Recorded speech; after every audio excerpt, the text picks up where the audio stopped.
society. We have been acted upon by forces of such power that few, if any, of us can understand. Extensive information gathering on every American, human experiments with drugs and psychosurgery, electronic surveillance, the era of the computer, invasion of privacy, growing government and corporate power over our lives, a people plagued by dehumanization, loneliness, and violence. Dramatic? Perhaps. But we are losing control of our technology and our lives. Not so long ago, people in a similar situation did not awaken to the forces around them. Are we so unwise as to do the same?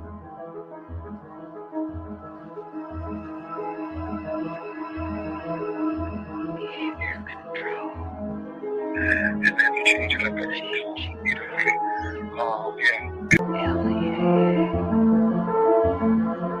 Paranoia. Enemy list. Wired death. Dead acts. Dossiers. Medical records.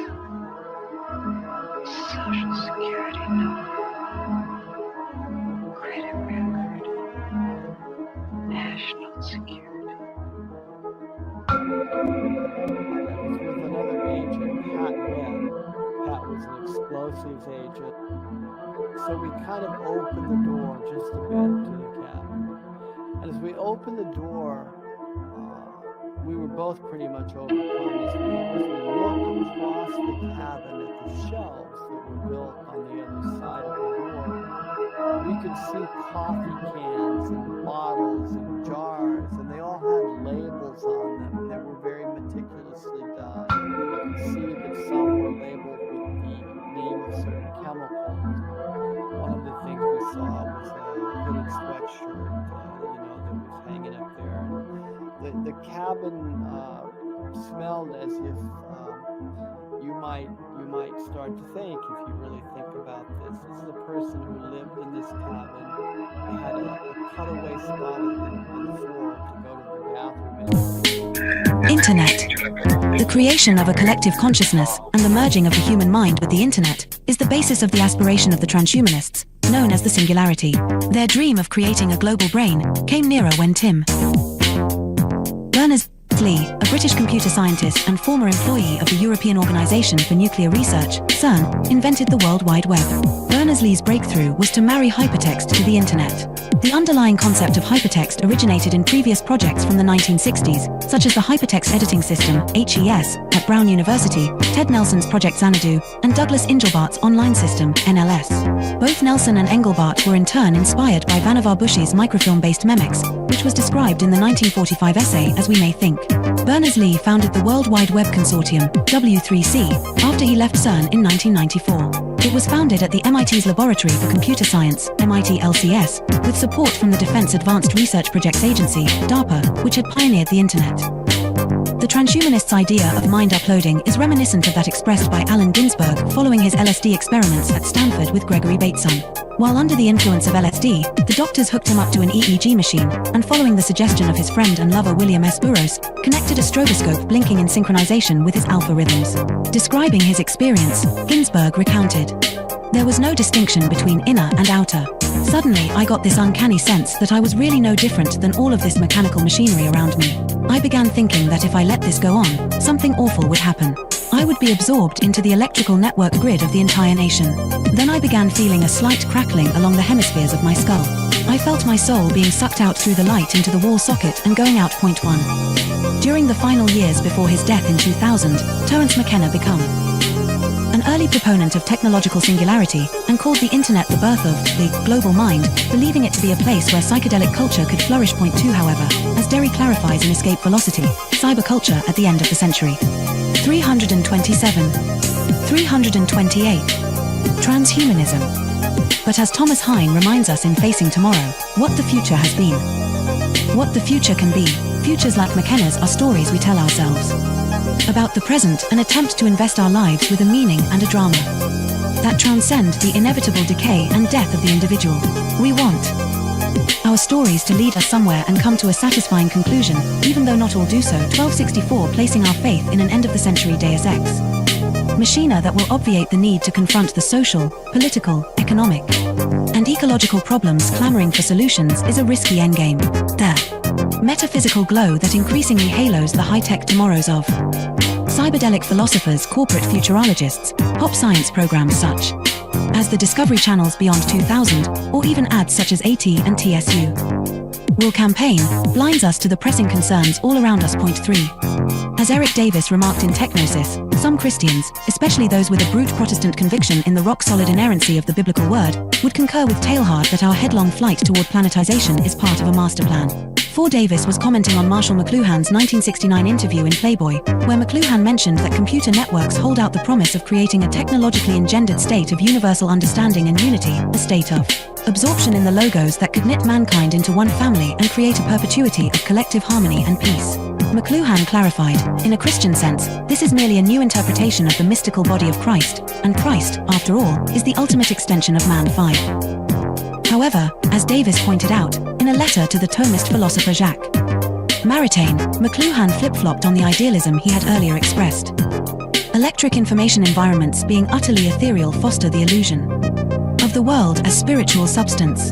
It is now a reasonable facsimile of the mystical body of Christ, a blatant manifestation of the Antichrist. After all, the prince of this world is a very great electric engineer. Point 6.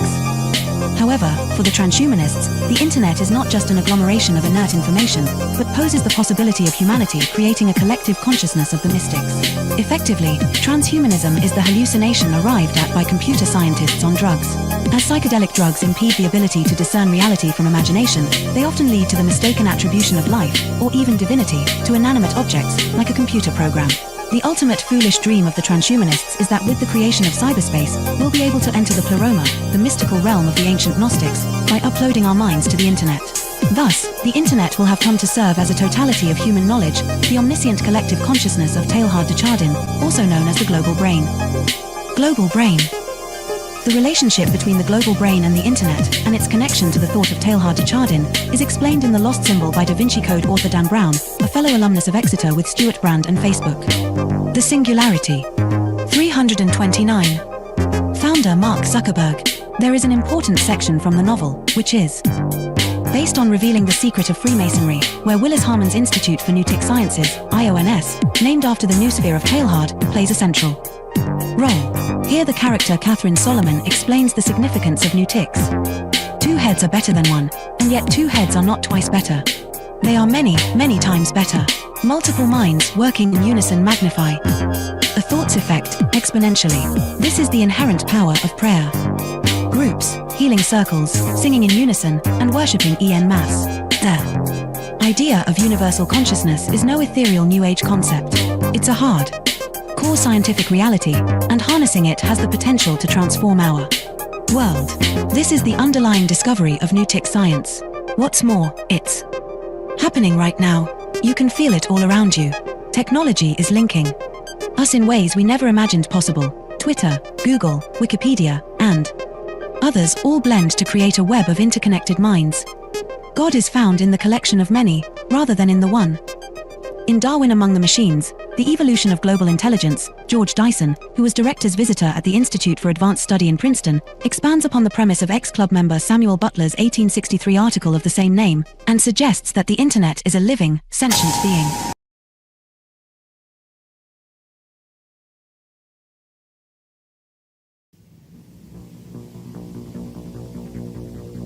The Technological System by Jacques Ellul.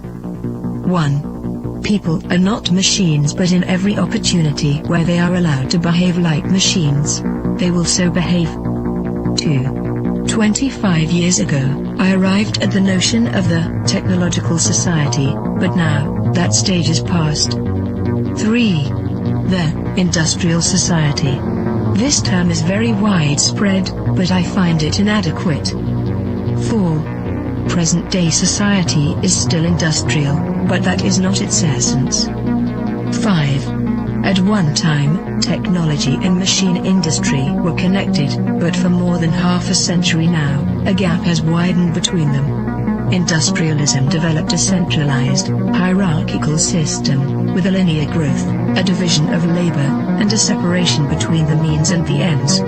Mechanization created additional jobs and made human work more draining. It operated by means of steady reproduction, developing masses of men and integrating them in the industrialization. 6. Modern technology, however, contradicts each of those different points. If allowed to act, it leads to decentralization and flexibility. It does away with the hierarchy and the division of labor. It particularly has to bridge the gap between implementation and management. It presupposes a polyvalent and nonlinear growth. It reintegrates the ends into the means. It cuts down on labor and thus on the costs of labor. The value factor is no longer human work but scientific invention and technological innovation. Consequently, we can no longer apply Marx's analysis, which states that the economic totality is based on the surplus value produced by the salaried labor of the worker. 7. The industrial system is a closed, repetitive world, with a linear revolution. The technological system is inevitably open, non-repetitive, with a polyvalent evolution. It can proceed only by the universal development of mankind, and that development is absolutely necessary for the development of the technological system. We are thus confronted with an ensemble that is totally different from any that has ever existed before.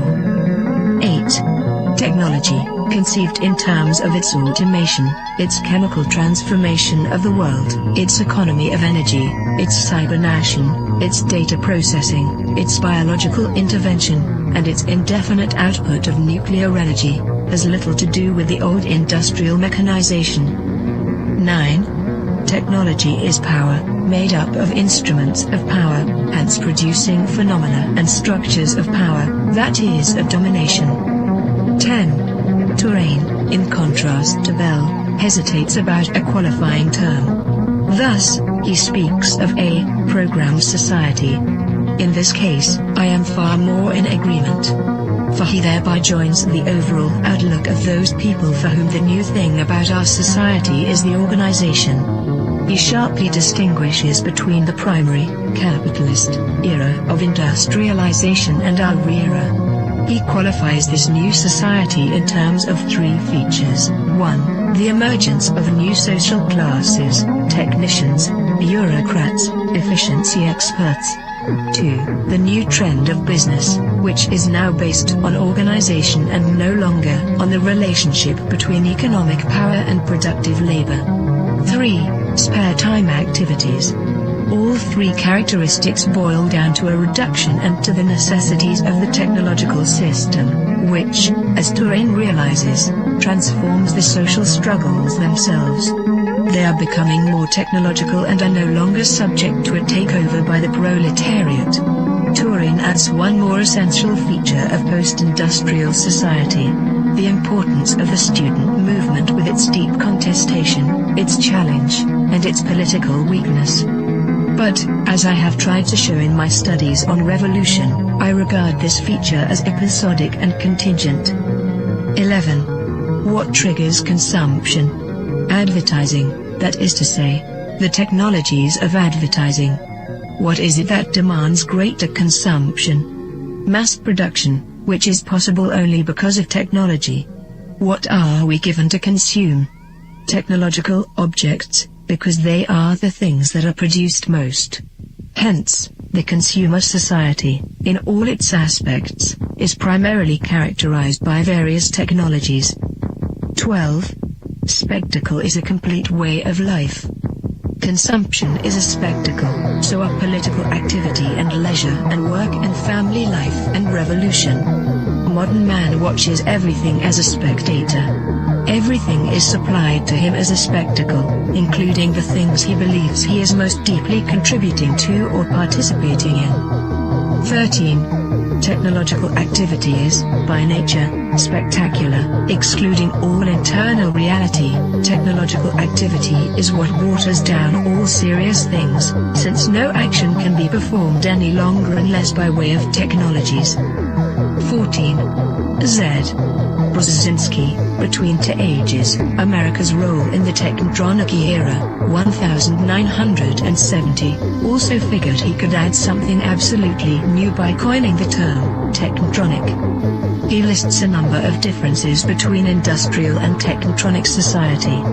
In industrial society, the machine plays the essential role. The dominant social problems are unemployment and employment.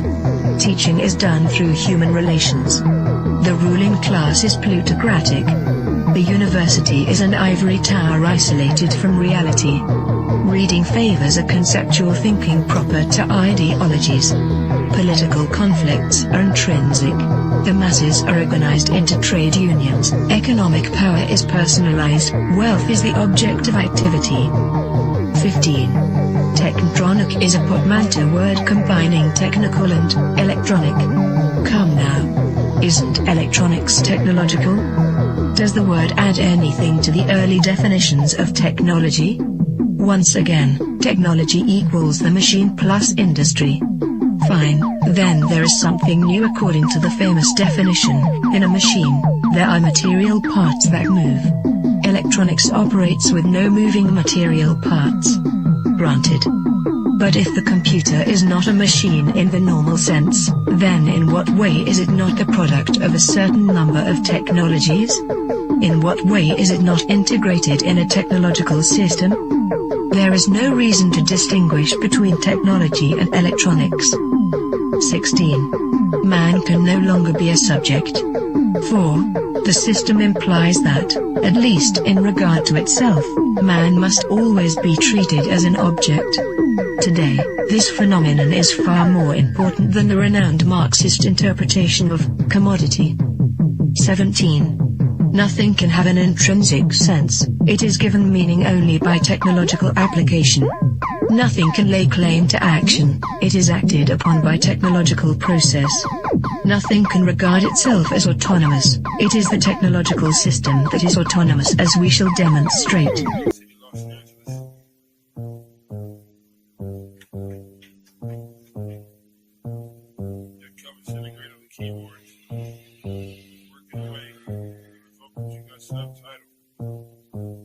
I gotta go to work so I can work it out. Come on, computer, make it work. Come on, satellite, work with me. I gotta go to work so I can work it out. Come on, computer, make it work. Come on, satellite, work with me. I gotta go to work. Who would have thought that I would starter these jerks? The first full-time clock and serial microphone rocker. They used to jump on the stage back in the day wearing a stocking. To conceal my identity in any stereotypical venue. Never will I reveal the serious way that I feel. I'm on job time, all I do is talk into the steel. Use my style to hide and conceal. Profile and beguile while they smile and just say that I'm real. That look strikes in 3, all of you will agree. I didn't have a heat shield, they rained triplicate on me. But it's squares versus circles, then, and if you can compare front and back are differentiated by a 90-degree squared circle. If you know what I'm talking about, you know the code, work it out. Forced entry, I was disguised as a sentry. I gave not a care, life is an adventure to me. I obtain secret money and manufacture inventions, fracturing the line between space and time dimensions. Restructure the torque and the structural integrity, so I can walk on water while it retains surface tension. This making me an acolyte of the greater unknown, the word shark, king of these murky seascapes. Within my patriarch society, you cannot dethrone the intricate degree and climate that I seize from the police state. I gotta go to work so I can work it out. Come on, computer, make it work. Come on, satellite, work with me. I gotta go to work so I can work it out. Come on, computer, make it work. Come on, satellite, work with me. I still wish they made more girls like me, intelligent, beautiful, and rich like but they don't, so I stay fucked up like King Keeper. She's the type of person that will still rock Latigua. I'm the type of person that will still sport feelers. I found this pair of size 15s out in Pasadena. Those are my work boots. I inserted this into these jerks' necks, giving them a virus. They'll destabilize their hardware. Now I can tap in just to my onboard wet works. Plant the hidden charge there. It's a cellular reconfiguring program consisting of integers, turning human beings into kindling, whittling the psyche into apparition, place it back into the skin. Now it's the ghost in the shell. Should I boast? Well, no. I stay on the west coast of hell, where hell's bullets is I know so well. I have my work cut out for me. This has its perks. Just then I realized life is mostly hard work. And why not get your car pulled off under you? It won't be sorted back from that dumb desk clerk. And who's the one to stop for you? I didn't know what to do, so when in doubt, go to work. When I'm 25, I'll contract myself out once I'm through. Then it's just books and beats for me. I leave the rapping to my girl, a good scientist, and a world got cuckoo. Imagine how it is to watch them turn crazy around you, and then look over at you like you are the insane one. That's how it is. It's okay to meet the controversy bubbles and flattens out like this, like my little kids. And I've got to go to work, so I can work it for me. Come on, how to work for me. Come on, got to make it work. I've got to make it work. Come on, I can work it out. I've got to make it work. Come on, let it work this way. Come on, let it work it work. Come on, jiggle.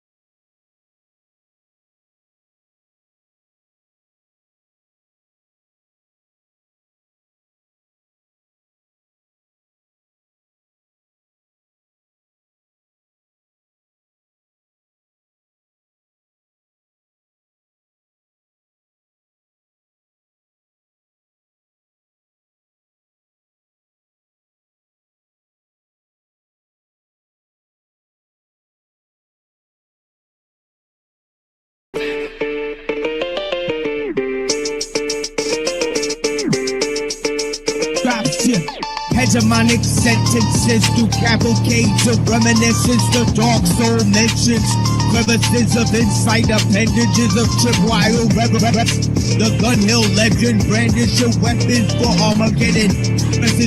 Headless corrections for willing participants before the line finishes.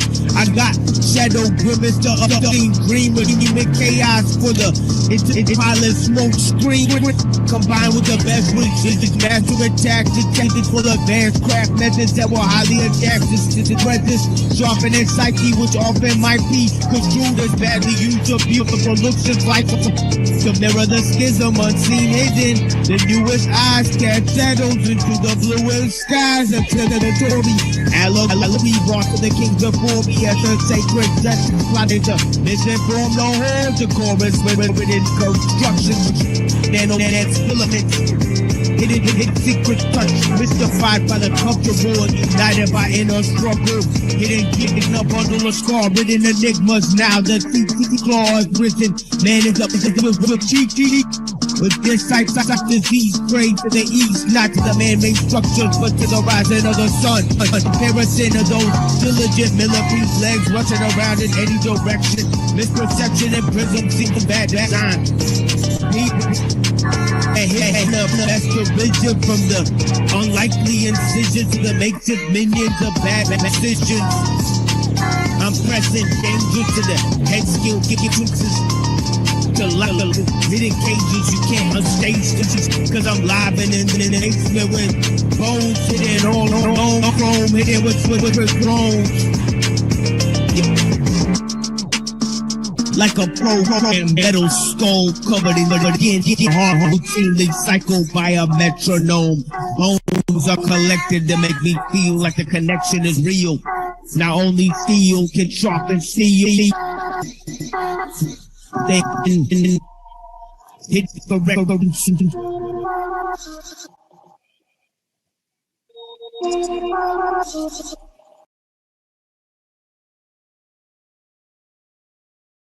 The League of Extraordinary Nobodies was filmed in front of a live studio audience.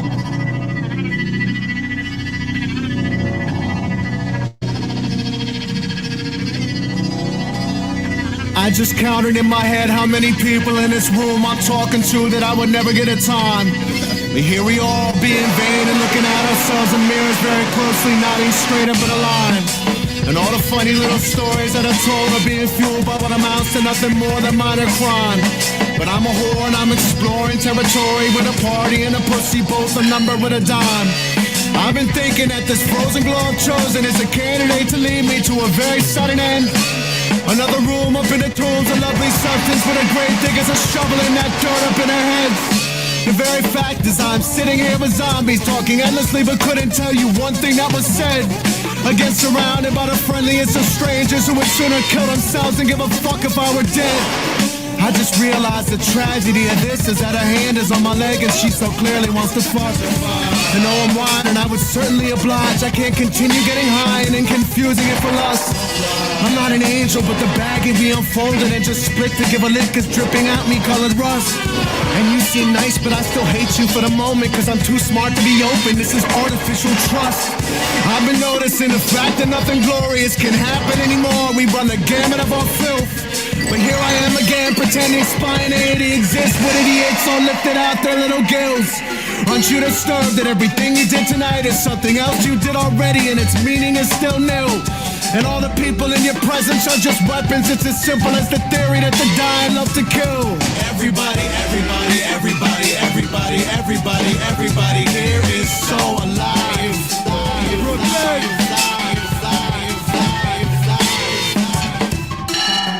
Oh, what a night. Oh, what a night. Oh, what a night. Yeah, you would tell me if I was crazy, right? I've been wondering how arrogant it is for me to keep doing the things that killed so many that we know. No. I've been noticing how quickly motherfuckers had the answers to existence just as soon as someone goes. We changed the channel for a week or so of cleansing and reflecting on ourselves, but then it's back to that old show. I hear the cackles of the crowd, they're laughing at us, and we haven't even gotten to the part where it's a joke.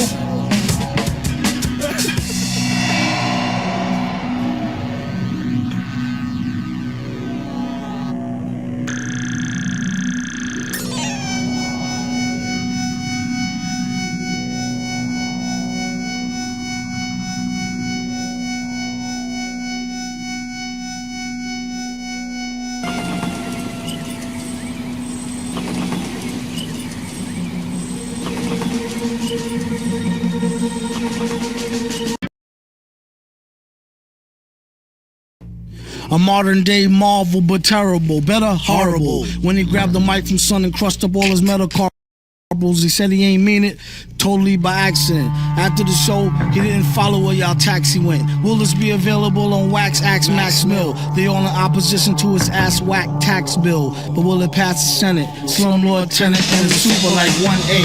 Have a fun stay. One day, he planned to put in a runway with enough land from his own projects and gunplay. Section 8 penthouse made look like Faye Dunaway. A lot of y'all ass out like gay runaway. It's how they say semi-risque. All day, every day, give out Emmys the quick way. Have the average MC say, give me a sick day. They really ain't got shit to say like Timmy McVeigh. Get a hunch, a real ragtag bunch. In school he kept a do-rag in a bag lunch, just to eat heads on some breakdance shit and spit. He writ this skit in Sanskrit. If the pants fit, sport them, but rock 'em low. Your man like Rollo on the slow, can't knock it though. It's like the same hustle, bro, two knuckles slow.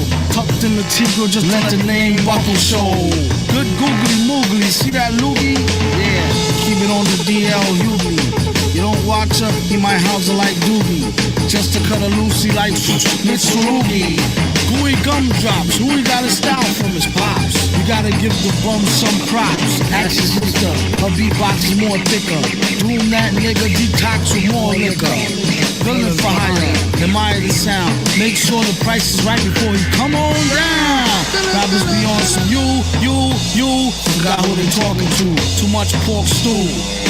They need to not come out with nothing new. Blew the whole shit up on some what this button do. Doom cheat the game like walkthrough. Run them, son them like Mr. Walk through tattoo. The way a lot of clowns get down is unnatural.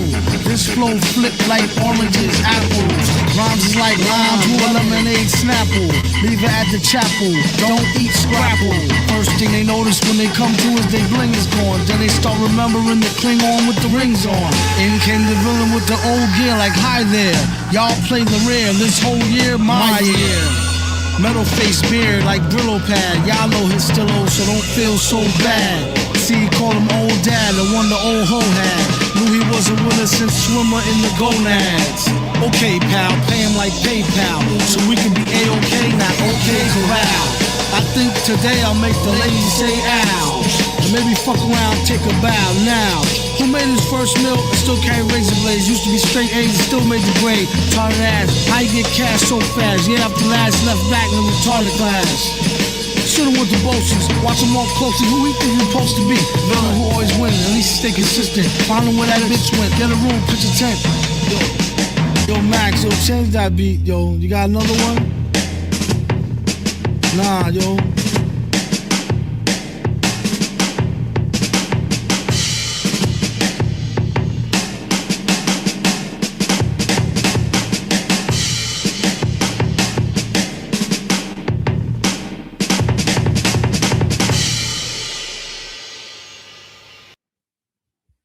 Welcome to The Machine Lies, where we talk about the lies of the machine on the machine that lies.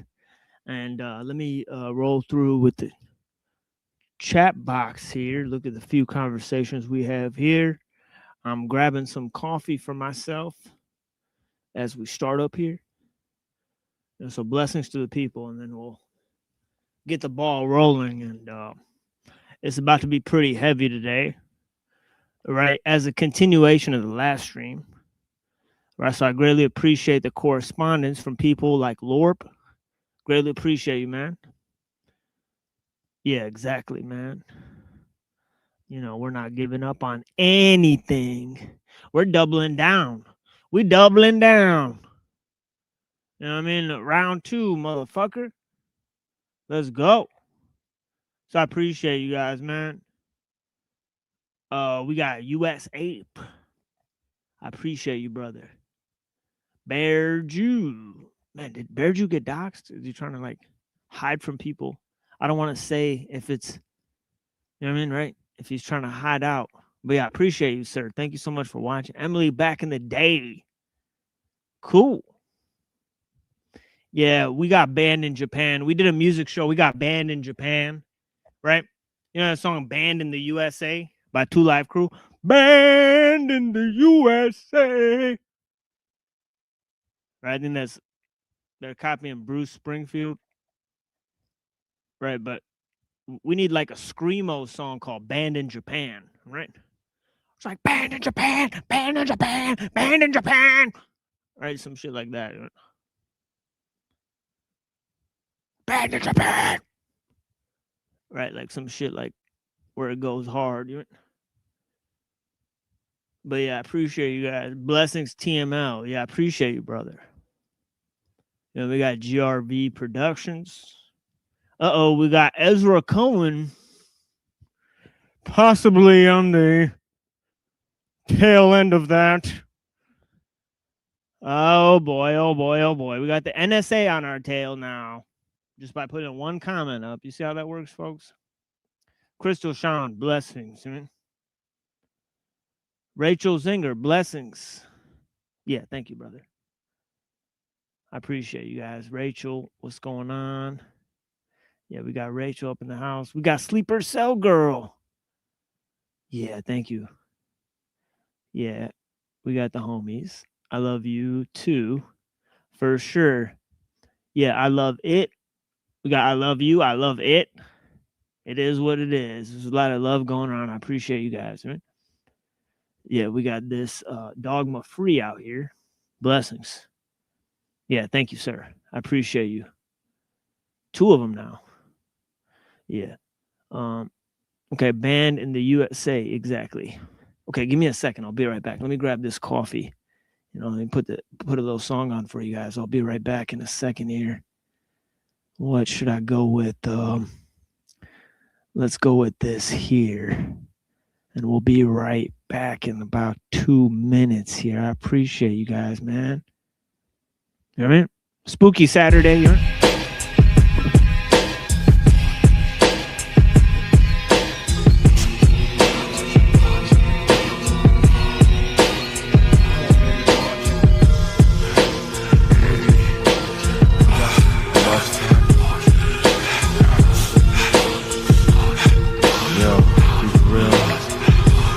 Buried on the battlefield.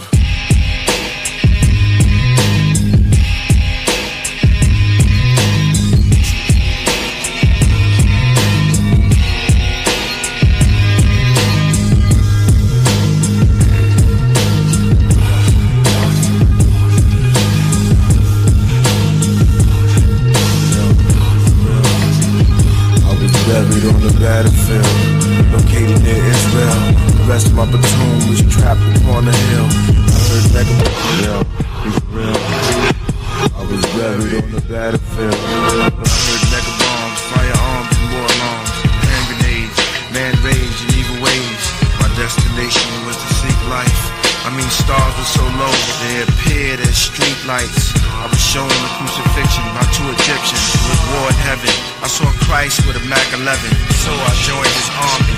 Prepared for Armageddon, Armageddon, Armageddon, Armageddon, Armageddon, Armageddon, Armageddon, Armageddon.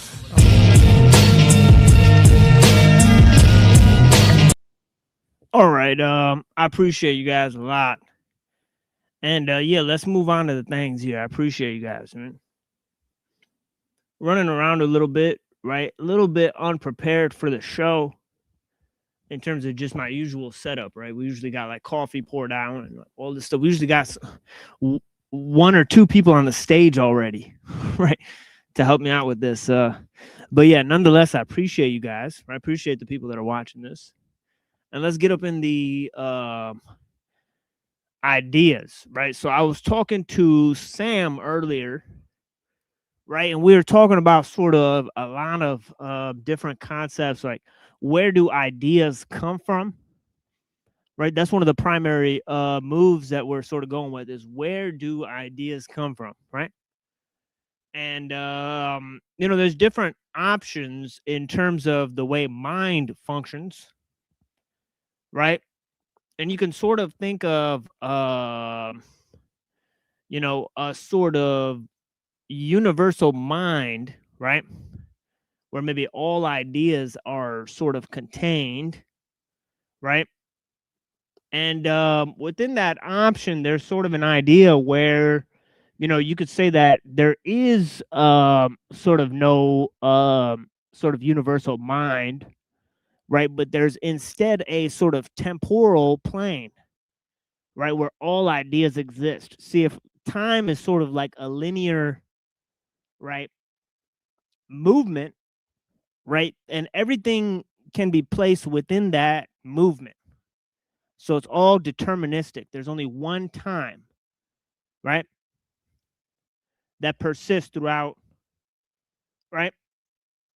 And this time is sort of growing and changing and so on and so forth, right? And it's moving in a sort of linear fashion.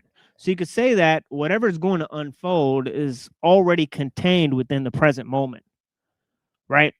So there's a sense in which we can understand the mind through understanding time, right? Whereas if we understand this sort of immaterial and detached sort of universal mind as sort of the starting point for, you know, ideas, right? Then that's sort of a different framework, right? And that's why sort of, you know, Plato's got the forms, right? Which is these universal concepts that exist apart from nature, right? And Aristotle's got the telos, which is this great attractor that exists within everything, that things are sort of moving towards, right? And what's really moving them towards their perfectibility is this universal mind, right? So you could look at this universal mind, either within the scope of encompassing nature and the ideas, right? Or you could think of it in terms of a totally different scope, right? Right? Which is that, it functions as time, right? And you could think of various ways to combine these various frameworks, right? But you could think of like something like if you had like a vision of deja vu, right? It could be something as simple as that, right? Is it an idea that exists within a universal mind, right? So you tapped into it, right? Because all ideas exist within this plane of existence, right? So there, you could think of something like the Akashic records or something like that, right?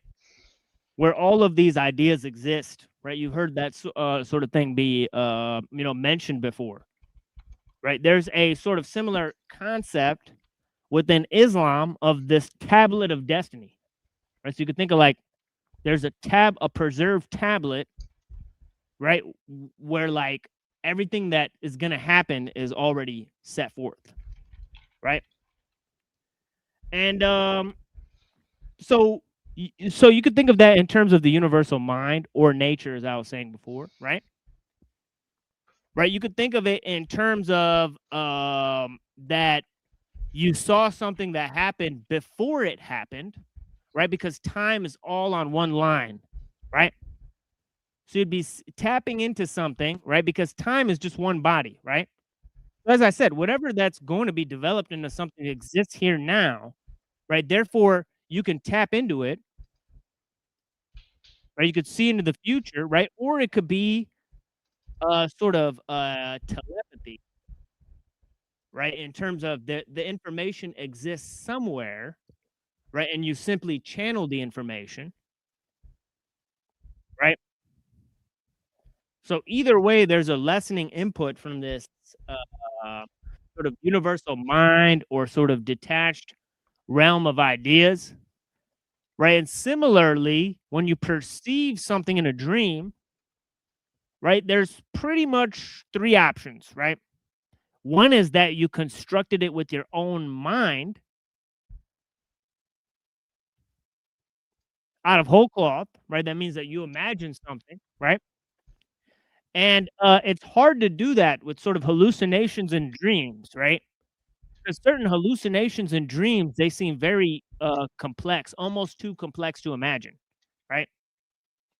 So you could think of sort of a hallucination and a dream was like it's information that's been shoved into your head from the outside, right? It's definitely not information that you can conjure up or create on your own, right? So then there's two other options, right? One is that it's a vision of something that either happened or is going to happen, right? Meaning it's a place that you thought of, saw, but you forgot, and it's somewhere buried in your memory, or it's a place that you're going to go to that you haven't been to yet, right? Or it's a place that exists somewhere and you're perceiving it with your mind somehow, remotely. And I think there's instances in which we can separate our experiences in which we dream or have hallucinations into these, or deja vu into these like sort of different categories, right? And understand whether it's the mind, nature, or time, right? That's sort of responsible for creating like this hallucination, right? Because there's sort of three options on the table, right? It could be a time anomaly, a mind anomaly, or a disturbance within nature itself, right? An alteration of the natural framework or the disturbance of, the cosmic, sort of game, if you will, right? Whatever way that's accomplished. It could be divine intervention, right? Or it could be demonic intervention. Who knows, right? There's lots of different possibilities, right? But when we set to explore ideas, right, we're looking at these three things, right? Nature, mind, or time. And we're sort of seeing like which one is primary to, creativity, right? Right. Are things based on causality? Which means that you can look at things in terms of causal relations, which is sort of temporal, right? And you can look at how things relate that way, right? You could look at how things are composed and relate to each other, right, within an environment, right, which is sort of understanding how they relate within nature. Or you could look at those vehicles of perception, right, and look at logic and math and look at the categories of the mind and understand where those ideas came from, right? But as we're going through a lot of these different thinkers, especially the pre-Socratics, right, they had sort of different answers, right? And in the beginning, they sort of say it's nature that's doing the main moving, right? And then they get to this idea of mind, right? That knows mind or sort of thinking or creative element behind the function of the world, right? And then some of them seem to reject that notion for a sort of base sort of naturalism, where they say it's just causality and sort of determinism and, the way things function in relation to each other. And there's no ultimate truth behind things. Right? So there's various opinions about the nature of existence, right? But let me sort of say hello to the panelists that have joined us. Blessings to Reddington and the homie. Thank you guys for joining. And let me go grab my coffee here. But yeah, blessings. Yo. Yeah. Blessings. Can you hear me? I want to make sure. Loud and clear. Alrighty. Alrighty then. So you have chosen rage. Exactly, right? And I appreciate the people that are joining us here. Right, we'll be starting here with the Parmenides, and of course we're going through the Parmenides and looking at somebody who started saying, right now, obviously the ideas of Parmenides sort of had a huge effect on Plato, and I'll sort of explain how that happened. Right, the reason that happened was because the force of the arguments, right, that Parmenides and Heraclitus sort of laid down were too powerful, right? Okay, to sort of go back to the old ways of understanding nature, either Homer, right? Right, Homer, and this is why it sort of set everybody up for monotheism, right? Here's a huge problem, right? People totally, miss this idea of Parmenides, right? When they get to, these notions like, monotheism. Obviously, the huge impact of Plato on monotheism, right? Plato rejected Homer's gods and goddesses, right? He said that stuff is kooky, right? The fact is that if this world is functioning based on perfect mathematical laws, there's no reason in which there's gods up there that are sleeping with each other and having bar fights and this guy killed his own dad and all this crazy shit going on, fucked his own mom and all this crazy shit that's going on, right, in the heaven and the earth, right? They thought there's no way that the heavens are so disordered if the earth is so ordered, right? So they thought that's A, right? There's no way that that's happening, right? Right? They thought, that sort of anthropomorphism, right, doesn't really reflect universal law, right? And we see this misanthropic attitude of Heraclitus, right? Right, and what's another idea that sort of gets thrown under the bus is this idea that nature is God, right? Now you can have this with Parmenides, but you can't,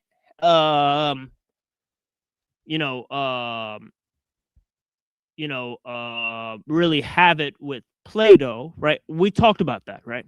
We talked about how you can have this concept with Parmenides and Heraclitus, that nature is God, but you can't really have it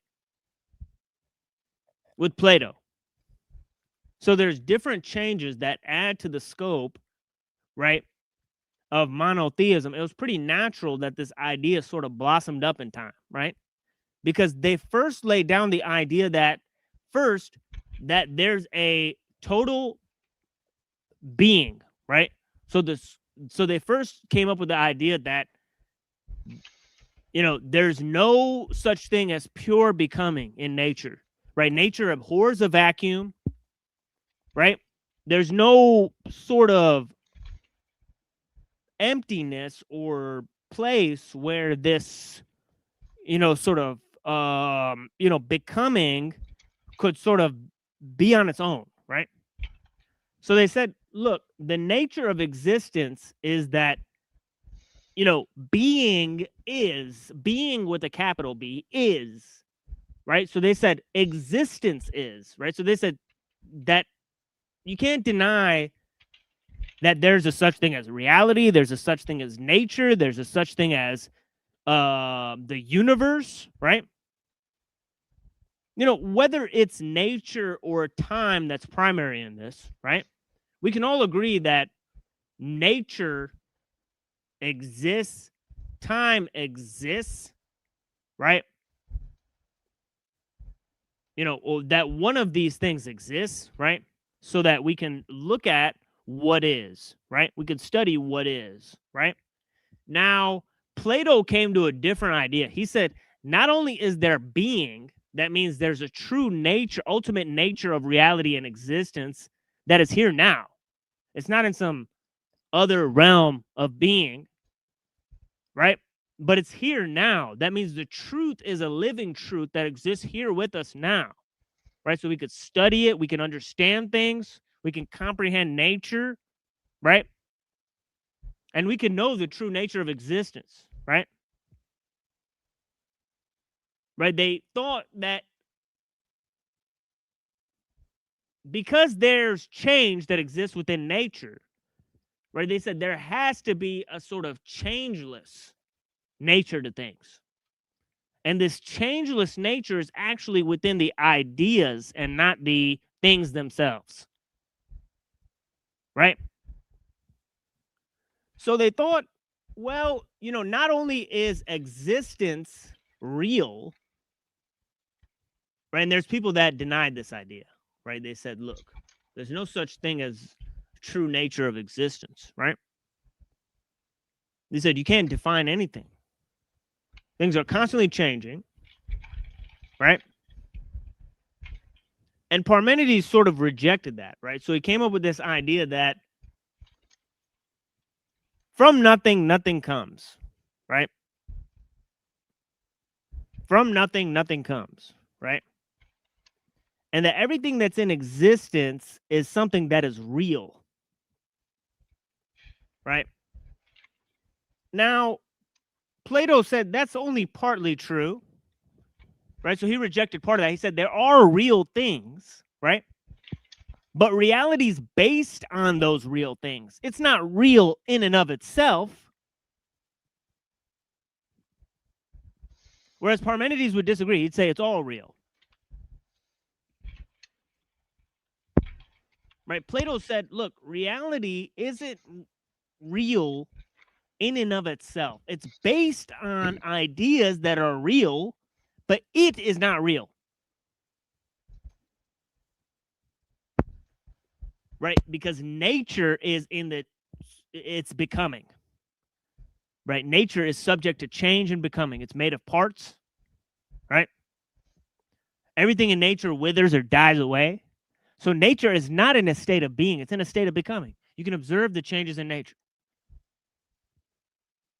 Right? So he said, since things in nature perish and die and pass away, and they're composed of parts, and they don't last forever, there must be ideas that exist apart from nature, things that last forever, right? And so he created the world of the forms, right?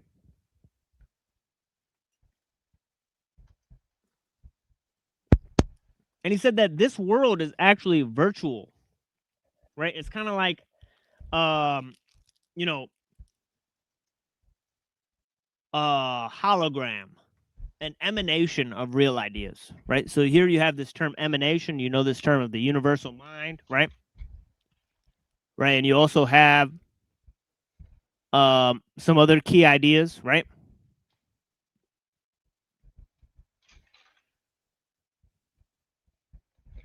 But yeah, anyway, so I'm gonna take a bite of this payday. A payday? I haven't seen one of those in a while. Oh yeah.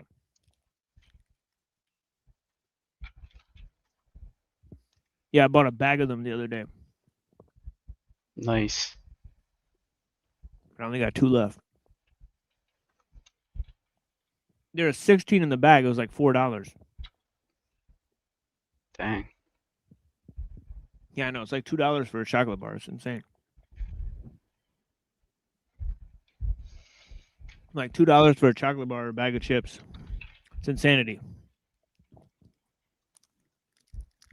Yeah.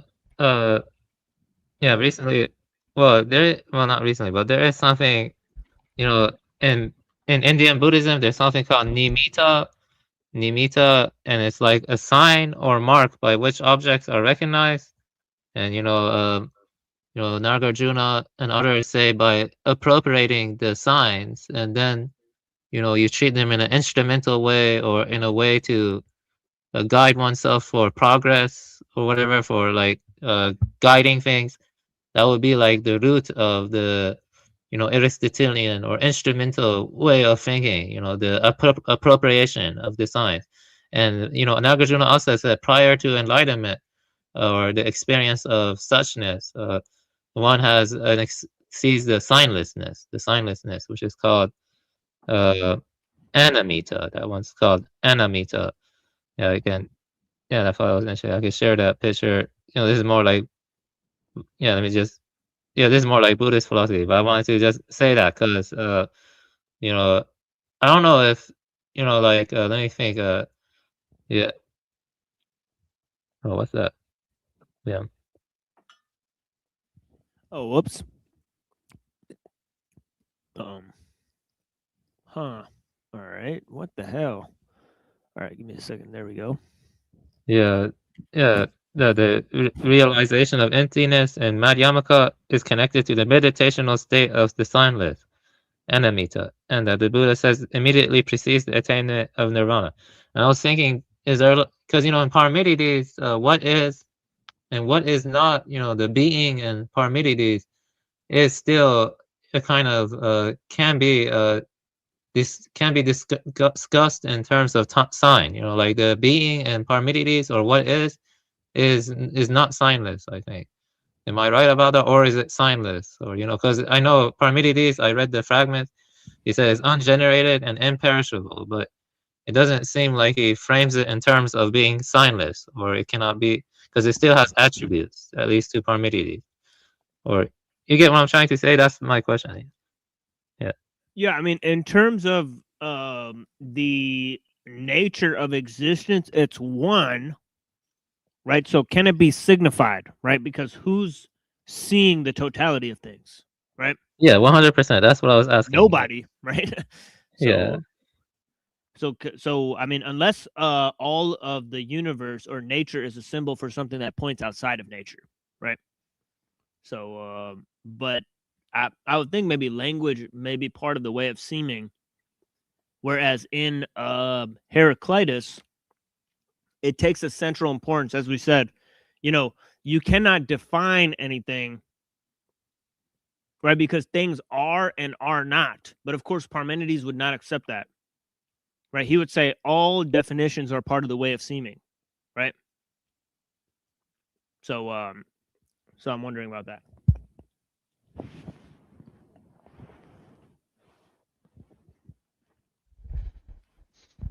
But I wonder if he would say you could still keep them, right?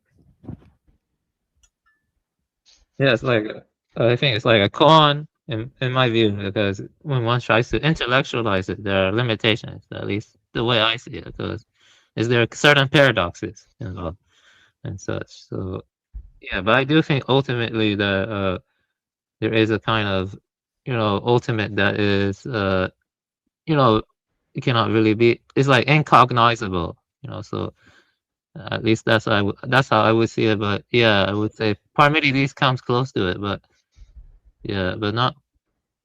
Yeah, I would say please come close to it, but yeah. So yeah, at least more than Heraclitus, because Heraclitus seems to think that you can just proliferate more and more, and with the more proliferation of the science and more grasping of the science, which is it's a flux, but it's an unfolding from the logos. But it seems like because he adds this notion of divine reason. Yeah, Right? exactly. So I think that is a little bit, that is like that there's a divine reason or logos, right? That sort of functions behind everything. And I think that leads the way open for, nature's laws, right? And, and that gets a little bit into sort of the Pythagorean space. So I think that it's, obvious why, both of these were used over saying like, nature is God, right? They put nature in the state of becoming and kept being. And I think that's the one that most closely fit the religious cosmology. And whether the religious cosmology allowed for it to happen, right, or it caused the religious cosmology to develop in this way because it was earlier than the religious cosmology, right? That is a good question, right? And I think it's a good question for philosophers and theologians and historians to analyze the information, right, and put it to the test and see which one came first, right? But yeah, it seems like it would have exercise a key influence on people like Augustine. Obviously, Augustine is extrapolating on Proclus, right, who is talking about the Neoplatonic notion that evil is a privation on the good, right? And they did this to prove that God is good, even though there's evil in the world, right? They wanted to claim that God can only do good, right? So they claim that God is omnibenevolent, right? You know what I mean? So since it was important for Christians also to claim this, right, saying that God is love, God is good, and all this sort of stuff, right? They seem to hold to a greater view of that, right? Then a lot of Muslims or Jews, they sort of think like they don't have to justify something like that, right? Like, what do you mean God is good? Like, what are you going to question God for anyways? If he's good or bad, what are you going to do about it? It's kind of the way they see things, right? Right. So it's kind of funny. But yeah. But so the times of the kind of theodicy being particularly influenced or having a ideological genealogy, right, from ideas like Plotinus, Proclus, going all the way, right? Parmenides, Plotinus, Proclus, the three P's, right? Actually, don't you think in a sense that the problem began with Socrates, or at least Plato, Socrates? Because I was reading some of the dialogues, and it's just strange because he thinks that he can just question it and constantly press people in terms of rationality. Like there's no way of knowing, such as inspiration or like non-conceptual knowing. Like Socrates, like he really wants to like conceptualize and categorize everything according to the forms, and he just thinks that rationality can grasp it and stuff. That's yeah. That's kind of Yeah, well, what. that was questionable whether Socrates actually behaved or carried himself out in this way, or if this is just Plato's version of Socrates. Yeah, I think Socrates probably didn't exist. Plato just made him up or something. I don't know. Right, because there's other views of Socrates, right? Like, for example, there's dialogues that are composed by Xenophon, the Spartan. Right. He also wrote an apology, and he also wrote a symposium. Right. And it also appears that he was there in both instances. Right. So whereas Plato did not attend the apology of Socrates, right, he didn't attend the symposium. Right. He writes about these events. So it's hard to tell. What is he writing? He's writing basically a theatrical performance full of philosophical jargon and so on and so forth, right? So Plato is sort of composing a secondhand account of these gatherings, right? So he's no stenographer of Socrates for sure, right, John? So certainly not. Yeah, so that's for sure. But also, I think Xenophon mentions how Socrates would have been in ill repute for talking to people like Timaeus, right, who was sort of a Pythagorean philosopher, right? So Plato sort of fabricates these meetings, right? And him putting Socrates in this sort of setting where he's talking to these sort of humanistic philosophers, right? That sort of diminishes what he was trying to do, right? By sort of having a more critical view of Athens, right? And so on and so forth. So we're going to look at how Plato was sort of a pogo, right? Privately owned, government operated. There's proof that Plato was actually just like embedded within Athens in a way that Socrates wasn't, right? And of course, Xenophon kind of proves this, right? And so on and so forth, right? That he's kind of playing fast and loose with this character, right? And of course, Nietzsche said that Plato's Socrates is actually Plato in the front and Plato behind and Socrates in the middle, right? So there's another account from a philologist, right? Somebody who studied the text in the Greek language and came to the conclusion that a lot of the stuff that Plato was saying about Socrates was just fabricated, right? But yeah, so who knows what the real deal is, right? But we do see a lot of parallels between Socrates and Jesus. So why did they write these stories similarly, right? Or there's some other thing. Obviously, Professor Jiang, right? His whole nonsense, right? But yeah, it is fascinating. Sort of parallel, right? Of like this homeless guy going around saying things to sort of wake people up and getting them to question the society in which they lived in, and the society put them to death for it, right? And so it's sort of the same archetypal tale, right? In a lot of ways, right? And but of course, going back to the foundational, right, elements, right, is this idea that, as I said, that there's a impermanent, immaterial reality that doesn't change, that cannot be described, right, and a perishable,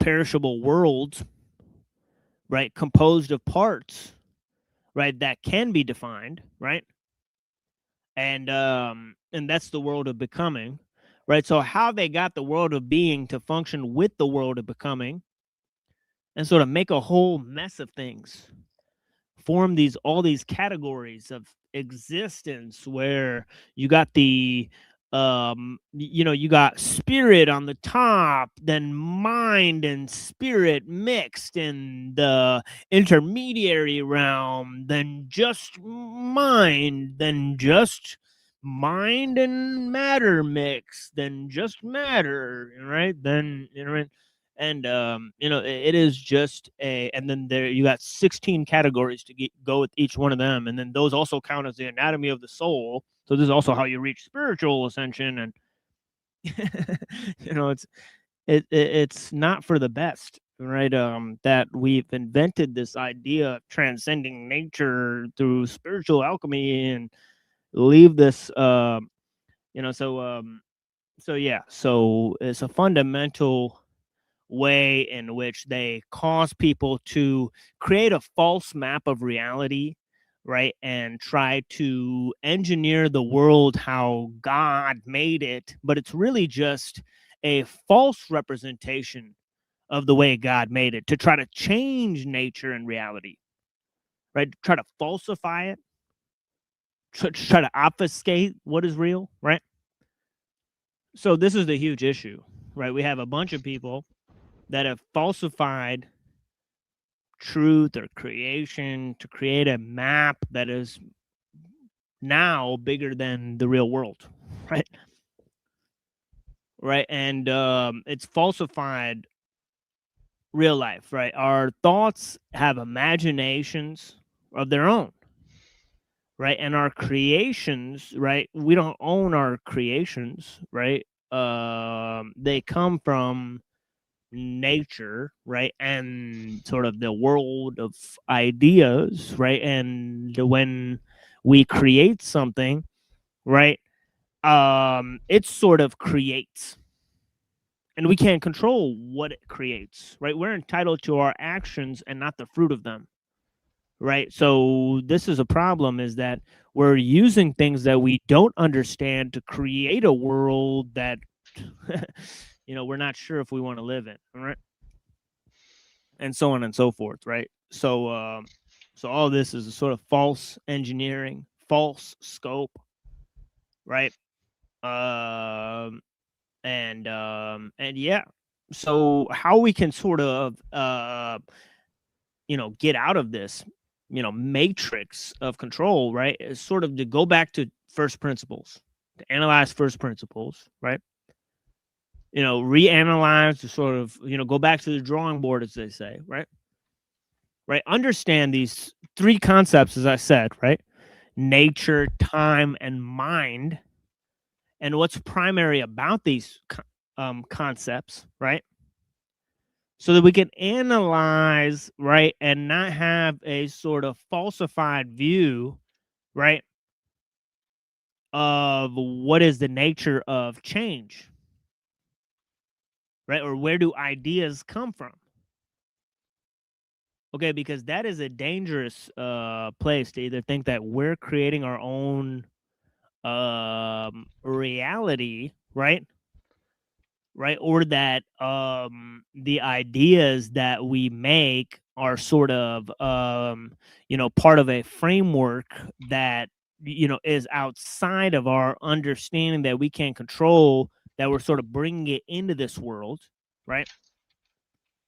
And channeling this higher ideal, right, to sort of change the world, right, and sort of change reality, right? So there's many different ways in which this project has gone wrong, right? First, the idea of this virtual world or this virtual reality, right, and bringing these ideas into existence and polluting the world, right, with these sort of false creations. Yeah, can I And then defining ask the world through these creations. Yeah, please. So you said that Plato was most likely in bed with the elite, right? So maybe this is speculation on my part, but maybe the sophists and Plato were like controlled opposition to, because it's like interpenetration or something, like they're like blurring. Because when you think about it, the sophist mentality, which is kind of bureaucratic and concerned with only worldly things and with organization and with increasing with like resolving illegal disputes or something, like like a somewhat like a proto lawyer. It seems like it has to involve certain presuppositions to some extent of Plato or something, like maybe they're like mirrors of each other. You see what I'm saying? Like, or is that too speculative. You get what I'm trying to say, or something, or because I know Plato and the Sophists, they had some kind of rivalry going on, or am I wrong about Right. it? Yeah. Yeah. So, you know, and I think the rivalry is in this concept of the political, right? How you define the political scope, right? So, so the Sophists sort of thought that, man had an incredible capacity to define the sort of political scope, right, through the art of rhetoric, right? Whereas Plato said that language and sort of symbols and ideas, right, they're not something to be played with because they don't exist here. They're sort of part of a realm of sort of as Heraclitus said, divine reason, where we intermediate his idea that politics should function as a reflection of the sort of cosmological and metaphysical drive, right? Whereas the Sophists said, look, poetry and society, right, it's all a function of humanity and what humans want, right, and how they define themselves, right? It's not nature that defines humanity, it's humanity that defines nature, right? So this conflict between them, right, and I think it's sort of represented in this idea where Plato looks at words that the Sophists use, like justice or piety or any of these things, right? And he sort of tries to define it, right? And he says these ideas have complex definitions that you can't readily define, even though everybody knows and relies on these sort of concepts, right? Nobody really knows what it is, right? So the function of these ideas is really how they function within society as a whole, right? And their relation to others, and how we plan everything, right? And it's planned on nature. So I mean, in terms of the Sophists, right, what's really interesting is, as we talk about sort of the relation of words and I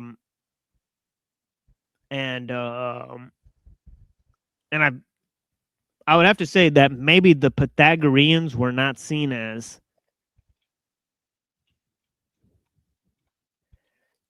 like legit teachers at the time, right? So it took a while for Pythagoreanism, and that's why we sort of gave this whole section on Pythagoreanism, right? By the time you get to like Copernicus and Galileo, they're all about what Pythagoras is saying, right? But all the time before that, okay, they were kind of thinking like,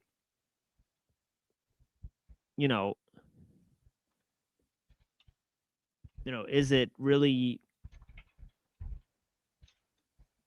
and of course, the Christians had a lot of influence on this, right? Because as we saw, like a lot of the Christian thinkers, right, they thought it was very, important to sort of talk about, Plato and Pythagoras, right, and talk about how, the world is in sort of a state of becoming. Right, they understood this, right, because they had a sort of idea about, the flesh versus the spirit. And I found this remarkable when, Paul is talking about the flesh versus the spirit. And and I'm reading like, the Phaedo, You know, and it sort of seems like, you know, they're talking about the same thing. You know, like, you know, Socrates is basically saying like the flesh is, you know, not the important part. It's the spirit that's the important part. You know, that's kind of what Paul is saying in Romans, right? So it gets into some pretty interesting territory about, you know, and I could definitely see how the Protestants, you know, sort of had this idea that, you know, the flesh is so corrupted that works can't even save you. You know, that nature is so much in a like a sort of state of becoming and sinfulness that not even, you know, righteousness can save you. It's not part of the sort of holy system righteousness in this world, right?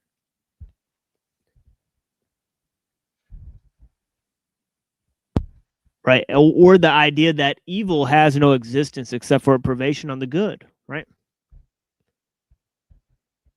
That evil is sort of not part of the nature of existence, because anything that exists is good in the fact that it exists. Would you also say that Anaxagoras had as much influence as Heraclitus or Parmenides or Pythagoras, or not really? Oh, yeah. Anaxagoras. Yeah. And we're going to get to Anaxagoras too.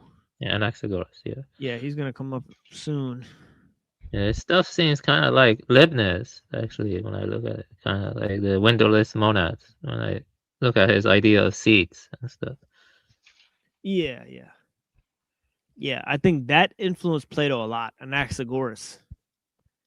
Right. Anaxagoras seems like probably the most influential because, see, he comes to the idea that it's nous or mind. Right. So he just comes out and says it. He doesn't say, like, look, being or becoming are part of this intelligence that unfolds. Right. No, he says, no, it's mind that's stirring everything. And that really affects Plato, because Plato combines, obviously, the idea that, you know, there's a sort of being that doesn't change and a becoming in nature that changes. But what is the communication between these two? Right? It's the universal mind, right? So mind, or nous, is the one stirring the pot between the eternal forms and the, you know, changing world, right? Sort of mixing the two together, right? So yeah, so mind is the thing that's stirring all things in this sort of cyclical motion, right? For Anaxagoras, and yeah, that, so this universal mind becomes an intermediator, right?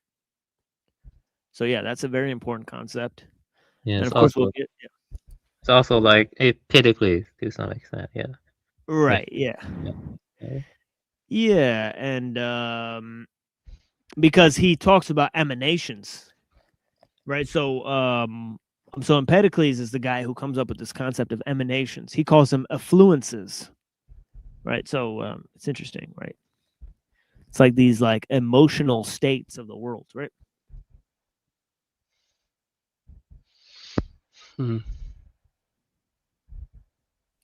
Oh yeah. So yeah, we're gonna go over a lot of these ideas. Now, obviously, we came from talking about, you know, Thales, Anaximenes, Anaximander, Heraclitus, and Pythagoras. Right. So we've mentioned a few of the names, right, that set forth the foundation and what they set down. That's sort of foundational, right? In terms of early Greek philosophy, also known as the pre-Socratics, right?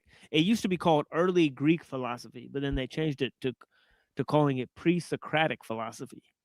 So I wonder why they did that at the universities, right? It's an interesting change, right? But yeah, let's pull up a song, and then we'll move to the poem of Parmenides. After we look at some more information in terms of background information about, you know, Parmenides, right? Because there's a lot of interesting information about him, you know, that we've come across. Of course, we've looked at two different sources for that information, right? And we'll kind of go over again what some of that said, right, before we move to the next sort of thing here. But yeah, enjoy this sort of video I made, right? Music video we made here, right?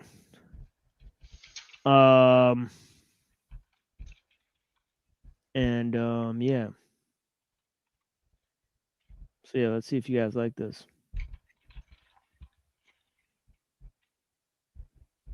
What do we got here first? Oh yeah, Caked Up. Caked Up. It's got Cool G rap in it. So yeah, please enjoy this one, man. This is actually I really enjoyed looking at this one too, you know what I mean? But yeah, blessings to all the people. It's kind of like rock and roll type of thing. But yeah, blessings.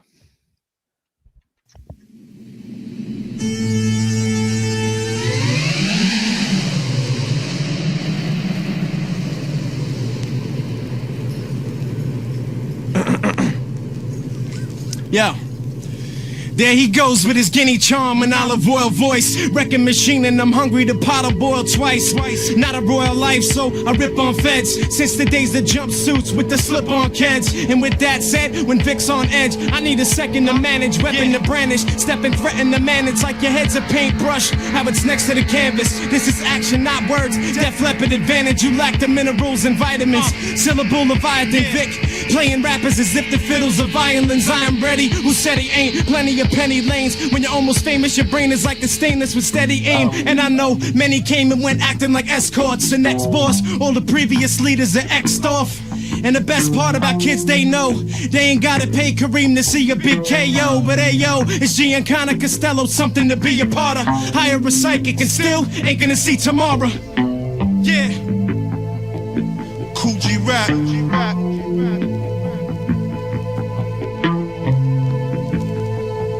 Cool G rap.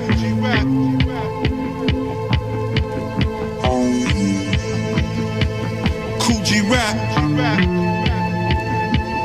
Yeah, you know your boy ride dirty like Little John in the East Side Boys click. Run on the big boy, see what the boy click. 3-5-4 heaters, 4-5 blow creepers. Dumping they jumping like Mexican beans. Mean Big Smith and West with a beam. Don't take a lot of effort to lean. We spin niggas like parade batons. My apron on, chef's hat, caps in me, heat saline. Beef like filet mignon. When I pull up a shot of your whip, it ain't with Grey Poupon. And that EMS niggas better have their safe coupons. 3 pound need to be Chinese, it's way too long. Got the collard greens camouflage, the name Blue John. Squeeze on the trigger like a silly buddy. Kid, you know we get gully.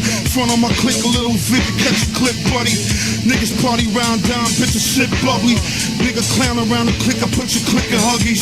KGR niggas. Yeah.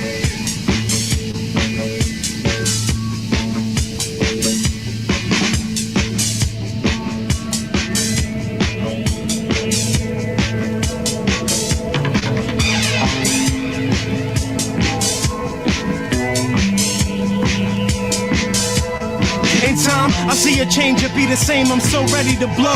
Free the lanes up, speak with a heathen's makeup, I just been watching the clock tick. She popping, no stopping Vic, stay mobile and dropping fists. Who the fuck you boxing with? I'm saying no pot to piss in that ass. It's not for kissing, for kicking the competition, that's Vic. And apocalypse is upon us, I'm honest, Nostradamus type of writing. For the millions like my grandpapa, they gave him life for trying.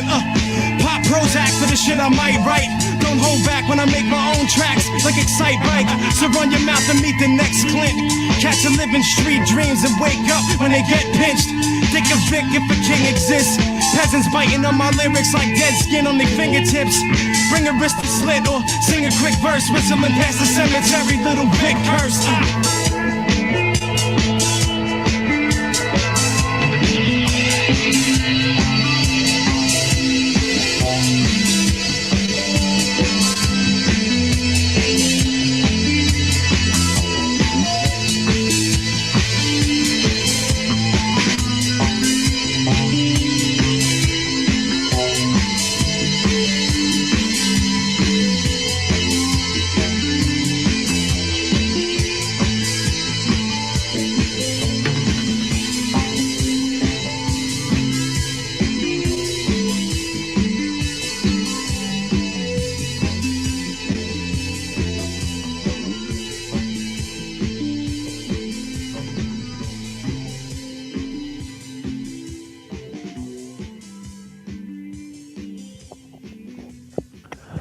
All right, let me pull this up here.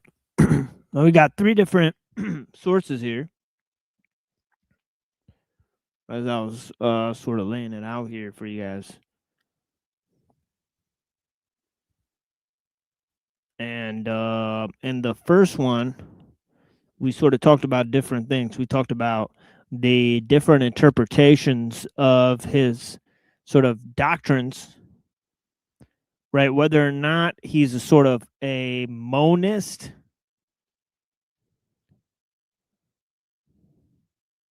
right? I said a lot of sources said that he was, right? A lot of the ancient sources said that he was a student of Xenophanes. But there's a possibility that he was in line with Pythagoras instead, right? So we talked about this, right? There's a huge problem of interpretation.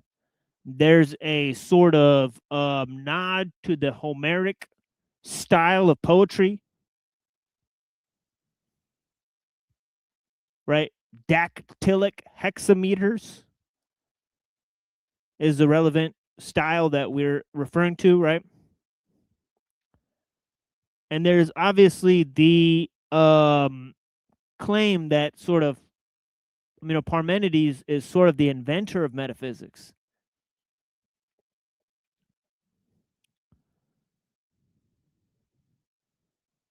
Right? And obviously there's a question about to what extent his poem is allegorical.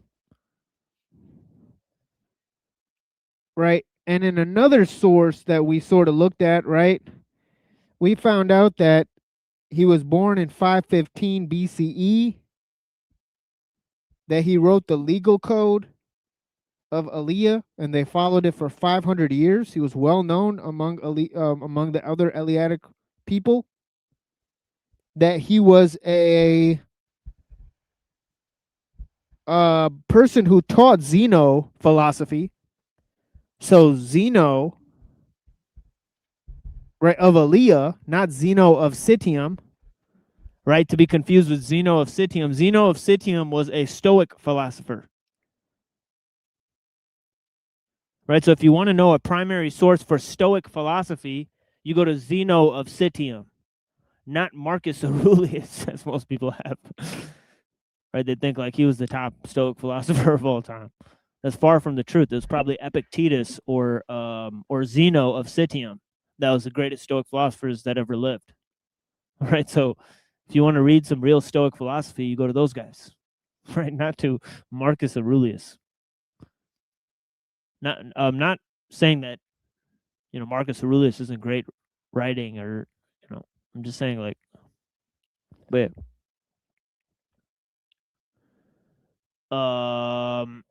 so what else? Not too many people watching today. Oh my God. I've somehow incurred a lot of hatred or something like that. Who knows? But yeah, anyways, I appreciate the people that are watching, right? Greatly appreciate you guys, right?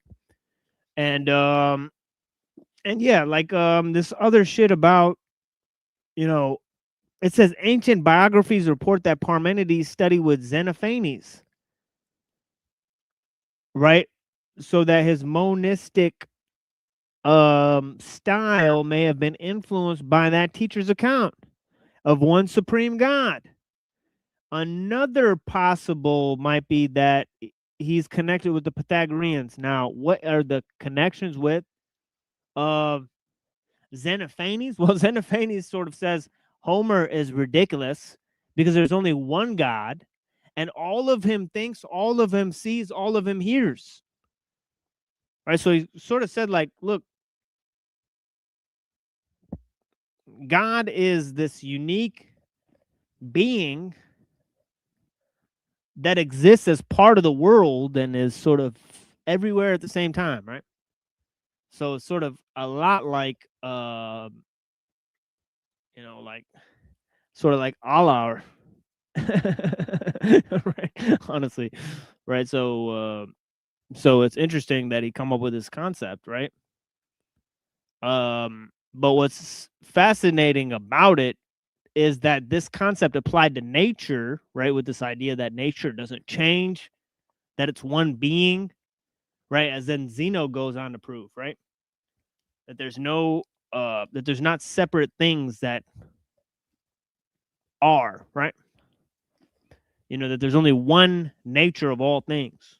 Yeah, So, I don't mean to yeah. interrupt, but you know, it's just me, but I feel like there was more richness in the pre-Socratics than the post-Socratics, and also the way they wrote is just like better than like the way Plato and Aristotle are. It's just like a, I mean, that's just my personal opinion, because you know, like Right. Xenophanes and stuff. Like, do you agree? Like, there's something Yeah. more authentic and more sincere about the way the pre-Socratics, right? Right. And also the Tao Te Ching and, you know, and like, you know, like, you know, the Buddhist texts and stuff like that. It just seems like more, honestly, it's more simple and deep at the same time. That's what's weird about it. Yeah, that's exactly what I was trying to say. Yeah. Yeah. Like Plato's stuff is infinitely more complex, but when you really analyze what he's trying to say, it's pretty shallow. It's like there's not a, it's like you know, so it's like he took The the flavor out of it. complexification of explanation. Yeah, it's like you took the flavor out of it all. Right? So there's, you know, you get this. Where's the beef? Yeah, you get this weird feeling, right, when you're done reading it, right? Like it's empty feeling when you read something like Proclus or something, like, you know, like, you know, it's like they explain the things away more than they actually explain them, right? Right. And so it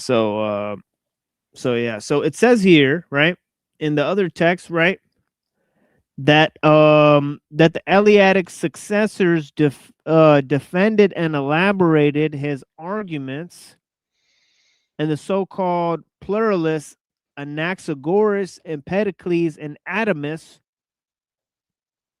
tried to rehabilitate motion and change in the face of these in the face of his criticisms, right? All right. Woof. Looking at this screen and then having sunglasses on and trying to read this book is actually a bad deal. You know, I need other sunglasses, right? Where I don't know exactly where I put them, but I got to find out where I put my little, you know, yellow frame things, right? Because those would come in handy right about now, right?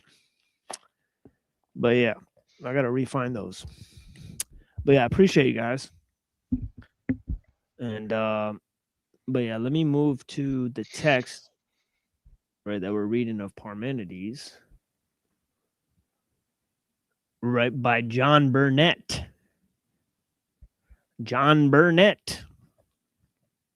Right, and I can put this one on the screen for now. I'll put it on the screen when I find this part here. Give me 1 second here.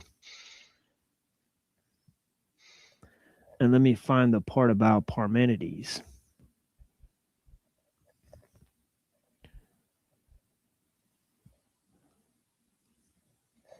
There's a lot here.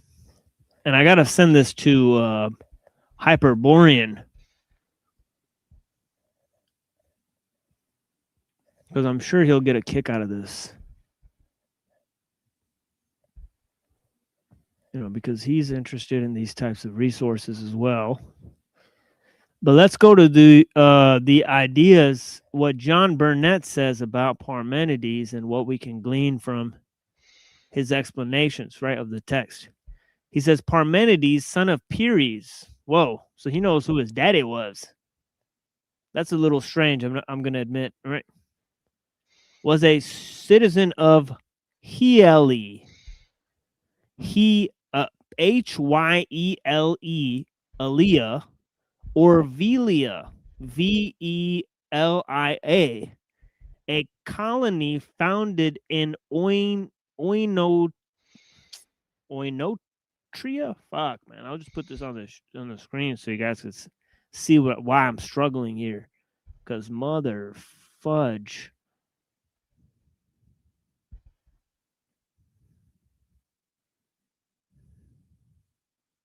Okay, that's too big. Okay, there we go. Let me sort of... Oh, whoops. Are we frozen? Oh, no, wait. I got to dunk this first. Remove this from the studio. Okay, there we go. And let me put myself down here. Well, that's no good. Now we're cut off from the...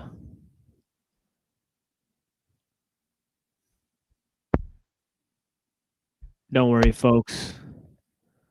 We'll figure this out in just a jiffy. There we go. Perfect.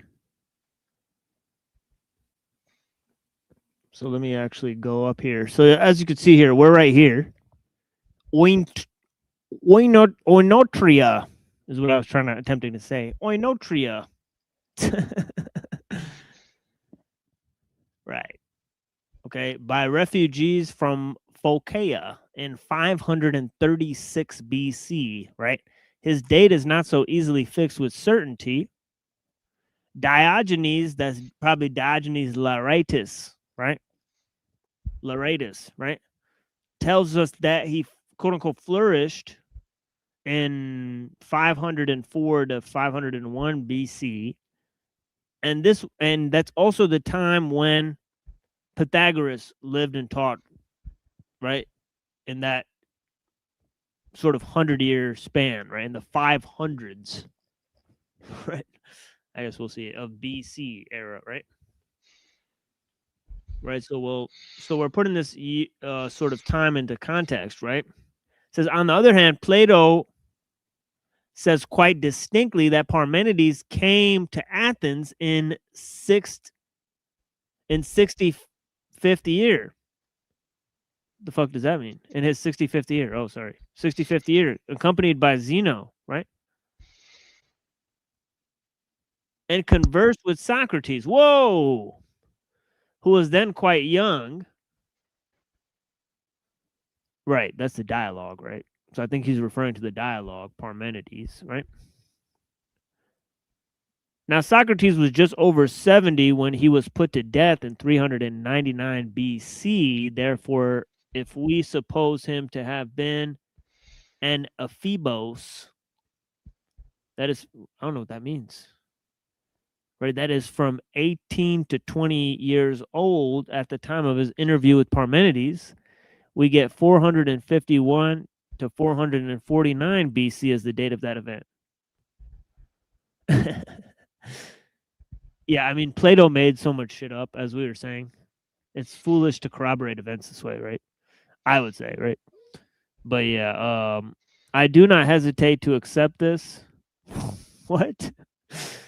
Especially as the year given by Diogenes would make the birth of Parmenides some years earlier than the foundation of Aelia. Oh, okay, I guess that is a pretty good reason, right? Of which city he is said to have been a native. I cannot explain the origin of the mistake. DLs, I don't know who that is, holds that Apollodorus merely synchronized Parmenides with Heraclitus. Right? So look at how he spelled Heraclitus. Right? There's no clit in there. But yeah, interesting, right? I guess I'm going to start spelling it like that, right? Heraclitus. Right? But it is very strange that he should have neglected the data furnished by Plato. So, yeah, that is interesting, right? Why did Diogenes neglect Plato's date, right, of when he met Socrates? Did he know it was simply allegorical, what he was writing, right? And that this didn't refer to a real meeting, right? And how come our friend Burnett did not ask this question, right? Isn't his name Burnett? Right, John Burnett, right? But yeah, we have already that Aristotle records a tradition which made Parmenides the disciple of Xenophanes. Oh, so it's Aristotle who's saying that he's a disciple of Xenophanes. Interesting, right? Interesting. That's pretty interesting, right?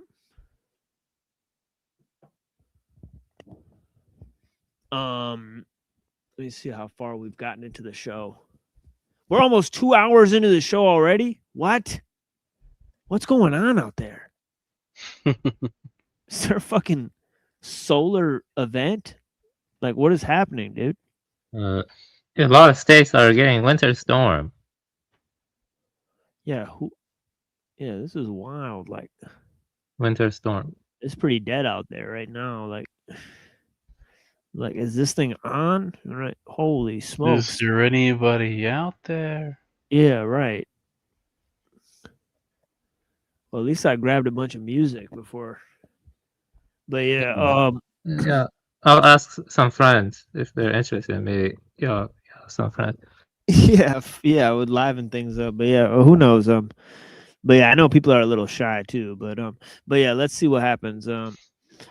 But yeah, so we have we have seen already. So this is Aristotle that's saying he's a disciple of Xenophanes, right?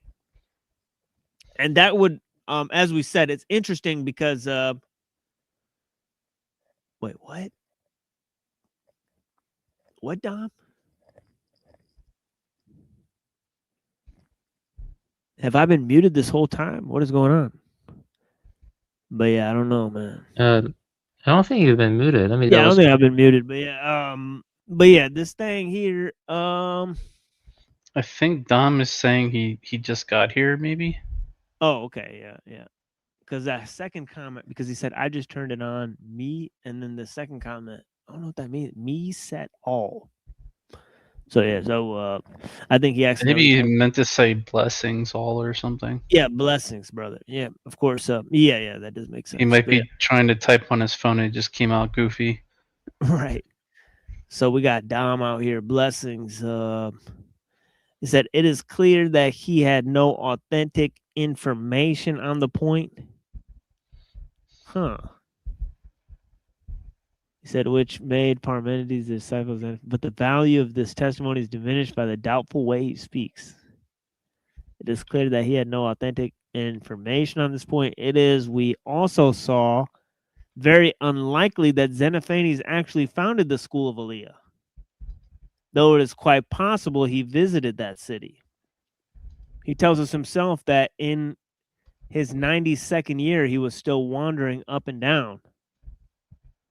Okay, so interesting.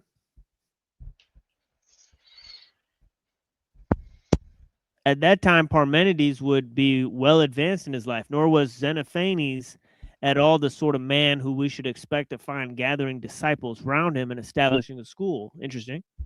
More probably, his influence on Parmenides, if he really had any, was of a different kind. His vigorous satire may have awakened in the mind of a younger man that dissatisfaction with Pythagorean dualism, which, as we shall see, was his starting point.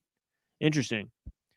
As we must not overlook the statement of Sotion, I don't know who that is, preserved to us by Diogenes, that though Parmenides, quote unquote, heard Xenophanes, he did not, quote unquote, follow him. According to this account, our philosopher was the associate of two Pythagoreans, Amenius and Diocrates. So there's the other account of him being associated with the Pythagoreans, right? A poor but noble man whom afterwards built a shrine as to a hero. It was Amenius, not Xenophanes, that quote unquote converted Parmenides to philosophic life. So Pythagoreans, right? Now, remember I said, what's the connection to the Pythagoreans, right? It's this concept of the one, right? How the one is better than the two, right? How odd numbers are better than even numbers, and so on and so forth, right? Is this sort of idea, right?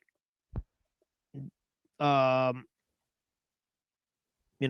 the Pythagoreans, that there's a sort of state to the world in which sort of uniqueness is sort of elevated above, being first is elevated above, being the thing that composes all other things is sort of elevated above, right? So on and so forth, right?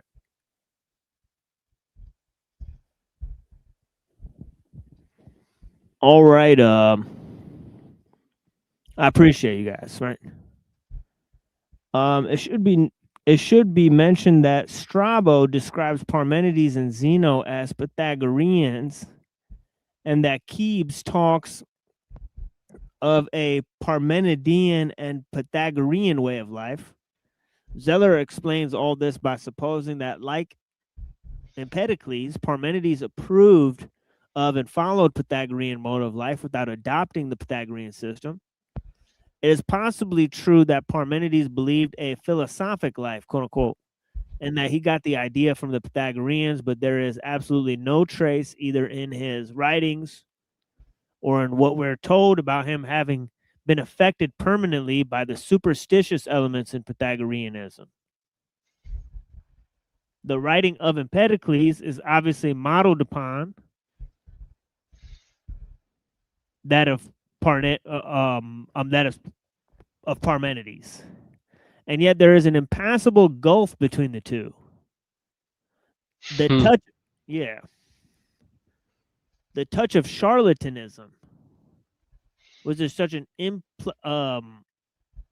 unpleasant feature in the copy, is altogether absent from the model.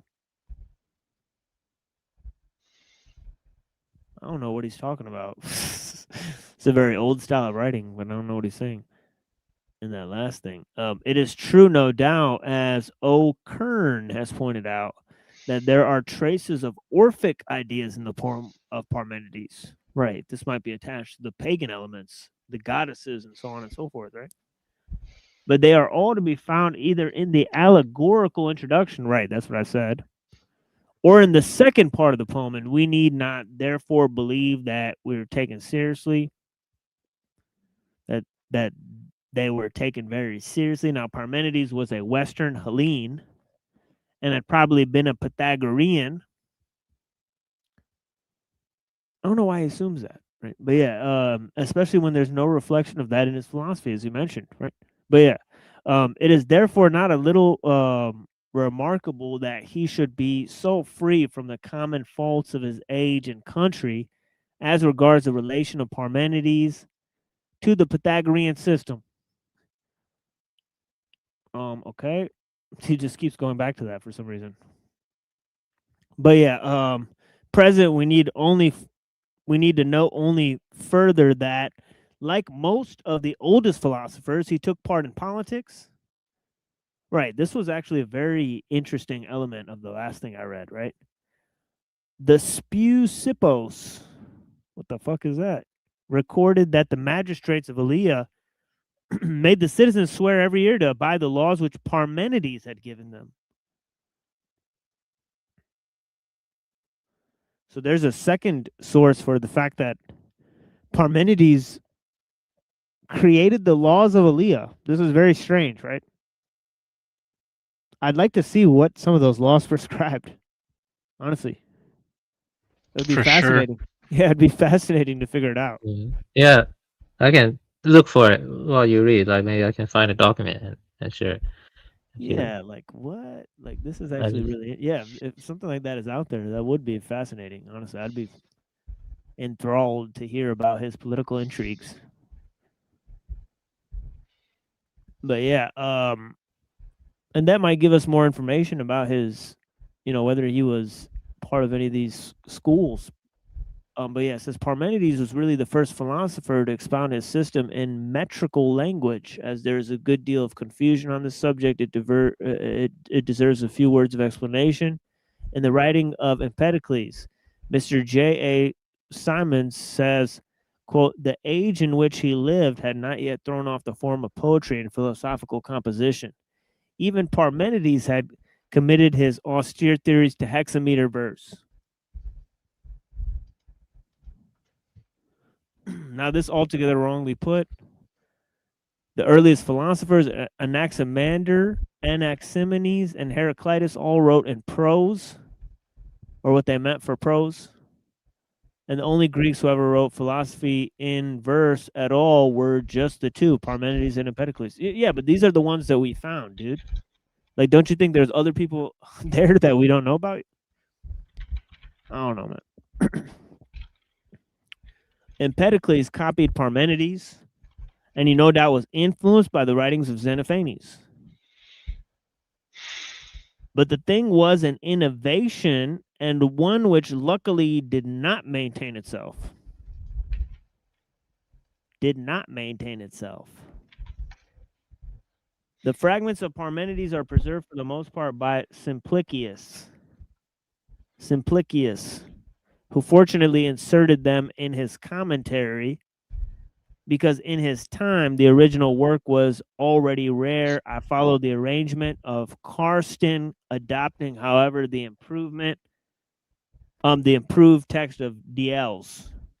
So here he goes to read the poem of Parmenides. But first we'll go ahead and play some music before we get into these fragments.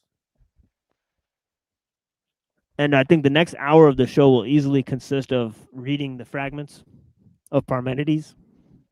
And I know there's not a lot of people watching here today, but honestly, this is my favorite part of, some of the most significant texts I've ever read in terms of philosophy.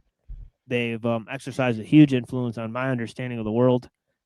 And yeah, when I was looking at Plato and stuff, it was sort of a breath of fresh air to read the views of Parmenides and understand how they influence subsequent thought, right? And just how interesting his presentation was.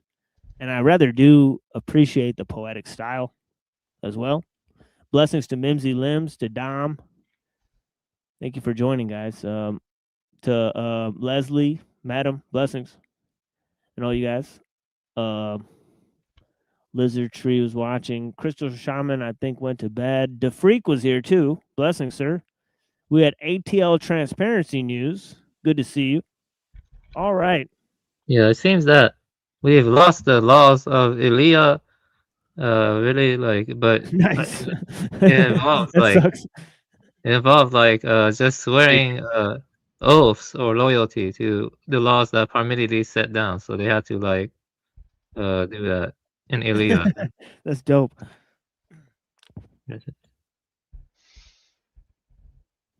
I do think. Yeah, go ahead. I think Parmenides was an aristocrat. Yeah, definitely. So that's why he was able to do that. So he was definitely up there and important. Yeah, I mean that's why. Yeah. So yeah. But yeah. So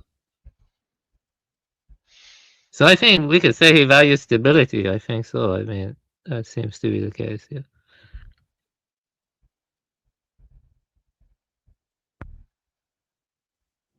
Right, like social stability and stuff. Along with this very stable view of the world. No change. Oh, pretty interesting, right? And yeah, so fascinating stuff. We'll pull up on a song here. And this is one I made for Axis Rap Blood called Electric Lady. Trying to summon him? Yeah, maybe we'll summon him with Lilith. But it's Spooky Saturday, right? We got Lilith from the game Diablo. Right. Enjoy, folks. Blessings. Right? And of course, the instrumental is called Dyed Camel Skins or something like that. But, Dried Camel. Yeah, Dried Camel Skins. I remember from earlier when he played it in the VC. Right.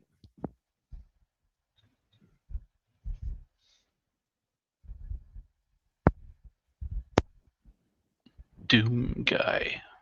So give me a second. Yeah, Doom Guy's got an interesting channel where he just posted just that album and then didn't post anything else. So yeah, he's an interesting character.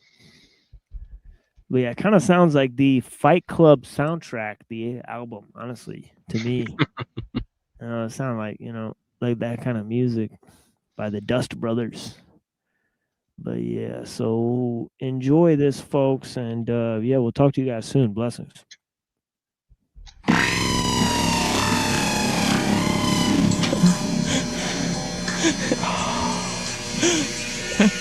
Yeah. Electric Lady. Yeah. This is an interactive tale of a computer hacker, a man and a female android named Andromeda. I was in the lab, minding my own business. Up comes the email.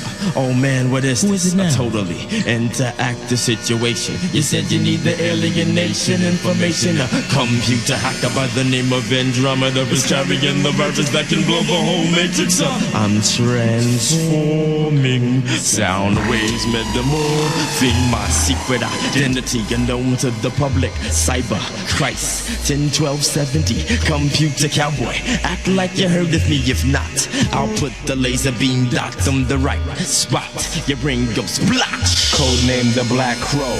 Transmission comes in. Access for 1968. I activate the programs. The Nova Link sinks into the microchip sands. I'm from the Institution for Advanced Professional Training for Scientific Visualization. I'm getting strange blips on my screen. Windows up, I'm that cyberpunk that transmits laser-guided streams of digital images. 100,000 mirrors of the disk. The AOL to the MCI, the FCC to the AT&T. The cybernetic sisters on my CD-ROM. Alienation transmute powers on. Cybernetic sister, electric lady. Future used to be so bright, and now it's looking shady.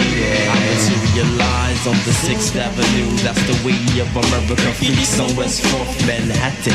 New Babylonia is happening all over again. I seen the group sin at the Lion's Den. Andromeda was in cybernetic freaky deaky effect mode. That's when I quickly activated my holographic cloak. Riding you through cyberspace would be so very nice. But I heard tales of 1,000 men who couldn't pay Andromeda's price. Why should I sacrifice myself for the system? Information highway ain't never been my way. I'm a rebel with a pause. Delete Andromeda, the choice is now yours. I need the virtual reality visor. Give me sight beyond seeing the megabyte and the megabit. Futuristic, metaphysical tech tricks. As information transmits the drama through the fiber optic lines. The IBM 3000 computer is very deep. There's no escape in cyberspace. We can see computers all over the place. Big brother, one line coming soon to a reality towards you. Until that time, the hackers keep hacking. The illegal acting is what's backing my highway information. Plus my internet says I can. You know I can, yes I can because I overstand. Cybernetic sister, electric lady. Future used to be so bright, and now it's looking shady. We both hopped on the cyber dish to Andromeda's residence. He had enough electric cats that's more than dead presidents. Operation Hardware 1. Track down the hacker, but she's still on the run. What's that you say? Put these goggles on my face. She wants to totally interact with me in cyberspace. Are you ready? Computer love, microchip fantasy, cyber sex, and virtual reality. Caution. Climaxing with Andromeda may cause total out-of-body experience due to pleasure beyond man's reach. The OVX. Enter at your own risk. I'm in the matrix now. As I search for the cybernetic chip, I wonder where it went. I have to search the files. So much memory to scan, but little time is spent. My network says that I have enough megs. In other words, my power is like a supernova. Enough of that getting over. I finally rolled over out the bed, ran my fingers through my dress and started yawning. It's morning, and we both slept the night away in cyberspace. Information highway is where it took place. Cybernetic anthropomorphic machinery almost got the best of me, but Neo be in me when the rhythm I'm never giving up. I cyberpunk Andromeda so hard the microchip blew up. Let me collect myself, I turn my head and just as soon she dematerialized into an object in the room. I never ever found above the matrix is safe. Somewhere some deep down my heart I'm gonna be Andromeda's slave for eternity. It's that cybernetic sister, electric lady. Future used to be so bright, now it's looking shady. cybernetic sister, electric lady. Future used to be so bright, now it's looking shady. Get this virtual reality helmet from off of my head. Cybernetic sister, electric lady, electric lady. Future used to be so bright.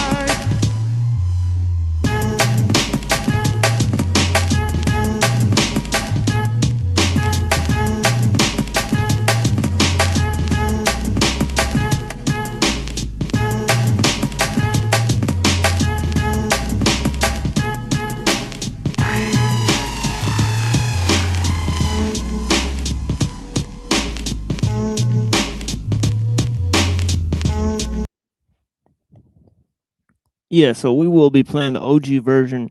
The OG version is way better than the one I made, honestly. I'll just go ahead and admit that. The OG version of the song is so good.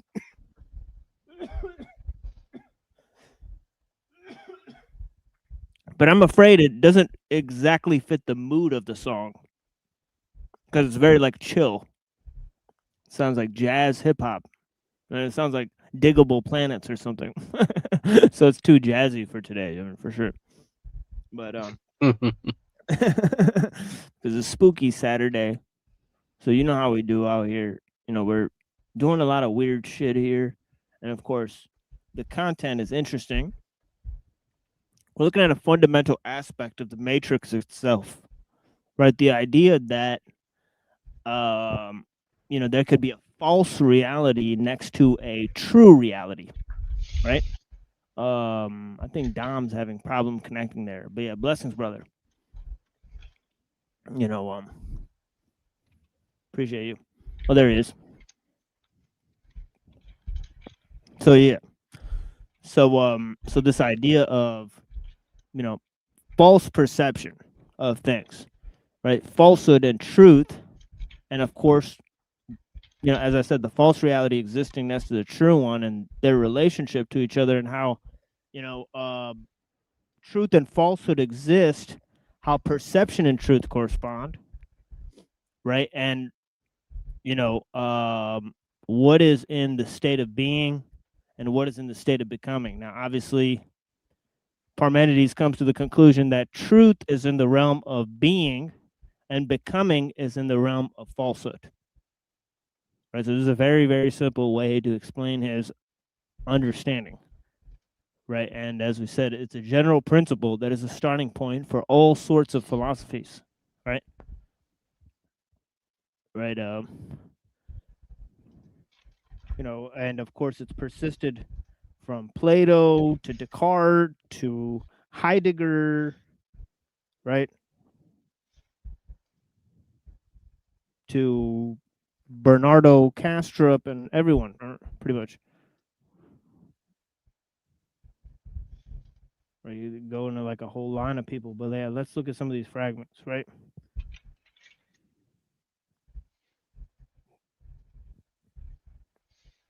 The mayors carry me as far as my spirit ever aspired, were escorting me, where they brought me and proceeded along the renowned road of the goddess, which brings a knowing mortal to all cities one by one.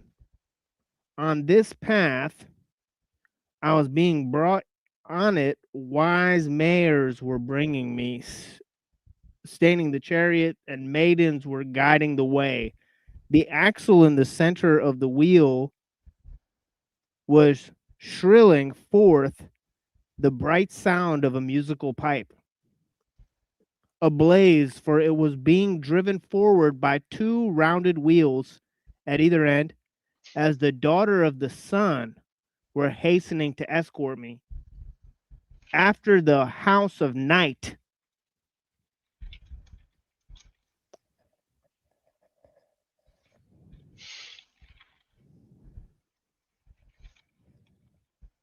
So, you know, it's getting pretty real out here. Yeah, something about Parmenides' fragment is very epic. Like it. Yeah, that's epic as fuck. Yeah, it's very epic. Yeah. Yeah, he said the chariot was just, you know, basically it's flying, right? So he's just in like just a, you know, he's driving in a Cadillac that's kind of flying, but it's being driven by like the daughters of the sun, and it's Yeah, also when like, yeah, wild because there's music playing in it, like it's yeah, just playing also, like the sickest jams. when you think about it, when you see an epic moment like that, it does kind of make you feel like time stopped. You know what I mean? Like, you see what I mean? Like, that's Yeah. that's one thing to say. Yeah, but imagine like flying and like you know, like our friend like our friend Sterling said, a purple Cadillac. You know, there's like, you know, and it's just playing like Nuja Bess, and you're just like flying. And there's like these goddesses just driving it. But yeah.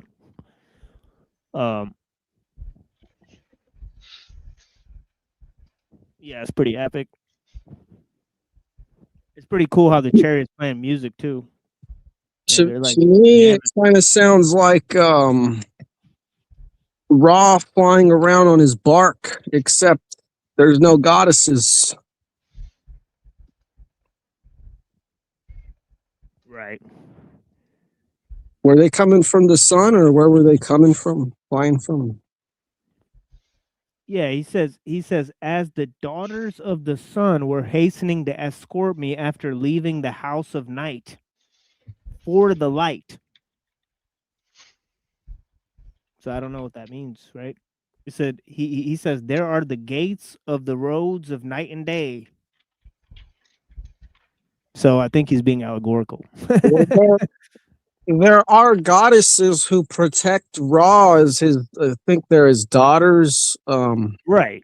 Yeah, I was gonna say there are goddesses, right? Yeah, so. Wadjet and Neckbeth. Nice. Yeah. Wadjet's like a serpent who protects the ground, and then what was the other one's name? Fuck. I'm kind of fucked up today. Well, there's Newt, right? Isn't there Newt? It's like night. No, it's just something short, but I know Newt. I just can't put my mind on Newt right now. Yeah, because there's like a god of the night, but yeah, I think there's one of like the sun too, right? There's like a goddess whose head is like a sun, right? I'm pretty sure. Yeah, I think that might be. I don't think it's Wadjet, but Wadjet is the serpent around the sun on the top of Ra's head and protects Ra. So that might be what that's referring to. Yeah, I like Newt because the way the depiction looks is pretty cool. Yeah, what's interesting is in Japanese mythology. Okay, I know who Newt is. Okay, I remember Newt. Go ahead, Adrian. Yeah, she's like yeah, in Japanese mythology. This is what I'm talking about.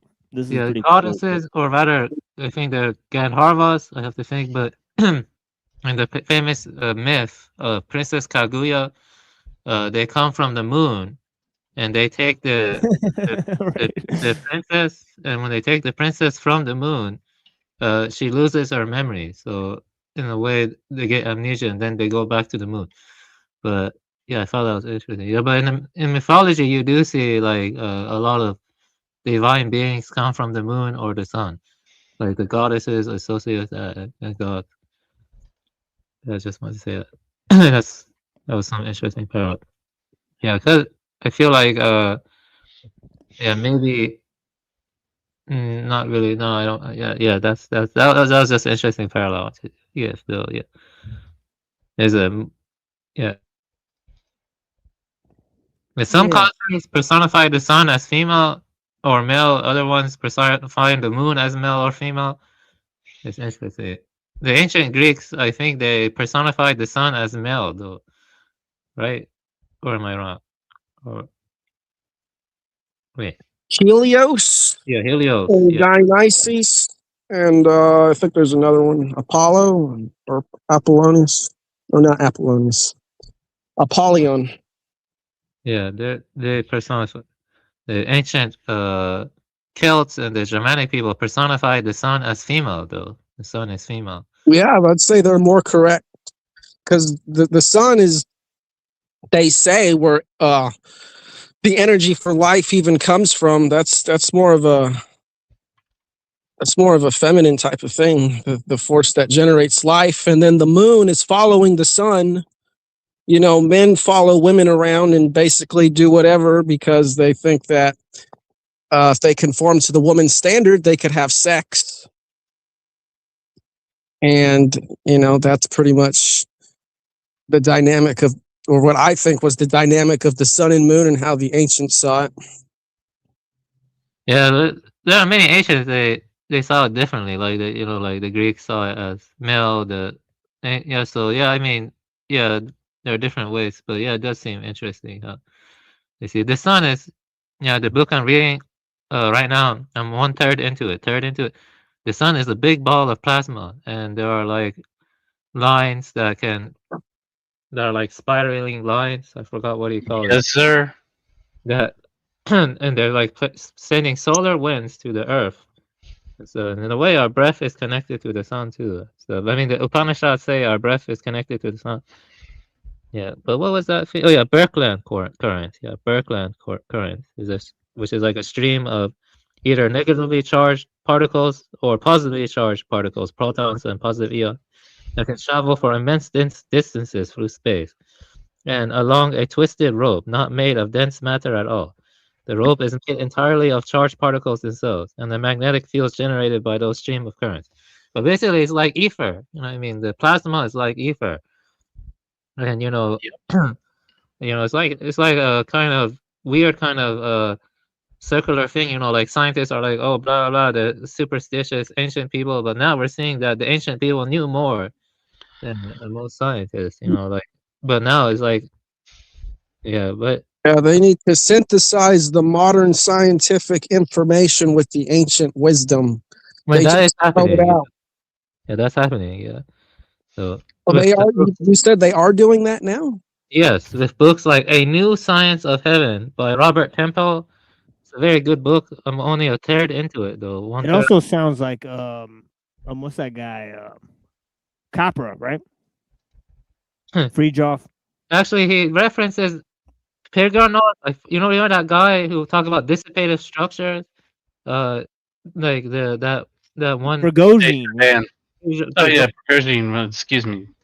Yeah, Prigozhin is another huge guy, right? Yeah, Prigozhin is cited all over the place, right? Yes. He's cited by like Terence McKenna and like Skolimowski and stuff. Yeah, and also biosemiotics. Yeah, the Prigozhin is probably Oh, one. no way. Oh, no way. They talk about Prigozhin and biosemiotics too. Oh, yeah, you showed me that, right? Yes, they do. Yes. Like they refer to his stuff. Yeah. Yeah, I remember. Yeah, that was on your channel where you showed us that. Yeah, that was interesting. Yeah. Rest in peace, channel. Oh, revive it. Yeah, eventually. We're gonna revive it. We're gonna resurrect. Resurrection from the dead. Oh yeah. So basically, Prigozhin is sorry, but he just basically Prigozhin discovered and proved that energy brought into a chemical system instead of always contributing by a process known as the increase of entropy, the progressive increase of disorder could be dissipated away into other directions and purposes that were productive and could form open, interactive structures such as life forms known as dissipative structures. And even biocivilizations talk about him too, Pridrak and stuff. So yeah, he's probably one of the most dissipative is not what that term is not what people would normally think of. It's like he means forming into a new thing, pretty much, right? Yeah, it's kind of like a misnomer almost. I know, right? It's a little confusing. Yeah, exactly, because I think it's about the self-organization. Like, you're taking the entropy, but you're exporting the entropy, and you do that in a way that you don't violate the second law, but you can still get increasing self-organization. So it has to do with self-organization. Yep. Yeah, but so Dusty Plasma is it's that one chapter he had on Gnostics. That was kind of mind blowing. did? A chapter on Gnosticism. You believe that? Wait, who did? The guy who wrote A New Science of Heaven, Robert Temple. Yeah, Oh, okay. Temple, yeah. I already forgot that chapter. Jeez. That chapter Yeah, I was think, incredible. yeah, If I you think want, I can Red read read some that. of that chapter. If you want me to. Yeah, you guys Like, need to show me. What's the name of this book again? A New You guys been Science of talking- Heaven. New Science of Heaven by Robert Temple.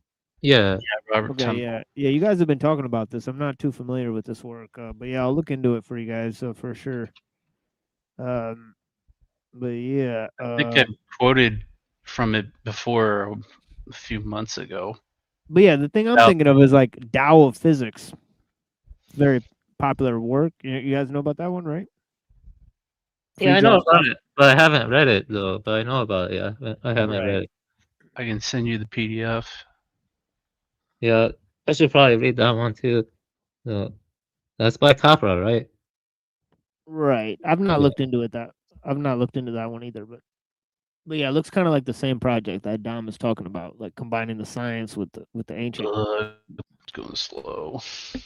Yeah, I know that they are doing it, but I think it's just that they're not doing it at the pace I want them to. But I understand.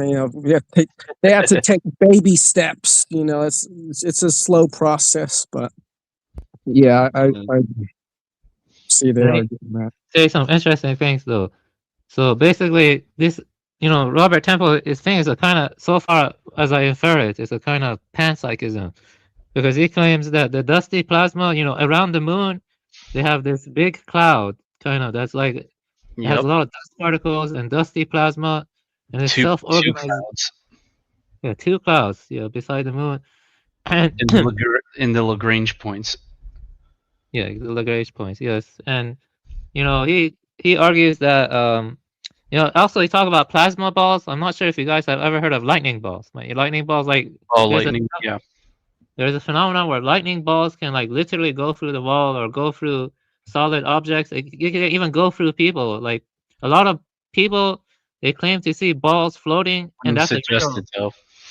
It's real and stuff, like the lightning balls and stuff.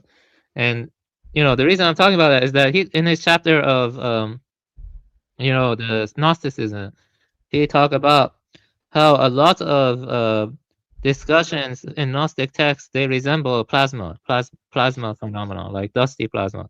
And I can read you one. He taught the philosopher Philoponus of Alexandria. He wrote, there is moreover beyond the soul another kind of body that is forever attached to the soul, which they call radiant or starlight, and it forever keeps its radiant body, which is of an everlasting nature. And then he talks about from the Nag Hammadi, he has something called Marsanes. The narrator says, the third shape of the soul is spherical. There is considerable unanimity amongst many of the mystical texts of antiquity that men and higher entities alike have souls that are radiant and glowing spheres. Men who become too attached to earth cease to radiate light and go dark, thus resembling the fallen angels who have become demons of darkness or something. And he said that. But basically, plasma is ubiquitous in the world, and it's kind of like pneuma. Basically, they found something like pneuma in the recent astrophysics. Space is not empty. That's what I'm saying. Space is full of 99% plasma. And it's like the animating principle. I think of plasma like blood, and I think that space could possibly just be the inside of a giant organism, for all we know. Yeah, and the thing is that the filaments, they're like filaments that they call it Birkeland currents, that all of these planets and the Earth are connected, and they're streaming like solar winds and plasma. They're like streaming plasma. Like our sun is powered by streams of electric currents from a filamentary web of gigantic current streams linking all the stars in the galaxy. On this view, Birkeland currents supply huge currents of electric power, and they're surging around the universe in filaments. So that's kind of like the brain, you know what I mean? It's like the brain, you know, the cosmic. But yeah, it's a fascinating book, you know. Yeah, and the way that, and another thing is the way the plasma goes through the universe is kind of like a double helix. You believe that? It's like a double helix, like it's like roping around like a double helix. But yeah, I do recommend the book. That's because everything moves in a spiral. That's just how the waters of life flow in a spiral or double helix. Fractal. Yeah, yeah, it's a fractal. Like, yeah, I would definitely recommend you the book. Then I think you would like it. It's Robert Temple's A New Science. I'm about a third into it. Probably finish it Monday or Tuesday, and so maybe Tuesday. But it's very fascinating stuff. You know, it's actually some of the stuff I see kind of resembles fungi. Also, you know, in the fungal networks I learned about the hyphae and the nature of the mycorrhizae and mycelium. It kind of behaves like the plasma all around us. You know, 99% of the universe is plasma. And so, I think dark energy and dark matter are not right about that. It's like What?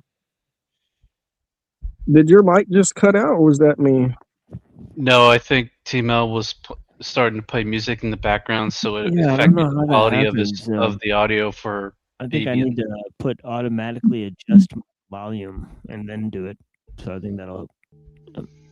But yeah. So speak now, Ivan. Oh yeah, I said that. I don't Yeah, think there you dark go. energy or dark matter exists. You know, the universe is plasma, which is basically like pneuma or ether.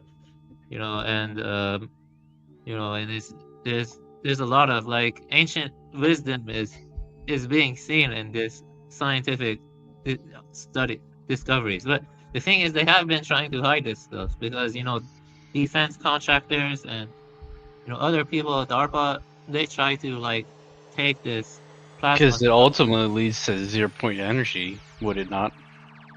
Yeah, maybe the free energy could be possible with plasma. And so, you know, my background in physics is actually not as strong as many people, but maybe it is possible. Yeah, it's like pneuma, basically. It's like pneuma, and maybe I don't know. Maybe the ancients knew how to harness plasma in the ancient past and stuff. Maybe, It might tie into the mysteries. If they've had psychedelic experiences, they might have gained knowledge that way through plasma. I think they also had access to magnetoreception. I was looking at that today, and it's how birds know where to fly because they can basically see the Earth's magnetic sphere around them in a way that humans can't comprehend. Yeah, this will blow your mind though. Yeah, the magnetosphere and the ionosphere are plasmic too, right? They're plasma, you know. They are plasma. Yeah. There are 4 states of matter. Solid, liquid, gas, and plasma. You know, and plasma is the one that's like ether, and it's like the magnetosphere and the ionosphere. I have to double check that. Am I correct about that rating stand? I think so. I'm not sure if I. It's either, well, it's either like a 4th state of matter, or I think it's also could be described as like a proto state where the other 3 can either originate from, or that it's like an intermediary between the 3. I forget, but I might be incorrect about No, it. you're right. Also, the magnetosphere is majority plasma. Yeah, I just looked it up. It's a plasma environment. It's filled with ionized particles, you know, electrons and ions, whose motion is strongly guided by the Earth's magnetic field. So it's highly structured too. But yeah, it is plasma. Yeah, basically what I'm trying to say is this book is interesting because it makes you see all of this stuff in a spiritual way and all interconnected. It actually kind of reminds me of Indra's net from Buddhism. You know, if you look up Indra's net, it's very close to that and in like certain principles, you know, because it's interesting. Yeah. It sounds like hallucinogen in the background. Simon Postford. Maybe Schwangel. Yeah, I used to listen to a lot of Spongler. It's interesting stuff. Also, the plasma can create matter. It can precipitate matter, and that matter is also otherwise precipitated out of nothing. And you have like dusty particles in the plasma clouds or whatever, and they have like certain lifelike, intelligent aspects to them. Which is very interesting. So is things like Aurora Borealis plasma? Yeah, Borealis is plasma, yes. Yeah, that makes sense. And it's relevant because this could explain like the mechanics of the what for the state of becoming, right? I mean, not the state of being, rather. I'm just thinking right now, that's what the Native Americans said we used to be. We used to be plasma beings. And then these gods came along and put us in these flesh suits somehow. Yeah, I think we still are plasma beings. It's just we have this atomic matter overlay of physical bodies. Yeah, they trapped us in this carbon suit. I mean, yeah, like you could use the word trapped, but I mean, there's still a lot of debate on whether that's the case or not. Well, I would say it is. You know, if we're going to take the Bible, it says right there, the mark of the beast is the 666, and what's the carbon? It's 6 protons, 6 neutrons, 6 electrons, and you know, they already said that or something superior than this. That's where transhumanism comes in. It's just going to try and sink us lower. I think there's a debate on whether that's the actual number or whether it's 616. I know 616 comes from neuro. I know that, but in the modern day, 666 is associated with Satanism. It has to do with being out of alignment with 777, which is a holy number, because you know you're either tuned in with God, which is 7, or you're not tuned in with God, which is 6. And then 888 is God's number. It's just not us. And let me just say something.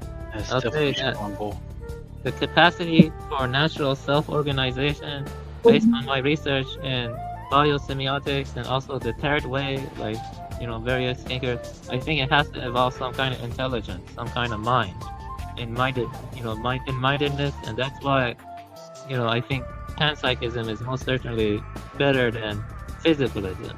Panpsychism is better. So I think David Skrbina would have liked this book too. Maybe he's already read it. Possibly. But consciousness is more than the mind. It's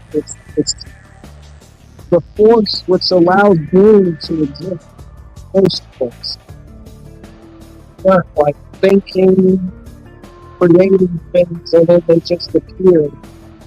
It's actively bringing together the forces of order and chaos, which I think happened when they say God split itself. It's been that one. I've heard that one. I'm pretty sure the Gnostics will tell you that God basically split itself like he split a walnut. And then falling, it's producing all these fractals that we're basically living in. And then the force in the middle, which is the magnetism, or if you want to call it the plasma, is what connects the order and chaos together. In a way, the whole universe is one body breathing in fractal complexity, and you cannot separate that motion from the body itself. And that breathing, the breath, our breath is connected to the sun and the whole universe, and that's what the Upanishads gets at. Upanishad says when you die, before you die, your like last thoughts and your mentality mix or mingle with your breath, and then when you finally let out your final exhalation, it's like you either go to the moon or the sun. You know what I mean? Because the moon is like involved with, I think, transmigration, and the sun is like, at least in Upanishadic wisdom, it's more like where you go if you achieve moksha or something. Like some of the Upanishads argue that. And so, because underneath the sun, the surface, there's like big river of plasma, like huge river of plasma, and it's crazy, like the river of plasma, and it's way bigger than the Earth and other stuff. But yeah, it's a fascinating stuff. Yeah, and the book actually didn't mention Upanishads much, but it did talk about some very other interesting stuff. But there's a lot of stuff with Upanishads that I do think mix well with this too, so which is interesting. When you talk about breath, it makes me think of what, Brahma? Yeah, that's right. It is connected to Brahma. Yeah, he did mention Brahma now that you mention it. Yeah, that's right. Yeah, that's pretty cool stuff. Yeah.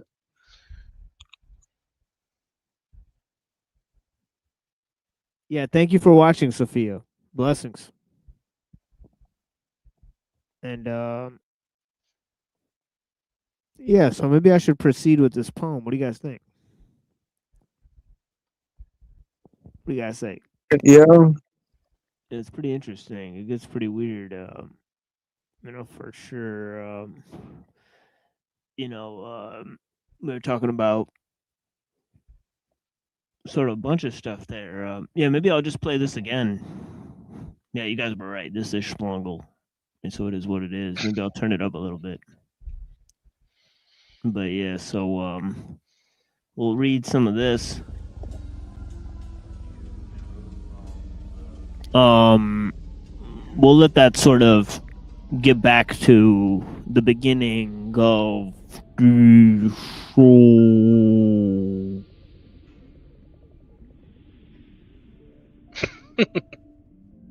I appreciate you guys. Blessings. But yeah, Postword probably likes to put a lot of McKenna quotes in his tunes, in their tunes. Right. But yeah, I tried to turn it up, but it looks like the song is ending. But yeah, let me get back to this poem here. It says, on this path, on this path I was being brought. On it, wise mayors were bringing me. Straining the chariot, and maidens were guiding the way. The axle in the center of the wheel was shrilling forth the bright sound of a musical pipe. Ablaze! For it was being driven forward by two rounded wheels at either end. As the daughters of the sun were hastening to escort me, after leaving the house of night for the light, having pushed back the veils of their heads with their hands, there are the gates of the roads of night and day, and a lintel on a stone threshold contain them. High in the sky, they are filled by huge doors, of which avenging justice holds the keys that fit them. Holy smokes. Avenging justice? That's pretty, biblical, right?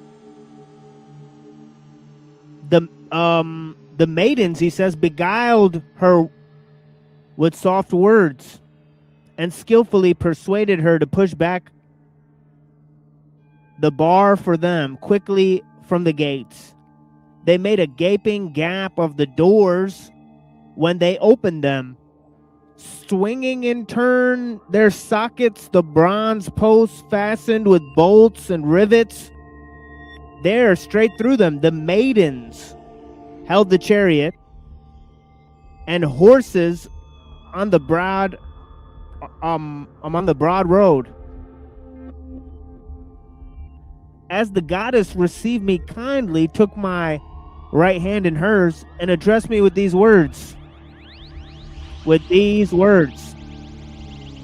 Young man, accompanied by immortal charioteers, who reach my house by horses, which bring you welcome, since it was not an evil destiny that sent you forth to travel.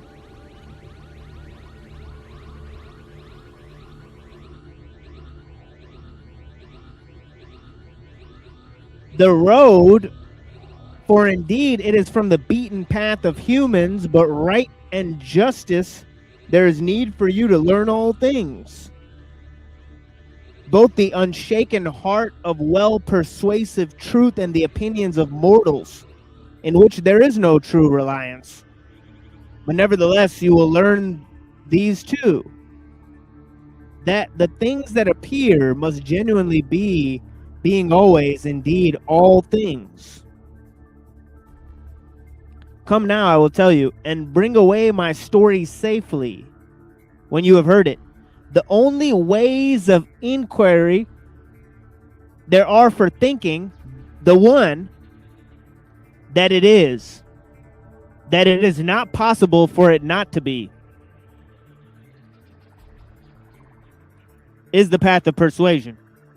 For it depends upon the truth. The other, that it is not, that it is necessary for it not to be, this I point out to you to be a path completely unlearnable.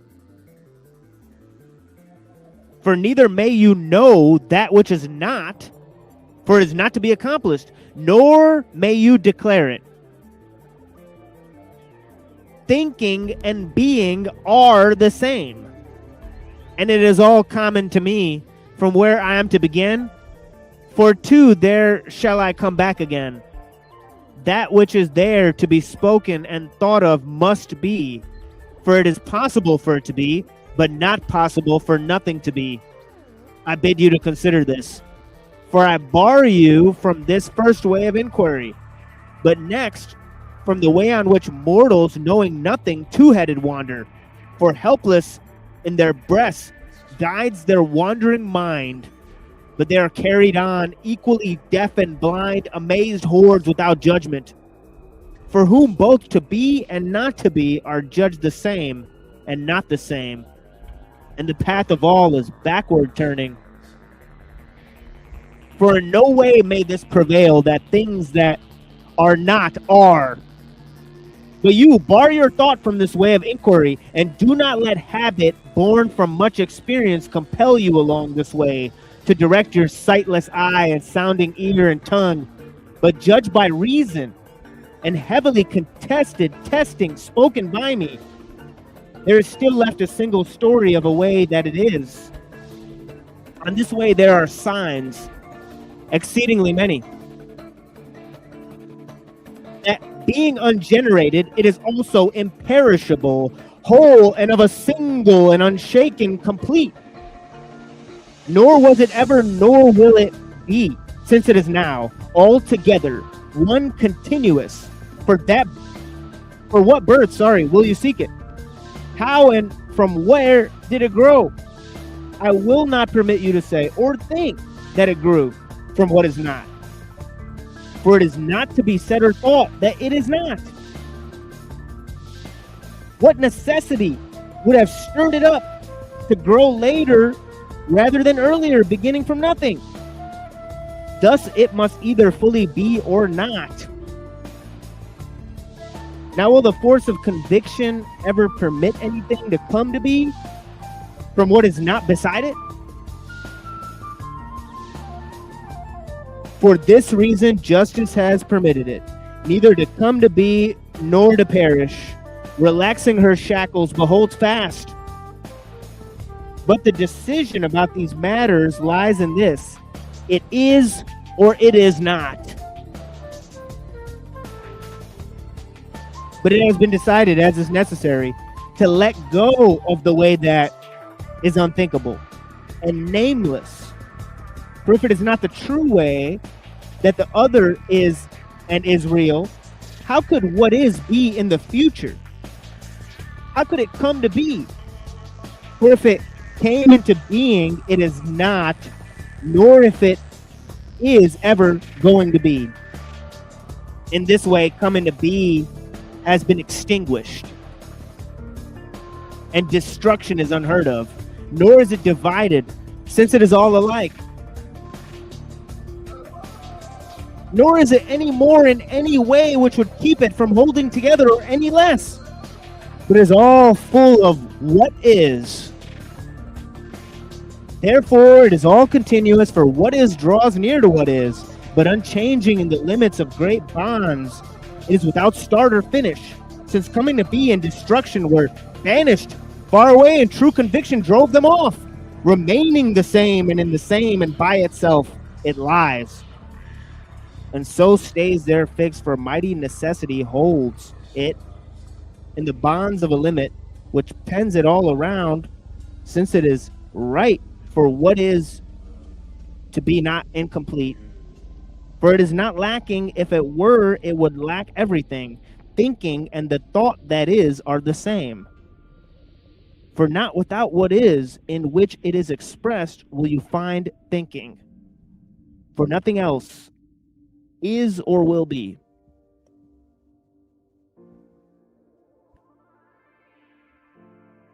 There it is, folks. But what about feeling? But wouldn't feeling come before thinking? Not if thinking is being, right? It said thinking being earlier. Right. Which kind of throws me for a loop, but I think I understand it, sort of. Like he says, if you think of something, it has to be part of what is, right? You can't make something up. Yeah, and I do agree with that because, if you think of lies or lies people tell, they can't just make things up. They have to take things that are real and then they use their imagination to twist it to be any which way. But yeah, people cannot imagine something they have no frame of reference for. Right. Yep. Well, that kind of ties into the anamnesis, doesn't it?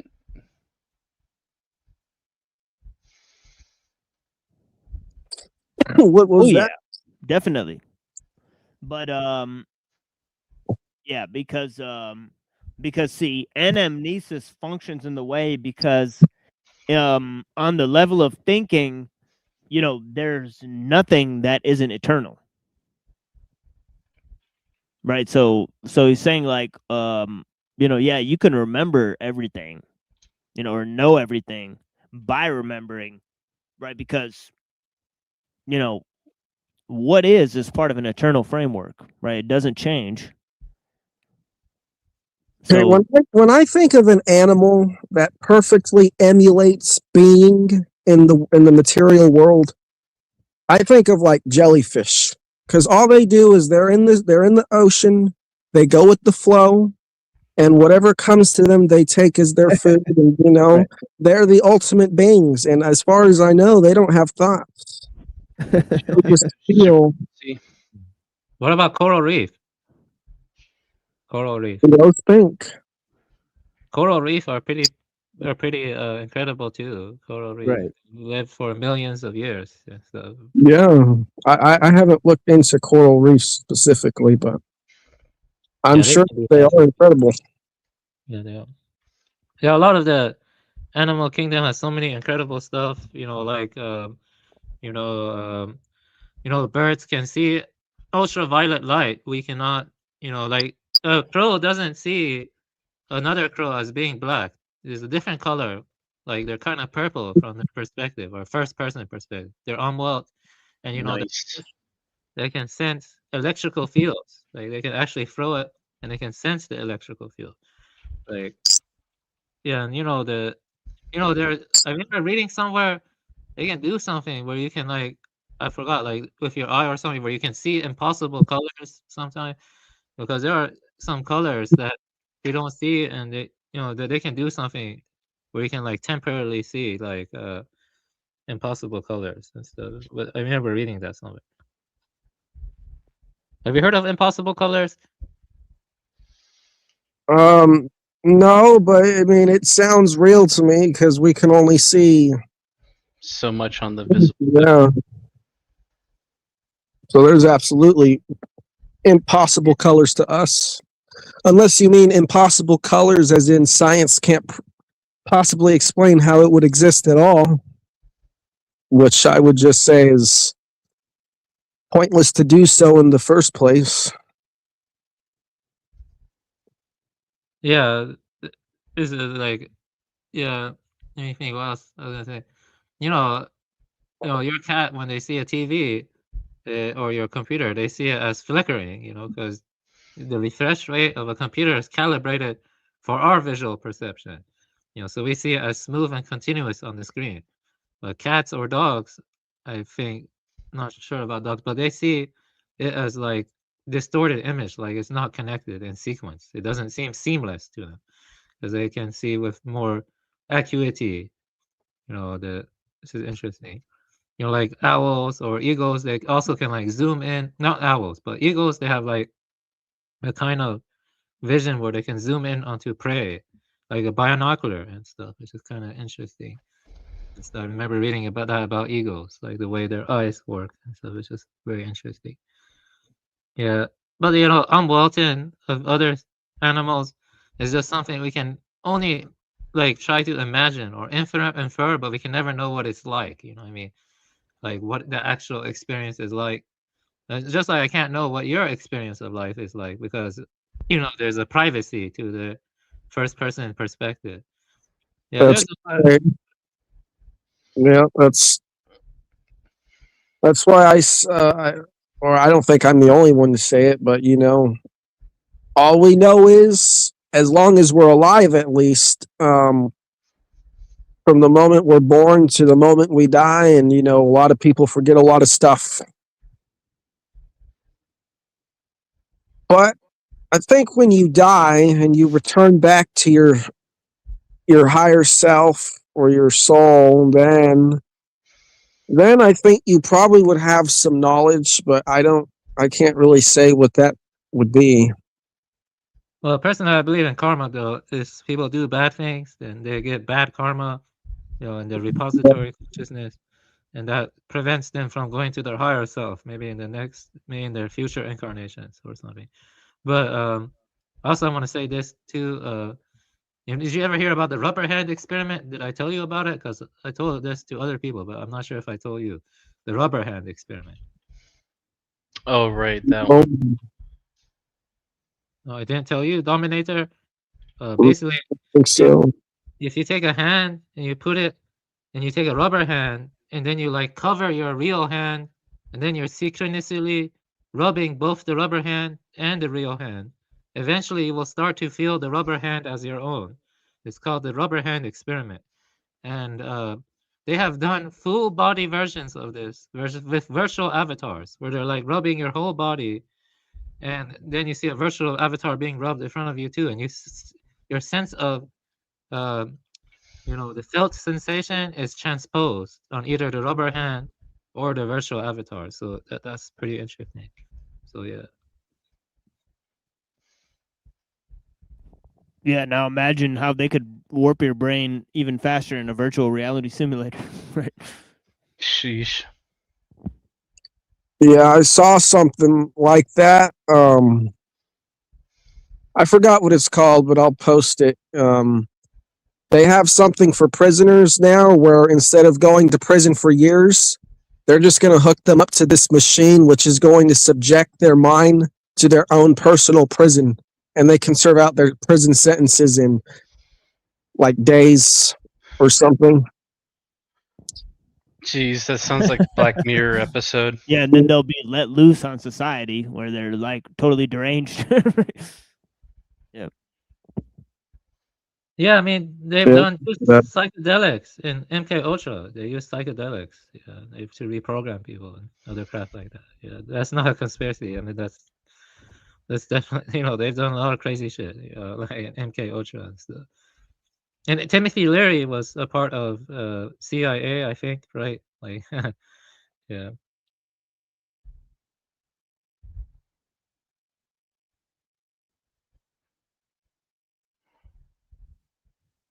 When you said that, I was thinking of Dennis Leary.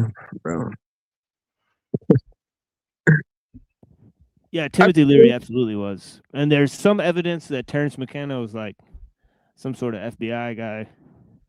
But the Esalen Institute, it's like a lot of CIA people were in the Esalen Institute. I think Bateson taught there. It's, I don't know. So definitely linked to the CIA.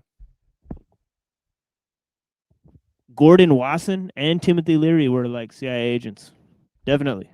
This has been proven.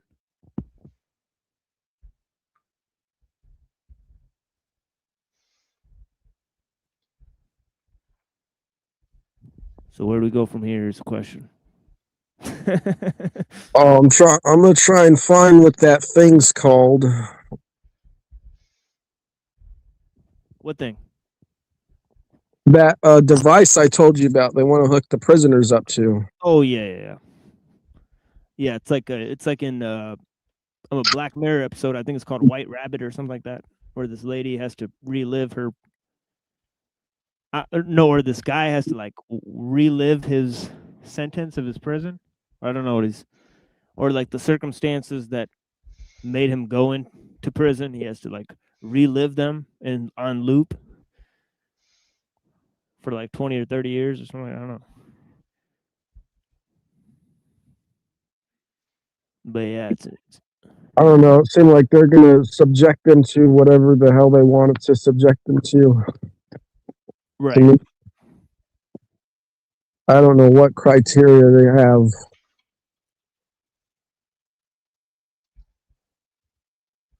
Yeah, that's very frightening stuff. The people don't realize that the oligarchs and the system itself is perpetuates and complexifies not because it wants to help people or help nature, because it wants to find ways to manipulate and enslave us more by forcing dependence and such. And some of the stuff they do is very sick. I do think Black Mirror is predictive programming, definitely. Like, I don't think Black Mirror was just by artists or by just creative people. I feel like it was predictive programming. A lot of it is like coming true, at least that's what it seems like to me. But yeah, that's definitely the case. Yeah. But that thing you described, I saw an anime with something like that, where they were like, I think it was called From the New World. That was an interesting anime. And near the end of that anime, they're like torturing someone and they're like constantly revive him again to torture him more with their weird ass technology. Yeah, that anime was pretty crazy. But it was a well written anime though. But yeah, because yeah, that's what that does seem like. If they have the capacity, they have stuff like technology to like torture people or get more information out of them, that stuff, they'll use it and stuff. They probably already have stuff like that we don't hear about and stuff. Yeah. Have you ever heard of Manchurian candidates? Some people claim that they had brain chips put into them and that they have a certain like tick, like if they see like, I don't know, a hand gesture or they see certain blinking lights, it puts them into kill mode. And Jesse Ventura, I actually do like Jesse Ventura. He interviewed someone on his TV show about that. But yeah, Reddington, I have a question for you. Have you ever watched Jesse Ventura's TV series? Oh, bits and pieces of it. Yeah, it's very good. Some of the episodes are very good, though. I do recommend watching it. Not all of the episodes are good, but a lot of them are, yeah. I think like the whole brain chip thing is probably old technology at this point. I think they're probably more into manipulating frequencies. It doesn't exist, guys. I was wrong. That's what it was. Yup. I think that frequency stuff is old too. About V2K, voice to skull transmission. That stuff is pretty old too. Yeah, but it's probably but I mean, it's probably way more refined now, where they can trigger certain parts of your brain remotely. Yeah, that's the pattern we see. That just gets worse and stuff. But yeah, that's right. Yeah, it does seem to be the case. Yeah. I was talking to Bronze Boy about this kind of stuff, like how most most scientists they're not true intelligent intellectuals. Like I've said this before. I'm sorry if I get repetitious, but I had this very good AP chemistry professor. She was a very kind black lady. She used to work at neuropharmacy, and they were making antipsychotics for elderly people. But she knew what she was doing was wrong. She actually had direct evidence that the meds they were making was killing people. Like they didn't care about old grannies. They just wanted to push out those meds to force more dependence and fuck them over. And so she left, because she has a conscience. You see what I mean? She has a conscience, and It's she the believes money. Malthusian, that's why. Yeah, Malthusian. Yeah. Yeah. Or at least that's part of it anyway. What Malthusian means? They want to depopulate, right? Because Yeah, basically. But depopulate in their sense, make money off you slowly as you slowly expire. That's definitely the case. And she was a good professor. Yeah, she told me this stuff. She has a conscience. The thing is, I noticed is that the industrial system or modernity, the system we're embedded in, is about trying to destroy people's conscience. You know what I mean? Like, that's what materialism ultimately amounts to. Because if there is no higher purpose, no dharma, no any kind of metaphysical principle which you can base a moral scheme on, then everything is permissible. And if you think about it, Timothy Leary, he was kind of social engineering the masses. He said, if it feels good, do it. But I don't think that kind of mentality is good for spiritual cultivation, or it's good for social stability. If it feels good, do it. I mean, that's not. Yeah, he said he said he was the reincarnation of Aleister Crowley. You guys know that? I didn't know that. No, but that makes sense. Yeah, he's a weird guy. It certainly doesn't work for sadomasochists, I'll tell you that.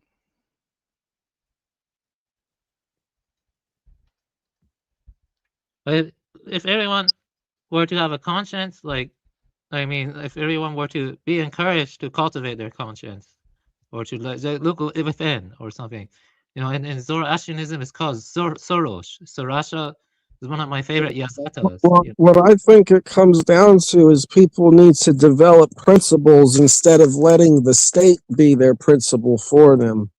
The government wants people to look to them to be the guide on how to live, instead of people learning how to live on their own, which people are perfectly capable of, but people are fearful of one another.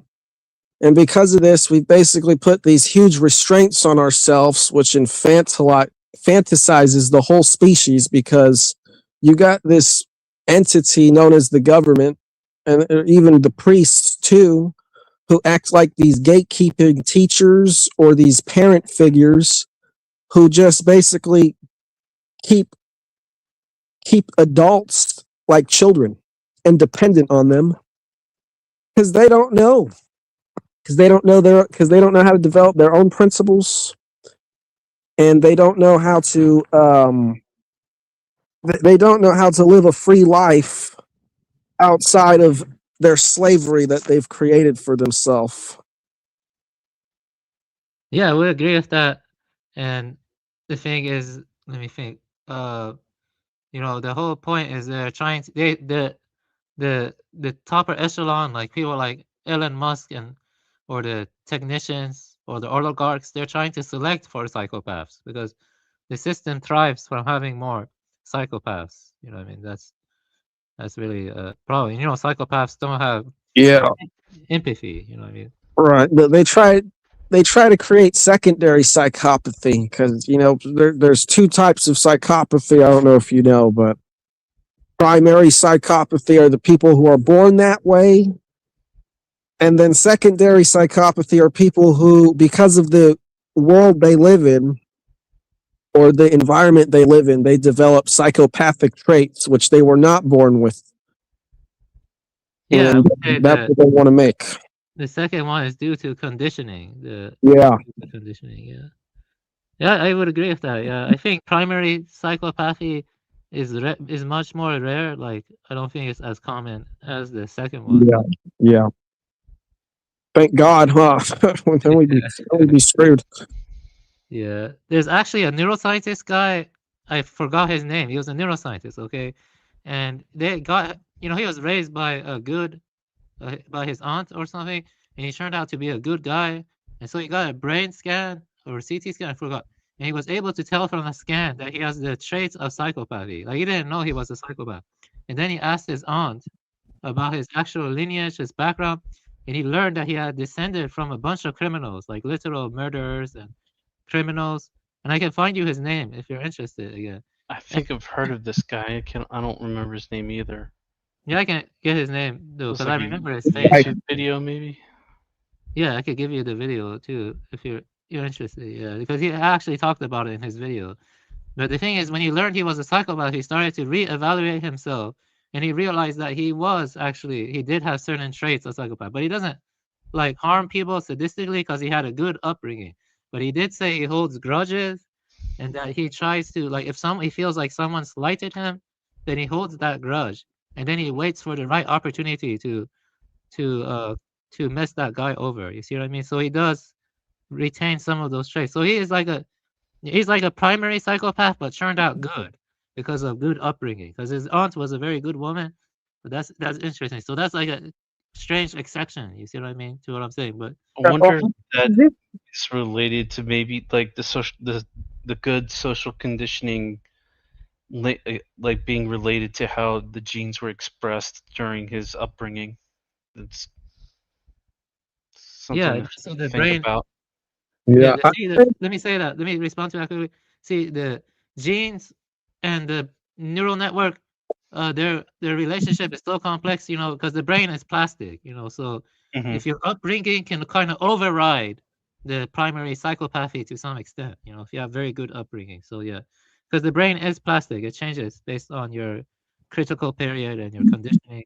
Yeah, that's what I was gonna Rewiring say. of the neural networks and all that. I would absolutely would think that you could teach a primary psychopath to be less psychopathic by basically teaching them in a very gradual way that they are a psychopath. And the way that you teach a psychopath not to harm others is that a psychopath basically recognizes what is not good for them, but they don't recognize that it's not good for others or care.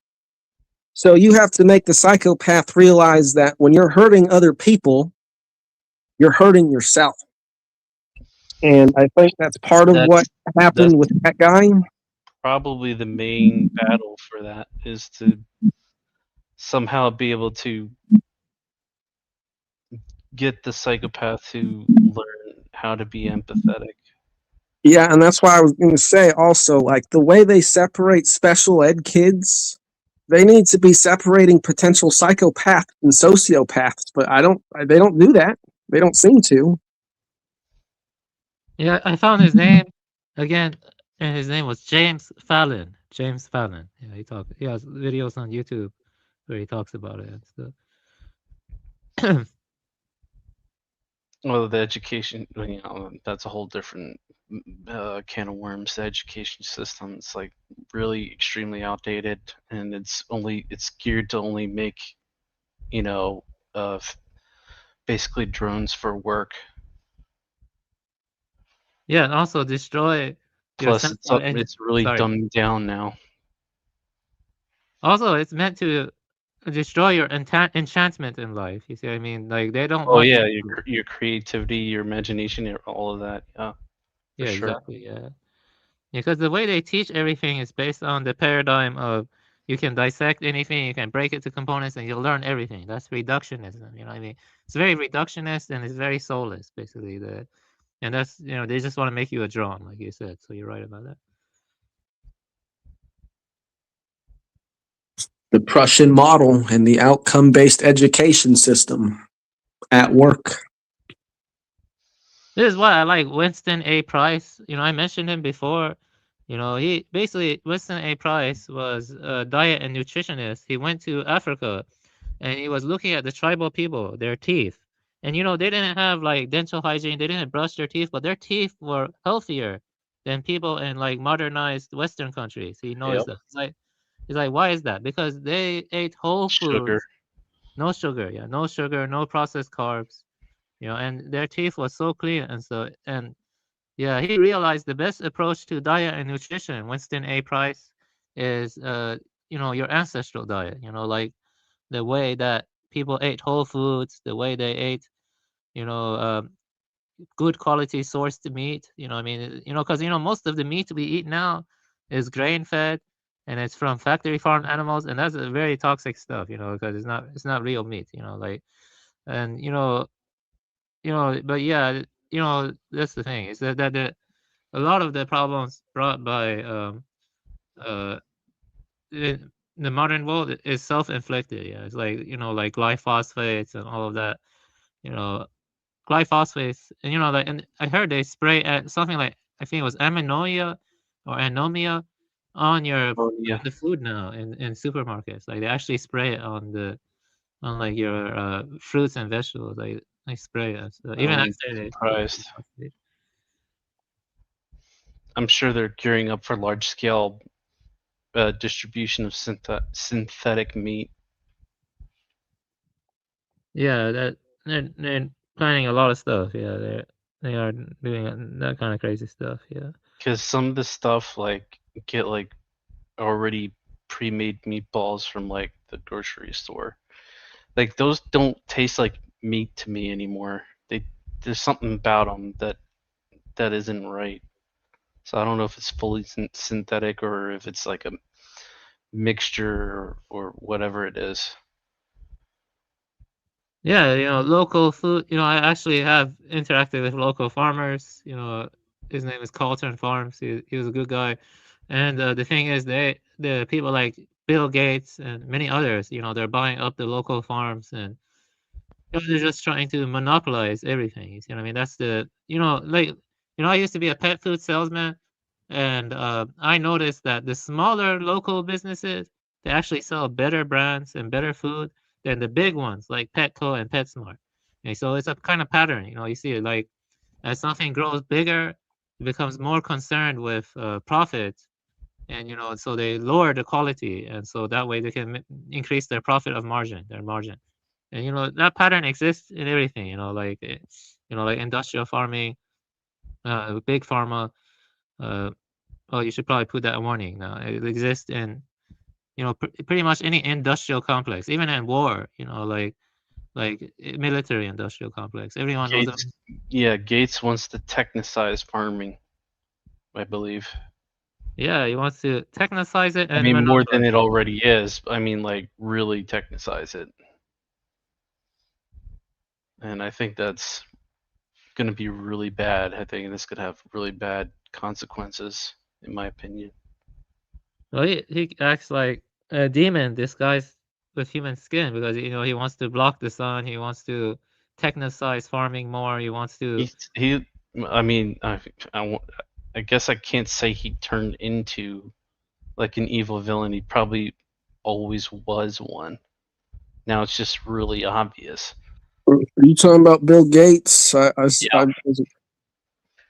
Yeah, he became an evil villain the day the dudes threw the pies in his face. Yeah, that's hilarious. Yeah. I forgot about that.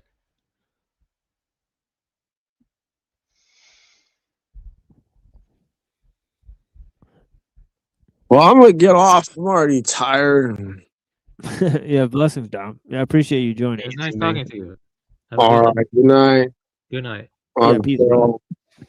Take care of yourself. Yeah. Yeah, let's go ahead and hit them with some music then. Making some coffee here, and it's pretty much a good time to hit them with some music. We'll move to a different topic here, right? Which is the Jewish elements in the Corpus Hermeticum. So we'll kind of investigate this idea here before we move into some St. Thomas Aquinas, and also look at the finer points of Gnosticism in Elaine Pagel's book. So we're looking at a few different elements here. In the next hour, we'll be focusing on the text of the text of the 2nd century, right? All right, and what that does to a brother. What that does to a brother. You should be seeking this knowledge to expose evil. That's something Christians are supposed to do. We don't seek knowledge. That's Gnosticism. We don't seek that knowledge. So let's get up in this. Appreciate you guys. Let's see what I got on the table here. I know I got some good things here for you guys. Ooh, baby. Ooh, baby. So Oh yeah, so robot love. Maybe we'll summon Access with this. Robot love. Robot love. AI robot ladies. So yeah, enjoy. Blessings. We'll be right back.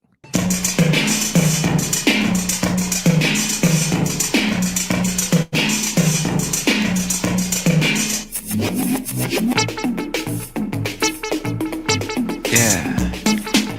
Berlin motherfuckers do it my style.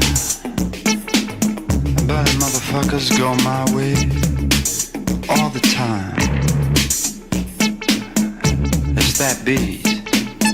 That beat. Come on, Berlin. Watch from back. Oh yeah. Oh yeah. Do you love me? Or do you love me? Or do you love me? Or do you love me? Now that I found out, do you love me? Or do you love me? Or do you love me? Now that I found out, shake it up, baby, and go real crazy. Feel my wrist, just do it like that.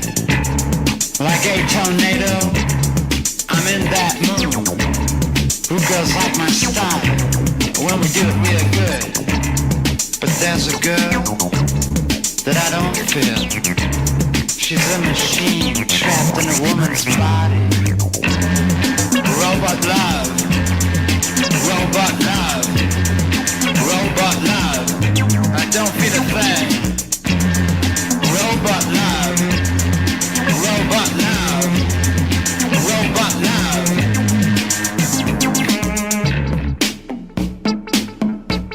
Come on, Billy, motherfucker. Oh, baby, baby, baby, baby Jane. Is paradise still the place to be? We might even die in a plane crash before it's too late. Oh, baby Jane, just to see your dreams. Oh, please. Robot love. Robot love. Robot love. Robot love. And I don't feel a thing. Sometimes I think the girl ain't for real. And now I found a wire in her body. Tell me your code, baby. Tell me your code. What is your code? The code to your soul, baby. I know. I know. Check my love. Check my love. Check my love. I check my love.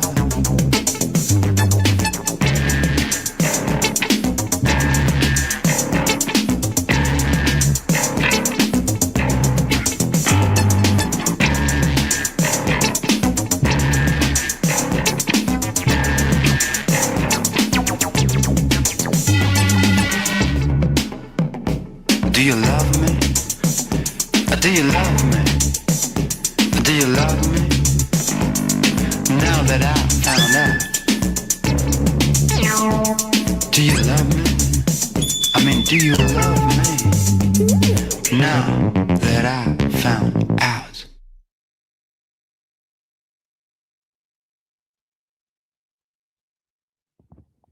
Is Robot Love by Alec Empire. It's a pretty interesting song, honestly. I thought that voice sounded familiar. Yeah, he really honestly, I like the way he went on that track, where he's like kind of like rapping and singing at the same time, but it's kind of he's like whispering. It's kind of weird as fuck. It's like I wonder what got him into that, weird style. But yeah, definitely a very strange style in that song. And it was made before they had these AI videos, but I thought the AI video kind of went well with the, with the track or whatever. But yeah, it says here, Tractate 1 of the Corpus Hermeticum is a document of considerable importance. considerable importance for the history of Greco-Egyptian religious syncretism and the history of Gnosticism in general, entitled The Poimandres. The Poimandres, after the name of the god who reveals himself in the document. It is attributed in the early tradition to the Egyptian god, thrice great Hermes, equals the Egyptian Tot, T-O-T-H. Right, you guys may have heard of this guy. He's kind of like the god of knowledge. Right, and he's somewhat, akin to Enoch. Right, Enoch gave Methuselah these books, and they contain the knowledge of all the stuff that was taught to Adam and to Enoch, right? And they learned everything about the heavens and the earth and all this stuff, right? So in the Bible, there's sort of this narrative that, humanity sort of lost knowledge over time, not gaining it, right? That we started out with pretty much all of the knowledge, right? So, I mean, in that way, it's like, where does this Hermes guy show up with all the knowledge? Right? It's kind of a good question, right? Because Hermes or Tot or Enoch, right? I mean, they would be already having the knowledge, right? It's kind of interesting. So it's kind of interesting. Some say it's kind of like interesting links to, like, these angels that showed up in the book of Enoch, right? Because they teach human beings certain things too, but it's not for the good of humanity. It's for the worst, right? They teach people like metallurgy and things, and genetic manipulation and stuff. And they basically use this knowledge to plunder the earth in the book of Enoch, right? So there's a sort of a tale in the book of Enoch about how knowledge isn't for the best. But this Hermes character, he's kind of good. He's bringing knowledge in terms of it's all good. So it's weird.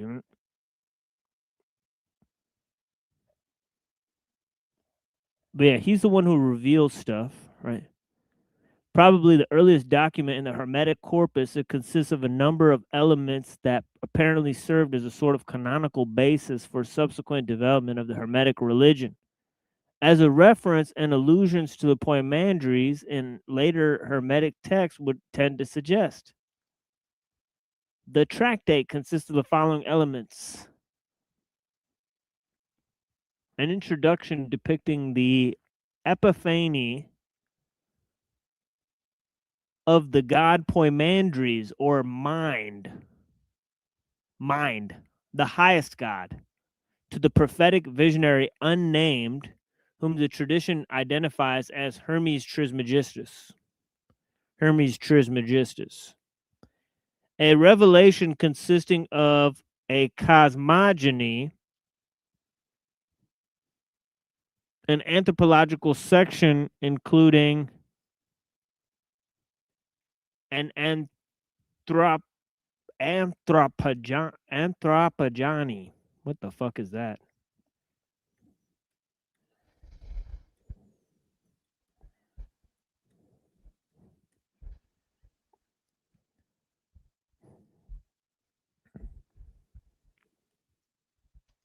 Anthropogenesis. Okay. Anthropogenesis. Anthropogeny. Beginning of mankind. Right. So it's how mankind is created. Origin of mankind. Anthropogony or anthropogenesis. Okay, so we're getting smarter every day, folks. You see how this goes? The most important element of which is the story of man's quote-unquote fall. A section consisting of anthropological and ethical teaching. I wonder what that could mean. Eschatology, the teaching of the way of the ascent to God. an account of the prophet's apostolic mission to humanity with an appeal to people to repent.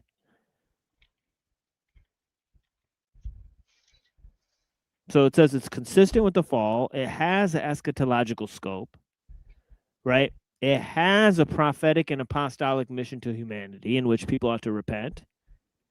But the most important elements are addressed to God, which is a monotheistic sort of deity, right? So it's saying that it shares all of these elements in common with the Jewish text, right? Hermeticism, right? So similar to Plato, right? I was sort of mentioning how Plato has these elements that are very much common to,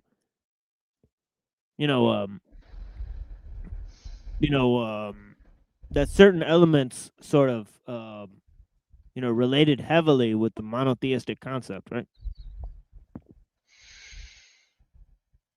Including the certain ethical teaching, right? Which is being also reflected here in this sort of path of sort of salvation and ascension and, and also repentance, right?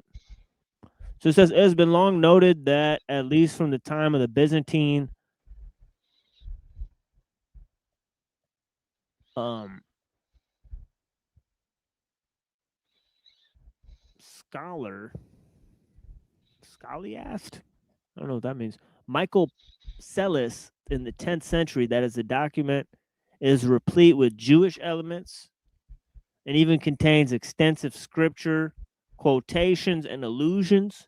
In modern times, C.H. Dodd is a scholar who has investigated these things most extensively. He has argued that the cosmogony and anthropogony, I'm sorry, I have no idea how to pronounce that. I would take it that, I mean, I've read like tens of books and I've never come across this word. So I don't dozens of books on the subject of theology. Never came across this word, right? So I don't know what's going on here. Anthropogony. Anthropogenesis. I'll definitely start using it more. Anthropogenesis. Let's talk about anthropogenesis, right? Yeah, I've never seen that word either. Right.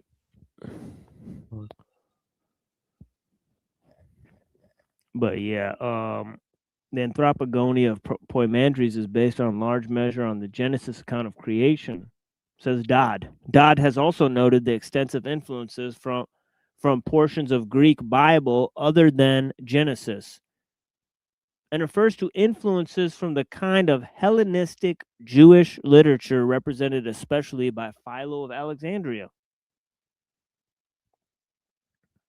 Okay, we went over him recently, right? That's in the other chapter that we read of Pearson and Berger. But they spoke heavily about Philo and how he complained about certain antinomian sects within Alexandria, right? And then some of these sages apparently seem to criticize text of, the Christians, and they seem to use certain phrases for certain Christian groups that are maybe applicable to Gnostics as well. Right? So there's this whole entire strange thing going on there in the Jewish literature that bears, sort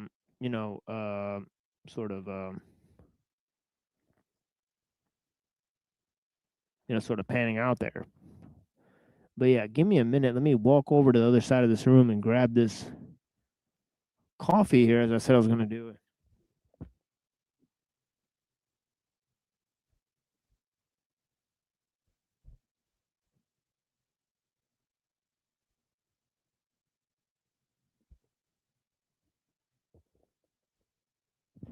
Okay. So,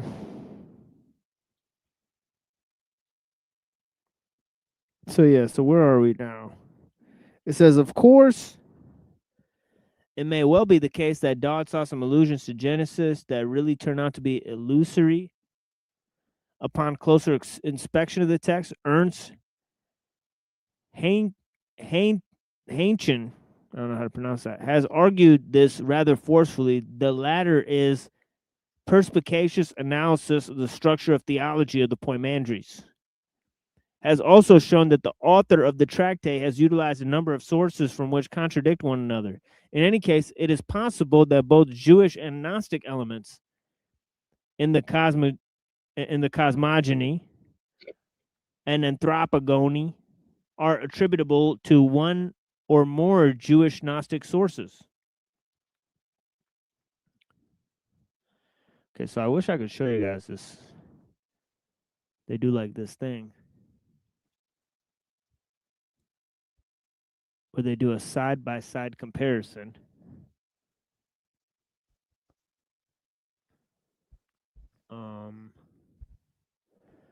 You know what? Let me actually just take a snapshot of this, and then I could just put it up on the screen here real quick. So that seems like a good way I could do it. Let me save this. Poimandres and Enoch. So I could show you guys this because this is available on a different browser. So yeah, let me pull this up.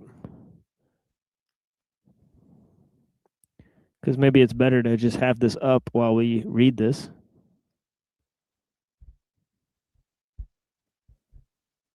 So we could look very professional. So you guys see this?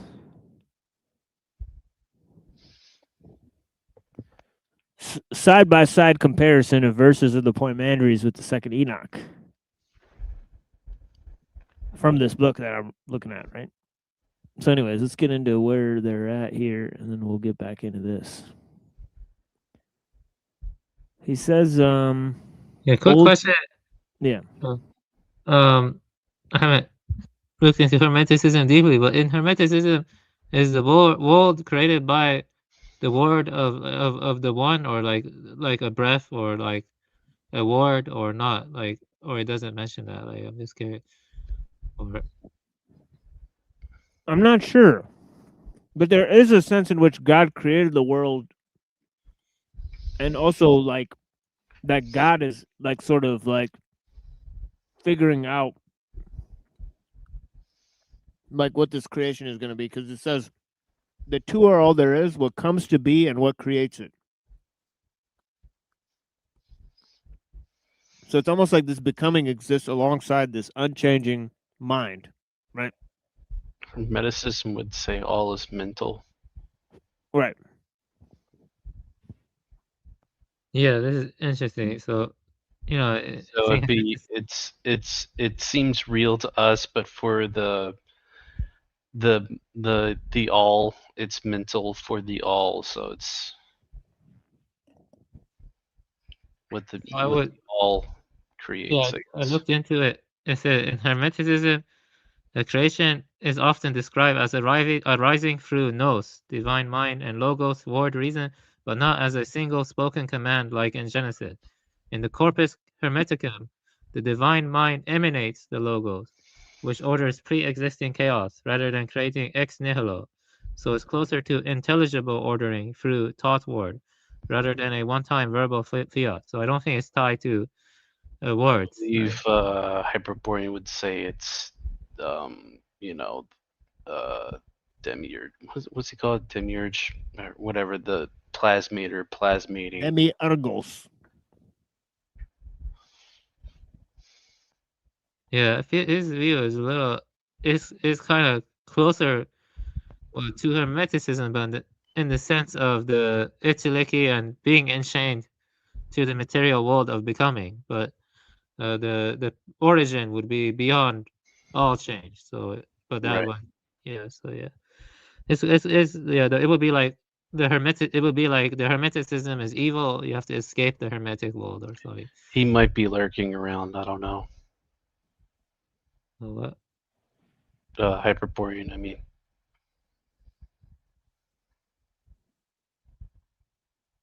Yeah, sorry for derailing. I just thought that was. And right when we said that, it also turned 3 hours, 33 minutes, and 33 seconds. Here's to in you, the recording. So Freemasonry confirmed. So Freemasonry confirmed. You know? So Illuminati That's one confirmed. synchronicity right there.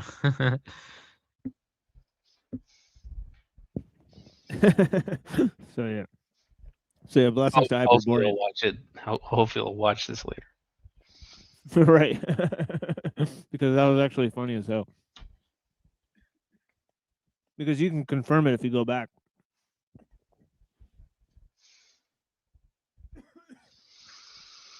But yeah, Hermeticism, bro. At 11:06.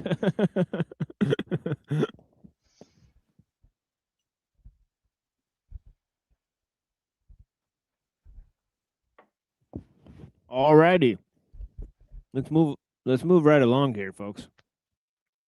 Let's see how many hours into the oh yeah, I just said 3 hours and 33 minutes. Good lord. Sad drum bomb.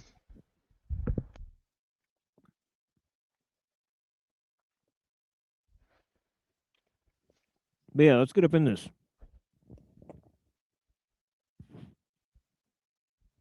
Get up in this thing. So he says, so somebody says that the connection is so strong that it must have been written by a Jew. Holy smokes.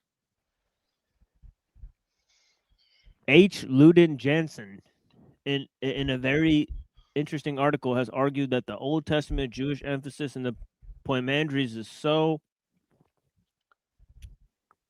strong that it has to be written by a Jew, right?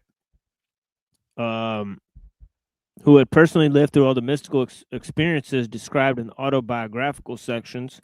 He thus implicitly denies any connection between the Poimandres and Hermetic religion.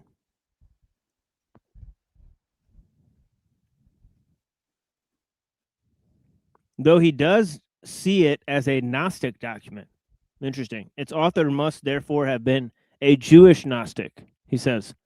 Unfortunately, Jansen's treatment, though rich in insight, is poor in documentation. Moreover, he takes no account of the problem of the sources and redaction in the tractate. In this study, I shall first look at the structure of the document as a whole. I have a quick question. I don't want to cut off, but it's related to this stuff, though. You know about about that one scholar. His name is Asman. Asman, what's your opinion on him? He claims that Moses was actually an Egyptian or something. I don't know. Like, you know who I'm talking about, or his name is like Asman. Like, I could get you his actual name. Like, his last name. Yeah. Send me his stuff. We'll take a look at it. But yeah, I have no idea what you're talking about. Yeah. Oh, you have no idea, because this is kind of connected to Hermeticism. Moses was what? Huh? Moses was what? Was actually Egyptian. He wasn't. Yeah, I mean, Savitri Devi wrote a book on this too. That Moses is really? Akhenaten. Right. This is not really new. Yeah, it's not new at all. Yeah. It's not new. So this guy's claiming no, he's this. an actual scholar. His name is Jan Asman. Jan Asman. Yeah. And I can here you go. Asman? Yeah, that's his name. Yeah, that's his name. Asman. Yeah. Why is it not giving me the look? You can Jan Asman. Yeah, you can. It's probably that's probably not how it's pronounced. It's probably Jan Ausman or something. Yeah. Yeah. Jan Asman. Yeah, something like that. Yeah. Yeah, but anyways, send us He actually. this. Yeah, writings on Egyptian and other religions. Let me read this quickly. Asman suggested that the ancient Egyptian religion had a more significant influence on Judaism than is generally acknowledged. He used the term normative inversion to suggest that some aspects of Judaism were formulated in direct reaction to Egyptian practices in theology. He ascribed the principle of normative inversion to a principle established by Manetho, which was used by Maimonides in his references to the Sabaeans.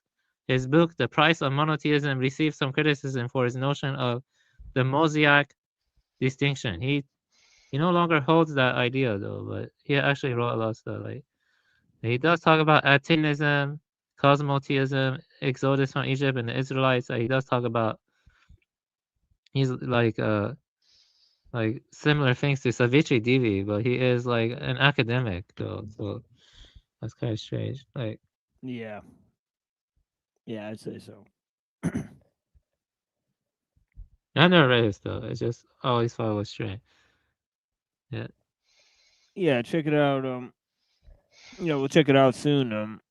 Yeah, send me some of his stuff. We'll check it out. So it says here, Poimandres in the Hermetic religion. Oh yeah, blah blah blah. Right, he sees him as a Jewish Gnostic. Who wrote it? Right. Obviously, the thing is that Alexandrian Judaism, as we talked about, right? Gnosticism and Hermeticism or alchemy, right? Like from Zosimos of Panopolis and all these other people, right? It seemed like they were all blossoming up around the same time, right? So you had, Hermetic, Christians, you had Gnostic Jews, you had, and also another weird thing is that Neoplatonism develops around the same time, right? So around 200 AD, you have tons of sects of Christianity, tons of sects of Judaism, tons of sects of Platonism, tons of sects of Pythagoreanism, tons of sects of Zoroastrianism, tons of sects of Hermeticism, and they're all competing. So it's like this explosion, right? And you could kind of see how this was a time of sort of cultural explosion, right? And it sort of bled out into the religious modes, right?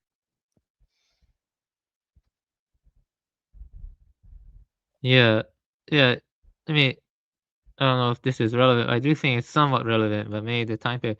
Yeah, he wrote this book called Moses the Egyptian, Osman. And I'll just read a quick summary of it because I haven't actually read it. I'll just keep it short. To account for the complexities of the foundational event through monotheism was established. Moses the Egyptian goes back to the short-lived monotheistic revolution of the Egyptian king Akhenaten. Osman traces the monotheism of Moses to this source. Jen shows how his followers denied the Egyptians any part in the origin of their beliefs and condemned them as polytheistic idolaters. Thus began the cycle in which every counter-religion, by establishing itself as truth, denounced all others as false.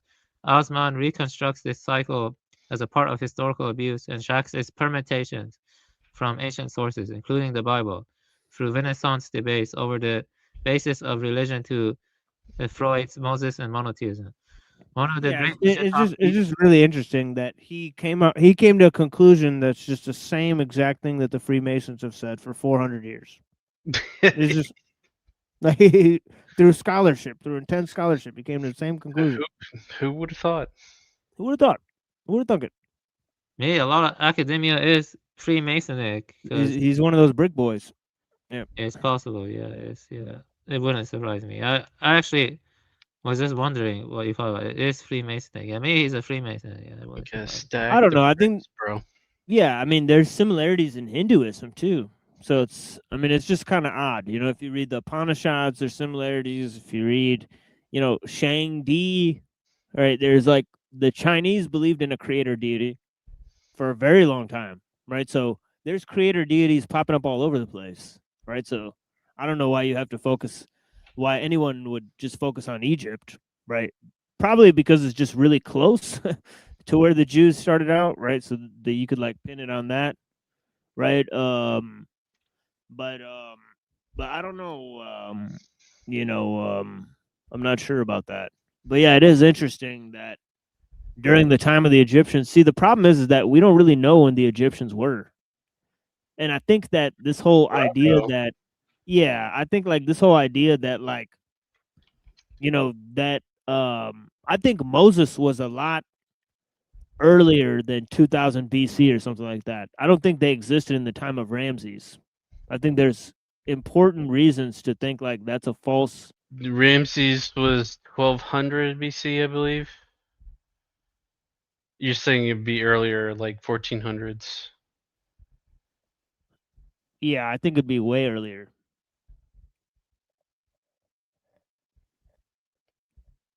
Because there's debate on when the actual exodus happened, or whether it was just fake or not.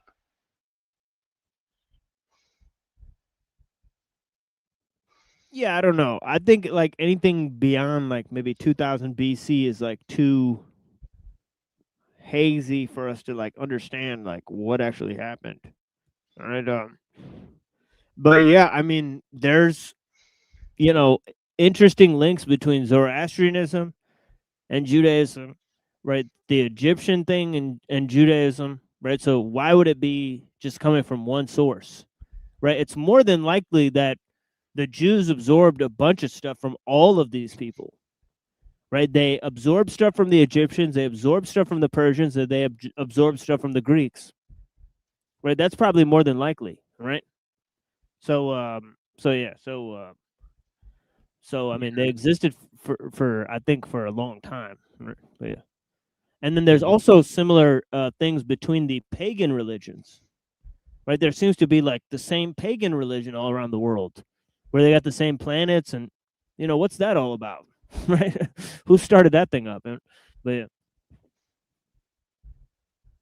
Yeah, maybe they're hiding like stuff about our true past. It wouldn't surprise me. And sometimes they speak in code words, or like recently I told this to Browns Boy. They discovered a 20,000-mile tunnel underneath the Swiss Alps, and I'm like, no, they didn't discover that. They already knew it was there, and they're just telling us now. Like, so I think Browns Boy is right that they're hiding a lot of stuff. Like, there is a lot of stuff underground and other stuff. So it makes you wonder, like, 100%. Yeah, it makes you wonder what the hell is our true past, but Who was that author?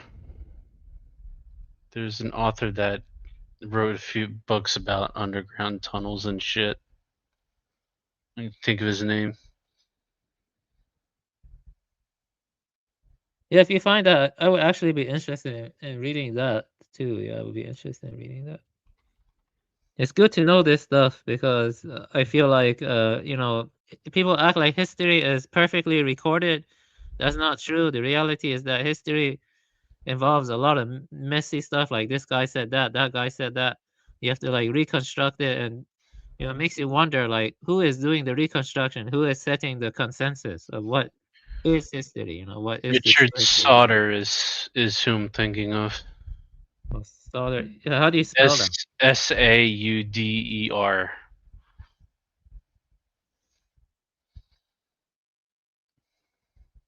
Oh, that's interesting. That actually seems pretty cool. Yeah, Sauder. Yeah.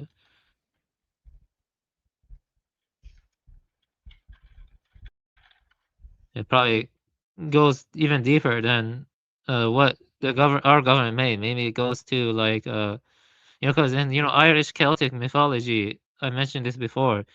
The Tuatha Dé Danann, the children of Danu, which is like the mother goddess in Irish Celtic mythology. They all exist underground. They will go walk to mounds, and when they touch the mound, mist appears, and then they like are in like this secret world that exists underground and stuff. And maybe that's like maybe these beings or something. I don't know. Like maybe it's all underground. The Jays, they had underground tunnels in New York City. That was like 2-3 years ago, and so like there's a lot happening underground. Yeah, those are probably way shallower than the stuff I'm referring to. Yeah, it's probably. Yeah. That's those tunnels wouldn't. They would have to be able to dodge the infrastructure of like New York City. So I mean, who knows? I mean, what kind of crazy shit's going on? Yeah. Let me see what else I was saying. Yeah, it's interesting. So it's possible that there is like a kind of conspiracy going back to ancient times, and they want to keep us in amnesia or something, or like not looking at stuff. Yeah, I mean, the Moses thing had a little bit to do, but you guys are going way off the map here, right? I was kinda just like thinking that. Hermeticism and apologies. Yeah, let's kind of get back to the text here, right? But yeah, Yeah, it says its author. Oh wait. I'm on the second paragraph here. It says, in this study, I shall first look at the structure of the document as a whole, that is its final composition, then concentrate on the sections that appear to belong to the final redaction.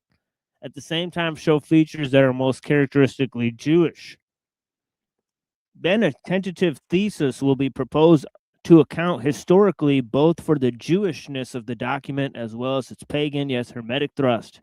See, this is the thing. It's like we can't even figure out if documents that are near to us, like in the 2nd century, are Jewish or not, or what Jewish elements they contain, or whether they're influenced by Judaism, let alone going back to the 2000 BC to see if, Judaism is influenced by, Egyptian, that's way out of our, right?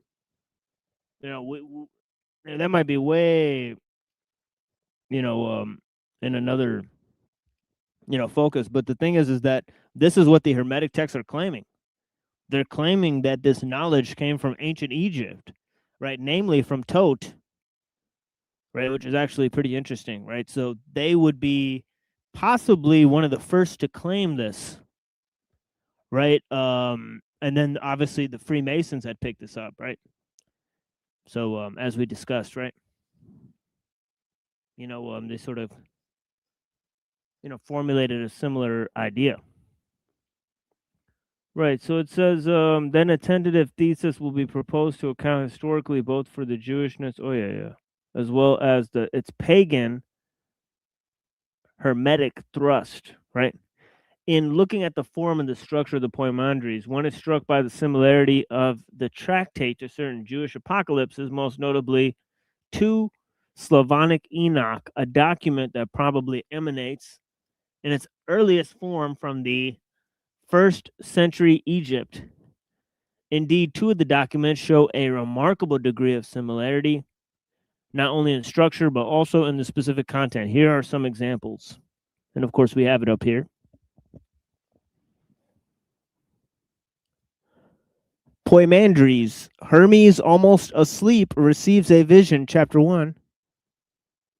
A very large being appears and calls him by name. God reveals to Hermes the secrets of the cosmos and its origin. And so Enoch, asleep, receives a vision.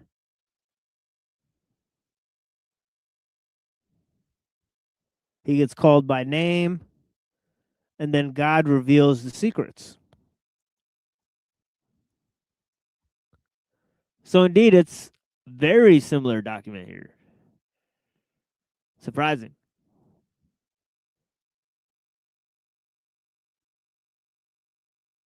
Surprising. I kind of, people were actually enjoying the discussion you guys were having. But now that I'm back to this, it seems like we lost a lot of viewers. It is what it is. But yeah, so anyways, there's a lot more of this. But I have to sort of, I'll have to sort of snip this up and get more of this popping here. But there's a lot of this here.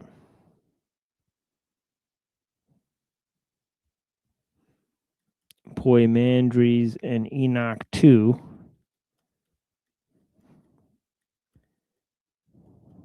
So let me pull this up for you guys.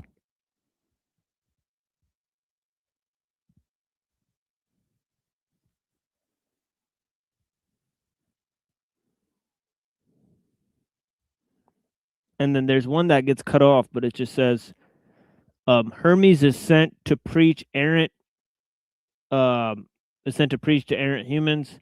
Enoch is sent to preach to errant humans. Right, and it says, I depart into life and light. And then Enoch says, I shall go up to heaven. So it sort of ends the same way too. But first, let's go to this and look at some other comparisons. So it begins and ends sort of the same way. But here's some other text here. I guess we'll have to go this way.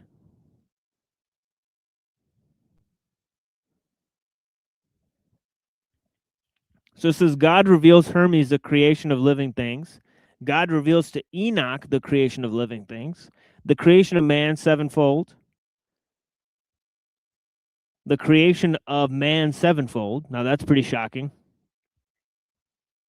Eros is the cause of death. Death comes to man through his wife.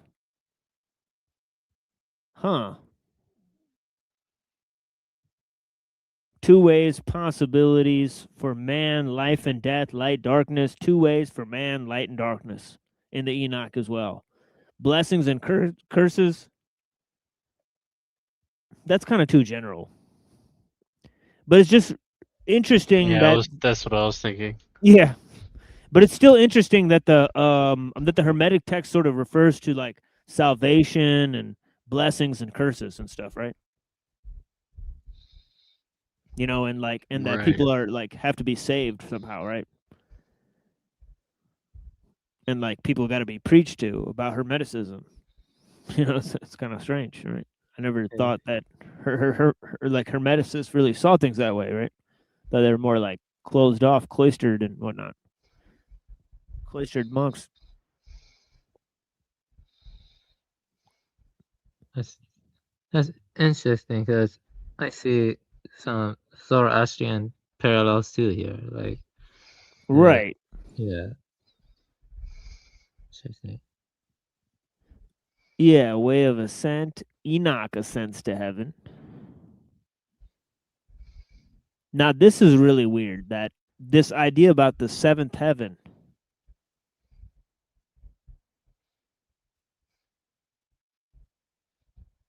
And how there's these celestial spheres that are sort of like the heavens.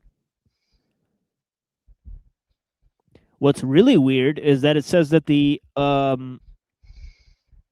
that there's that it says holy, holy, holy 3 times. Yeah, my first name actually is in Persian celestial spear. That's what it translates into. Like That's pretty spear, dope. Yeah, spear and my first name are etymologically connected. Yeah. Yeah, somehow we're back on the map here with the numbers.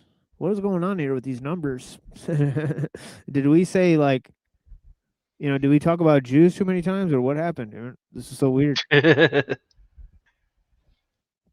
But yeah, I mean, we're just kind of talking about Judaism, not like we're not talking bad about Jews. We're just talking about Jews of the 2nd century and what maybe their possible religious choices may have been. Yeah, I think it's like anytime you want to mention this stuff, it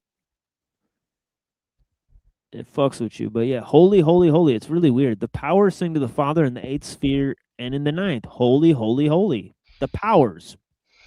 Angelic powers sing to God. Now it sort of inserted the word powers in there, but if you see the powers as angels, which they really are, right? Angels are sort of like the power of God is reflected in the angels, right? And Apostle Paul talks about there being principalities and powers in the heavens. Yeah. In Ephesians.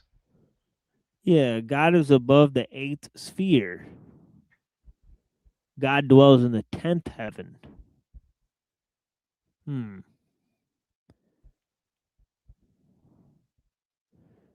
So God could also dwell in the 10th heaven in the Hermetic thing. This is super weird.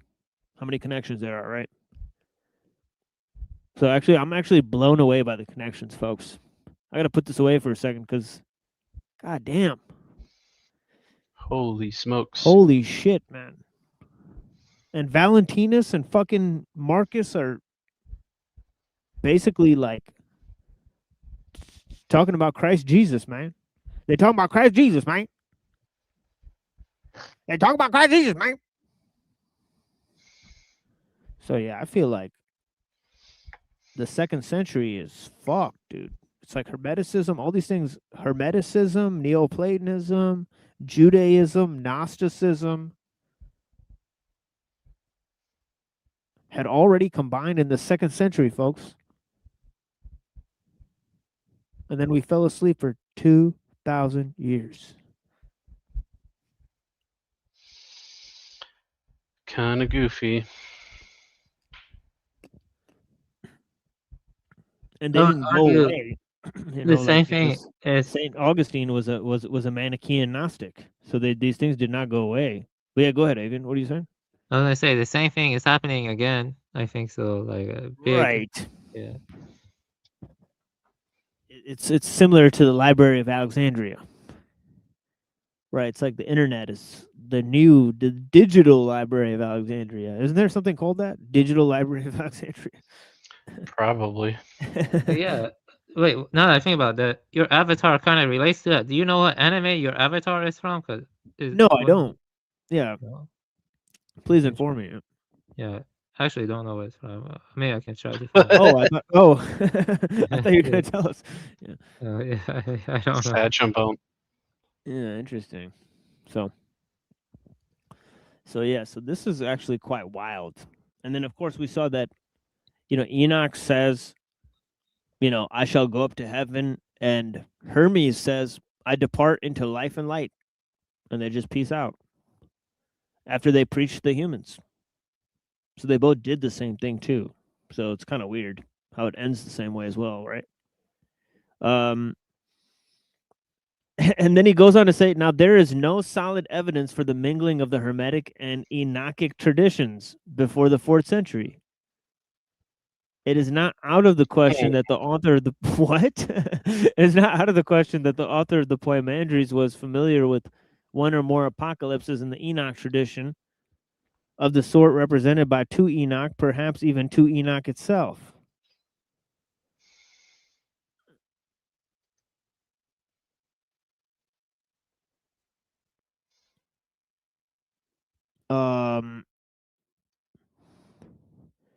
Yeah, I'm assuming that the 2nd Enoch is 4th century. Let me see when the 2nd Enoch was released by the Jays. 2nd Enoch. 2 Enoch.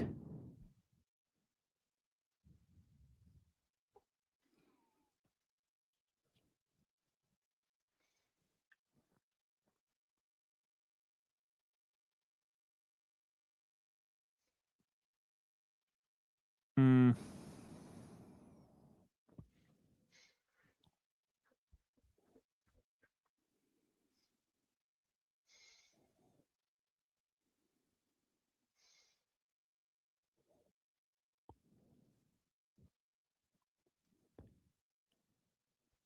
Okay. All right. So dates ranging from the 1st century to the 10th century have been proposed. The 1st century BCE. So no way, dude. Get the fuck out of town, dude. So we're looking at 1,000-year span that this thing could have been written. It's basically saying, yeah, we don't know. So they have no fucking idea when the 2nd Enoch was written, folks. The margin Let's of do that. error is way too high on that one. Yeah. So that is staggering.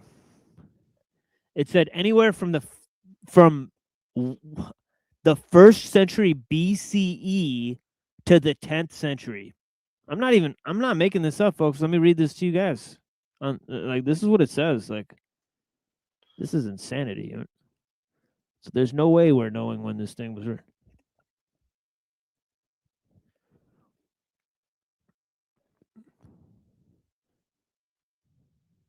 And what's the source for that? I'm actually curious. Marquette Educational. It's probably basically like, dude, trust me, bro.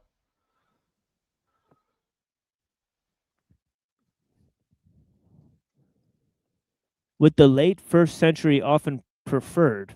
Why would that be preferred? Manuscripts, even reference to 2nd Enoch, could be found in origins on the first principles. So that still puts it at least in like close to the time period that I'm talking about.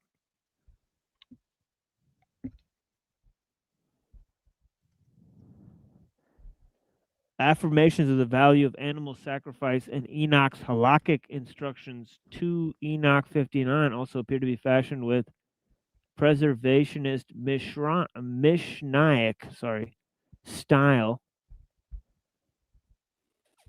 So it's saying it looks like it's similar to products of Second Temple Judaism.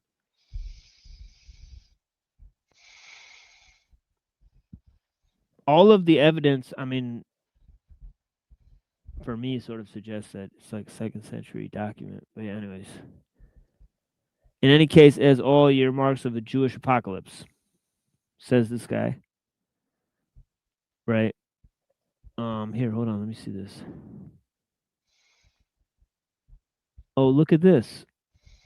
It said now now although there is no solid evidence for the mingling of the Hermetic and Enochic traditions before the 4th century, it is not out of the question that the author of the Poimandres was familiar with one or more of the apocalypses in the Enoch tradition. And then it cites Zosimos of Panopolis, who was immersed in the Hermetic tradition, utilizes Enoch material.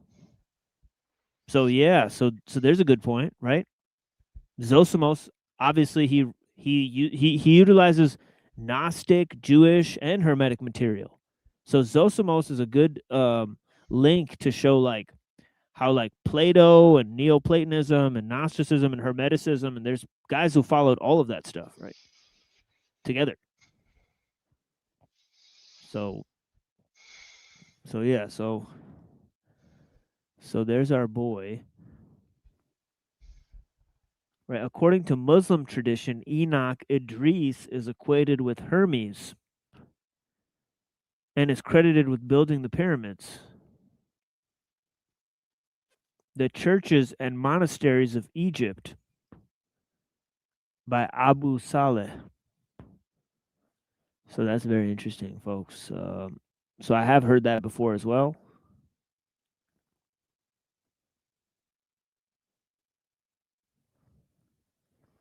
The material from chapter 27 to the end of Poimandres is especially important, for herein we see most clearly that the basic thrust of the document as a whole, and precisely here the Jewish elements are pervasive. Here too we find the best evidence for reconstructing the document's historical Sitz im Leben. That's got to be German. I don't know what that means, right?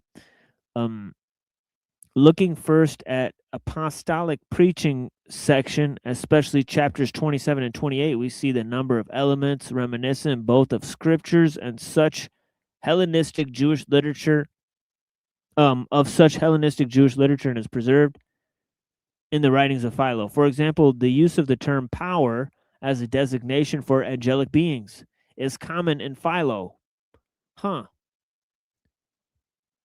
And related literature. Indeed, even the name of God in the tractate Poimandres may reflect a Jewish biblical reference or belief in God as shepherd of men. Yeah, can I ask a quick question? How common knowledge is it that power could be associated with angels? Like, you ever see that before? Because you said power is associated with angels, right? Or archangels or something. Yeah, that's what he's saying. He's saying that it's not that common. It's only Philo who uses this. Yeah, that's weird because you see, in the video game series I play, they actually do that too. There are these archangels or angels that are called power, and see that game is Japanese. So how did the Japanese Right? Power can refer to angels, Right. Yeah, that's weird. Also, Gnostic stuff in it too.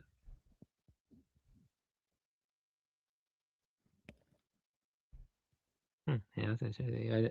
Yeah.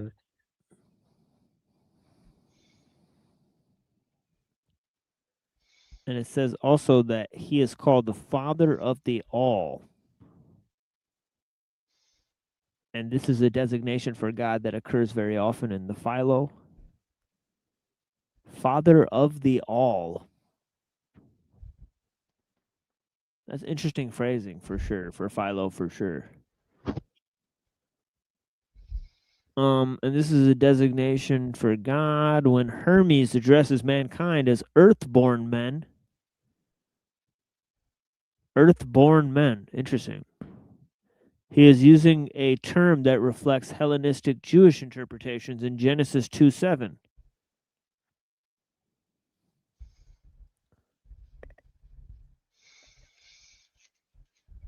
The metaphor of drunkenness, familiar from Gnostic texts, is not absent from Jewish material and is found in the prophets of the Bible as well as in extra biblical Jewish literature. In Philo, drunkenness and sleep are used together. And in a metaphorical sense. Moreover, when Hermes appeals to earthborn men to repent, he is using an expression virtually restricted in antiquity to Jewish and Christian materials. That does seem really weird, right? I never heard that before, that the Hermetic corpus tells men to repent and that goes around preaching that they should be saved. And That's goofy. yeah, that is actually really wild. But there is some of this in Zoroastrianism for sure. Saying that about good deeds and bad deeds and stuff like that, and about preaching to men and so on and so forth.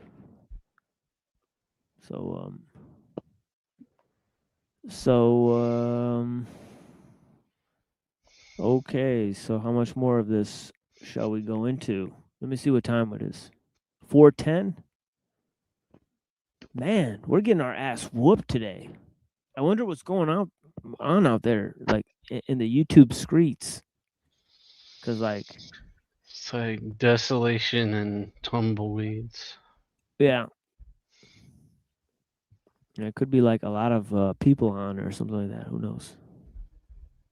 But yeah, I appreciate the people that are watching, the real people that are out here for us.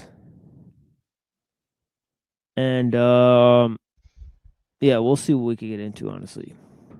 We got like another hour here or whatever, that we'll at least stick around for. I don't think anybody's joining the conversation. See, that's the thing. So we'll see what happens. But yeah, you got to repent in the Hermetic corpus. That is pretty wild stuff, actually. If I had to think, it's actually quite strange. So yeah, so let's see what happens.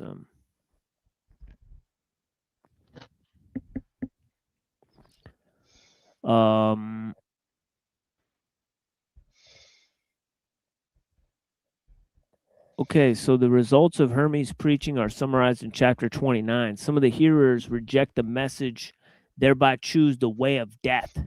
This phrase reflects the Jewish, quote-unquote, two ways tradition, whereas others wish to be taught more and thus to enter upon life, quote-unquote, seeds of wisdom. Oh no, Masa got him. Maybe. Just kidding. Hopefully he come back. Oh, Rubro. Yeah. He must have crashed out the stream. It happens. It happened to me too. My computer froze, and then I had to come back. Yeah, sometimes it'll like just make an error or something, and then it'll give you a pop-up box saying something went wrong, blah blah blah. Yep. I have the Corpus Hermeticum. I haven't read it yet. I have the translation by Brian J. Copenhagen. A lot of books to read. I think his name was Copenhagen. I have to double check. There's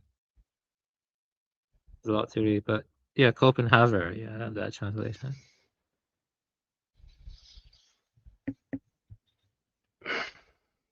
Do I have that? I forget. Did you read the Kybellion? I think you said you read the Kybellion, right? Yeah, I have. Did it seem hermetic to you? I think it may have been influenced. I mean, it's hermetic, but I think Hyperborean was saying it's not quite correct or something. And maybe it's more like a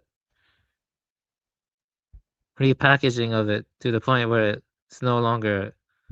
I mean, it's like it's basically like I think what he meant was that it's kind of slanted to the bias of the translator or the author. So it's like not quite the same thing, but a lot of the same principles that overlap, I'm assuming.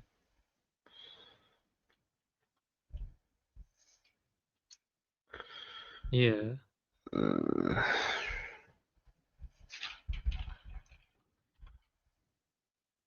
Yeah.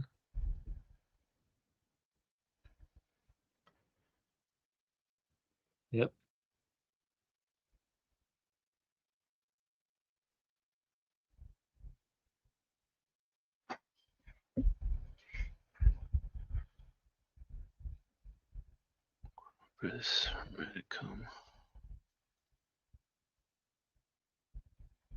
You know, there are these some occult texts I wanted to read from Japan by Seimei Abe no Seimei. Yeah, like there are some texts that are about him, but they're not translated into English. Yeah, so Seimei was a Japanese. Abe no Seimei. He was a Japanese occultist. It's kind of interesting. From Heian period, you see him a lot in in anime and other movies and stuff. He's like his star and other stuff. It is interesting. Yeah. America. I think this one book that Twilight recommended, the Tao of Craft, Food, Talismans, and Casting Sigils, and the Eastern Esoteric Tradition. I think that G.R.S. Mead is the one I have. I think that influenced Seimei. This book seemed interesting. The occult from the West seemed very different from the occult of the East. It's very strange. I have different characters. Well, yeah, I mean, it's coming from totally different, different, what's the word?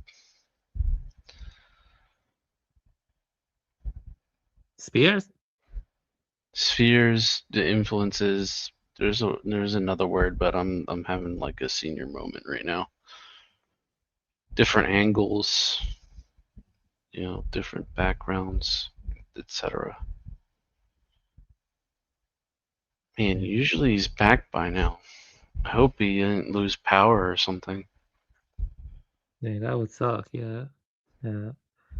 I just guess just think until 5 o'clock. Me read. Sigil.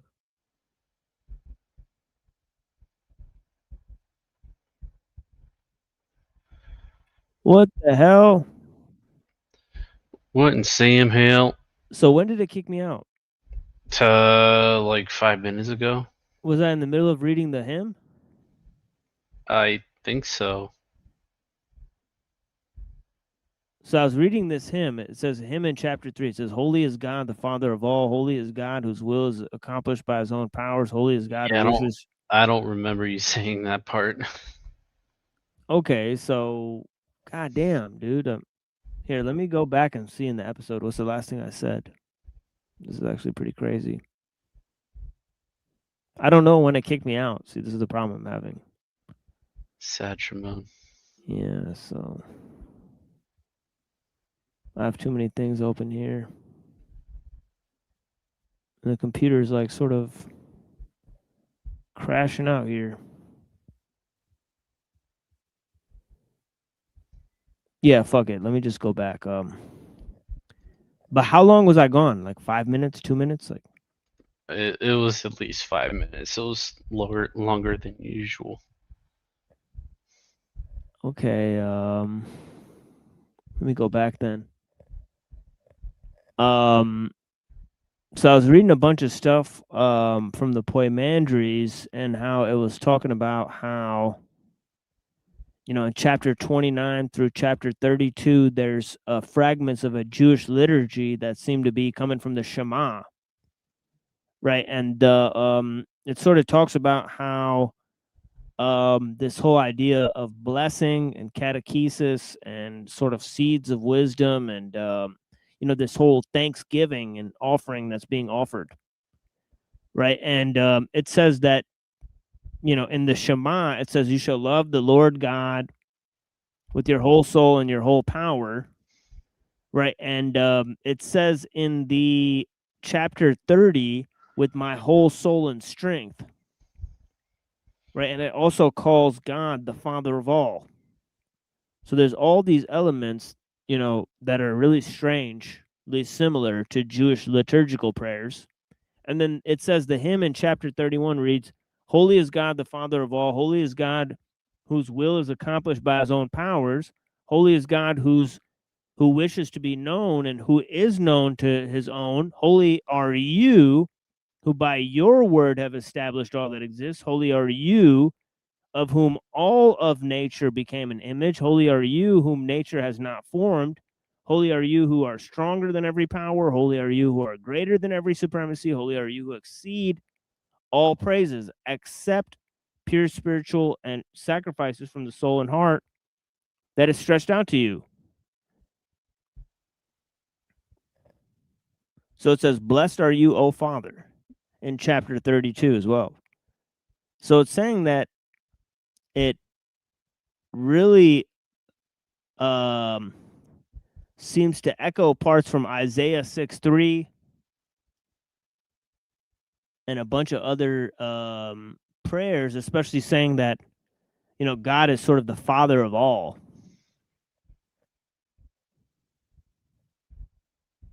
So it's kind of interesting how it echoes the Shema from Judaism, right?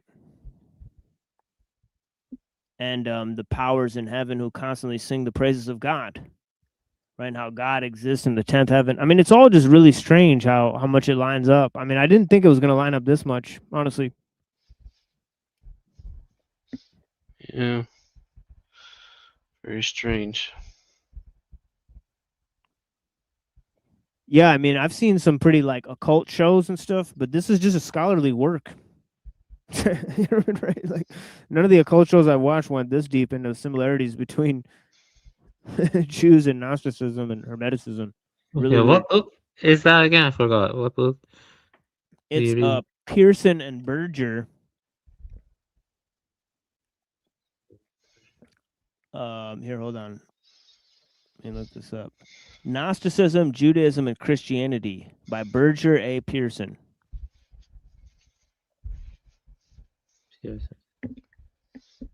Berger A. Pearson.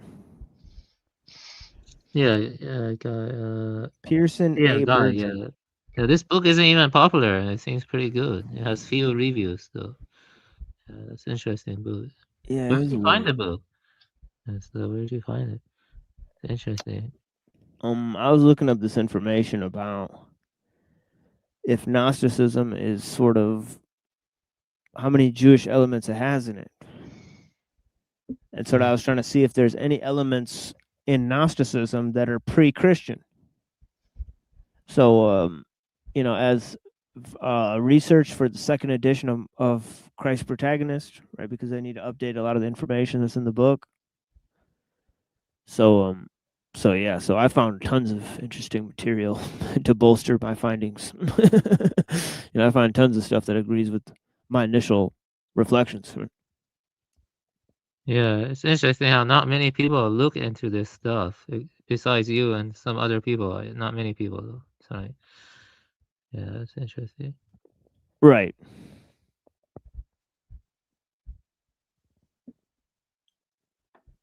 Yeah, it's like how far back do some of these ideas go, right? That's pretty. I'm interested in that sort of thing. And where do they converge? Right, it's all pretty interesting.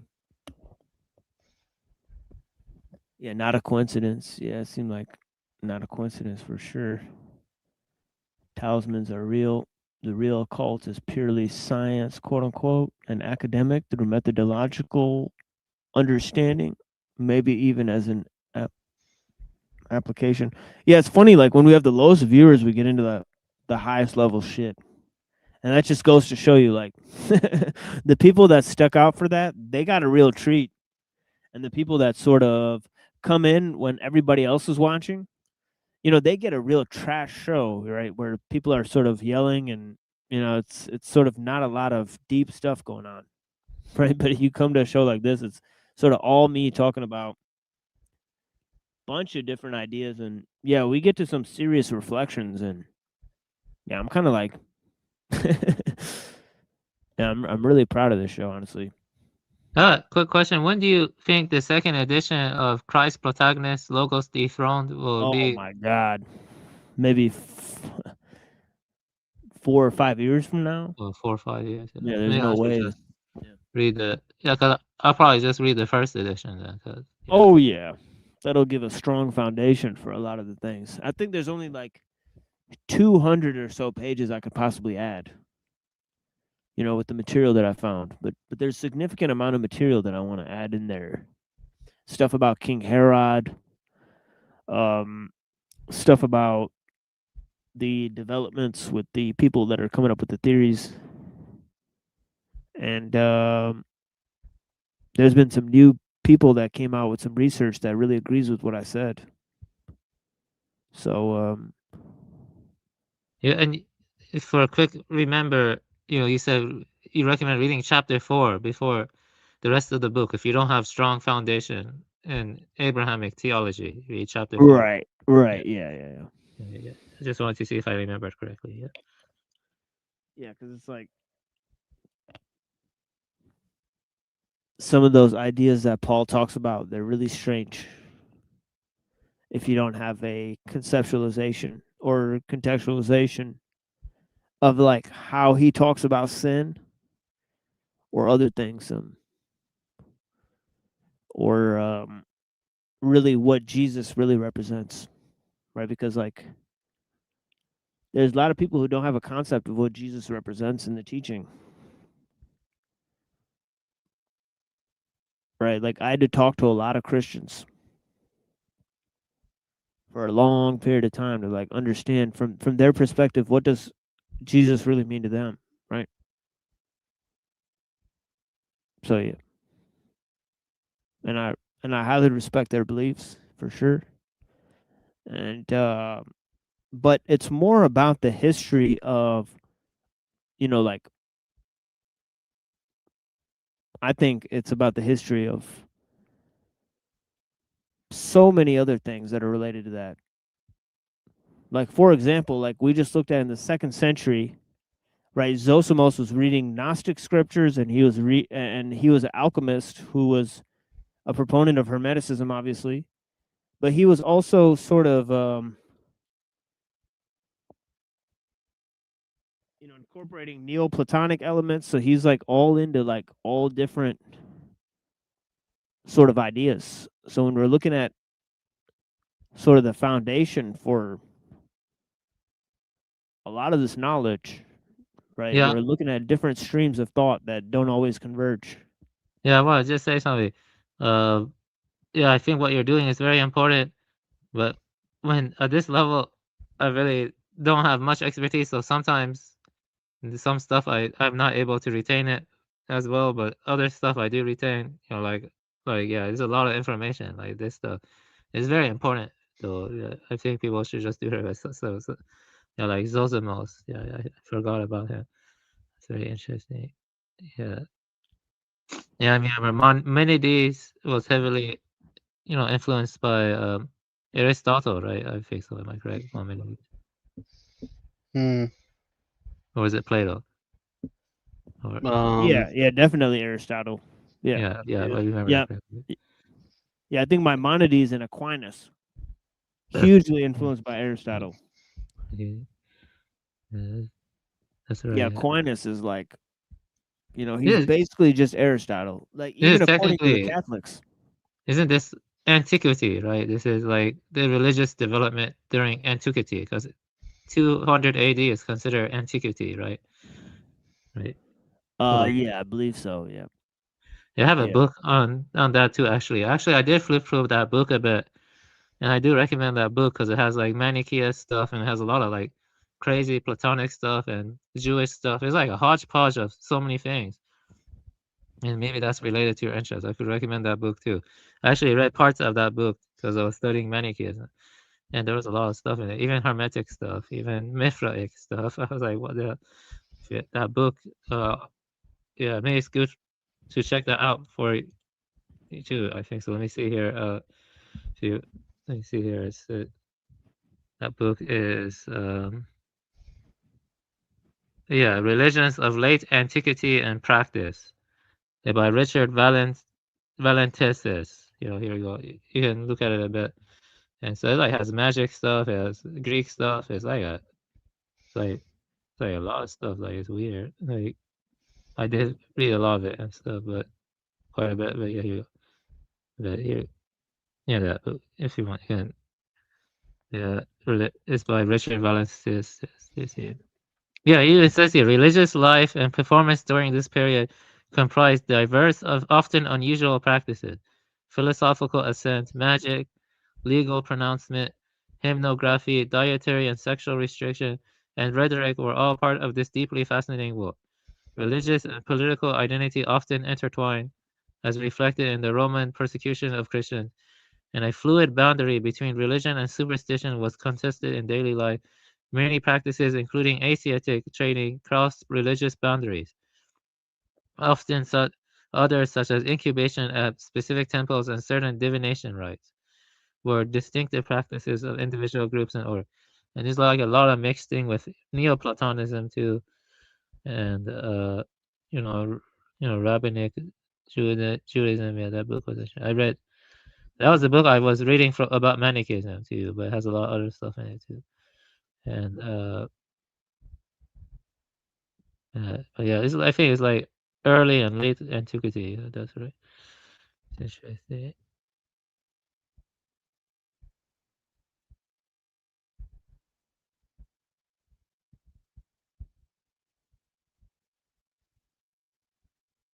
So it also has writings from Maimonides.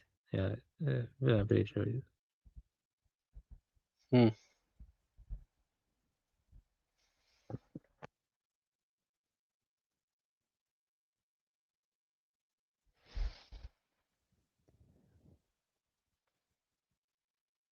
Yeah, it's interesting. I'm trying to find this file here. Oh yeah, here it is. Let me see how. Oh, okay, yeah. Yeah, so I'm trying to figure out how long some of this stuff is so I could maybe create a music mix to end this stream. So I could because they are killing me today with the numbers. So I'm gonna figure out what. You want to end it early? Is that what you're saying? Yeah, like maybe like 10 minutes early, but not like. Oh. Not like. Yeah, I mean we're already like 4 or 5 hours in. It is what it is. But yeah, that's weird how there aren't many people coming on. Yeah, that's interesting. Right, as compared to last time. Like last time there was a lot of activity, or compared to this, but not a lot more. It was like maybe like just 5 or 6 more people. So I mean, I'm really inflating how many we're missing, honestly. But yeah, let me move to some music, and we'll be right back with some more of the material here. We'll move to sort of Elaine Pagels and St. Augustine. So that'll be a sort of good way to round off the material here. Right, and then I'll basically play some interesting stuff for you guys. I think you guys will like it. Right, I got some fascinating sort of material that we procured recently that is very significant. But yeah, let me play this up for you guys, and we'll be right back. And let me close this Pearson and Berger and this other internet, because my laptop is basically just like about to explode for no reason. I don't understand what's going on with that. But yeah, so hopefully that's not affecting the stream. But yeah, so sorry if the music skips and stuff. But yeah, blame the StreamYard. Their shitty technology. But yeah, this is a great song. called Kings by War Ghost. So yeah, enjoy this.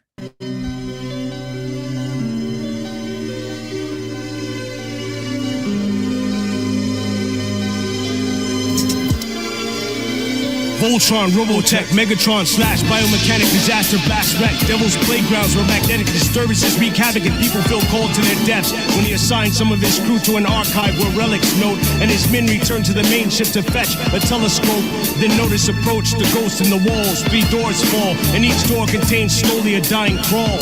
The court held men that would hang, what shoveled the range, before the footprints led to the range. That cracker's cage, the elders were the dragon that kept eye taught by the pageant. If any darkness could imagine the after past, warpath to a times tragic. The people became heavy, the candle blew out in a medley, and MCs are trapped in an asymmetric room killed by symmetry. One chair was used to hang one picture. He laid under a fixture before his turn to die. He forgot the birds above the ledge. In the morning it had burned his eyes. If he was called out the next day to dig another grave, it was demanded by the centurion. With his shovel he felt ashamed. The sky broke warning, the flower had felt the day. The thorn trees were winded and the wicked cannot escape. A man carved his last name on the side of a wooden plate, and the blast from the landmine caused a physics tank.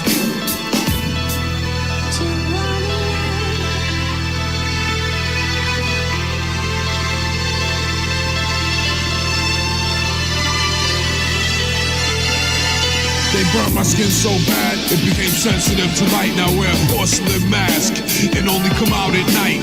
The sacred father makes you naked, disgrace and horror. I could take you farther. Offer your daughter with honor, murder a man with my hands, and do some years in the can. My hammer slam, send you to the land of the damned. I'm a madman from a bad land. I used to bag grams but never had fam. Fuck around and catch a backhand. Ain't no fear here. I'll crush you like a bear can, you damn queer. Then I will put you in the wheelchair. You can't save shot. My house was built on the same spot as a grave plot where I lay in place pot. Someone passed the knife. I'ma send him back to Christ, the devil's paradise. Another human sacrifice. You get strangled by angels that hang you and drain you. You dangle between dimensions near the Bermuda Triangle. I don't need light, cause I can see in the night. The weed in my pipe came from a meteorite. I glow in the dark, you get blown in the spot. Open up my rib cage and let me show you my heart. I could spit sober, throw you in a pit of cobras. My 6 soldiers with full clips hit Jehovah. A bad hit when I was young. I never had shit but never sad, bitch. I got a Mac and empty mag clips, you bitch punk. I will rob all of you big stunts, roll up a thick blunt, and then I take you on a witch hunt. Took every kind of drug to combine with my blood, so I could get high, fly in the sky like a bug.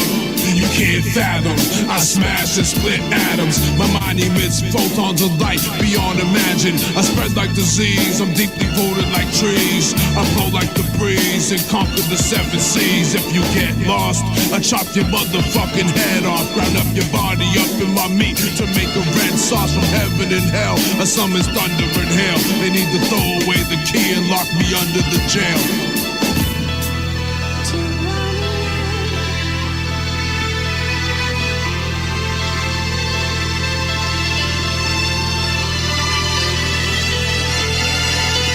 And every kind of sickness among the people. Perhaps light armored vehicles, bizarre and Superman and cells behind walls you cannot see through. At the same time, courtyards and graves beneath you. A woman who tried to teach you. The warrior and his prowess intrigue few. There is an ocean that is inhabited by what the seas knew. There is a man who has died in a house among his sisters who seek you. But the end thereof are the ways of death. Many moons ago in the forest an Indian brave slept. A female serial killer, the activities of a strange fiddler. Abel was a keeper, sheep, Cain of the ground, a tiller.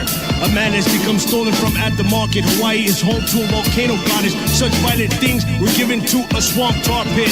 Blood has stained the carpet, this is found in the hearts of darkness. Aliens promise to serve man, in the sky a starship. Leading to a troubled boy, the identity of his source. One wields the universe with force, the other intrigued along the torch. Their military genius is seen in the eye of the phoenix. At night may be painted like a fly which lands between us. It is your turn to die for city in the sky. The U.S. chooses to confront work evil on the ground for the first time.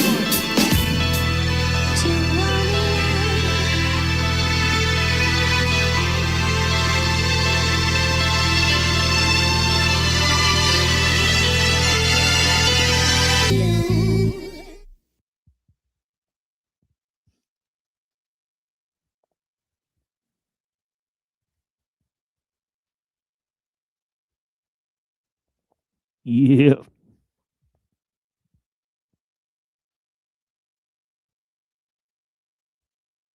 Blessings. Okay, let's move forward here. I appreciate you guys. And yeah, I mean, where were we? Let me open this up.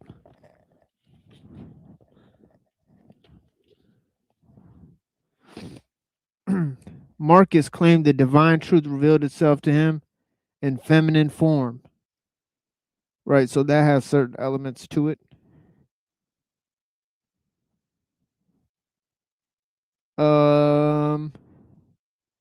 He talks about the Kabbalah.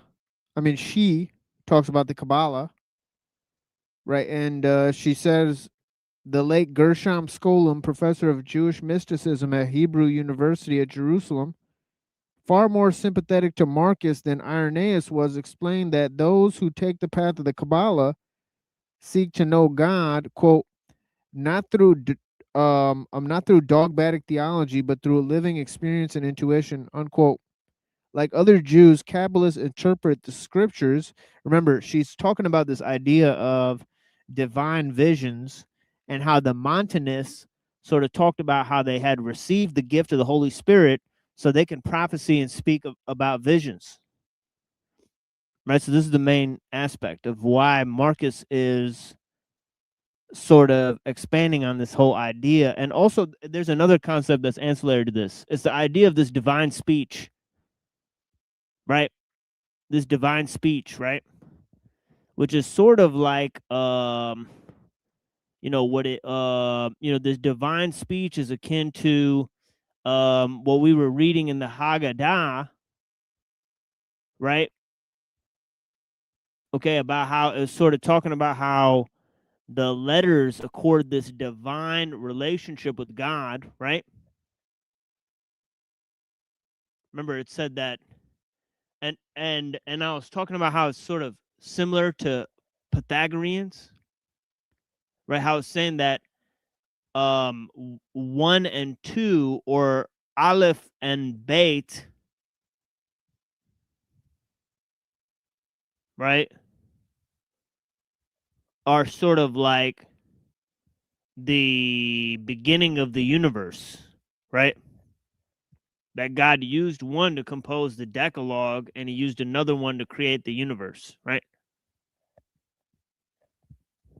So there's interesting relationship between sort of words and speech and sort of these divine relationships, right?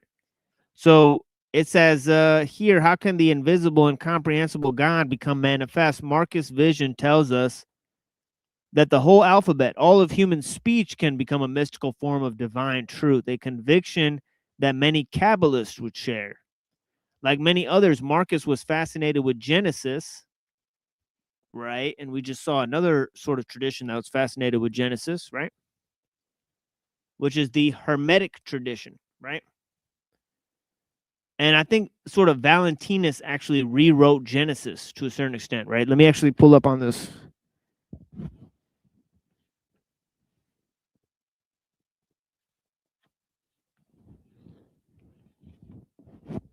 There's sort of another part of this book where she talks about how Valentinus sort of like rewrote Genesis. Let me see if I can find this for you guys. And I may not find it. I'm sort of just...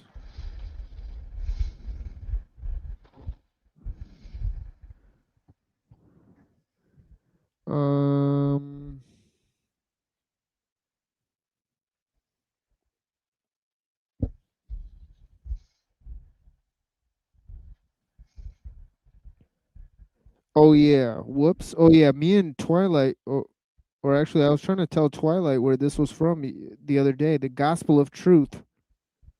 Shit. Oh, here it is, Valentinus.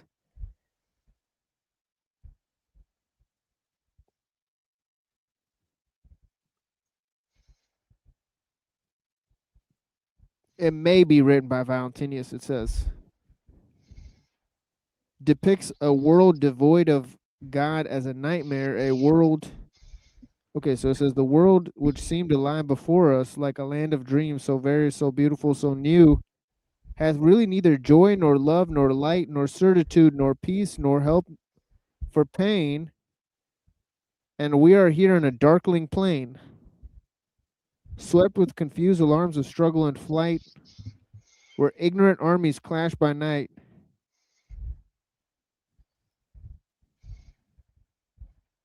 Huh, so that's not the part I was looking for.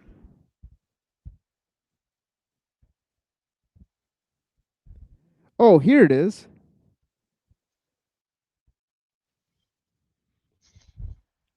Oh, here it is. Okay. Yeah, it says, we know little of Valentinius himself, since only a few fragments of his writings survive, but he too wrote a poem reflecting on the mystery of how the visible universe emerges. The invisible source, as Genesis 1:2 says, the spirit moved above the depth. All things I see suspended through spirit, he says. All things born along through spirit. Flesh depending on soul. Soul bound to air. Air depending on ether. From the depth, fruit brought forth. From the mother's womb, a child.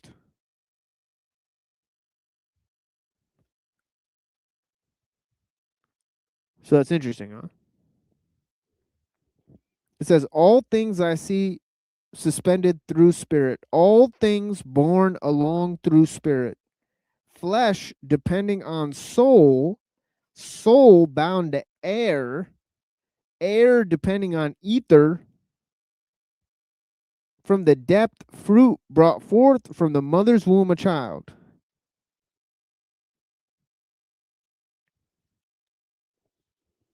So yeah, so Valentinius,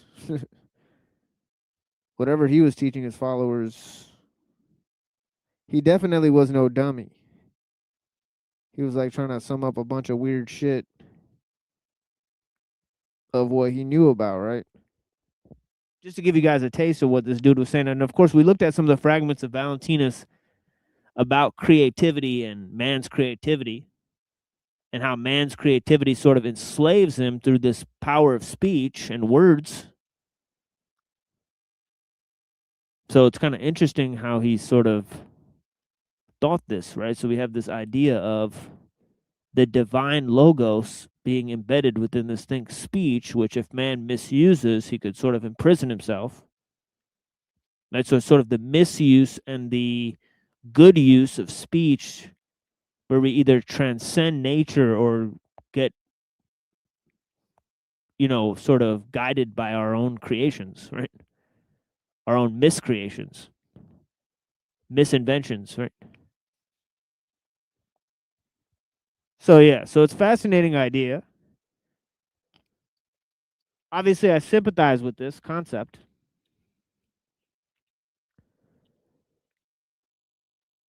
And of course, I could see how this sort of idea of this archontic virus or whatever, this may come into this. Right, so it says, how can the invisible, incomprehensible God become manifest? Marcus' vision suggests that the whole alphabet, all of human speech, can become a mystical form of divine truth, a conviction that many Kabbalists would share. Like many others, Marcus was fascinated with Genesis, as he wondered what happened in the beginning, and even before the beginning of the universe. And like the author of Thomas and John, Marcus interpreted Genesis 1 and suggested that, quote, when first the unbegotten, inconceivable Father, who neither male nor female, notice he just threw that in there, right?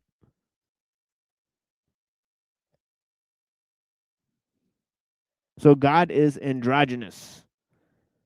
And we saw this, there's certain, sects of Mithraism, and of course Orphic Pythagoreanism, that seem to suggest the same thing, right? That Mithras or Phanes Protogenus was a sort of hermaphroditic god.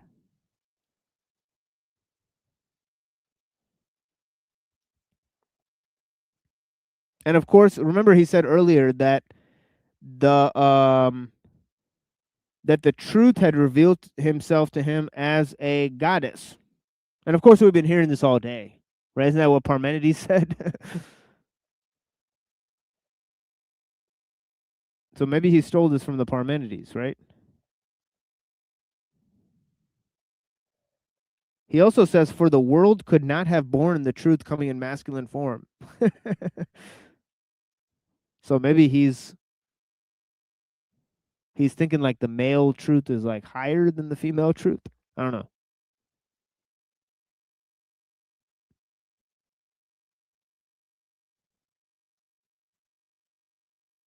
I wonder what that says about like sort of sex magic, right? Because think about it. The only way the truth can be born in to humans is in feminine form.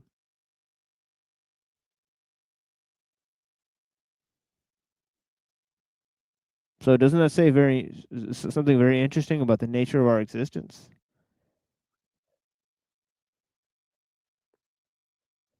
About the matrix, right?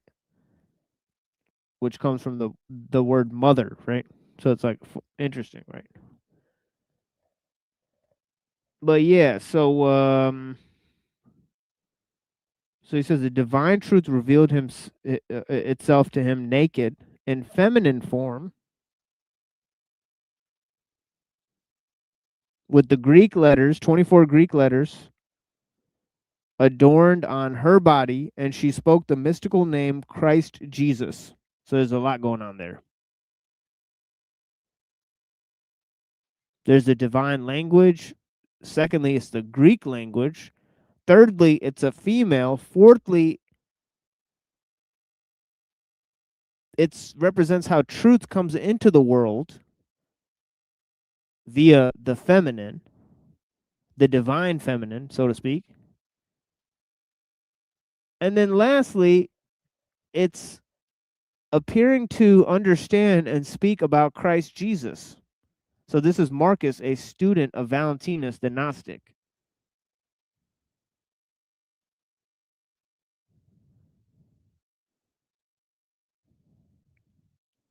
And of course, we could look at the second Enoch too. I'll do that in a minute.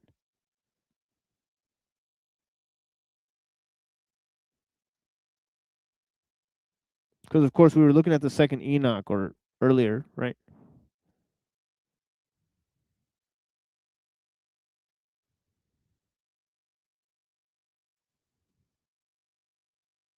Yeah, blessings, Rachel. I appreciate that, guys. Verp. I appreciate that, man. Yeah, thank you guys, man. Been a great conversation. Yeah. Thank you. So let's move forward. I appreciate you guys that are watching.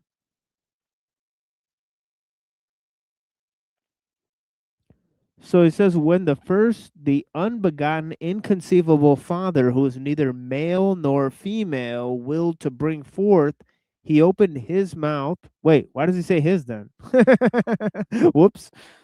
But yeah, and spoke the word logos. Sorry, that's a redundancy. Right, spoke the logos. It's supposed to say, right?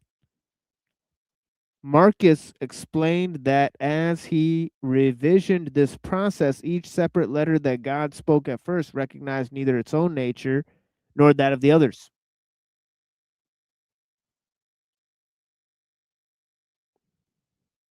Doesn't that sound oddly familiar to the Haggadah? Good fucking Lord, dude. Do I have to open this up again? It literally says,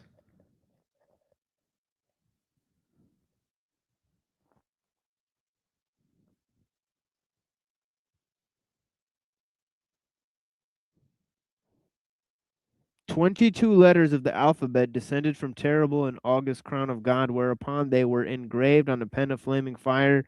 They stood around God, and one after another they spake and entreated, create the world through me." And what does it say here? Each separate letter that God spoke at first recognized neither its own nature nor that of the others. Dude, that sounds exactly similar, doesn't it? Am I tripping?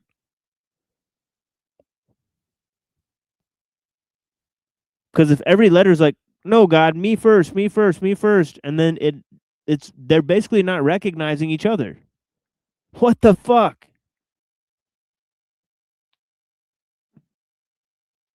And I'm not even looking anymore. I mean, I'm not like thinking about Pearson and Berger when I'm reading this. But he's haunting me, right? Because now I can't unsee the connections between Gnosticism and Judaism, honestly. You know, it's weird, right? Because they're literally like Marcus, the Gnostic, is literally saying that each letter wanted to realize its own existence and not that of the others. Whereas in the fucking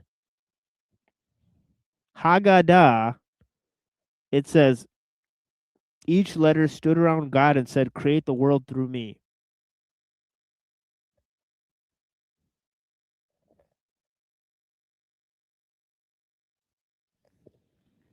And this is tripped out, man. But yeah, anyways, Marcus explained that as he envisioned this process, each separate letter God spoke at first recognized neither its own nature nor that of the others, for while every one of them is part of the whole, each one imagines its own sound to be the whole name of divine being. Yet Marcus continued, quote, the restoration of all things will take place only when the illusion of separateness overcome and all these elements mingling into one sound shall join unanimously in the same song of praise.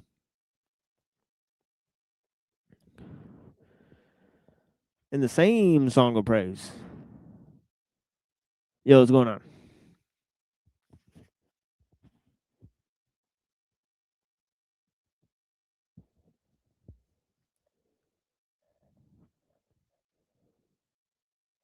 Yeah, you there, Neuro? Oh shit. Yep, sorry, my bad. I was trying to restream you to get you more views. Just No, it's busy. all good. Yeah, but what's really weird is check this out, dude. This shit right here. I heard Valentinus, and usually if someone says Valentinus, I appear. So I was like, okay. Where Like is this?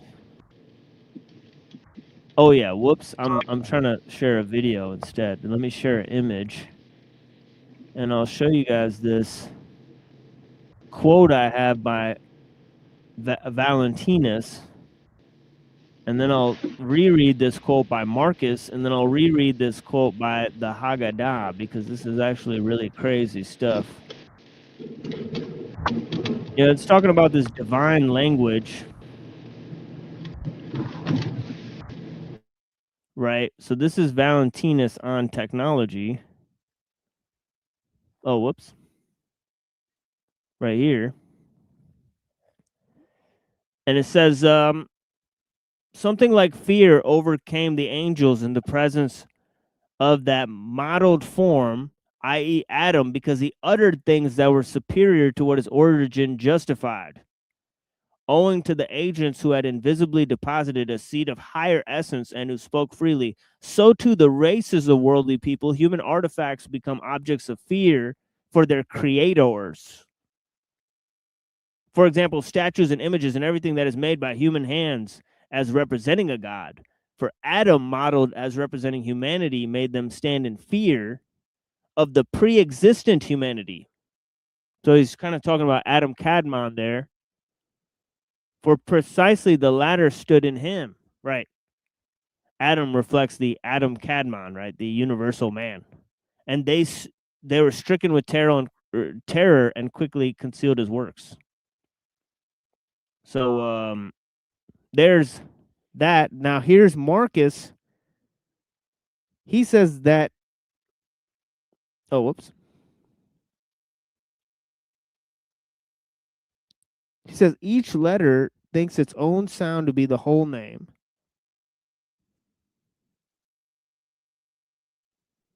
So it's like each of the elements of language, they're sort of like selfish, right? So language itself is kind of selfish because they descend from the crown of God and they want existence to start with them. Right? So it says none of the other letters recognized neither its own nature nor that of the others. For while every one of them was part of the whole, each one imagines its own sound to be the whole image. And then in the Haggadah, 22 letters of the alphabet descended from the terrible and august crown of God. Whereupon they were engraved with a flaming pen of fire. They stood round about God, and one after another they spake and entreated, create the world through me. After the claims of all these letters had been disposed of, Bet, B-E-T, stepped before the Holy One, blessed be he,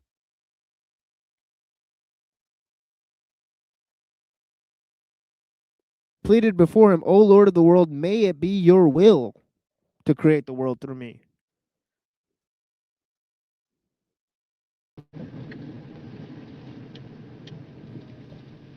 That seems pretty interesting.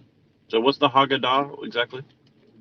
It's Second Temple Judaism, pre-Talmudic. So I have a question for you that may or may not be related. Do you think that you can find roots of Kabbalah in Valentinus? Well, that's what.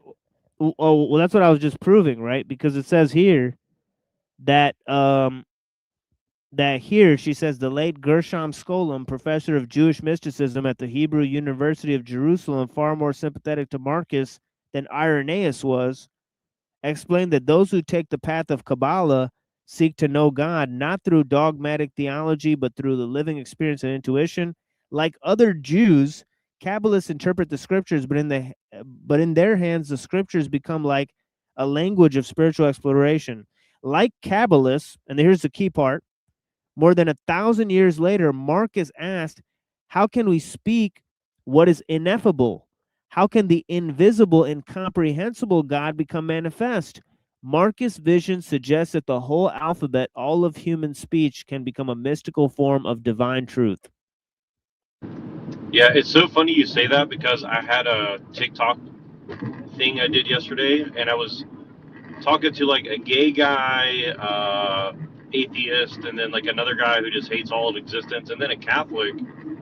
And I really triggered all of them, honestly, but particularly the Catholic, because he was saying, well, Aquinas says, you know, instead of Nietzsche says, it's like Aquinas says that we can know God through reason and logic.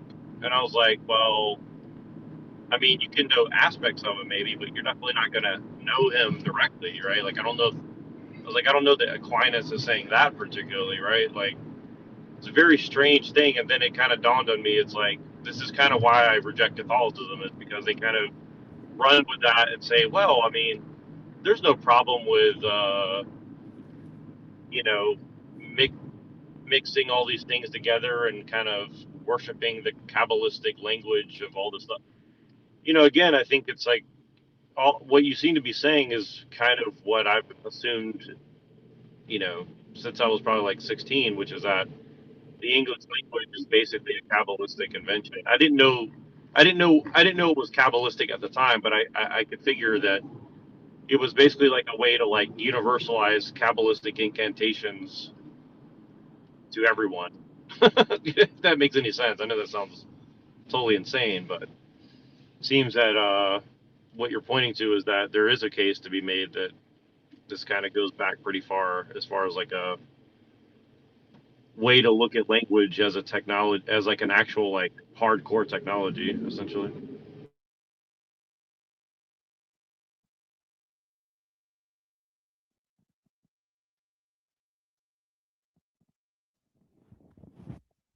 Yeah, it's tripped out. But mainly it just seems like, you know, all of these texts seem to be pointing to a similar, you know, sort of concept about this sort of divine language, and it sort of relates to another concept of divine reason, right?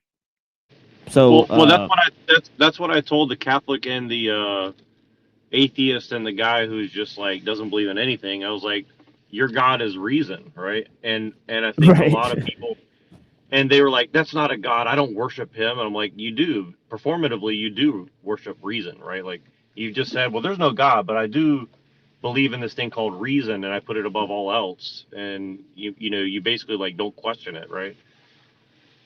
And so you kind of, and I say like basically you're a slave to reason. And I mean, honestly, I don't know how to argue that really well, but I definitely know that that's true for the average atheist or Catholic or people in the modern world, right? And I think you've really shown me that, about Hegel and Marx. They kind of release this spirit of the world that becomes kind of like I guess people would call it a demiurge, right? Like maybe there wasn't a demiurge, but if there wasn't, then definitely Hegel and Marx and these people seem to have created it, I guess, perhaps. Maybe that's a terrible argument, but I'm going to run with it anyway. Well, they certainly say as much, right? They're basically saying like, look, reality is just fiction, so they could sort of invent. See, because if it's language, then you can construct reality through words, right? So this is the thing. If reality is just language, if it's composed of language, then you can sort of re-engineer the matrix, so to speak, right? So this is the thing is like, so if they sort of reverse engineer the matrix, right, through language, right, then they could create a sort of pseudo eschaton that does sort of push, people into sort of something like the call of Cthulhu or something. Well, they could bring this thing into existence, right? They just sort of wish it into existence, right? And with language, they could change the scope of reality. If enough people believe it, then it'll change the structure of reality, right? So they believe that they can, sort of meme things into existence, and that is obviously it's deeply Kabbalistic, is what I'm sort of pointing. Right? Did you watch that video by Southern Israelite by chance? I'm asking because I think it relates to what you're saying. Not yet, but I did watch his sort of documentary on it that he put on Rumble. Which is interesting. But yeah, I know like a lot of interesting. The only reason I say is because what you're kind of reminding me of is that it seems like they've kind of used this universalism, as you put it, as like a way to introduce the meme war into everything, I guess, or something.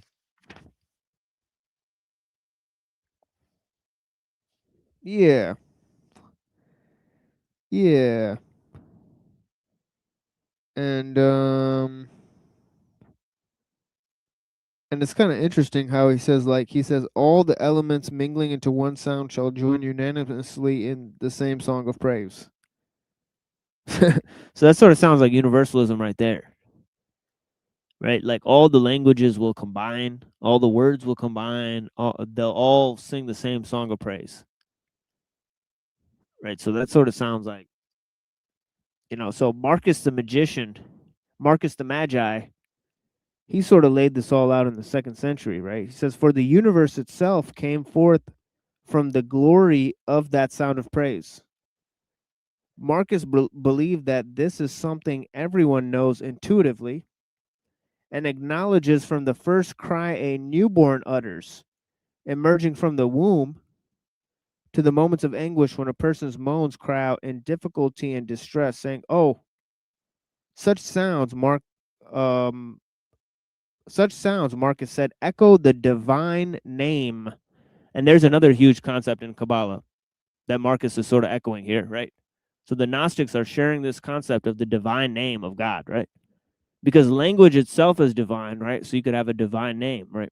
Well, you could definitely if everything you're saying is the case, which I'm not doubting it is, then basically again it kind of reinforces the fact that, in some sense, at least, atheism, like the age of reason, and also whatever Judaism is today is essentially just like repackaged Valentinian-esque Gnosticism or something like that. It seems like that's is what I'm pointing to. But just to be fair, this isn't me. This is Elaine Pagels and also Gershom Scholem. So it's not just me. I'm actually piggybacking on a lot of people that the small hats are going to use anyways. Right. So So whether it's true or not, that's definitely the revisionist history that they're basing their new age structure on. I got it. Yeah. Exactly. So- Right. So Well, I so, could tell you when you read history, it definitely is trying to point you to believe such a thing. I mean, that's all I know for sure is like you read history just in plain English, quote unquote. I mean, it basically points in that direction the way Well, the way it's taught. And oh yeah, she says in this book many times that she thinks like that Gnosticism is an improvement on modern day Christianity. It seems like that seems to be a central theme in her book. So well, like, yeah. Well, I like to say that, like, and again, I've said it many times, but I'll just say this really briefly because I like to make this point because people misconstrue it, and I know it's controversial, but I think that Valentinian Gnosticism is useful in the sense where, like, it's probably pointing to things that are somewhat true, but at the same time, that doesn't mean that like I accept their conclusions, if that makes any sense, right? Like, Right. like obviously I believe that there's one God and and he's basically what created everything. But at the same time, that doesn't discount the fact that there's other entities that are pursuing their own interest, if that makes any sense, right? And I think to deny that would be foolish for people to do, right? Now, it doesn't mean that I think we should go like worship them or work with them or something. I mean, other people would say that, but I'm saying to just pretend that that's not the case, I think is very foolish. Yeah.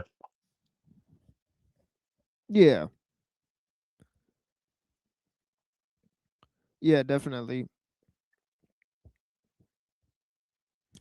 But yeah, he's kind of like dreaming of this world where like, it's like the Bill and Ted Excellent Adventures, where everybody sings the same song of praise. We will all be excellent together. And yeah, and he says like whatever exists, like everyone will chant amen. Their unanimous voice anticipates how all that exists finally shall be restored into a single harmonious whole.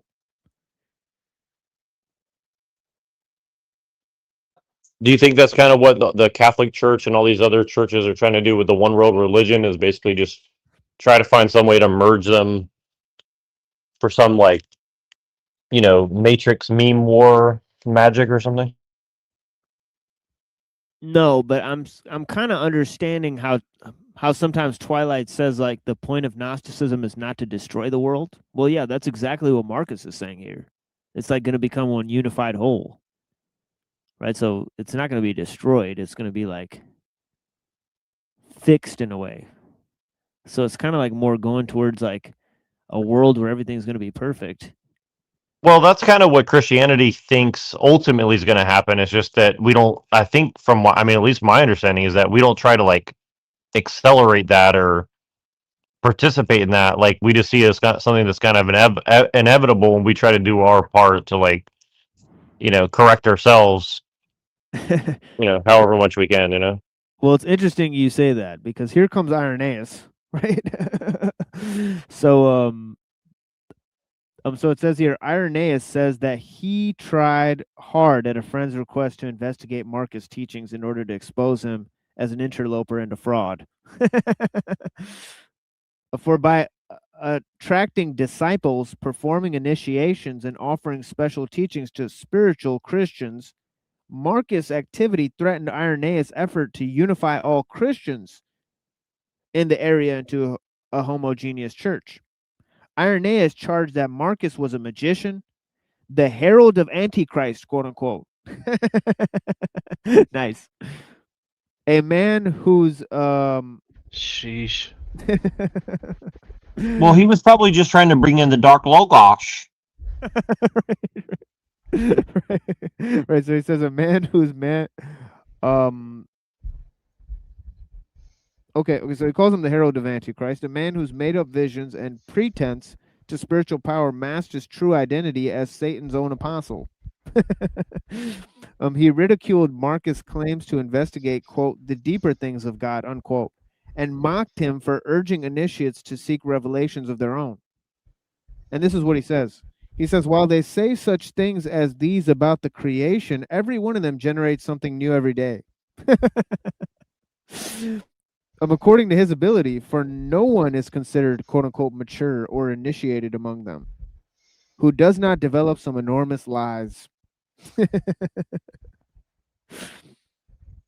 Then he says, Irenaeus, or she says, Irenaeus exposes dismay that many other teachers, too, within Christian communities, quote, introduce an indescribable number of secret and illegitimate writings, which they themselves have forged to bewilder the minds of foolish people who are ignorant of the true scriptures, unquote. He quotes some of their writings, including a part of the well-known influential text called the Secret Book of John, discovered among the so-called Gnostic Gospels at Nag Hammadi in 1945. I wonder why she calls them the so-called Gnostic Gospels when she wrote a book about it called The Gnostic Gospels. The fuck? Is she now, reversing the course of her previous writing, right? Pretty weird, dude. She's one of the most famous authors of on the subject, and her book is called The Gnostic Gospels. I'm pretty sure, right?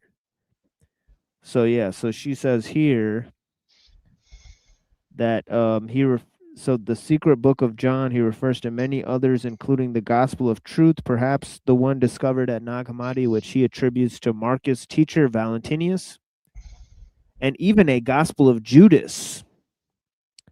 Irenaeus decided that stemming this flood of secret writings would be an essential step toward limiting the proliferation of quote unquote revelations that he suspected of being only delusional or worse, demonically inspired. Now, of course, Pagels is an atheist, so she's taking the view that neither the Christians nor the Gnostics are coming up with anything divinely inspired.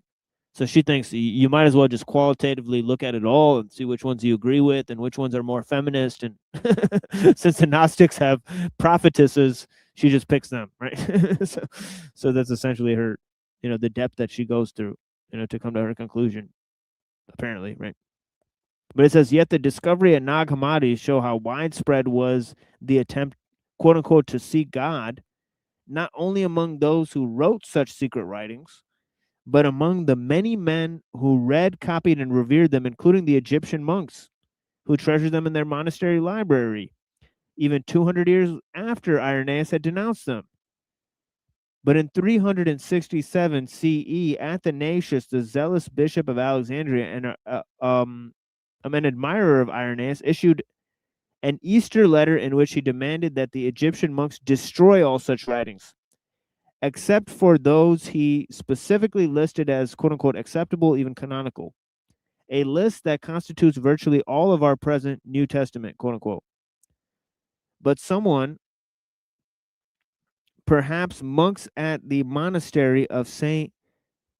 Pachomius, gathered dozens of books Athanasius wanted to burn, removed them from the monastery library, sealed them in a heavy 6-foot jar, and intended to hide them, buried them in a nearby hillside near Nag Hammadi.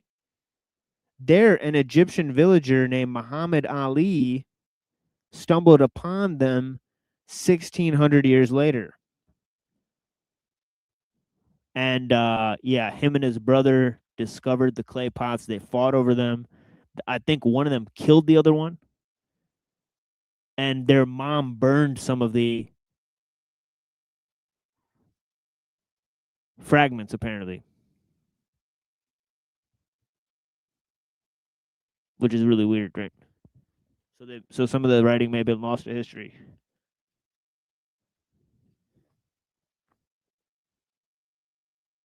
So anyways, she's an expert on the subject, right? But there's a bunch more of this. She's gonna talk about the secret book of John.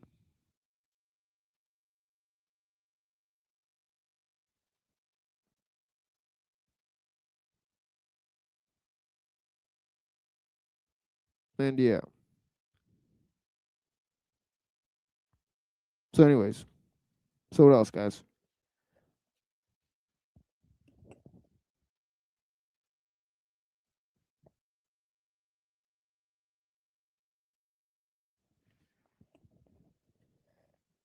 Yeah, we're not going for much longer. And I kind of do want to get to sort of St. Augustine here. So let me just move to St. Augustine, right?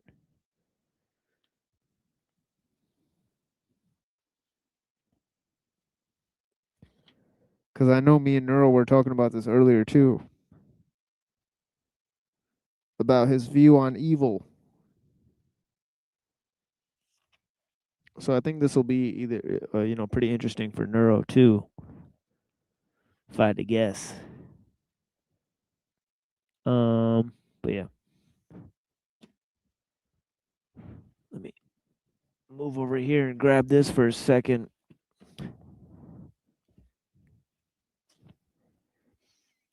All right. So he says the supremely good creator made all things good.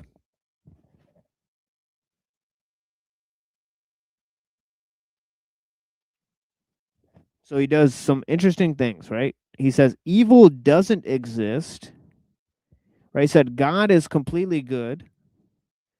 Right? The world is made in a fallen state. That the world is made with sin and death already contained within man.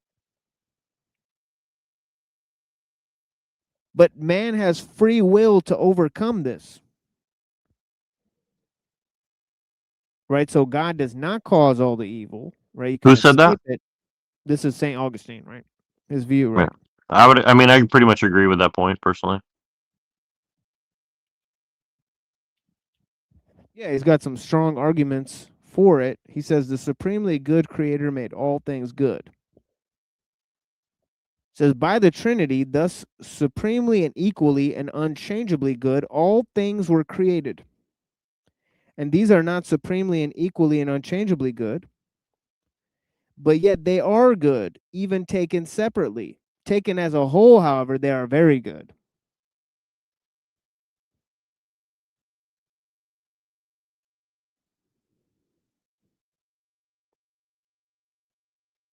So he says, by the Trinity, thus supremely and equally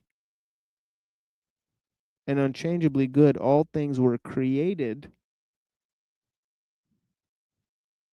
You know what's Yet there's- strange? Sorry to interrupt you. What's strange about this is like even knowing this, it can make you supremely unhappy, even though you know that this is true.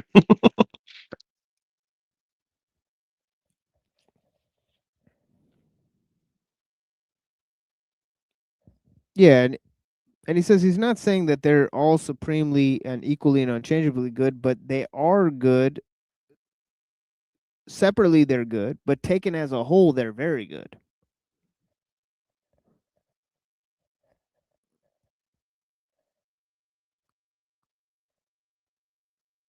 So he says some of the things may seem like they're not good. All of them are good, but taken separately, they're pretty good. So he says, what do we got here? We got a lot of goodness in what's been created, right? And he says, I mean, in the universe, even that which is called evil, when it is regulated and put in its own place, only enhances our admiration of the good. So that's another point he makes. He says, say you get some evil, you're going to really enjoy the good now.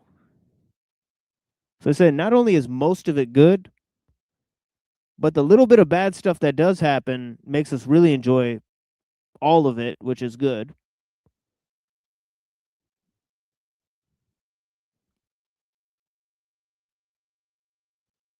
For we enjoy and value the good more when we compare it with the evil.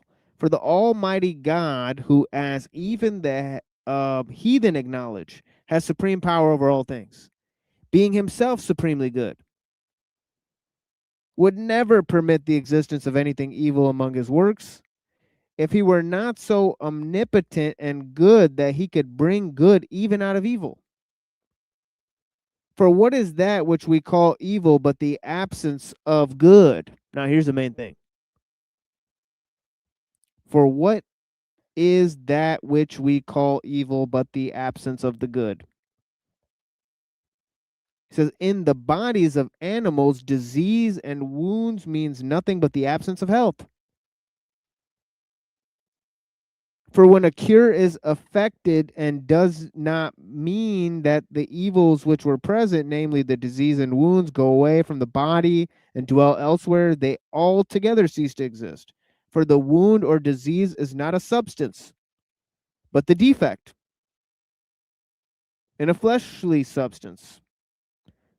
The flesh itself being a substance, and therefore something good, of which those evils, that is privation of the good, which we call health, are accidents.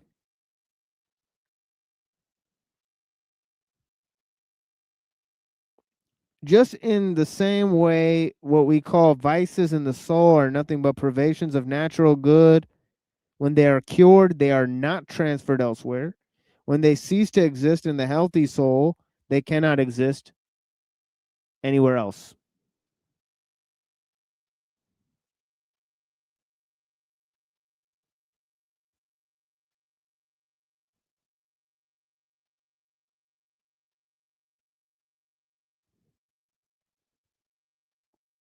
So what he's saying is like, if you have a disease, that doesn't mean that the disease is now taken over the person and the person is akin to the disease.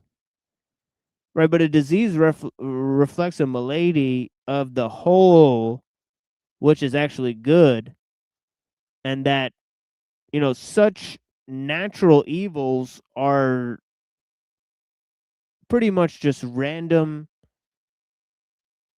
you know, sort of minimal instances, whereas if you take all of what's happening, you have to reflect on how most of it's pretty much good.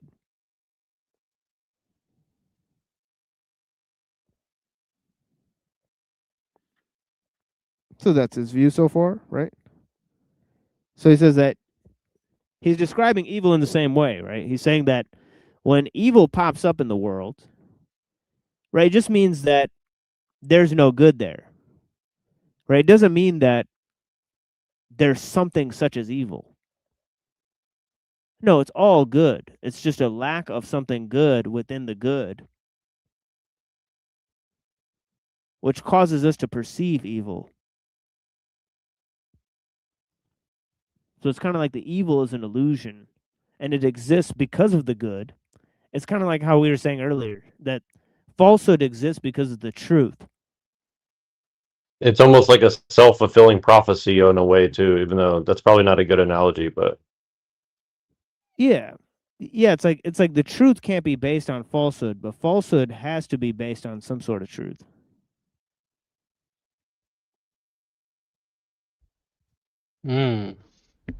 it kind of explains dreams in a sense too. I was listening to Quantum of Conscious. He was kind of going on about this too, where even the delusion kind of proves that reality is real, but it's like super real, but it's also not something that you can really fully know either, right?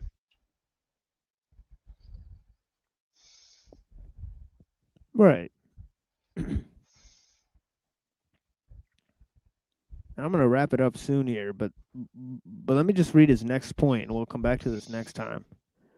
You know, he says, all things that exist, therefore, seeing that the creator of them is supremely good, are themselves good, but because they are not like their creator, supremely and unchangeably good, their good may be diminished and increased. And for good to be diminished is an evil, although however much it may be diminished, it is necessary, if the being is to continue, that some good should remain to constitute the being. For however small or of whatever kind the being may be, the good which makes it a being, cannot be destroyed without destroying the being itself.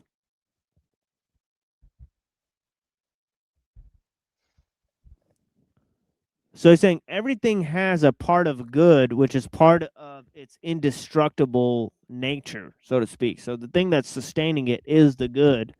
So if you take the good out of the thing, it ceases to exist. Well, that sounds like hell. Yeah, he's saying things exist only because they're good. So existence implies goodness. Because God is sustaining all things.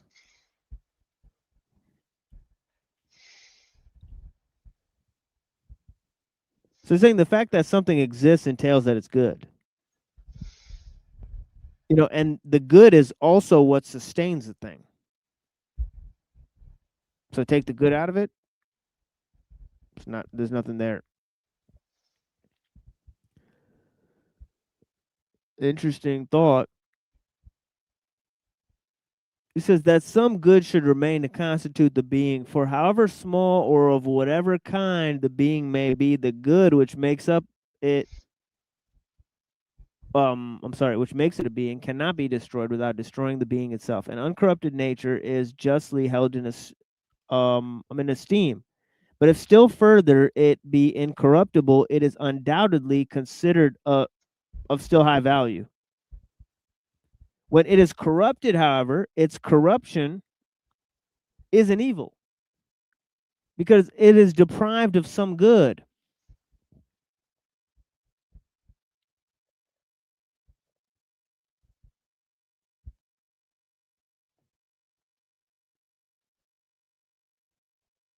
Damn.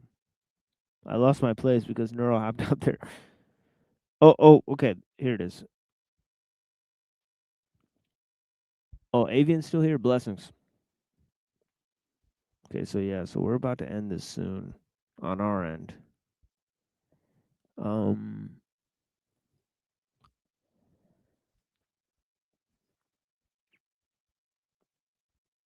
me just start this again. Therefore, so long as a being is in the process of corruption, there is in it some good of which it is being deprived, and if a part of the being should remain which cannot be corrupted, this will certainly be an incorruptible being. And accordingly, the process of corruption will result in the manifestation of this great good. But if it do not cease to be corrupted, neither can it cease to possess good of which corruption may deprive it. But if it should be thoroughly and completely consumed by corruption, there will then be no good left, because there will be no being. Wherefore corruption can consume the good only by consuming the being. Every being, therefore, is a good, a great good. If it cannot be corrupted, a little good if it can. But in any case, only the foolish or ignorant will deny that it is a good.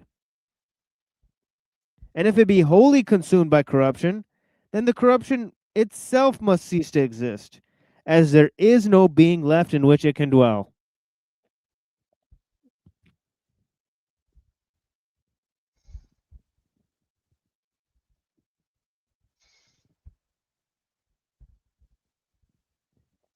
Confusing, isn't it? Right? You wouldn't think like a Christian would say like evil doesn't exist. Yeah. Well, I mean, you know, privation and all that. Yeah. Thing is that, you know, I feel like every tradition is different. And one of the earliest texts in early Buddhism was the Rhinoceros Sutra. Rhinoceros. And that sutra, you can actually, there's a Wikipedia. It's about being like a rhinoceros who is a solitary ascetic and being unhindered or not grasping anything, kind of like the Taoist non-doing, you know, just for the contemplation and, you know, not clinging to things. And I think even Dogen's practice enlightenment, you know, with Zazen and stuff, it kind of gets back to that root. You see, it's very simple. It's not like meant to be like intellectually complex. and it's like Dao De Jing, because the Dao that can be named is not the eternal Dao or something. And the thing with the Gnostics and the stuff I'm seeing is they're very like complex, like like Valentinus, it's like, and also even Augustine, they like get into Aristotelianism or whatever. It becomes very convoluted and stuff. Yeah, so it doesn't have like an elegant simplicity or something. Like it kind of, I mean, I do respect a lot of people's views, but when things get very metaphysically complex, I just feel like it just gets more obfuscating of like the more profound inner truth or something. The present moment, or also the yeah, stuff like that. Yeah, I appreciate you, man. Yeah, so you got any thoughts, Red?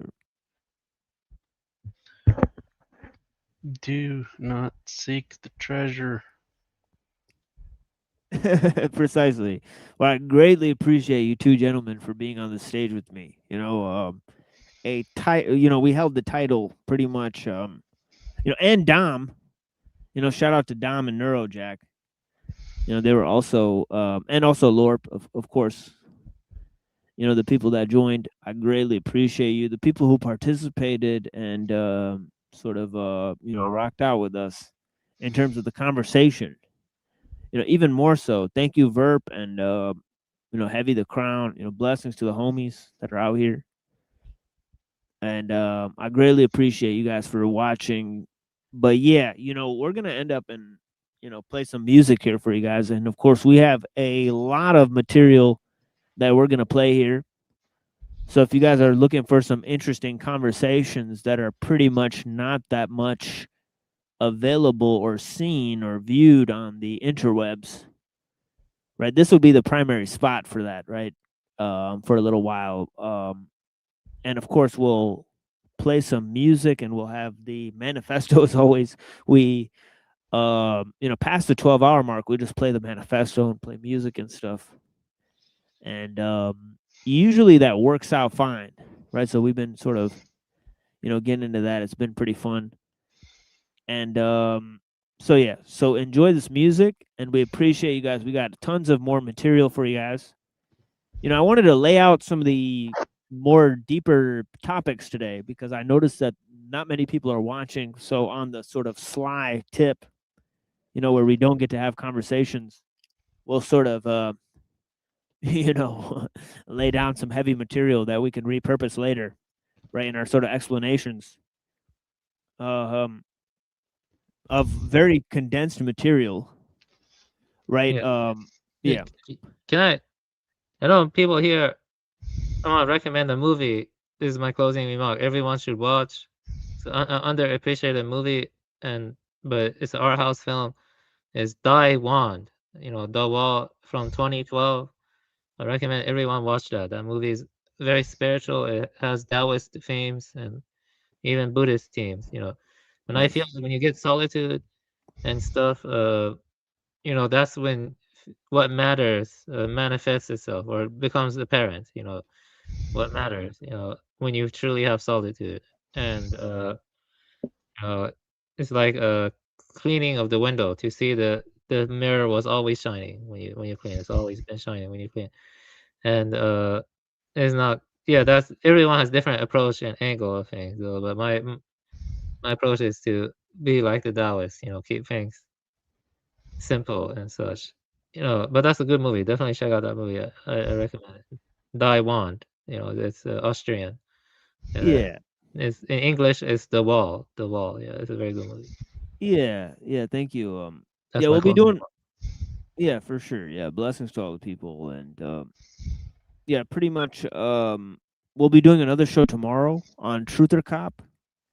So actually, we'll be streaming a lot recently, right? So and then obviously we have the stream on Tuesday, right? So we have a lot of stream time, right? So we won't short you guys on material and stuff this week, right? Obviously, we'll be back Tuesday, Wednesday, and Saturday, right? But there's a special show tomorrow. Once I make the arrangements with Truth or Cop Official, I'll sort of put a link in the community posts, and we'll get that sparked up for you guys. And I don't know if we'll start from my channel and restream to his, or start from his channel and restream to mine. Yeah. We may just let Truther handle it. So in that case, it may be turn into a shit show at some point. But I appreciate you guys.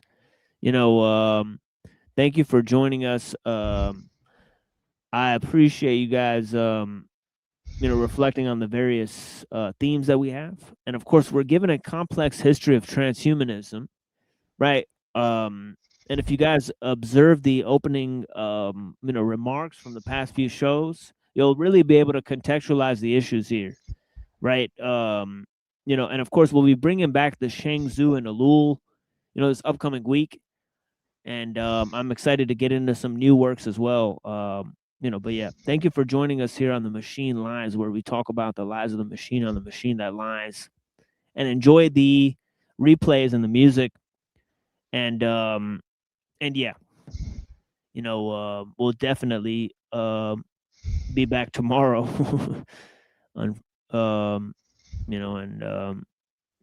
Yeah, I mean, we'll see what happens, but yeah, busy day for me tomorrow for sure. So I'm gonna go ahead and hop to it, and I appreciate you guys this time. Here is a interesting song we played earlier called the Shang-Zu, along with some other music. And some of it is sort of horror theme. So if you're into that, that's kind of our theme on Saturday. But I greatly appreciate your time, guys. And talk to you guys soon. Blessings. Without wisdom, no gain. Yet gain must end. All men will be one. For there lies true peace and happiness too.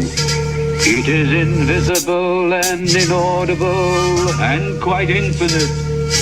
And you all hear the sound. Take you through the secrets of the J chamber, lying northward in the manger. Amethyst of the bishop clenched in my right fist, left wrist twisted, text calligraphic. Recording sacred manuscripts of Mao Kong tongue meeting and reciting the Ren of a Reiki healing symbol, the jewel of the Nile. Kapow Lao Tzu decided to scribe 5,000 characters out Ching, interpreting with an unrepressed third eye. Revitalize my chi through the Tao of sex, wisdom, ejaculation. Produce activation of the chakra system. Straining and striving, that's counterproductive meditation. Hit up the situation with Choku Ray. Say hey key, the first degree of the healing symbols of the submental. Behold the masters of change as I descend into the 36 hexagrams of the I Ching. Within a state of meditation, Taoist monks that speaks the wisdom from the Lao Tzu and opens up the book of the Tao Te Ching. I connect the 3 pillars of Zen, the incarnation of the immortal guru who stretches his chakra, breathes in the prana. I then possess the immortality of the Avatara. I recite the Golden Sutra, born in the holy city of Lhasa. The spirits of the Himalaya reside within the Tibetan Book of the Dead, the Analects of Confucius. I unfold the ancient teachings of Shang-Zu, swinging the 7-bladed sword of Hoshin, descendant of the Shang dynasty. The studies of the art of war with Sun Tzu, from the gates of Shaolin to the sacred temples of Hong Kong, to the great walls of China, to the deserts of Mongolia. Teacher, Buddha tells us that in the great infinity beyond all the nothings is the emptiness of the eternal 5. Sight, sound, smell, feel. The 5 flavors dull all the taste. The 5 tones deafen every ear. The 5 colors, they all blind the eye. But they do not pass, they are all eternal. All things come to us. I I'm on sin, Hotep Ray, now cipher. Grip from the lion's paw, eagle claw, bangle tooth tiger. Scribe to the script writer, the four pitch fighter. Tuning 8 octave C, Messiah saved. The first resurrected from the grave. After the image and the likeness of what God made. Not good, Elwah Hood, Mir Aswood. Pyramid upward, kaput, spit 16 bars without. With the vividest look, deliverance took. Tai Chi, the all-seeing eye read. Magnificent force, shine brighter than the light from the torch. The benevolent, intelligent source with a magnetic force to stay suspended while the planet revolves, creating dark with a melanin spark on the periodic element chart. I wear the iron shirt of Qigong, so retreat or be stung by the gentle palm prick. Leave your spinal with no feeling, the mental conflict. Discipline provides healing, the aspirants are kneeling in the temple of the relic. The monks tone envelops, the heathen and the zealot turn to the middle path. The half they can go and tell it, embellish the footsteps of Siddhartha. Develop the word so the punch could hit harder as times get darker. The visionary ascent to spark a vision of nirvana. Jesus wasn't the only one born with the Virgin Mama. The Buddha was born from the side of Queen Maya, and both warned against the ways of physical desire. Urge you to acquire the knowledge which leads to the divine smile, which can be found an anchor in the Amazon and Nile.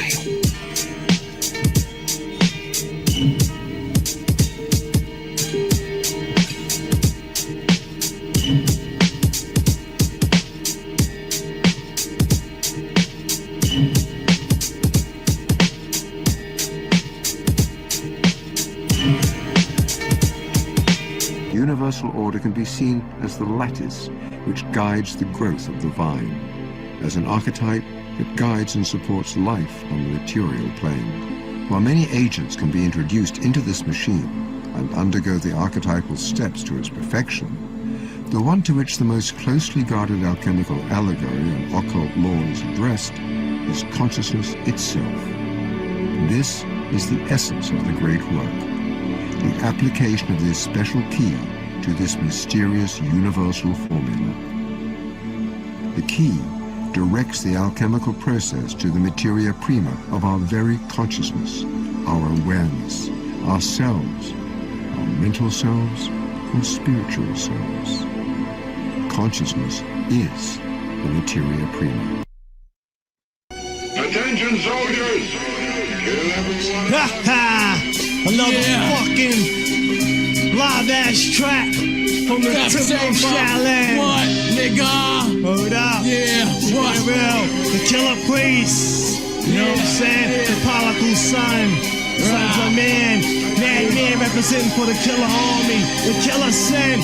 The Resurrector. Yeah, yo, I gotta get a grip and enjoy life for living type G, I'm shiesty. Now I see why nobody likes me. It might be the image projected, I selected, but F it. Shit is mad real as well as acted. Expected, the best thing I tested. Suggestions molested my thoughts, I manifested, but check it. My mind was designed for crimes, the bottom line, cause it's my time to shine with the nickel weighted knives on my spine. And there's no remorse in my source of madness. With my temper, my anger rises like my status. Because I'm known on the borough of Shaolin for wildin'. Don't think that it's peace when I be smiling. A heart stone cold is what I own. For niggas who brag, I break bones, leave them ungagged to hear the moan. I hate snakes on that fake shit. I get mad, leave them shook in the back like when the quake hit. I got a sneeze, oh that's raw, man. Another brother provoked the gun smoke, now that's all. Damn, why did he bother the father of horror? Knowing full well that he won't live to see tomorrow. Be on your guard when I start to flip shit. Sick when the guard is hard to get a grip. I raise a streaking iron flame, hurled in still heavens. Clinks of shovels, deeping in the shallow treasure of heaven. I rush like lions through the roaring slaughter. Then I assume my human facility. I play the hits on the governor.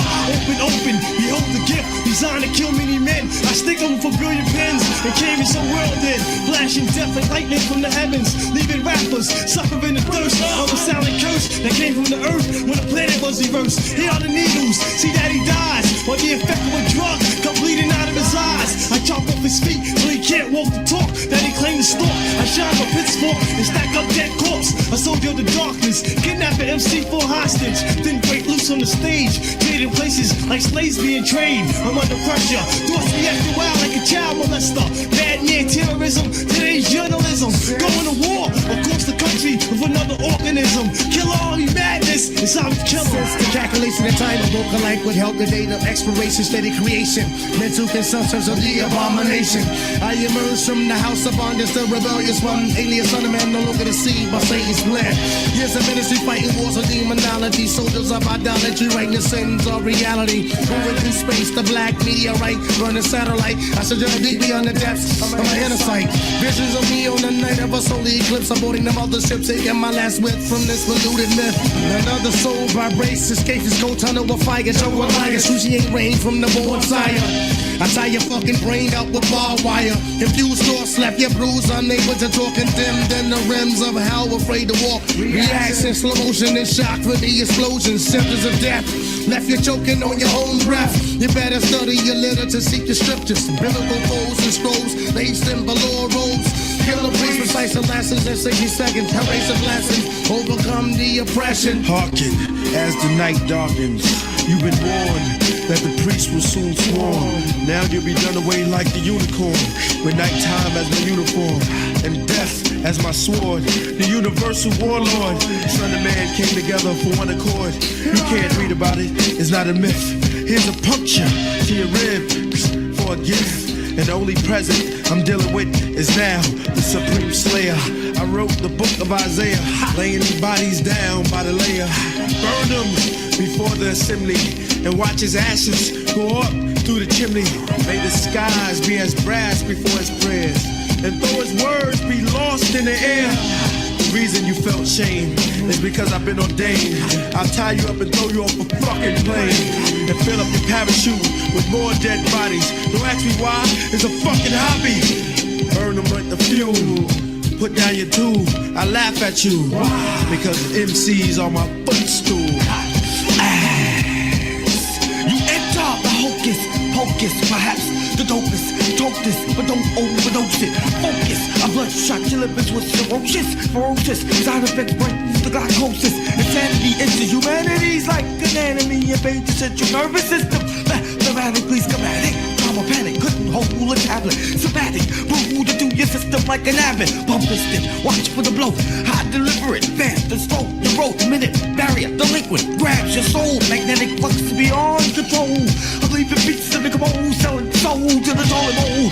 All your possessions are owned for bio, the chemical, the clone, chromatosis, the syndrome, the rip band, the winkle, twinkle, twinkle. You're caught up with your days now. Falling is a star. What part? What's so hard? Into it, travel so far, and even the master charge will put the arteries back apart. But the odds, its technique is so.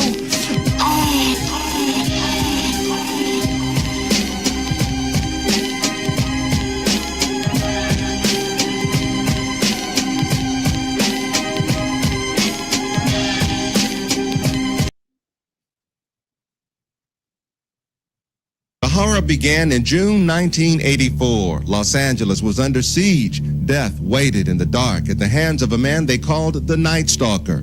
After a 14-month reign of terror, he was finally caught. It was only then that his true identity was discovered. His name? Daywalker, Night Stalker. Nighttime Joker, Nighttime Stalker. Comes the nighttime stalker. I stroll through the dark conditions. The Night Stalker, a top street talker. Nighttime Joker, Nighttime Stalker. Comes the nighttime stalker. I stroll through the dark conditions. The Night Stalker, a killer machine. And you know the deal, cause the guards always keep it fucking real. Yo, meltdown, lay rhymes, rank of the ice. I blitz now, you niggas that get whipped for this shit. Expose the raw tip, my flow's exempt. Star barbaric like ones in the scorpion bite. Spread ritual with the ritual offerings. The mentally dead niggas get tricked in coffins. My bylaw niggas get die for what? Shit, get 30 laps from the endless whip. Gatekeeper, you know I'm still serving them up. Will devour, still bloodthirst for cream chowder. Fighting with the memories behind the gate. Night Stalker. I roll with Blade the Daywalker. Grimy motherfuckers is worse than blood suckers. Check the bio. Authentic, wild like cryogenic. Mass murderer, most deliberate thoughts. I stay creeping, patrolling the streets of most weekend.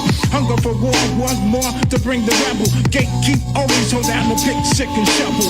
Arraignment, all out assault, for containment on rap zombies. I got enough back to raise an army. Raider of the dark, the spark when some of this wanna die. You think you can fuck with nemesis? Yo, I stay a threat like offshore bet. Fueling jet, long range jets and cigarettes. 20 to life since birth, for credit is debt. Yo, motherfuckers, protect your neck. Daytime walker, nighttime smoker. Comes the nighttime smoker. I stalker the dark conditions. Night stalker, motherfucker. Yo, born with the sinister roulette. Crush it, my fans stay low, you like Russians. Therefore, I represent with the floss. The people that I travel from the real, I'm lost. You know my steez, or what the fuck I can't see. The next whack nigga living larger than me, from the public view. Nigga, or should I take it as a clue? Of me giving up, fuck you, nigga, never in hell. I'ma prevail, keep it real.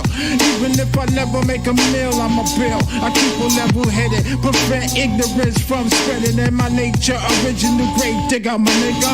Crips act rich like pharaohs. Dipped in life, I'm rolling with beggars like Christ. Fucking show. If I never make ducats, doesn't mean to stop dropping signs, cause I love it, yo, I do it for real, yo. Nighttime smoker. Comes the nighttime smoker. I stalker the dark conditions. Night stalker, a killer machine. Dear guys. What was Richard's motive? To kill. That's it? To kill. Hey man, what? You don't know RJ Payne, nigga? No, fucking RJ Payne, nigga. The fuck you mean you don't know about RJ Payne? Fuck RJ Payne, nigga. Fuck RJ Payne. Nigga, you onion head motherfucker, take this, nigga. Hey, you know the drill, nigga. Real MCs with bars on your heels, nigga. There will be blood, pain, he a real killer. Who did it? It's all in the genes, let Hill figure. Police looking like there's blood everywhere. Cause RJ Payne through the speaker cutting every ear. Bleeding out your nose, bleeding out your mouth. You see this fella rock a nation without reasonable doubt. Silly Boy. motherfuckers, listen close what Payne said. Last nigga disrespected GOAT, he brain dead. Pull up on your block with the coat and we aim lead. Now everywhere you go, you get the smoke like it's Bankhead.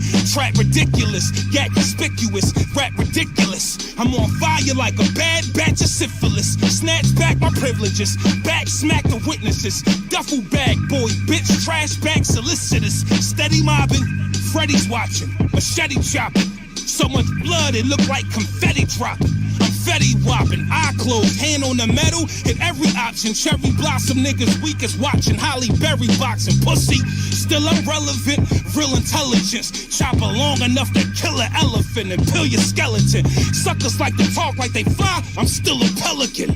Fireworks, 4th of July, spill your melanin, woo. Evaporate your thoughts, the ratchet ain't for talk. Walking dead, off with your head, shit, decapitate your corpse. The Avengers, we go to war, you niggas fabricate the talk. But this hammer, got it from Thor, I could assassinate the Hawk. Feeding my audience, we been recording this stupid as futuristic shit. Ain't no need for DeLorean, now peep it. The streets been fiending, we keep the Emporium. We the GCMB, nigga, we the consortium. Look, blick it to your head, click it to your dead. These bullets will set you free. Now you jiggle with the dreads. Every scripture's a motion picture. You can vision what I said. If I speak of a threesome, you can see the bitches in a bed. Bolder intensity, flow of the century. Cater to none, waving my gun like I'm holding a symphony. Ain't no way you cock blocking the dough that was meant for me. I'm rolling up this hobgoblin. I know the dispensaries is pain. I'm just dropping a tutorial. Rappers get out of pocket, turn your block to a memorial. They too pussy to fight. If we box, I'm destroying you. Just fresh off the presses, I dropped a hot editorial. Hey, you know the drill, nigga. Real MCs with bars on your heels, nigga. There will be blood, pain, he a real killer. Who did it? It's all in the genes, let Hill figure. Police looking like there's blood everywhere. Cause RJ Payne through the speaker cutting every ear. bleeding out your nose, bleeding out your mouth. You see this fella rock a nation without reasonable doubt. Boy, here come the pain. Here come the pain. If you ready for them bars, yeah. If you ready for that action, you tuned in to the right place, motherfuckers. Redman is in the building, aka Funked Out Brick City, we here. Yes, sir. All you spaghetti leg, onion head motherfuckers, get your bars up. Yo, nephew, no more talking. It's all about that action. RJ Payne, There Will Be Blood. Leatherface, Part 3. Ow. Let's get it! Terminology. Check. It's pain.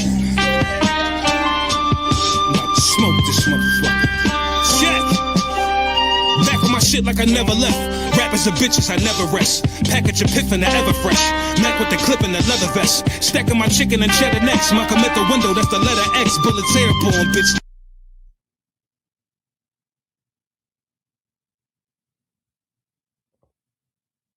Advances hidden with your. Who cut your hair? I am in disguise. This way no one will recognize me. I do. What do you want? Your head. And the prize. On the road to no. Who cut your hair? I am in disguise.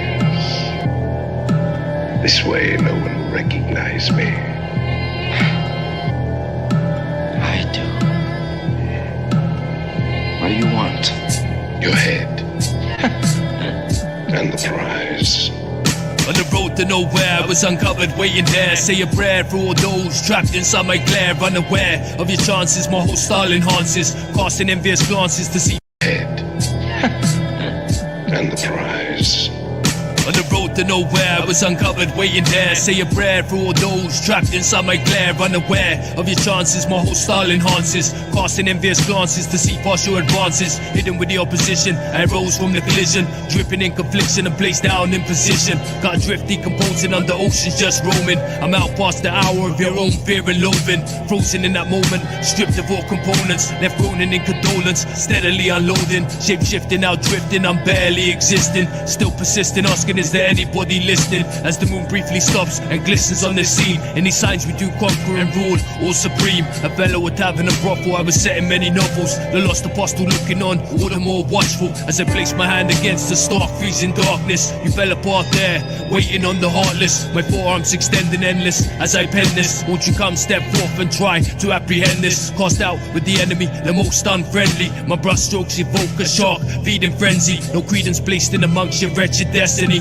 No end to your jealousy, entrenched in all treachery. Dancing in the vestry, come close and catch a dose from me. Hanging from the rope, is this really how it's supposed to be? All rats in my gut, I regurgitate them up. Black coffee mornings and damn cigarette butts. Plucking feathers out these ducks, still clucking. Caught your bluff with a puff and brought you only nothing. I paint a figure of sus stature, avoiding capture. The White Panther anthem, slash your face with an antler. And swing the grappler, the game grabbing at your juggler. Smugglers triumphant, yet there's not much hope here. All stood unassuming as the judgment came looming. Moving with a few, I still stay eluded. Lost the plot, my image staring back in ink blots. Anaphylactic shock, one by one I watch them drop. As these dry bones rot in the valleys of distrust. Spewing out your courage over everything you touch. Over everything you touch. Sinister stricken, TCG. Dark romanticism, dark romanticism. Road to nowhere, nowhere, nowhere, nowhere, nowhere, nowhere, nowhere, nowhere, nowhere, nowhere, nowhere. I see. Ramirez lied. She was not his woman. She was your woman.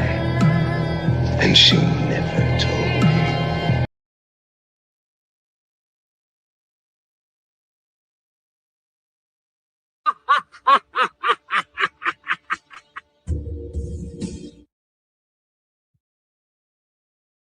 Yeah, that's it. That's my intro right there.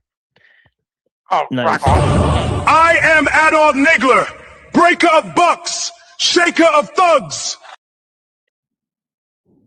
Anyway, right? Yeah, well, I was conversational with Hyperborean about the Anglos. Yeah, that's what I want to hear. The Anglo talk. I know. Like, let's see if he'll come through. Honestly, I don't see him here. Shit. Let's send him this shit. I mean, I wouldn't like, honestly. Yeah, I wanted him to just continue the convo, but I might have just broke it up by accident. But I think I sent him the link too, but I'm not 100% sure. But he knows he's welcome here. I've invited him many times. So. But yeah, what was you guys talking about? and who built the institutions, you know, so on and so forth. Yeah. Right. You know what I mean? The Jews, the Anglos, the motherfucking Indo-Europeans. Why the Anglos are so docile today.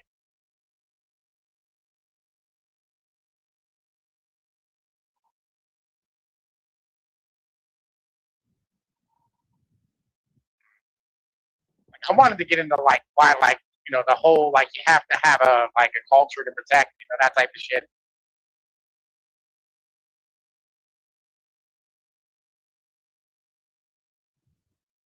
I mean, you know, I think it's the well. Okay, so let me put it this way. Okay, here's the experiment for you. Okay, if man A has the right idea that makes things a certain way, but it's actually man B who implements it, and man C comes along, is he going to blame man A or man B? I mean, wait, what? That doesn't make any sense. Okay, why are so you blaming somebody for doing the right thing? So no, well, because it's going to go if they do the wrong thing, right? So if one person has an idea, right, and then they don't do anything with it, but they give it to somebody else and they enact it, right? Right. It's kind of like the whole like shouting fire in a crowded theater when there's not a fire, right? It's kind of like that argument, right? Like, you know, you just suggested the idea. You didn't necessarily like make people get up and stampede everybody to death, right? So I mean, listen, there's the love of money is the root of all evil, right? This mentality of like saying, well, you know, listen, just because we were greedy fucks and sold our souls, you know what I mean, and the Jews offered us 10 pieces of gold and we took it, you know what I mean, does that, you know what I mean, like fucking mean that like the Jews are wrong for offering you the 10 pieces of gold? No, it's your fault for selling your fucking soul. Stop selling your fucking soul.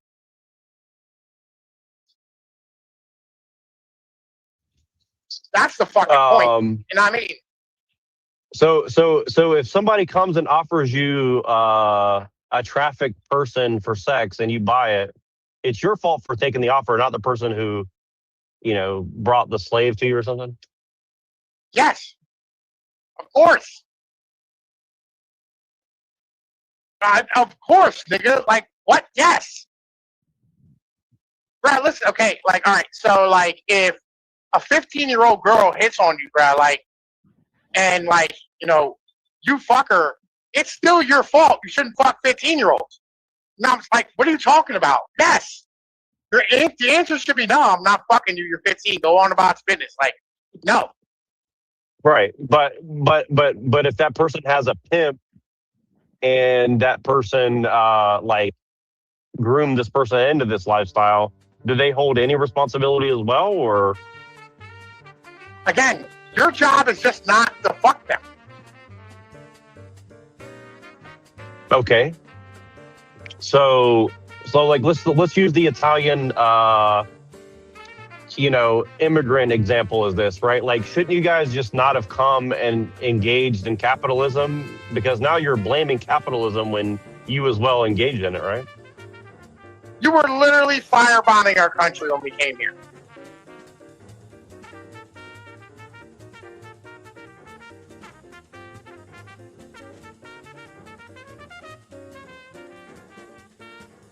Fair enough. So if that's the case, then do you guys now want to firebomb us as revenge for that or something? Listen, again, we made a home here, right, at this point, okay? And we should want to firebomb you back, right? I mean, as in a general thing. But, like, it's not, we don't want you, like, we want you to stop fucking firebombing shit. We want you to, like, fucking learn how to be humans.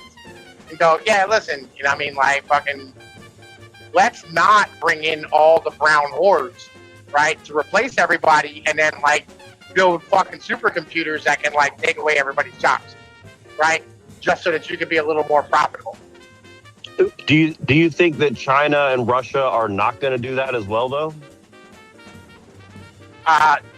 Yes, I do. I think that China and Russia care about Chinese and Russian people. Right? I think Russia's going to fall apart as a basket case because, you know, like their birth rate is in the fucking toilet. And China's even worse. Right? So I don't think you have to worry about them just as a general thing.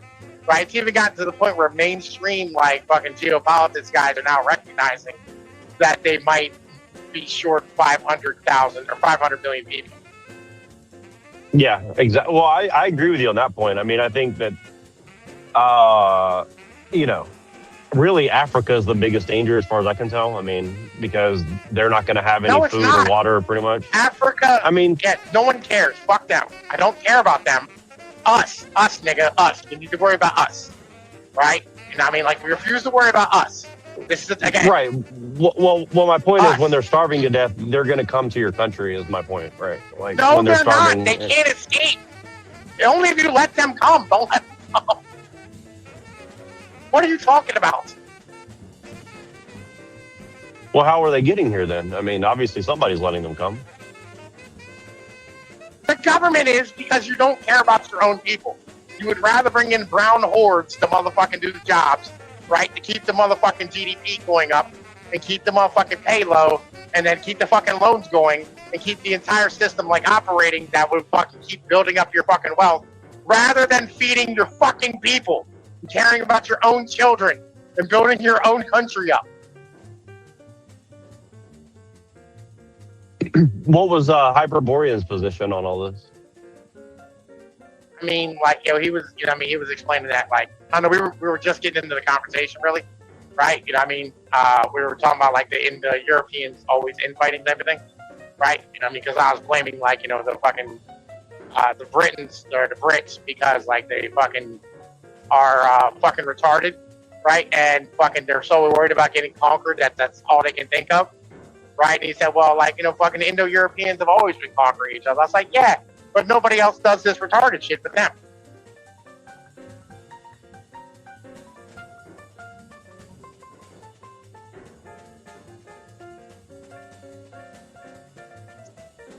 You don't see Germany trying to take away their people's health care.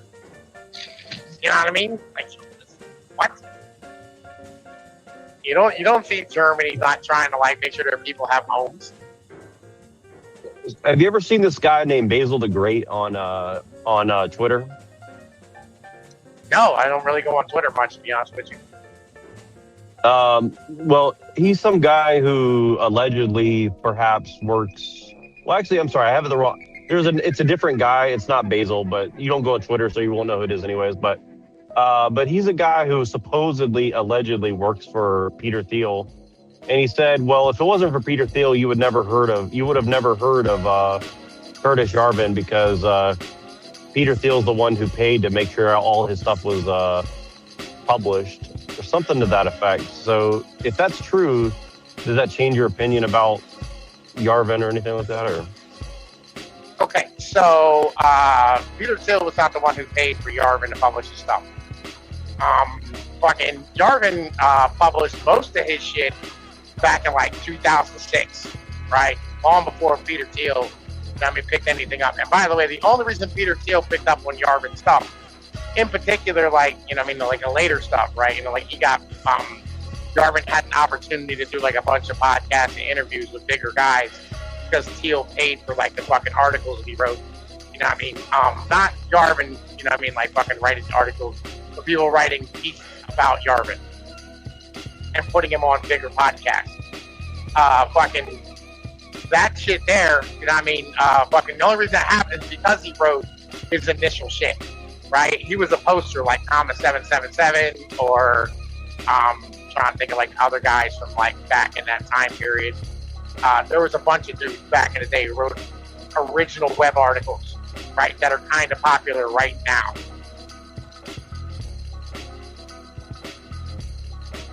Yeah, Thomas 77. I don't know much about him, but he's an interesting figure for sure. I agree. And, I agree. Yeah. So, what do you think about him? Do you think he's correct in anything, or? I like some of his stuff. I hate his style. Yeah. I mean, I've only seen his pictures, and I heard a little bit about what I think he's about, and he looks very odd. He looks like a heroin kind of guy, so, you know, I could be wrong, but that's my impression. He's a steroid guy. Oh, okay. Right? But, heavy into working out. He's like a power lifter and shit. Oh, interesting. Okay. Maybe I was misreading that, but interesting. I would tend to agree with you with the way he dresses. You know what I mean? Right, like, yeah. I think it's just the chic. He's like got the heroin chic or like the grunge chic or something, which, you know, I respect it. I don't dress like that. You are right. Yeah, you are right. I agree. Yeah. Right. He has a weird punk vibe to him, like a 1990s KKK punk vibe type of deal.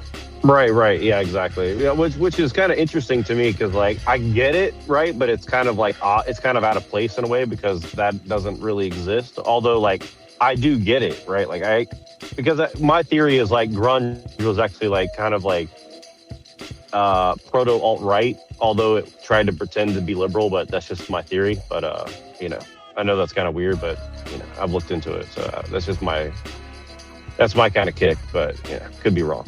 But yeah, so what about, so why do you think Theo and these guys like Yarvin so much? Is it not like, or, you know, yeah. I mean, I guess that's, so why do you think it is about them?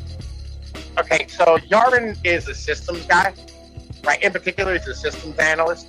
He built like platforms, right? He built a platform called Urbit, right, which is a different way to be able to utilize like the kernel system. You know what I mean? It's the opposite of how fucking the modern operating systems operate. And his writing reflects that of a systems operator, and he pushes for a technocratic monarchy. And that's why they like it. You know what I mean? And that's kind of where it's at.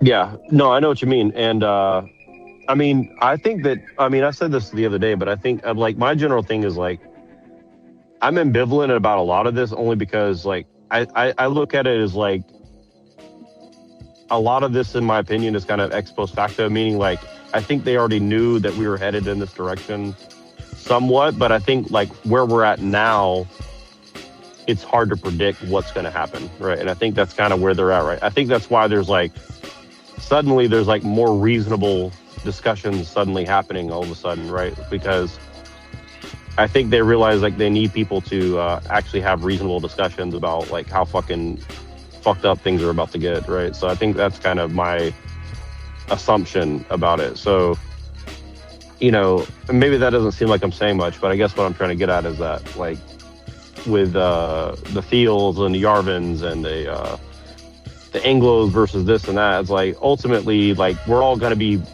somewhat in the same boat. It's just like to what degree are we going to be in the same boat, right?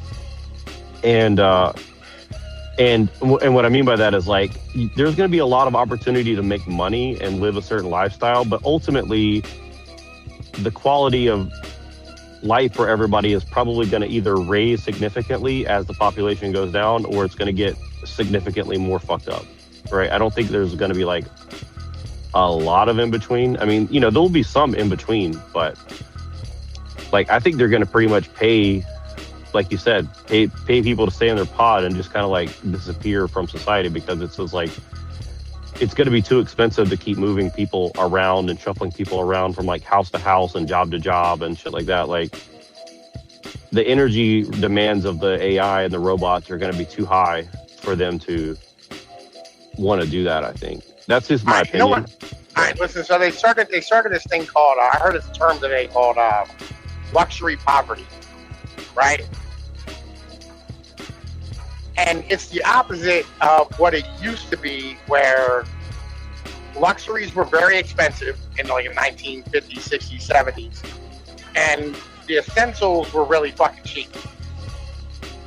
And fucking today, luxuries are really, really fucking cheap, and your basic essentials are unbelievably expensive, right? And today we live in luxury poverty, right? Where everybody has like a supercomputer in their fucking pocket and like new shoes on their fucking feet. Whereas back in the day, motherfuckers duct taped their shoes, but their house was dumb cheap to live in. Kind of where it's at. And it will turn back the opposite way as you have less people. Where your house will be fucking cheap and your essentials will be easy, but the luxuries will be expensive because you like manufacturing has an fucking a non-linear return, right? When it comes to like having less people or more people, right? So like, you know, fucking, it's not that like one person like producing a hammer a day, right? You know what I mean? Fucking turns into 10 people producing 10 hammers a day. It's like if you take one person creating a hammer a day and then add 10 more people, it might go up to like 100 hammers a day. So it's not linear. And on the backside, when you take away people from the manufacturing process, it's the same thing.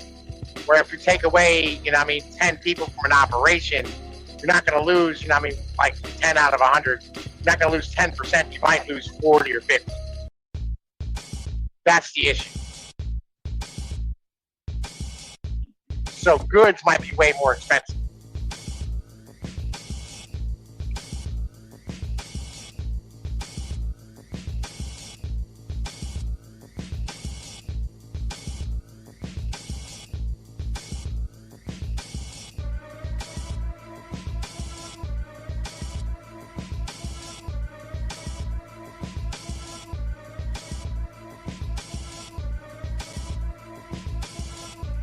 Sorry, I just had my I was in another screen. I had my microphone off. So I guess I mean, based on that though, you know, does it matter if we blame the Jays or the Anglos? Because at that point then, because ultimately like the average person's not able to really think, right? Like, so shouldn't we just be like making their decisions for them and socially engineering them to get them out of the way? No. You gotta blame the Anglos, right? And here's why. So, like, you can shame the Anglos, right? You're not gonna shame the Jews, right? Number one. Number two, the Jews don't care, right? And I mean, the Jews got a fucking place to go, they can leave. The Anglos will always be in charge here. And if you want to get treated well, you have to fucking force these motherfuckers to treat you well. Make sense?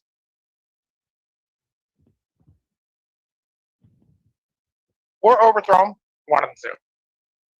Yeah, strangely, it does make sense. I have to admit. Yeah, that actually does make sense. Like, yeah, that's actually a pretty good argument, right. I would say. Like, I'm sure there's an argument that somebody would try to make against it, but I can't think of it right now. But so, yeah, I mean, there isn't an argument to make against it, right? So, like, you know, if how do I put this? If, like, you know, you have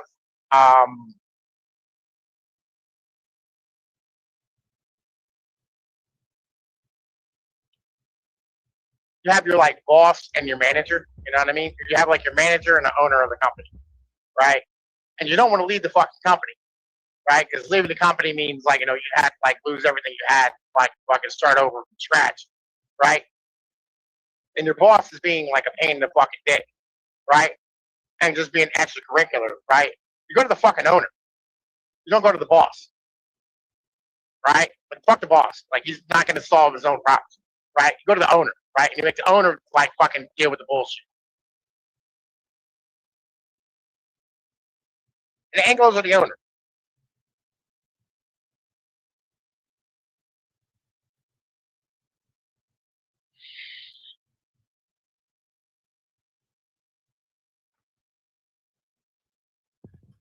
Okay, so that's an interesting argument. So what do you what exactly gives Anglos the ownership over this thing? Like, is it the money power? Is it the military power? Is it the technology?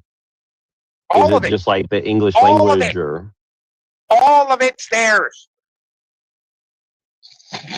Okay, so if we do a Nuremberg trial of the Anglos and they're going to execute everybody, right? You know, hypothetically, allegedly, would the Jews have to have a role in that, or so they're going to get a pass essentially? All right, so if you do like a Nuremberg trial, you know what I mean? What you do is you'd probably hang every Anglo under like 5'10", right? You know, because like it's literally like the short little pieces of shit. And then like, you know, the Jews would get held accountable by the motherfucking guys who were left.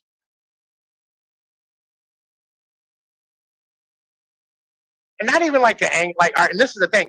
This is the problem I have. Like, these fucking higher up guys are fucking you. Right? It's not that they're just fucking me. They're fucking you. They hate their own people. This is the fucking problem. Is they fucking throw as many people into the blender as possible. Right? You know what I mean? The motherfucking stand here and like have 0.0001% more technological upgrade. Like, they don't fucking care. They hate your children. They hate you. They hate everybody fucking who isn't like them. They see everybody under them as a fucking threat. Right? They're a massive pain in the fucking dick all the time. And they have no respect for anybody but themselves and continuation of their system. Like, there's a reason why they worship capitalism. Which, by the way, fucking retarded. Capitalism is nothing more than an economic system. Like, it's not something to be worshipped. Fucking stupid.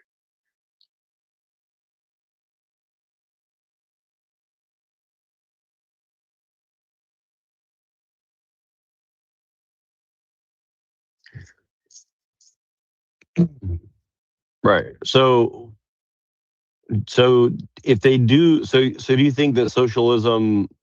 Well, so here's the danger, I think, right? Like, because like I can pretty much agree with most of what you're saying. The danger I see is like in China, they have a socialist regime and communist regime. Don't. Well, ish, you know, more. Well, no, not yeah. really. Okay, fair enough. Fair enough. You know, I'm not. I'll be honest. You're probably right, but okay. So, you know, colloquially, people call it that, right? But what I do think is like if they were to do, you know, let's say national socialism, you know, which would probably be ideal for someplace like China, right? You know, they have somewhat cultural and lingual and, you know, they have kind of like a nation and like a people, right? Versus like here, like anybody can be American and everybody can decide whatever they want. And so everybody can, you know, be whatever they want. Right. So like it's going to be really hard to like organize people into a certain lifestyle, or, you know, it's going to get hard. It's going to be hard to put everybody under a national socialist or a communist or whatever you say, you know, technocratic system. Right. And Machine, please join in the discussion here, because. Yeah, I'm just listening. You're fucking lost. Yeah, I mean, like, listen, socialism's fucking retarded too, right? I hate socialism. I hate communism as well, right? Like, all these are just systems and they're fucking dog water, right? They all like are based off of like exponential growth and utilitarian fucking ideologies, right? They're fucking dog water, almost every fucking one of them. Not one of them sees human beings as like an animal, right? You know what I mean? That needs, you know what I mean, like basic fucking structures and shit. So I mean, like what we're looking at the moment is, I'm saying, like, you know, we should probably care about us, right? And I mean, like the people who are American, right? Black, white, you know what I mean, fucking Puerto Rican, right? Fuck the Mexicans. Like we should probably care about us, our people, right? And I mean, as an in general thing. Like motherfuckers who were born here, motherfuckers who have lived here, their parents lived here, sacrificed for this country. You want to hear something crazy, Neurojack? Yes, I do. Neurojack. Okay, so I've been keeping track of like some morbid shit here recently, past couple of years, because that's just something that interests me as a thing, right? When I first started looking up the stats, there was like 500,000 motherfuckers left, right? Which is 500,000 out of the 13 million Americans who served in World War II, right? And that was about like 4 years ago. Fucking last year, it was at 100,000, right? This year, they're down to like 40,000 veterans left of World War II in America. They're going to do Pearl Harbor Day coming up here soon. I think it's like the 11th or the 12th. I think it's 11th, right, in December. And when they do, they have 12 survivors of Pearl Harbor left alive. And none of them can make the ceremony. And this is the first time ever that that's happened. Has the news reported on this? Are we making a big deal out of the fact that we're losing these people at like an exponential rate? You know what I mean? Well, of course not. It might you know, rile up some fat black transgender lesbians and talk about how racist America was for defeating the Nazis. Well, again, listen, you know what I mean? Like, fucking, that's retarded, right? Because there's black people who serve, white people who serve, Italians who serve, Spanish who serve, Indians who serve, right? And we don't even care that they're all almost dead. That almost not one of them is left. Well, because they're evil Anglos who have done everything wrong in the world and everything's their fault, so they deserve to die a painful, slow death, according to, you know, most people that you would be talking to about against the Anglos, right? No. Right? This is like a giant effort by everybody. You want nationalism, right? Like you have to have like, you know, national shit. Right? I mean, talk to the average person who's not Anglo and see how they react to that. I mean, they're gonna be like, well, who gives a fuck? The Nazis are racist white people, and America was not racist white people, and so they all deserve to die. That's what I mean. That's the average liberal's position about white people in general. I mean, right? Again, there were lots of black people who served in World War II, right? Well, they'll say that they were forced to do so because, you know, Whitey wanted them to die in a war. Yeah, I mean, listen, they're not going to say that, right? Anyway. But I mean, like, it is kind of bananas, right? Ain't it?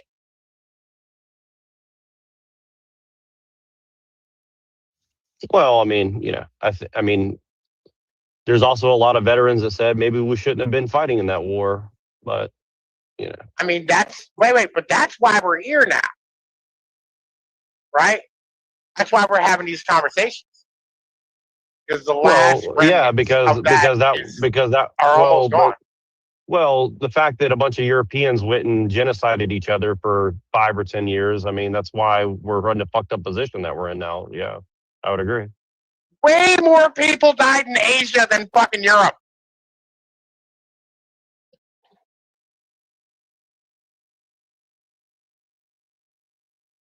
I mean, what you want to look up the stats on like how many, like what percentage of like young white people died in between like the Spanish flu and like 1945? I mean, it's a pretty big number, I think. Spanish flu was like World War I, dog. But like, listen, and dog, right? Like, had this conversation with me, honest, right? And I mean, like, fucking, this is like some big shit. I think it's big. I think it's like a giant thing psychologically, right, for a society to lose like the foundational like people who fought against the great myth. Well, it was a big thing for us to go and fight a bunch of people we had no business fighting for in 1917 and also in 1940. I mean, I think we should have let Germany do whatever they were going to do, and we should have never let communist Russia come to exist. But yeah, but the reason so you're I'm saying like, this right now is because these veterans are almost all gone. That's what I'm saying. I mean, I said the same thing when I was like 15 years old and 14 years old and 16 years old. So, I mean, yeah, I pretty much have the same opinion. Highly doubt that shit, right? But like, again, right? Well, that's like, what I said. I do highly doubt that, right? When you was a kid. But again, also at that time, like they were on their way out. Again, the amount, right? Well, like George Lincoln Rockwell was saying it in 1965, though. So, I mean, it's not like it wasn't being said for like 40 years before I graduated high school, right? So, yeah, this was something that was never spoken, right? And I mean, at least openly, right? It wasn't common parlance. And it's becoming much more common parlance today. George Lincoln Rockwell said it in 1965, and then somebody put a cap in his ass because they didn't like that, right? So, I'm just saying, like, I'm just saying, like, it was said, it just wasn't very popular, right? And then they did the whole hippie movement, and then everybody got gay and on drugs, so that kind of fucked everything up too. So, and again, like, I'm not really disagreeing with what you're saying. Like, I do think it's sad because, you know, it's a tragedy that these guys went and did all this stuff. And I mean, watching Saving Private Ryan, like, I do think that like there's probably a lot of good men who did what they thought was right. You know what I mean? And like I do respect that. And you know, I certainly don't blame those people really for doing what they had to do. But you know, I mean, you're pretty much in a fight for your life regardless. So, but you know, I'm just saying this is the end of an era, right? And I find it strange how like the screams against the Jews correlate with the death of the last of the veterans of this war. Right. I mean, the thing is, like, I don't even like really hate the Jews or scream against the Jews. It's just more of like the recognition of like, you know, if we're in charge, like, where's our money at? Where all the white people I know are broke in trailer parks. So I mean, it's like, where's the money for whitey? That's what I'm saying. Right, that's literally what I'm saying. Anglos don't care about their own people at all. All those institutional investors. So what you're saying is like if somebody were to go and you know Zyklon B all the trailer park whiteys out there, then that might help the world too because even if those whiteys got into power, they still wouldn't care about anybody. I mean, I feel like they wouldn't. Right, you know what I mean? Because, like, you know, libertarianism has been just pervasive as fuck. Right, but, yeah, listen, like, so again, we get back to fucking, when we have these conversations, right, what I'm saying is like, the anti-Jewish, anti-Zionist rhetoric, right, is really ramping up now that the World War II generation is almost all dead. That there's no reminders of what's left anymore. Right? I don't know. I kind of find it like bananas. You know what I mean? Like fucking, I don't know. I think it's like a topic worth exploring. Don't you think it's a topic worth exploring? Well, I mean, wouldn't it be interesting if the same Anglos that you think are in charge are the same one putting out that propaganda? Wouldn't that be, what would that mean then? Oh. I mean, I know that like the Anglos hate the Jews, like with all their hearts. In particular, like the poorer ones, right? You know what I mean? Because they don't want So they to- hate the Jews, but they let them run like the psyops. They let them run Hollywood. They let them run international banks from Switzerland. Whites. I mean, listen. This is well known by guys like me in CML, right? Fucking like anybody who's ever like been in America and not part of your major culture, right, are well aware that like the poor fucking Anglos in this country fucking hate the Jews. Like y'all blame the Jews every time you stub your fucking toe, bro. Like legit, right? And the upper class people have like they don't really care if somebody's a Jew. They have no. I mean, honestly, Jews at like all. I grew up in the South. I never heard anybody say anything bad about Jews. So I mean that maybe that's true, but I literally never heard that in my life until I went to California. So Yeah, like every poor white person I've ever talked to has hated the Jews. must be a Yankee thing or something. I don't know. I'm not. I've never really met someone in the South who's like rubbing their hands together, worried about like the Jews have done X, Y, Z to them. I mean, it might be better if they did, but I just never experienced it, to be honest with you. Like if it's happening, it must be a recent phenomenon. No. I mean, like this is well known, right? Like the poor whites hate the fucking Jews, right? And it's, So all those evangelical poor whites who are like sending after paycheck to Israel for the last 200 years, like those people hate Jews or something. I'm kind of confused. Like, what percentage of America is like Jew worshiping Israel lovers? I mean, I don't know. So I mean, I know it has been a high amount of people. Those are usually like middle class whites, right? Those aren't like poor whites, right? Those are middle class whites. Like the poor whites hate the fucking Jews. They blame them for every fucking thing that's ever happened, ever. Well, do you think and why would that be why is that a bad thing exactly if that were true? I'm just trying to like go with your argument. Like what is it? Why is that a bad thing? Oh, because it takes like your eye off the fact that like your own people are running the government and they're the ones who, again, we get back to if they're blackmailed, they did something wrong, right? If they're fucking taking money, they're being bribed, right? And I mean, like, they're the ones who are selling y'all down the river. Either way it goes, they're at fault. So we should give Jeffrey Epstein the Medal of Freedom, and these poor whites need to go to the gas chamber. Is that what I'm hearing? Sure, why not? Yeah, I mean, like the upper class ones, I'd put them all in the gas chamber. So Epstein's dead, so I don't really care what happens to him at this point. He's dead, right? But like, again, your politicians are the ones who are being blackmailed. The Anglo politicians are the ones being blackmailed, though. Well, that means they did something wrong. Like, you know that, right? Sure. So, but the people who blackmailed all the people, nothing is probably going to happen to them, and you don't seem to be very concerned about that. You're like, well, they're just smarter, so I'll give them a pass. Yeah. Okay. Again, right? We get back to you should not get caught having negative shit happening, right? Because you shouldn't be doing negative shit. Right? Okay, so now listen. okay, great. No, wait. Hang on, wait a minute. On top of that, here's the other half of this as well, right? You should stand here and be able to tell your constituency and say, yeah, listen, I fuck a prostitute every once in a while. Because like I need fucking laid and I need my dick sucked. This should not be outside of like the norm for any human male to be able to say. I don't know why it is y'all have such a hard time with this. I don't fucking get it.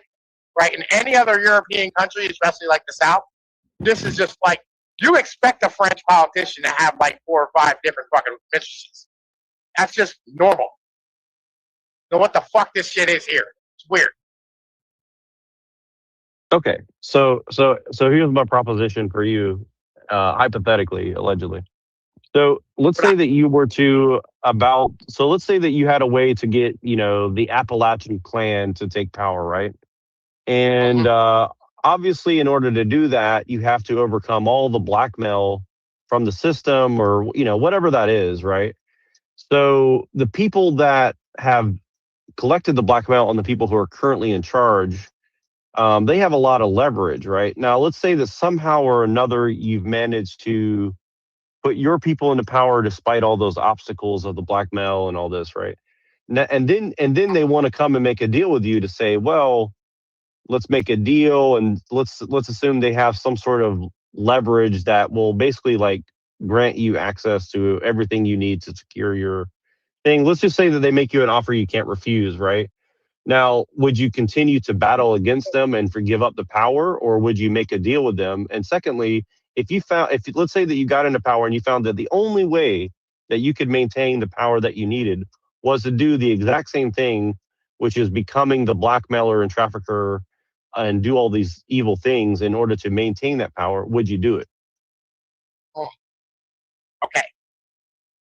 So, like, what you would do, right, as an in general thing, okay, is you would leave office, right? You know what I'm saying?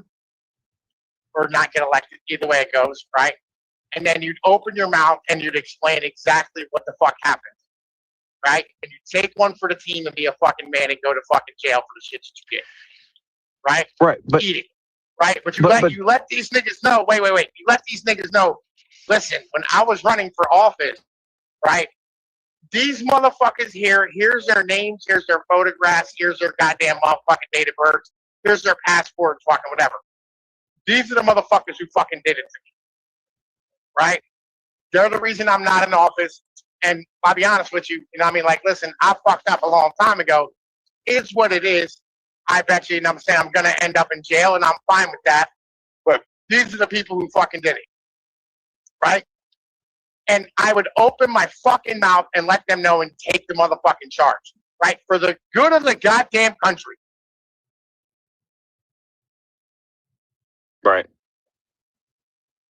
So right, because that's what a fucking man does, dog. And by the way, Brad Neurojack, you missed it, right? I chewed up a motherfucker earlier, right? I forget what the fuck his name is. Machine, what was his name? Landry. Oh, you Larry? you encountered Landry. Interesting. Landry. Yeah. Yeah, I punched that motherfucker directly in his face. He just shut up and sulked away. Yeah, I've still not encountered this person personally yet, but I've heard the rumors. What was his deal? Absolutely. Came in being a woman. Nitwit. Right? Nitwittery. Yeah. Tried the Zelensky motherfucking rules for radicals thing. You know what I mean? Oh, well, I'm not surprised. That's for sure. Makes perfect sense. Makes perfect sense, actually. Yeah. Make act like it'll fucking deny everything, make accusations. Yeah, I would expect nothing less, to be honest with you. And again, that's not even a knock on him. I don't know the dude, but based on what I do know, it makes perfect sense that his associates would do the same thing as that. I would say so. Interesting, very interesting. There's an example of a J who influenced a lot of Anglos. Well, that's true. Yeah. What about Bernays? Another great example. Oh my God! Listen, wait, hang on, wait a minute. Are we better or worse for having Bernays?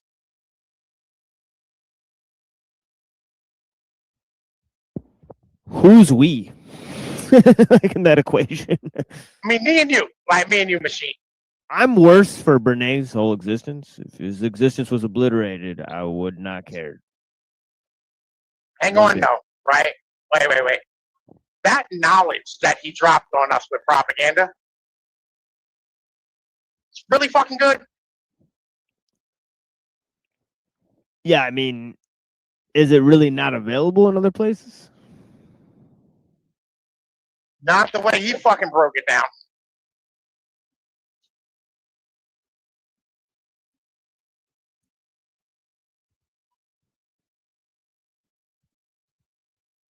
So why are Anglos not better off for it if we're the ones pulling the strings over here?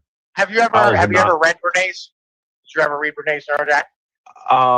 I did a smattering of him and Freud. I read more Freud than I did Bernays, so not really. Yeah. Yeah. See, that's why I asked Machine. Not because like you're an Anglo, but because I know Machine read it. I mean, and I did too.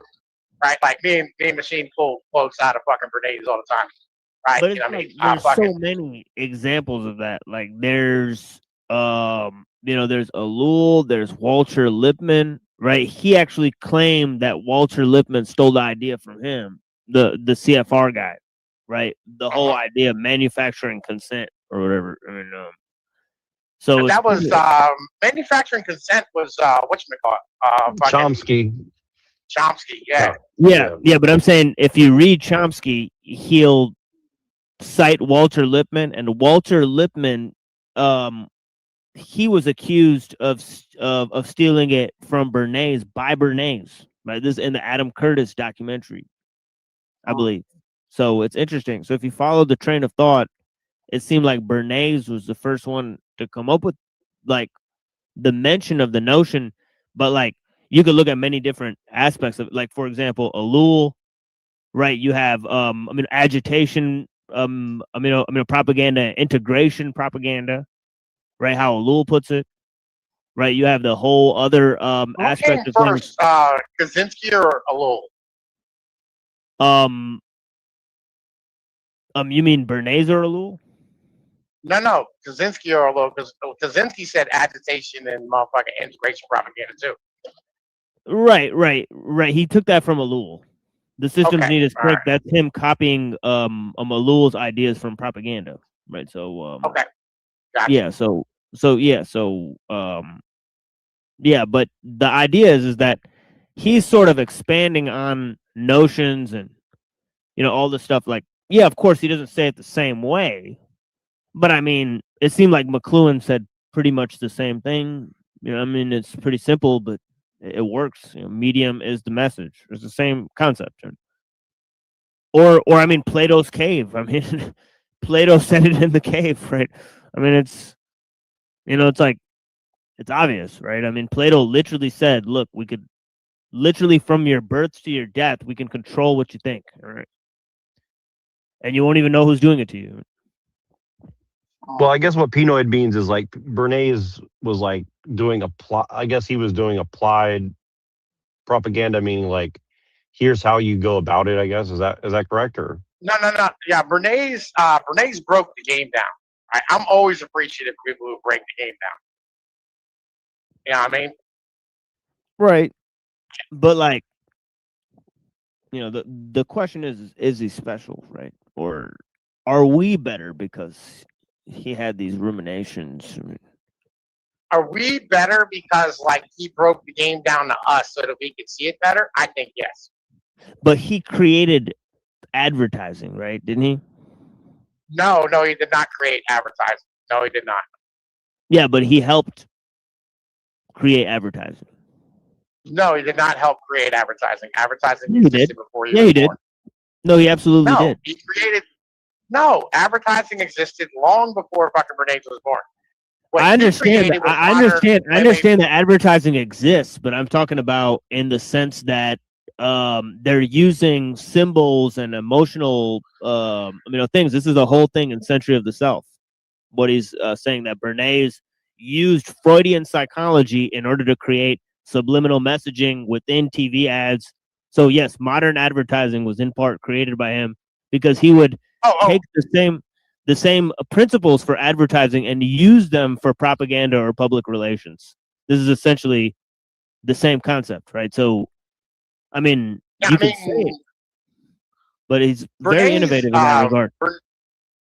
I mean, like Bernays stood here and picked up like ancient motherfucking like traditions and Machiavelli and fucking like Roman shit, and basically brought it to like fucking modern day with the mass fucking manipulation, right? Because like this is shit that the Romans did back in the fucking day, and like when it really comes down to it, like fucking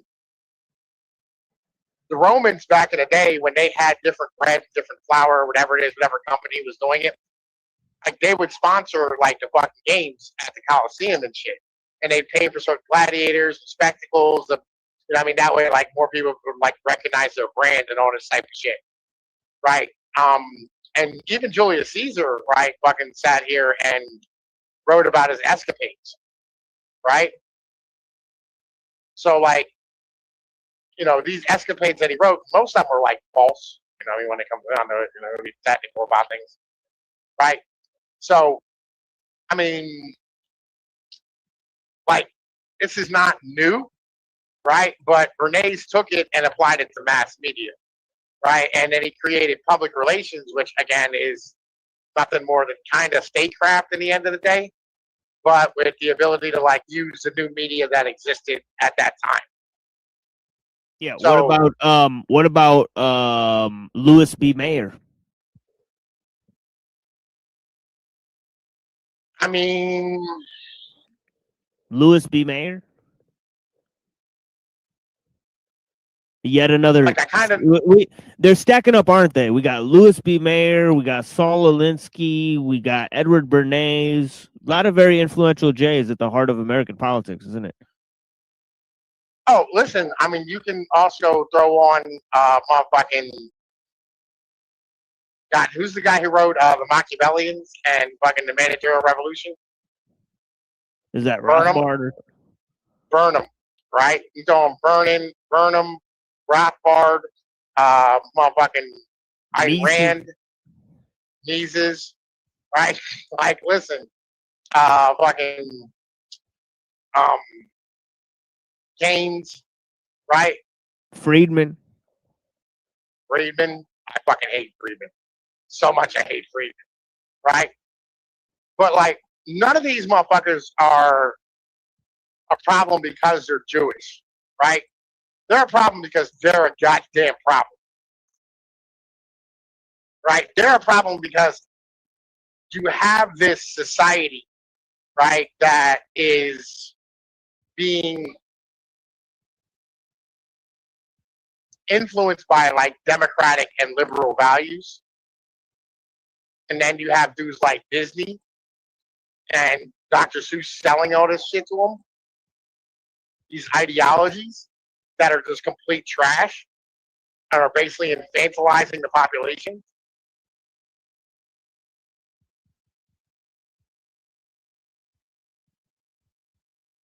Like, if you want to say Jews shouldn't be part of your society, I fucking agree, right? But at the end of the day, why are they?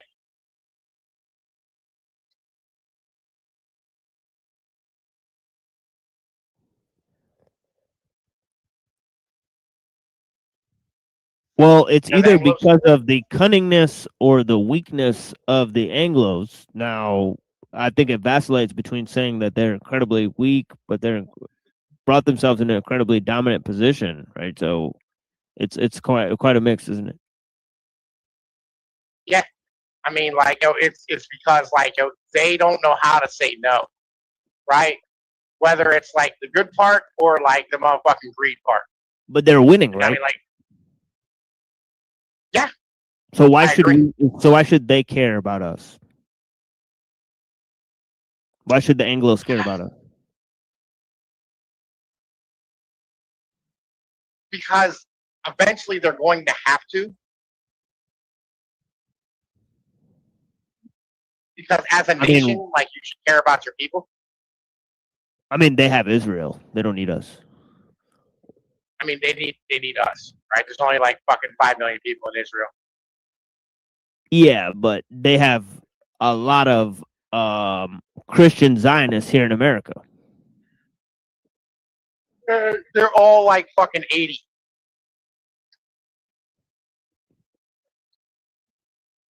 The Christian Zionists? Yeah. They're 80 years old?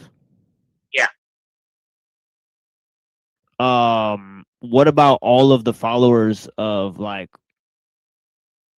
all those like white nationalist groups that hate all the Muslims, but they say Israel is fine? I don't think they exist. I think that's proper. I think that's like a bad op. Are you sure they don't exist? Because I see them all the time, like every day.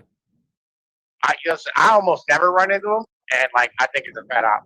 Well, what about like Andrew Wilson, for example? Like he says that. I mean, Andrew Wilson's fucking retarded, and the vast majority of his guys are moving to Nick Fuentes. Right, but Nick Fuentes doesn't necessarily, like, for example, right?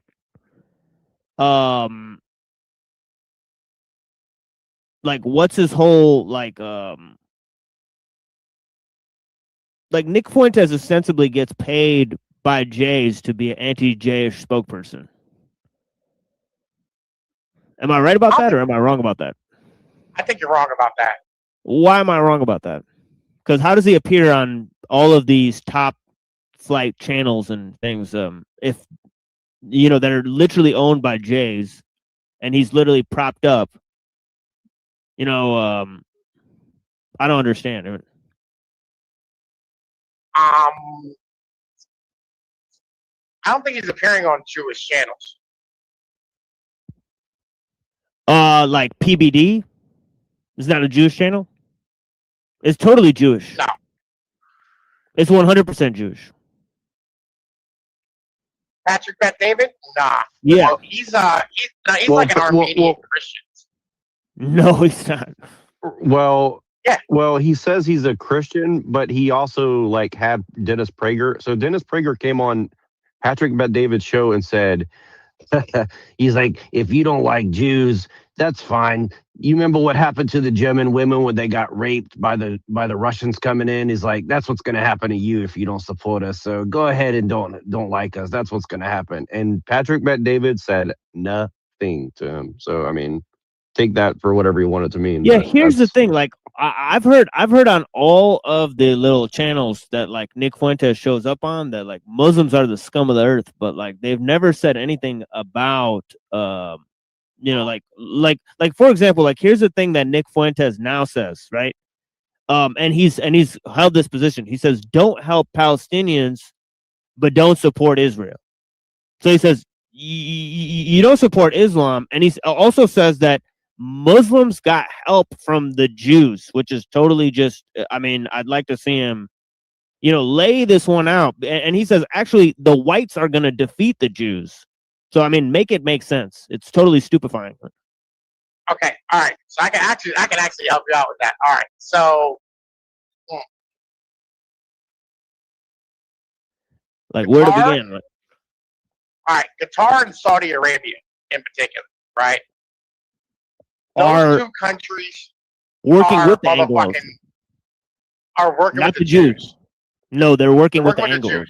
No, they're working with the Anglos. They've been working with the Jews for years. And the Jews are working with the Anglos. Wait a minute, dog. Wait a minute. Where do you think all of Israel's oil come from? So let me get this straight. The Anglos are against the Jews who are working with the Saudi Arabians. Am I getting this right? No, not at all. I don't. Because that's retarded. That would be retarded. The Anglos are never against the Jews. I'm saying that like motherfucking the goddamn fucking Qataris and the Saudi Arabians, right, who are working with Anglos. By the Jews. Yeah, but they're also working with the Anglos. Yeah, but you previously said they're not working with the Anglos, but they are. Who? The Jews? The Qataris. No, I've never said the that Saudi the Arabians Qataris aren't working with the Anglos. No. Yeah, they are because they're working with the Jews. Minute. Oh my God, listen. So like what you said is that the Muslims are being supported by the Jews. Right? And that's what Nick Fuentes says. That's not what I said. I said that's what Nick Fuentes says. Make that make sense. Yeah, that's what I was doing. Okay, so where do we go? So you're in the middle of doing that, right? Because you're not done, right? Because I still doesn't make sense, right? Yeah, all right. So the Qataris and the Saudi Arabians work with motherfucking and Bahrain and trying to think of Qatari, Saudi Arabia, Bahrain, and UAE, right? 100% work with the Jews on a regular basis. Okay. Right? And like fucking, they've been feeding them like fucking, energy and fucking money And So there's a billion Muslims. in the diamond trade. So let me show you how retarded Nick Fuentes is, right? There's a billion Muslims on earth, and those are like 3 Arab countries. Yeah. Which most Muslims in the world don't support. So either he's lying or he's falsifying. So what is he really? So let's get to the bottom of it all. What is he really saying, or why is he spreading disinfo? Because he's a disinfo agent, 100%. Like, he works with people like Destiny and the leftists, so it's 100% true.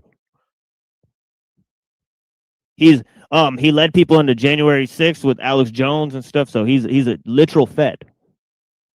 Like, I would venture to say he's a literal like Fed, all right? Like, if not just Fed linked, I'm comfortable with just saying Fed linked.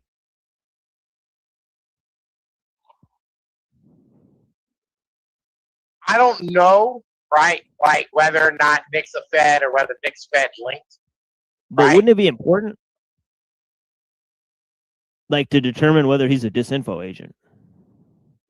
Because what I just laid out is literal propaganda, if not halfway to Zionist propaganda, something very bad. You know, like, it just doesn't make any sense in terms of international affairs. Like, it makes zero sense. All right, so the Jews work with the Chinese, right? The Jews work with the motherfucking Arabs, and they work with the Anglos, and they work with the Anglos. They work with everybody, right? Right. Like the Jews work with fucking everybody, right? In the end of the day, one of the biggest problems that, like, you know, like that was like brought up with the motherfucking Jews recently, I think that's not discussed enough, is the amount of technology they steal from America and like drop it off to fucking China. Right? Well, they own all the info to the NSA. You know that, right? They have backdoor info to the NSA. There's Israeli companies that have info to the NSA. Then that's a huge security breach. Like, for example, Michael Chertoff, who ran the 9/11 Commission report, he's a dual Israeli-American citizen. How the fuck did we let that happen? How the fuck did we let that breach of security happen? Oh, listen, because, again, the Anglos don't know how to fucking say no. They don't know how. They don't know, again. But they let Jews run them, right? And they got power. Wait, again. They got motherfuckers who run this bitch, right? Just getting rid of the Jews is not enough. Wait, if the Anglos got power from the Jews to run this shit, or they let the Jews get in power, then they don't run this shit. Oh, goddamn this shit. I can drop my headset. So I was trying to scratch my ear. It's all good. Right, yeah. Listen. So the problem is, right, is that like the Anglos run this shit because the Anglos started this shit. The Anglos are the institutional fucking power. No, they got power from themselves. Right? But didn't you say that they let the Jews run? They let the Jews run this shit? They are infiltrated and owned by the motherfucking Jews at this point, right? Right. So like, they don't run this shit. They don't run it. Right, so they don't run it. So they don't know. If they're owned by another group, they don't own it. They don't run it if they're owned by another group. The politicians and the government are owned by the fucking Jews. Then that's who runs it. Infiltrated the whole way. No, again, the Anglos are the ones who are actually in power. They're the front-facing part of this. They're the institutional investors, right?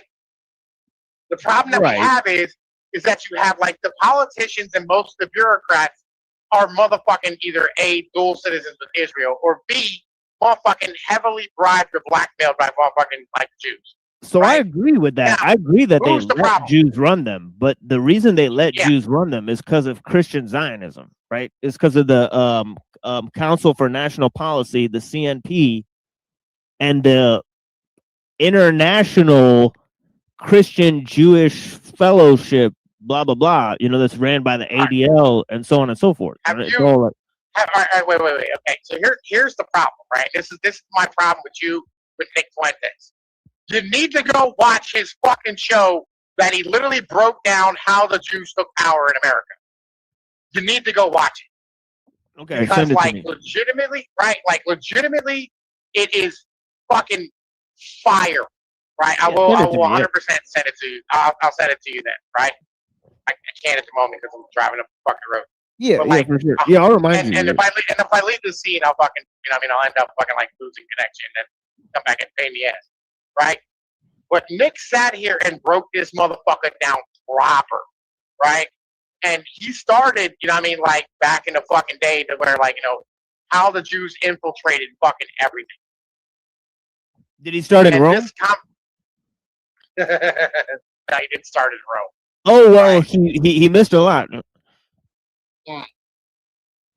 Nah, because I get like the whole like Jewish influence over Abe Lincoln and shit. You know what I mean? And Abe Lincoln was having conversations with Marx, and you know what I mean, his letters, the fucking lawyer who fucking trained him and shit in Illinois, right? You know what I mean? All that fucking shit, right? You know what I mean? I think it was in Springfield, Illinois, right? Like fucking like I know that like, you know, fucking Jews have been an integral part of like fucking America for a long time, right? And I get like the whole like Lehman Brothers was started as a plantation in the South, right? I get all these type of things, right? Yeah, what about Monsanto? Monsanto? Yeah, that was a slave plantation. Oh, I mean, was it? I'm pretty sure. Yeah, this is what I read.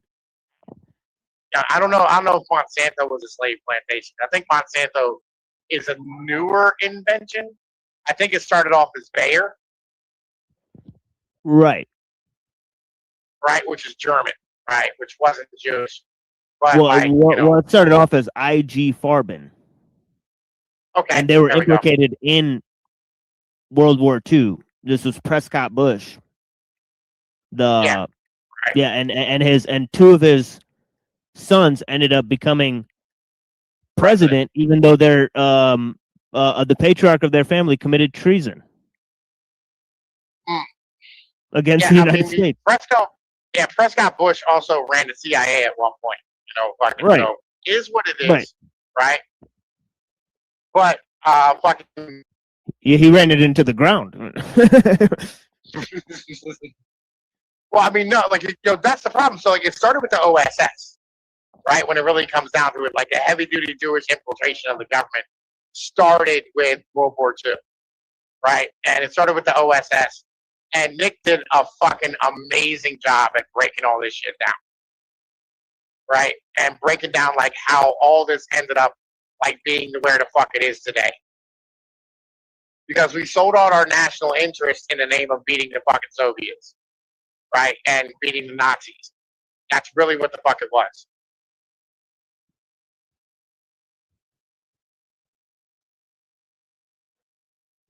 Right. It's Bernard Baruch. He invented the term the Cold War, another influential Jay. Yeah, I mean, Burnham, fucking, shit, man, there was a bunch of fucking guys. Was Burnham a Jew, by the way? Was Burnham a Jew? Yes. He was a Trotskyist. Well, see, Jerome Wisner. Well, see, like this is the thing though, is like the Trotskyist Burnham was like running a proto CIA by like pumping out like the equivalent of like billions of dollars to like pay off all the artists and the radio people and the writers to like heavily propagandize people. That's 100 years ago, right? So like imagine how much more sophisticated the propaganda is now after Bernays and, you know, Silicon Valley and a supercomputer in your pocket and all that, right? See what I mean? Like, so it's like, you know, like you're blaming Whitey, but like Burnham was a Jew and Burnham was like running extremely sophisticated psyops 100 years ago, right? So I'm just saying, like, does he hold the same amount of responsibility, or is it because the Whitey let him do it? Is he alive? Is he alive anymore? I mean, no. Right. This is kind of the problem. You can't blame dead men, right? At this point, right? But what you can do is you can look at motherfuckers who are in power right now and go, "Yeah, listen. I understand we don't have a culture, right? I understand that, like, you know, we sold all that a long fucking time ago in order to like be successful, But like, maybe we should at least hold fast to our fucking morals and have a conversation about like where we're heading and where we came from, and you know what I mean, like fucking at minimum put some goddamn guardrails on this bitch. So if I argued that all of Western civilization as you know it now is like Jewish, like there's another link there that proves what I said earlier. What's that? Another what? I'm talking about in the studio.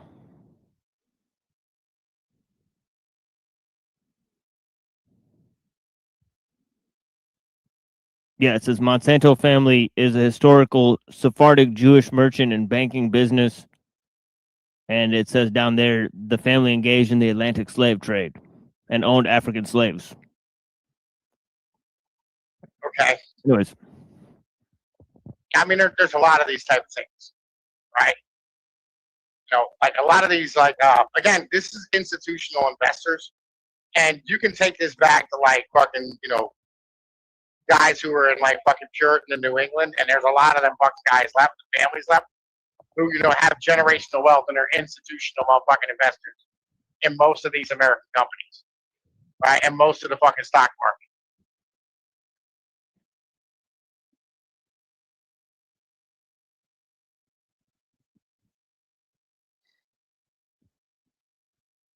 Yeah, the Sephardic Jews almost basically like bankrolled the entire Atlantic slave trade almost. It's crazy if you look at the history.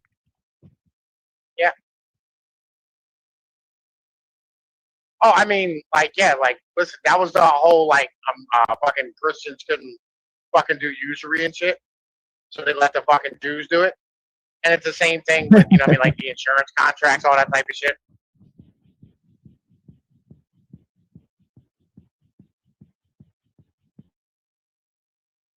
Loopholes.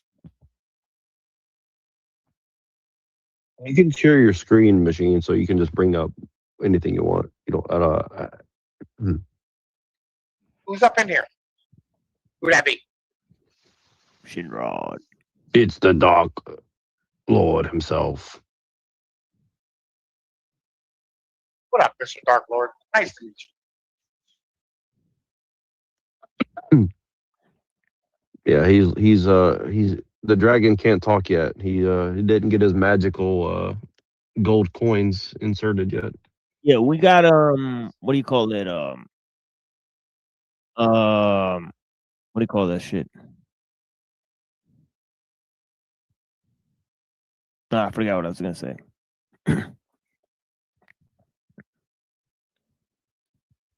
Yeah, I'm on very low sleep here. Yeah, I'm kind of getting there myself. It's like fucking 1:30 in the morning. Right. Well, yeah. Well, if you sleep, there'll be a Indian to take your job though. So. Yeah, there's no point now in sleeping and shit. Just to stay awake till dawn at this point. There's 3 hours left. Anyways. 3 hours. Damn, you must be far up north. Yeah, it's 1 a.m. Same as Pinoid. It's just, you know, it's like 5 a.m. Like, yeah, that's pretty much the sunrise. Yeah, pretty much. I forgot you guys up there get like the when I used to live up north, the fucking sun it's like weird, man. The way I don't know, especially near the lakes. I don't know if you get lake effect shit, but that shit sucks, man. I know it's not like Chicago, but lake effect shit is horrible. But because like I didn't see the sun for 6 months when I lived up north, so I was like, that's why I hate living up there. It's just horrible. I did not see the sun for 6 months. Lake effect clouds and lake effect snow and lake effect rain and lake effect everything else. Like it just like the sun will come out like one time and then it'll disappear for like 3 more months, right? So like it'll come out like randomly like once a month maybe or something, but like yeah, it's not like it doesn't really come out all the time. Yeah, it's not like sunlight like where like shit's like yellow and shit. Like shit yeah, just like doesn't, I did. Yeah, it's like I gray. didn't Yeah, I didn't believe in like seasonal depression. I thought that was bullshit. But then when I lived there, like I definitely went through that. Like I was like, it makes you really depressed. Yeah, actually, I got some of that like the yellow sunlight like the other day, and like that was when like I went from show to show, and I was just talking to people, and yeah, dude, that shit felt like a warm ass like nurse, like just like squeezed life into me. Like it actually felt like I was high as fuck. Like I was like, I'm stoned. Like just looking at this motherfucker. Wait, what is it? Like the sun got me high as fuck after not seeing it for a minute. Right? I heard there's some people who say that you can survive just only on sunlight if you, I mean, like for like a long period of time. Like, just drink like a little bit of water and get some sunlight. I don't know if that's true, but It is not. probably somewhat true. Yeah, I felt like I lit up like 1,000 blunts. Like it was crazy. Like I was like, I just want to sit in this thing. All right, Pill Eater.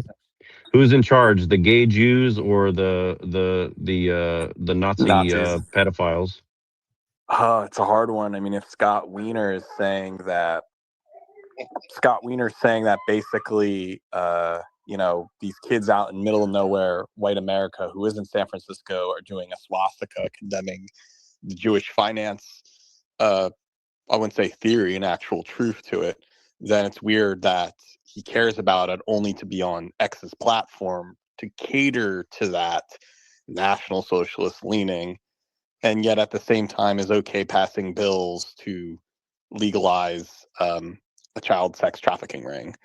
And yet at the same time, it's okay to call Nazis pedophiles if they get out of line with it. That's what I'm trying to figure out. It's really confusing here. It seems like when Nazism is no longer an argument, National Socialism is a virtue, the liberals cannot harm you anymore because it's rational. So they move the goalpost and call you a pedophile. And I've been seeing pedophile panic everywhere. Now, the irony is, if you believe in pedophile panic, you must believe in a pedophile elite. That's the oxymoron. Like Jeff Epstein, okay, we know they're pedophiles, Scott Wiener, whatever. Well, if that's true, how come elites can do it and you can't? So it's just like whatever's going on here, it seems like we'll move the goalposts of Nazism to pedophilia and pedophilia to Nazism. It doesn't matter. You're just unwanted, regardless if virtue is correct or not.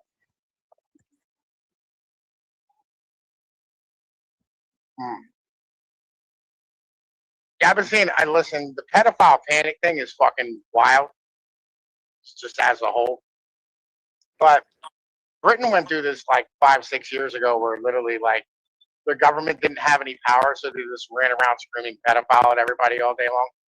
Correct. That's pretty much what I'm saying. But at the same time, some of them are actual like pedophile elitists, but then use Nazism to their advantage.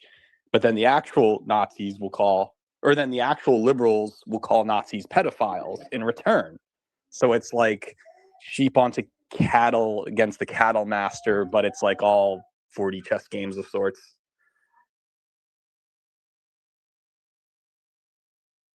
But I keep saying we need to have a genocide of everybody under the height of 5'10" and get rid of the fucking snake breeders. I think this will solve a lot of this shit. Well, it's getting weird where there was a really good tweet the other day on X where there was a girl, dressing up as an anime girl, getting men's attention. Some guy writes hot. She's like, excuse me, I'm a 17-year-old. But it turns out she's turning 18 in 3 months. And then people digged in her profile and found out she was already dating a 20-something-year-old guy when she was 16. So how can you call a guy a pedophile if you are entrapping guys with, the American law stating, age of consent is 18? Does it really make you a pedophile if this is just a socially constructed ideal that if a woman is whoring herself at a young age, that sounds like entrapment. And I think people came on to that. But it's showing you how crazy it is where even the most youngest of girls know if I can be a whore as soon as possible, I'll get lots and lots of money. And I can call men pedophiles when I don't find them attractive. I mean, that tends to be how it works. We were in here having a conversation about fucking the Jews versus the motherfucking Anglos. And I was like, yeah, listen, I mean, maybe the Anglos shouldn't fucking be like, having sex with children and getting blackmailed. maybe that's the problem. You know what I mean? And not just the Jews blackmailing them. You know what I mean? Like maybe that's what. Maybe you know what I mean? Like we should ask for a better. I think it's like this. I think there's this magnification of Chris Henson's To Catch a Predator. Everybody watched that show 20 years ago. Then when you had Justin Payne 10 years ago doing it DIY and on your own and finding the weirdos behind it, there's this kind of magnification that if somebody is politically not wanted or not on the Liberal Party lines, obviously you must be a pedophile. And the thing is, it's not that you're smart or intelligent. They think you just are a quote unquote weirdo, or basically worse than a goth kid or something. And to me, this is just as imaginary as scapegoating against feminists saying that there's an evil patriarchy, or, even to some extent, magical Jews. But I do think this blame to a non-existent pedophile, not elite, proletariat. I mean, I'm thinking about this. I thought about writing an article about this. Richard Hanania also brought this up as well. There seems to be not targeting the pedophile elite. It seems to be targeting pedophile common people, as if there's this masses of people who've been raping children for 20 years now, or having the mere thought of it. And that's funny because you could be the most intellectual person, and you see this in academia all the time, talking about analytical philosophy, criticizing the liberal system. How they get you out is they make a claim that you had sex with an underage girl. Always, every time. And you've been seeing this exploding. And I think like 86% of all divorces now have a claim of motherfucking like sexual molestation. Right? Because it makes it way easier to win a fucking custody case. Right, but a lot of it is just slander, and a lot of it is just misinterpretation. It's all just like how much dirt I can shame someone's sexuality, and it's like it turns out most gay men are the ones who are raped as kids, and a lot of gay sex is just trauma bonding over their nature of child abuse.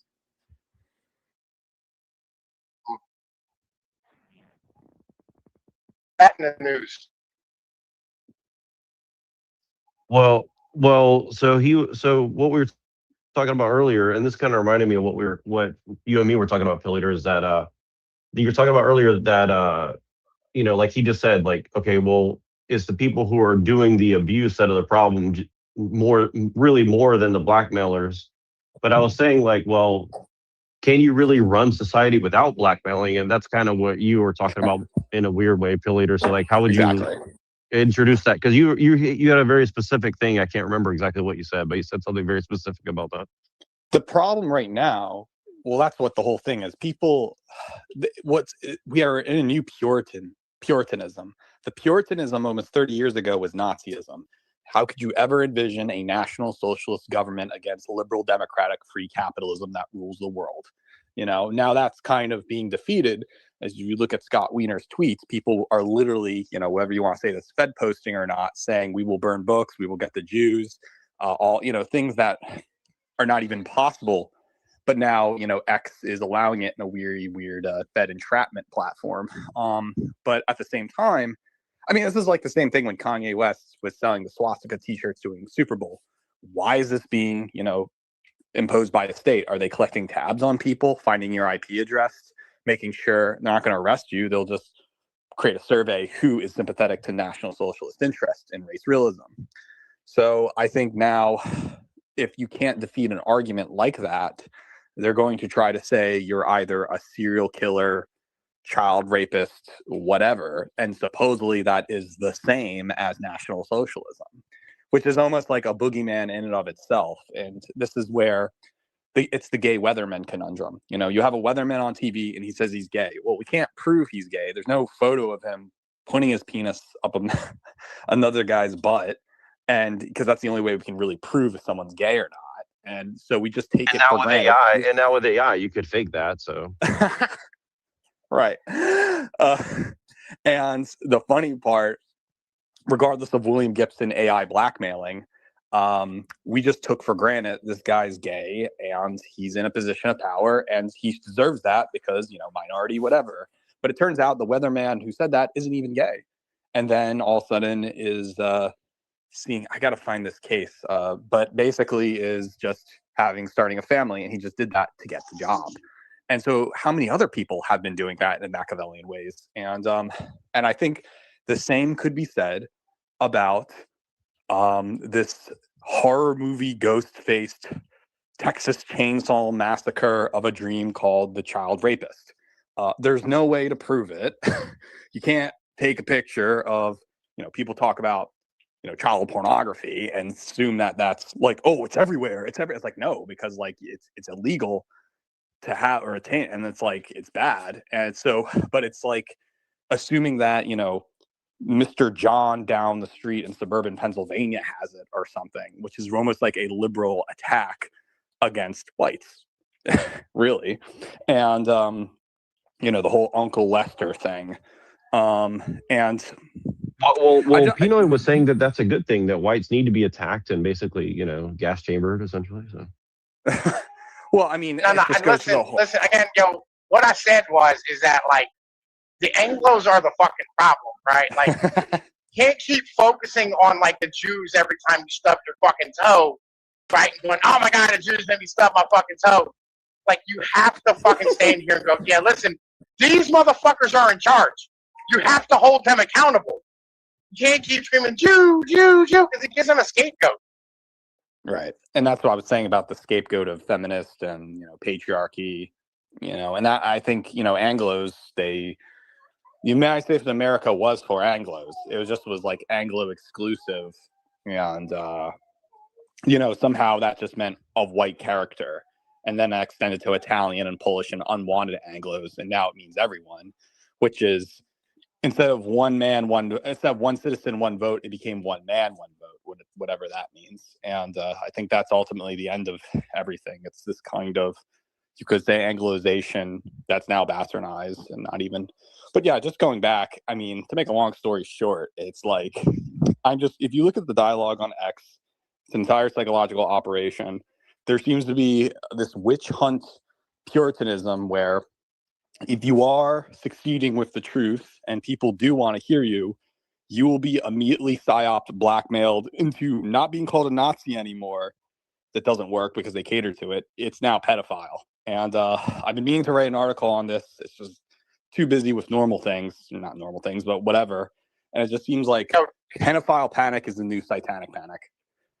Neurojack.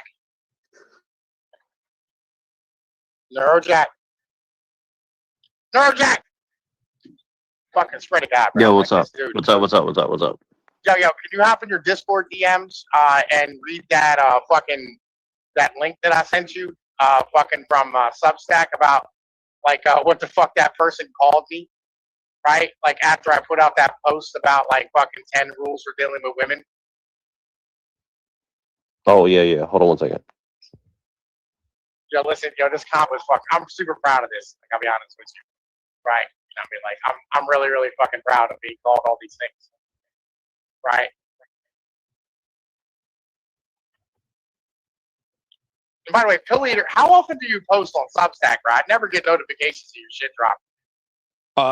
Well, actually, I've been taking a break from writing recently. I've been doing a DJ gig, so if any posts do come on, it's from my DJing sessions on Princeton Radio. So, I mean, most of my articles already have been organized and archived on my website, and they're there on the art and culture tab and as well compiled in my book, Suicidal, Asian, and Promiscuous. I'm just saying, if I start a new season of writing, if next year, then obviously every week I'll be writing an article. But right now, DJing is taking up my time. Gotcha. I try to drop an article every day, right? Just because I'm trying to grind that fucking algorithm. You know what I mean? Mm-hmm. Well, it's really funny. I get a lot of sleeper hits. My one sleeper hit, the Mishima Delusion, is actually being liked and shared because people are. When it first came out, everyone hated it.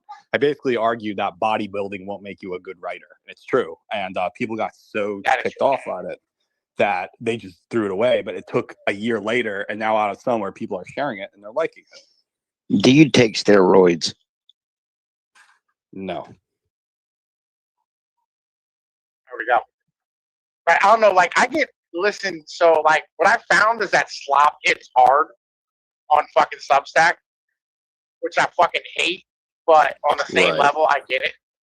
You know, like fucking, I dropped off. That's why you should only write for yourself. And imagine if you were to make a book in about a year, what would you be your best articles in 80,000 words that would be on, Kindle Direct Publishing, and then take time, take a few months off, recuperate, and then start a whole new season and do like one article per week. Or right now, I just do DJ sessions and they get views, but eventually I'll just write new articles. And if I do things like pedophile panic replaced the Nazi panic, I'm guarantee you like that clickbait will get views. Oh yeah, 100%. Like I'm writing a book right now on Substack. Like I got a novel I'm working on. It's called 2035. Right. Basically it's like post-apocalyptic, motherfucking rural, fucking techno, fucking sci-fi, right? Basically, like fucking, after AI comes through, it does like the full-on, replace everybody's job thing. America collapses. Elon comes out with the pods, right? And like fucking the majority of the population lives in pods, but like, so these like rural communities, and it's like then like the rural communities end up having to defend themselves from like fucking escapees from the pods and shit. There's like a whole like Game of Thrones, Machiavellian, like fucking shit, the town type of deal, right? Fucking, I don't know, interesting shit, fucking, pretty cool. And I got like, I did the same 10, thing on 15-minute shots Substack. at a time. In 2022, I just wrote my articles for an entire year, and then within the year and a half, it just became my essay collection, Suicidal Asian Promiscuous. And once I did Save Sleazy on TikTok, everybody found out the book, and then on Know Your Meme or on X, they're like, hey, I found this interesting book, and it got 2K likes. And it's like, oops, Suicidal Asian Promiscuous by Joe Nally. Oh, that's me. So it's weird. A lot of things I believe are sleeper hits. I think the slop rage baiting really only works if you're a celebrity than compared to, say, an actual serious thinker. Because when people get serious, it takes them at least a year later and to figure it out and be like, oh, because I think, for the Mishima delusion article that I wrote like 2 years ago, people are slowly understanding there's been a grifters of, Arnold Schwarzenegger bodybuilder types who now say that they're reactionary or race realists. And it's like, no, there's no correlation between philosophy and growing muscles. Never was. And now people are, and I was the first to write about that. People got offended over that, but then it's like, oh, now I see. Yeah, like I don't know, like I'll be honest with you. I'm like, what are you? That's like, right. You can oh, become the next Mr. Olympics. That's right, because Mr. Schwarzenegger told you so. Well, just, what if you get per post usually? My posts, well, his thing is like this. If you have like, let's say, I think a decent Substack would be like 1,000 followers. I think that's kind of common right now. If you have 1,000 followers and you make one article, on average, you should get 3 to 5 likes. If it's a really good article, you'll get 10 likes. If it's popular, 30 likes. And if it's 100, the algorithm's boosting you. All right, so like I have articles that like have like 300, 400, 500 likes. Exactly. Right? You know what I mean? Like that's what I'm saying. Like the slop works. Like I have fucking articles with 10,000 views on them. I've done the same stuff where you'll post the slop of, hey, look at this Indian guy insult a white woman, and it gets 50,000 likes, right? You didn't make it, but the algorithm chose you and boosted it. No. But no. Like I made it. Like these are like my fucking my posts, like my writing. Like so, like right. It's it's like boomers are fucking delusional. These type of things, right? You know what I mean? Right. Exactly. Like how to that's 10 rules every like man should know for dealing with a woman. What you're doing, it's like you're playing Weekly World News. That's why I'm saying, like, if I wrote an article saying pedophile panic is replaced the Nazi panic, I guarantee you that would immediately. Like, I had an article. I had an article 3 years ago. It was called "Pedophilia, Satanism, and Violence in the Chipmunk Adventures," and I think that got 100 likes on. I have to go check again, but that was like deliberately made to get your rage bait.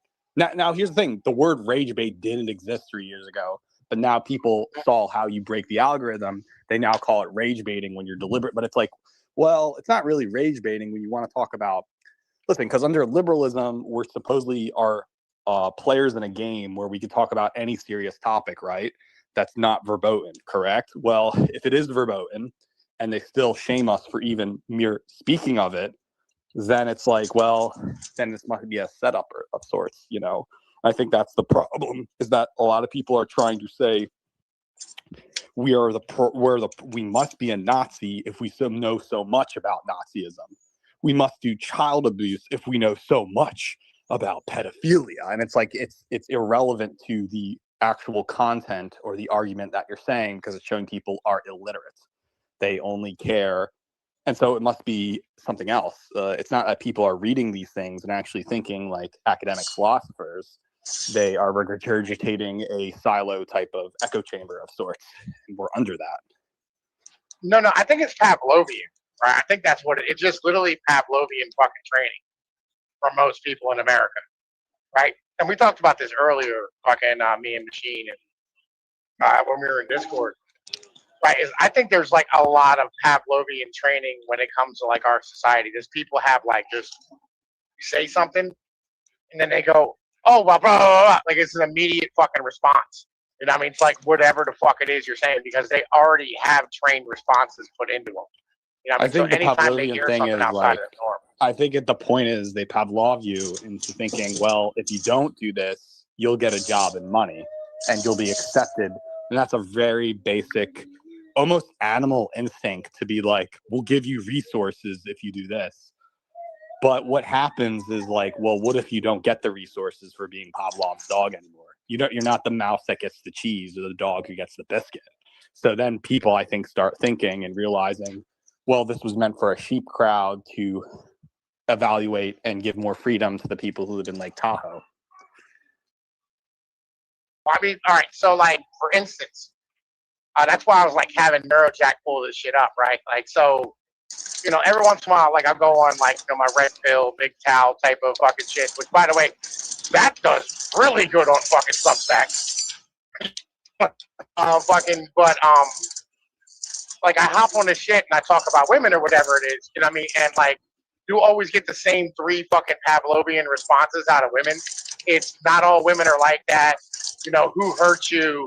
And oh, you must be an incel, right? That's correct.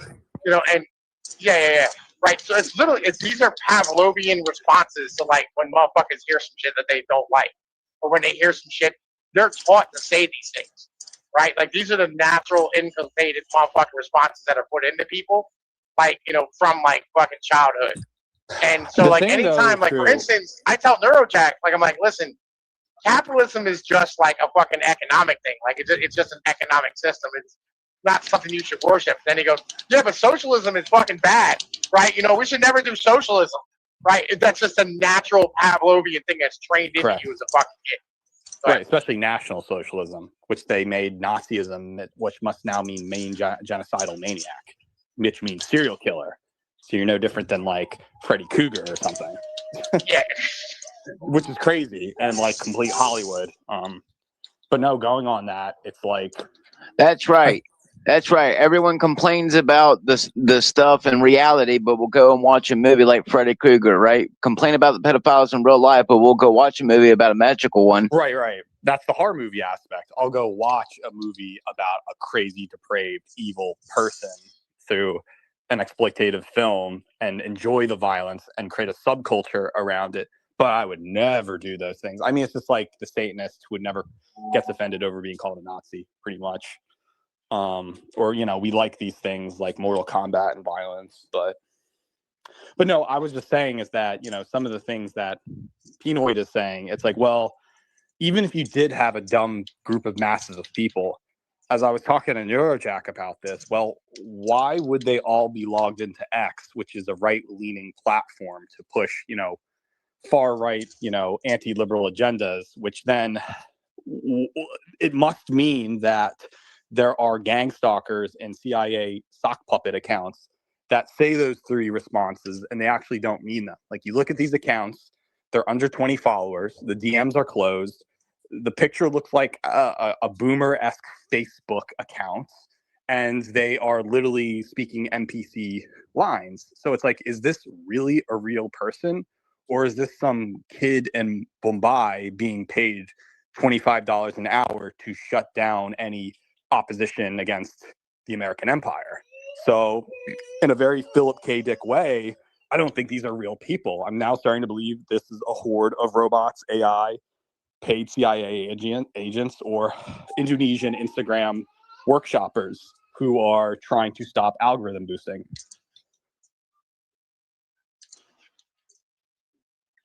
I mean, I would say it's a bit of both. I know for a fact that Facebook definitely protects pedophile groups.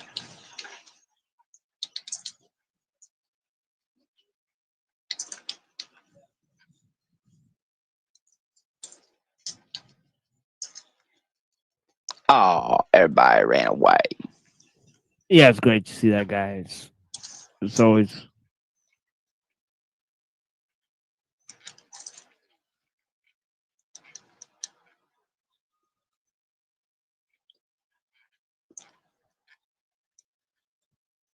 But yeah, blessings, Lord. You too, man.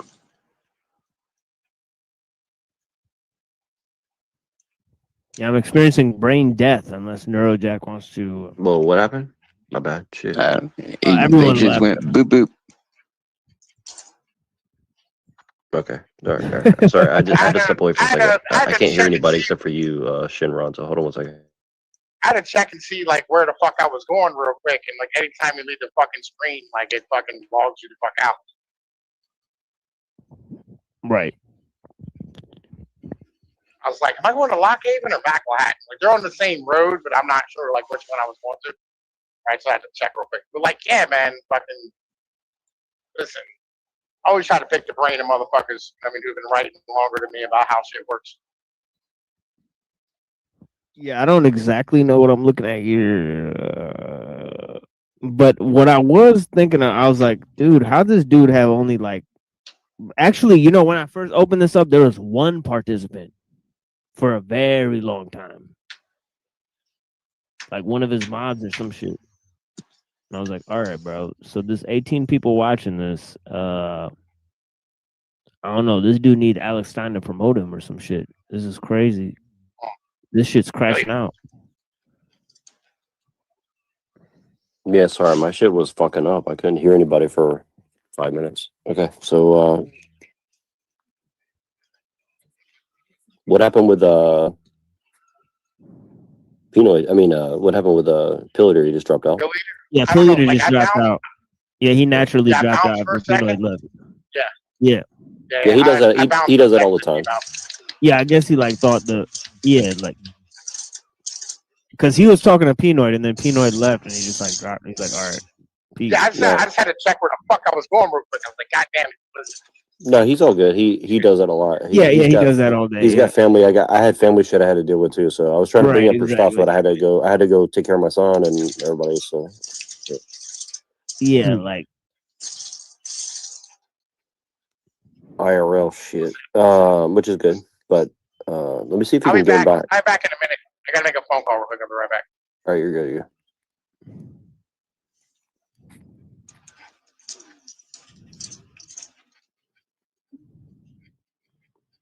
yeah, this dude walked up in the Discord and he goes, okay, so TML, let's assume that you were right about everything. That everyone's an actor, but not me. He said, I'm not one. And then Pinoid just started like wrangling him or whatever. Okay, let's do a mic check. Can I hear? Machine, can you talk for a second? You can't hear me because I've been talking for like 2 minutes. I can't hear you. Fuck. Okay, yeah. Interesting. Hold on 1 second. Yeah, bro. Shit, I'll just say what I said again when he comes. It's crazy, man. This shit's crashing out.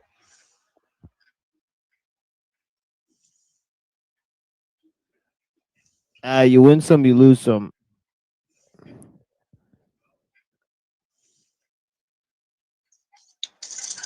Yeah, you there? Yeah. Okay, now I can hear you. That's so weird, dude. I don't know what's going on with StreamYard, but yeah, I was saying that this dude came up in our Discord and he's like, okay, TML, let's assume that you're right, that everyone's an actor, But he's like, how do I prove I'm not one because I act the same way I do off stage? He came up in the private Discord, and then Pinoid started like asking him all these questions or whatever. He started saying like he's malicious because he is, you know, or whatever. The dudes start like trying to lie to us and shit. It's crazy, man.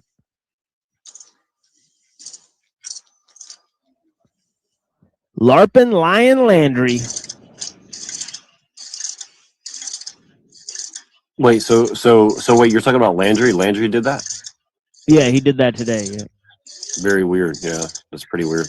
Pill Eater's back. Cool. Sorry. Yeah. Just on the bed. No, you're good, man. Yeah, we are. Well, I'm sure me. I know me and you are always gonna drop out or and shit. But so I wanted to tell you this really quick. So this dude that Machine's talking about is like he's tied Alex to Stein's Alex Stein. Yeah, he's tied to Alex Stein. So I thought that was pretty weird connection there. Behind the scenes at Cupcake Studios. It's little like Goy Slop or whatever. Yeah. Yep. You know, I should write new articles, but I'd rather be DJing for Princeton. So until the meantime, if I do have the time, then I will. But in this day and age, just be prepared when the masses of gang stalkers and bots are coming after you, because that's now where the discourse is, that we're in a false reality.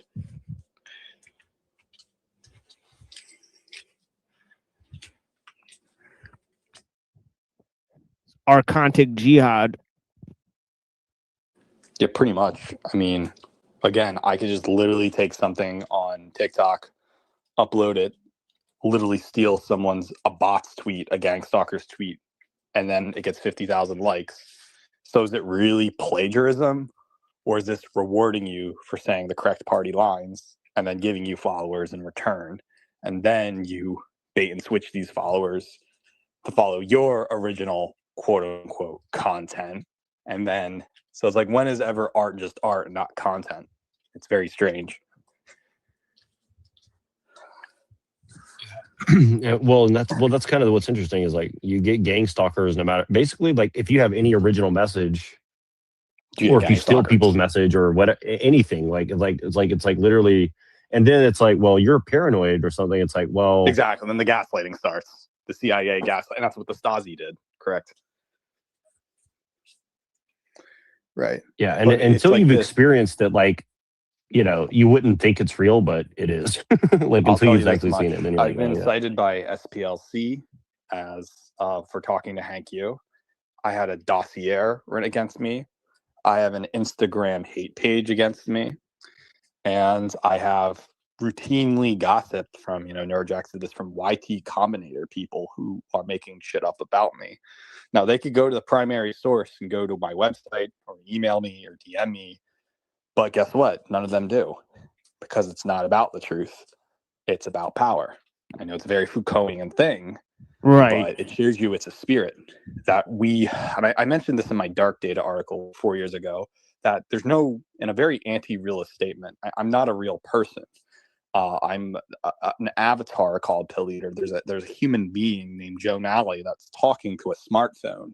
And then you're hearing it in a very weird radio program, which then creates parasocial realities to other people in Ohio, to Nebraska. And then this is a thought that is a problem. I think having that thought is a very weird Godhead-esque way of saying that you can't think of certain things. Liberalism prides itself as if you can think of all possible thoughts. But when those thoughts are verboten, forbidden, then that's the crime. It's not that you did these things, it's merely thinking about these things. And so I think the process is wrong think, and it's pretty much in dehumanization that you do not exist. If there is an existence of an opposition, it will break down the program. So you must dehumanize, say that you have an opposition, but you can't know who really the opposition is. It's kind of like what liberals tell themselves about an ever-present Ku Klux Klan. Yet there's no such thing as the Ku Klux Klan anymore. It's just a boogeyman. I think that's what's happening right now. And if there were solid arguments and rebuttals against the liberal world, then you must be the most evil, vile serial killer in existence, and it makes your arguments moot, which is absurd. But people can't believe it because I'm just a cartoon character. No, yeah, and it's weird because like on YouTube, it's the exact same pattern as on every other platform, but it's always like a different like manifestation of it, right? So like for example, right, like on Instagram, right? So there was that video I sent you, and I'm probably gonna play it in a second if I can pull it up. But so it's this video of this. It's like some Asian woman covering like a Grindr conversation between two gay guys, and the gay guy's like, the gay guy is saying something to the effect of like, well, I have a Nazi fetish.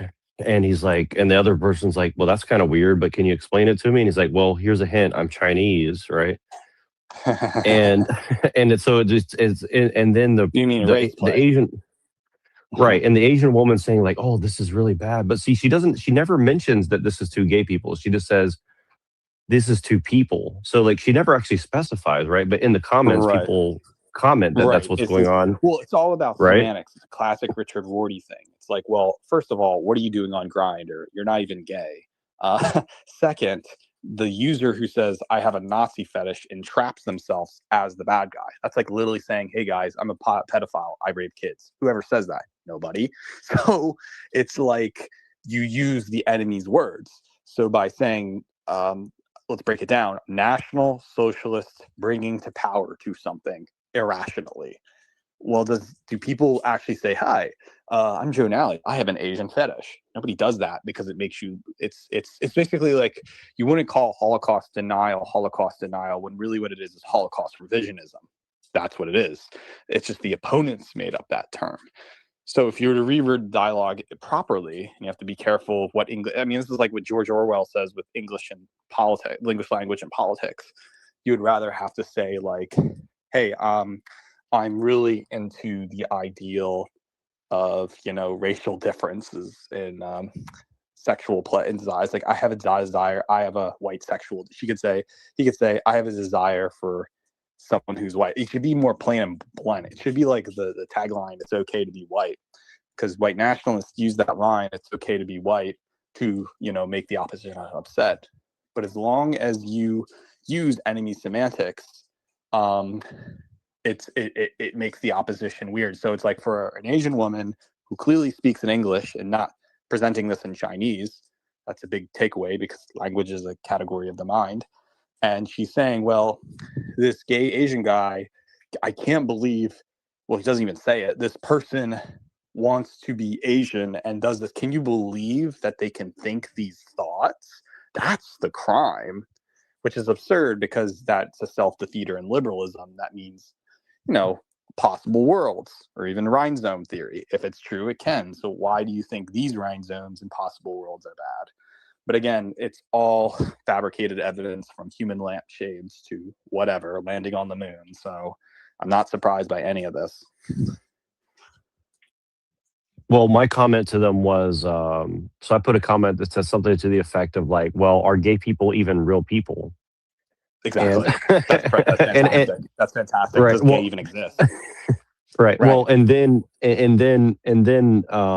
obviously like a gay transgender white person had to respond and said, oh, this is they didn't say anything directly like, oh, this is offensive. They said something like, well, I gotta look it up. What do they say? Right. It was really interesting. It could be a bot for all I care. It's not even real.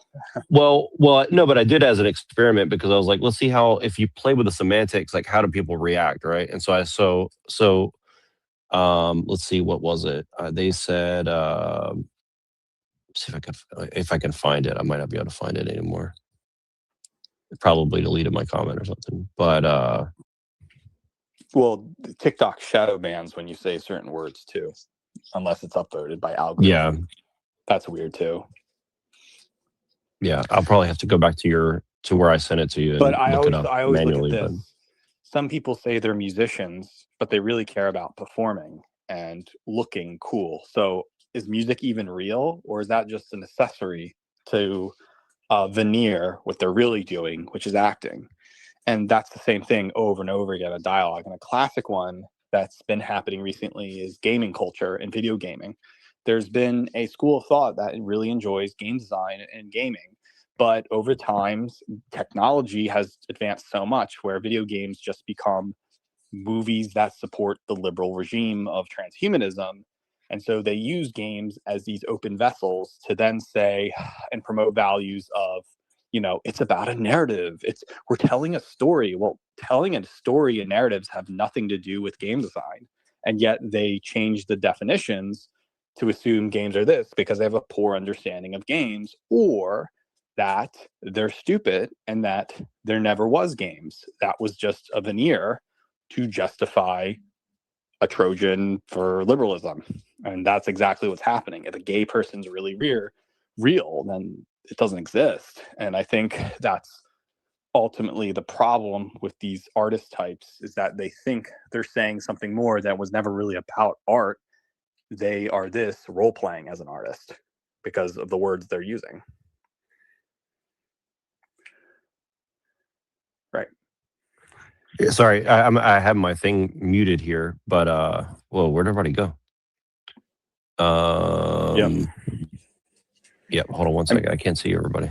Hold on one second. So yeah, you guys are still here, but I just couldn't see you. I hit the wrong thing. So no, I was gonna say, do you mind repeating that theory you gave me about, like, I mean, Greg Johnson? Something exists. I mean, this is like Derrida style deconstruction. It's like, does the thing even exist if you are?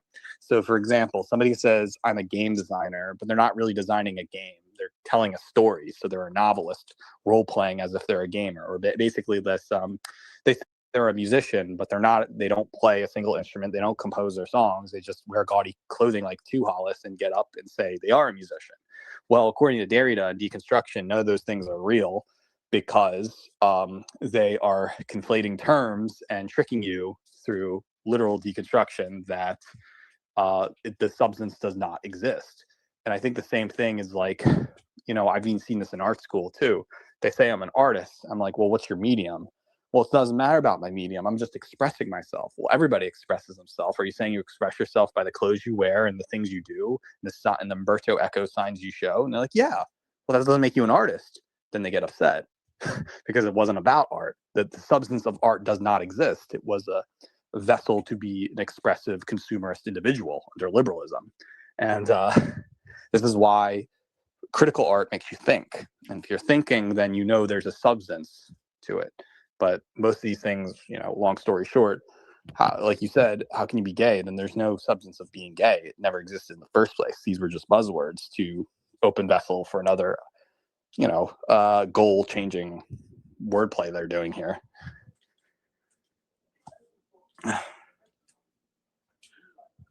No, so hold on, I got too many screens open. Okay. Okay, I had to close one. Okay, can you guys hear me? I can hear you. All right, cool. No, I was gonna say on that note, do you mind describing that connection between like Dugan, Greg Johnson, and Giorgiani or something? Like, okay. You don't have to. I'm just saying, like, or no, can you give me like, can you re-summarize that point? Because and then in deep Derrida terms. Okay, so like this. Greg Johnson calls himself a white nationalist. Whatever he feels like and whatever his values tend to be is white nationalist. There's no objective reality to be a white nationalist. But if we were to semantically take the seriousness of being white and a nationalist, we can make up our minds and say the definition of white nationalism is an admixture European person who wants a nation state and is in favor of that. But then Johnson will twist it around to say, no, it's ethno-nationalism for all European peoples. And if you're conservative, that doesn't make you a white nationalist. Or if you're right-leaning or a fascist, well, you might like this, but the priority is always about, and he wrote an entire book called The History of the Alternative Right. And he just wrote an introduction that said, the alternative right was never white nationalist, but it catered to us.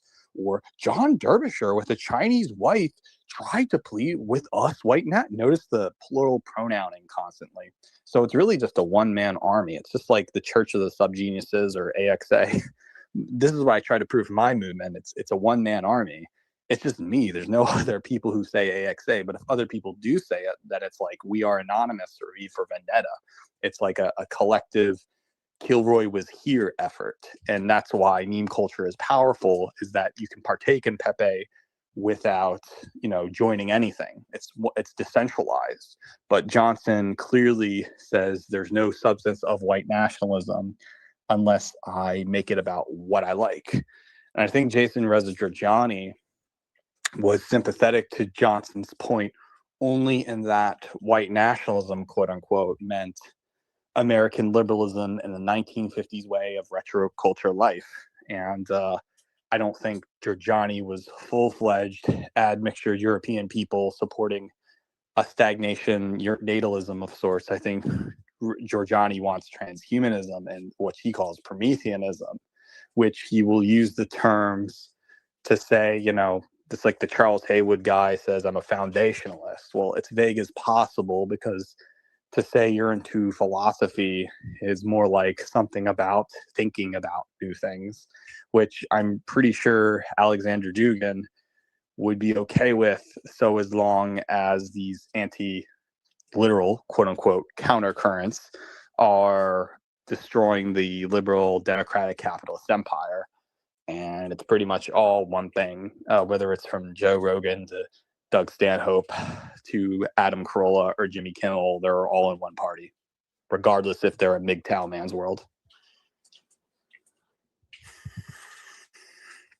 So, but you were saying like it's kind of like they bifurcated things. So like they're trying to like funnel certain people to like Duginism and like funnel other people towards like nationalism. Yeah, it's like this. It's like Haas's American Communist Party. He's saying, as you're young, don't be a groiper. Don't be a diva like Hitler. You don't want to be gay. You want to be a man. If you want to be a man, worship Joe Stalin and join the American Communist Party. They like switch the rhetoric around to say you're only anti-liberal because you want to be masculine against degeneracy. Well, being anti-degeneracy means being a communist. Do you think that's who's behind the whole like homesteading work of like go be a homesteader? I think it's social Darwinian. I think the strategy is social Darwinian, or the classic H.L. Mencken move of here's gamer Nordic gamer Chad and here's the virgin. You want to be the former, not the latter. So there's one conclusion here, and nobody wants to suffer as the loser.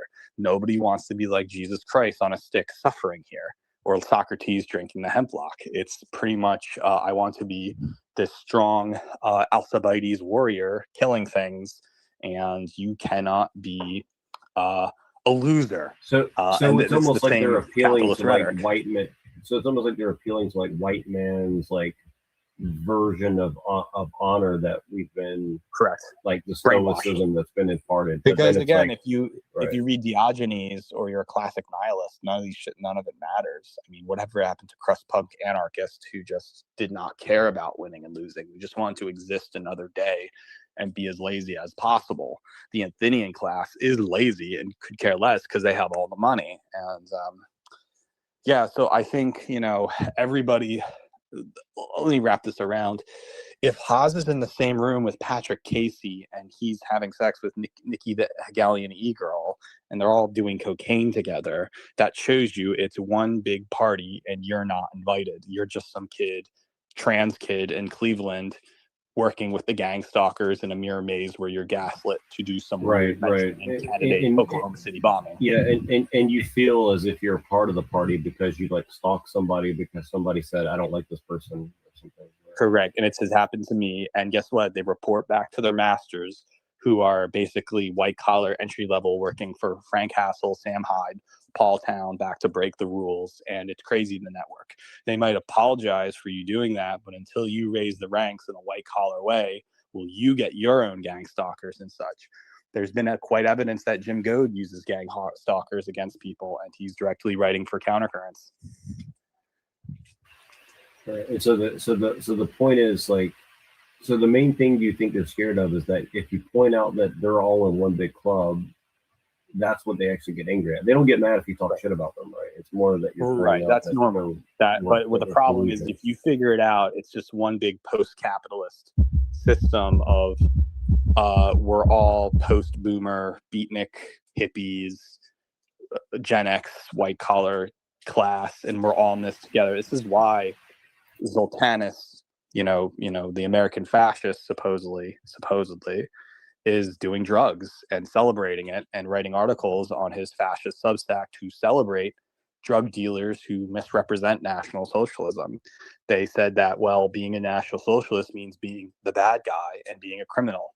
Well, that's perfect for the American empire to keep up the boogeyman that Nazism is for. Well, what's funny is which is funny is though, because like your friend actually did like gangster Bolshevism, which was actually promoting that. But see, like that's what's weird is like, it's like, at least makes more sense. Like Stalin literally was a gangster, right? So like that actually is on brand, but like calling Hitler like a gangster doesn't really make any sense. Right. And then it's like, well, if you point out and say you're straight edge and I condemn drug dealing and drug hustling, then they get really mad at you because obviously their clientele are Jeffrey Epstein and the elites who are evil, because they say, if you're a girl, you might as well be a prostitute for one of them. If you're a guy, you might as well be a drug dealer for them. But if you bring it up, it's just like any rap game. They want to hit on you. You're a snitch. But this is for white people. Think about this. The Asian girls are the prostitutes. The white kids are the drug dealers. Wait, say that one more time. The Asian girls are the prostitutes and the white kids are the drug dealers, and they're pretending everything's fine and anti-liberal, but it's not. It's a one liberal. Yeah, that's actually pretty right. And so there's a lot of Asian guys that are drug dealers too, though. Because I'm like, Zoltanis, this is perfect for the opposition, because if they describe Nazis as drug dealing, free loving, motorcycle outlaw people, you're saying it makes you a man and against quote unquote moral fagging, when really, no, that's exactly the entrapment of liberalism. And that's exactly what boomers were doing 70 years ago. But again, it all relates back to, I don't want to be a loser in high school. I don't want to be a nerd. I don't want to be weak. I don't want to be this. I want to be strong. So this is the suffering of Christ, or Socrates drinking the poison. It just doesn't, nobody wants to sacrifice. Right. Well, and do you think that's why everybody's so hard set trying to like destroy Christianity, because it creates people that are willing to be martyrs, essentially? Exactly. Yeah. Or, this is why you have hostility where they say, well, Christianity is Jewish. It's just trying to create the Jewish ideal for the entire world and create a bourgeois state of mind, which is also true. But the real truth we should be getting at is, and this is what Machine says, if Socrates, killing himself is the same as Jesus drinking wine, then obviously there's something that predates here is the Plato myth, is the start of Western civilization and the ideal of the Socratic method and thinking about the pursuit of wisdom and having a bond between, people like Socrates with Alcibiades representing the promiscuous guy, the manly Jack Donovan type Rushfi, and Socrates being ugly, saying, no, you need me, and there's better pursuits in this life.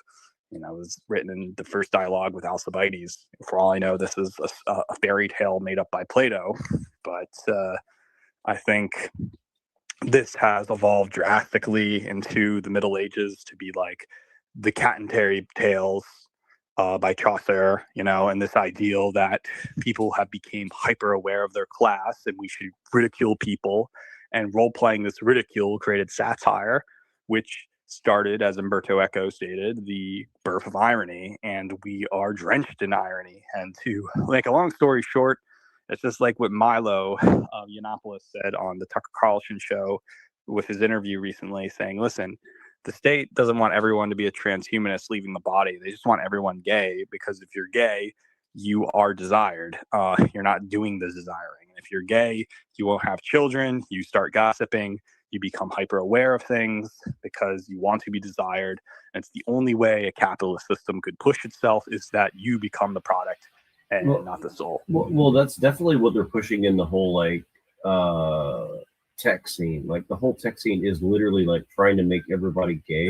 So and that's hard to describe, because like all the things that you and I are looking at, it's like these young kids, they're not hypersexualized in the traditional sense. They want to be hypersexualized desired in a very gay way. It's like right. They want to like, be like even if desired. they're having right, yeah. Right. And they want to be protagonists to an anime nobody's watching. So everybody's equally narcissistic in a Christopher Lashley, you know. And then once they're 30, go kill yourself.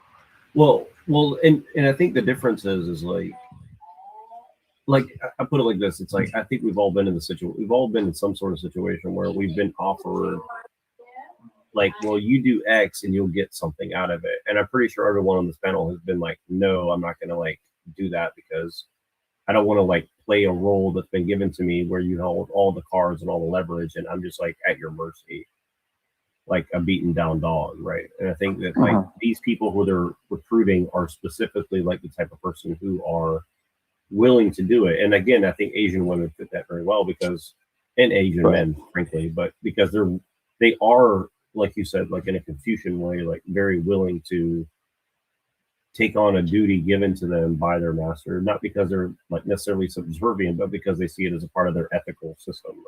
I think Confucianism, they want to belong.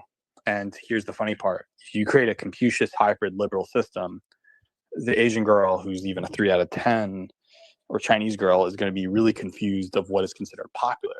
If her boyfriend's a gamer guy, she wants to be in the gamer subculture. If the guy's a punk rocker, she wants to be in the punk subculture. Rap Asian baby girl, doesn't really matter. The point is, as long as the patriarch, the white patriarch, has a Eurasian child, then it would continue Eurasian lines. And this is what the white nationalists are getting upset over because they think in binaries. There only can be white or Asian, right? There can only be 2 umbrella terms. There can't be just solid Korean, solid Chinese. But do you really call Korean people if all Korean people are now half white? What's going on here? And this has to do with the genetics is language. If language is a category of the mind, if you speak in English, you start to think of the world as one egalitarian whole. You start projecting other people are English like yourself. So you tell an African to speak English, and then all of a sudden he's talking about equity.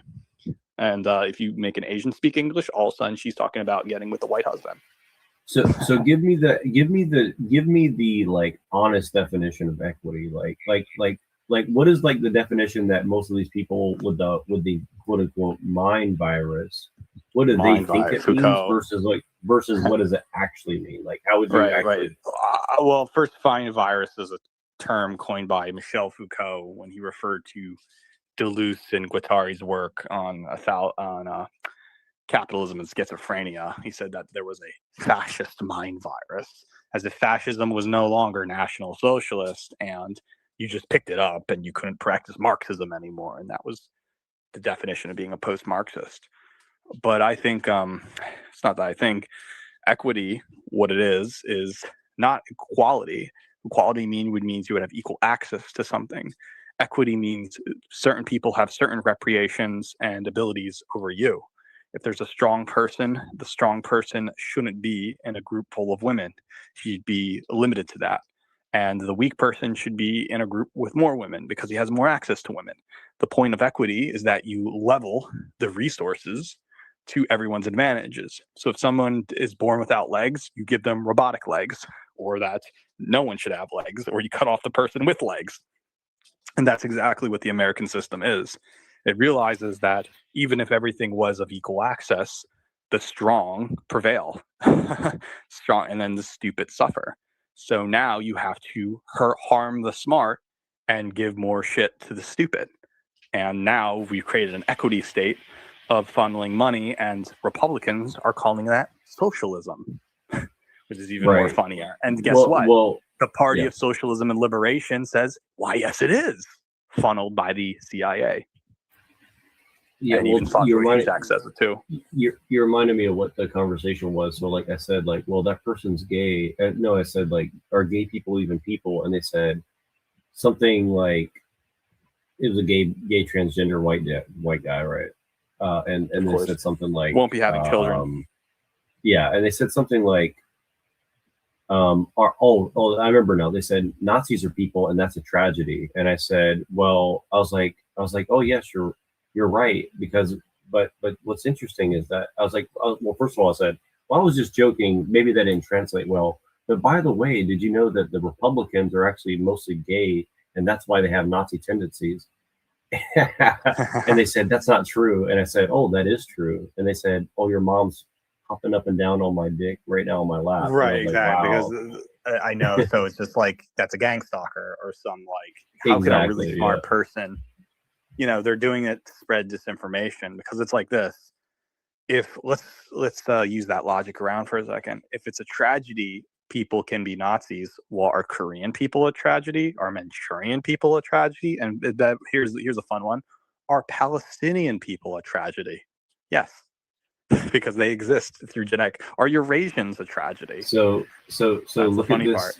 Look at this video I have on the screen. Can you see this? Okay, I'm gonna. The person who posted it said, when K-pop is too popular.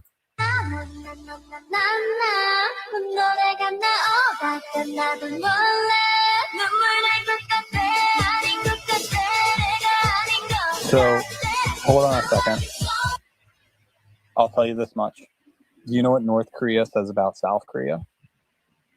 K-pop, capitalist imperialism, supporting race mixing. That's what North Korea says. Well, I mean, I don't see any evidence for that based on this video. But, you know, and then guess what? Then the Korean Times from the South says, oh, what kind of vile, out-of-touch reality? Why would the North even say that about the South? Because there's socialist tendencies to say that capitalism ultimately, at the end of the day, supports the destruction of a nation. Well, I mean, I will say this. I think if you send a bunch of inner city African Americans who have done crime to North Korea, they will learn a new way of life that probably won't involve crime. Well, they're going to send them to the concentration camps in Hamhung for eternity, if that made it, or they'll use them as. Or I'll say this about another reality of Korean culture: foreigners are not allowed to drive cars in Korea, in South Korea. So that means blacks just can't come to South Korea and drive a car. It's just illegal. You can't do it. And they've delivered. You can do that in Japan, however. So that's really interesting. So what that means is that there are certain laws where the foreigner must use, you know, a bus or walk or use Korean assistance to get anywhere.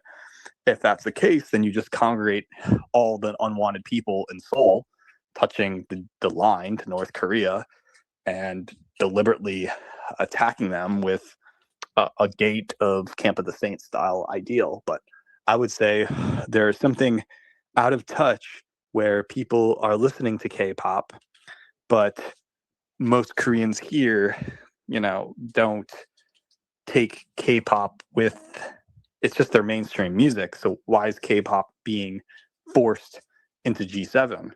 Well, I think it's an attempt to create geopolitical stability of Koreans over the Japanese. Right. Just like how Nirvana is a worldwide phenomenon. Like you can go to like the bush of Africa and people will be wearing a Nirvana t-shirt. Oh, I like cocaine. It's good.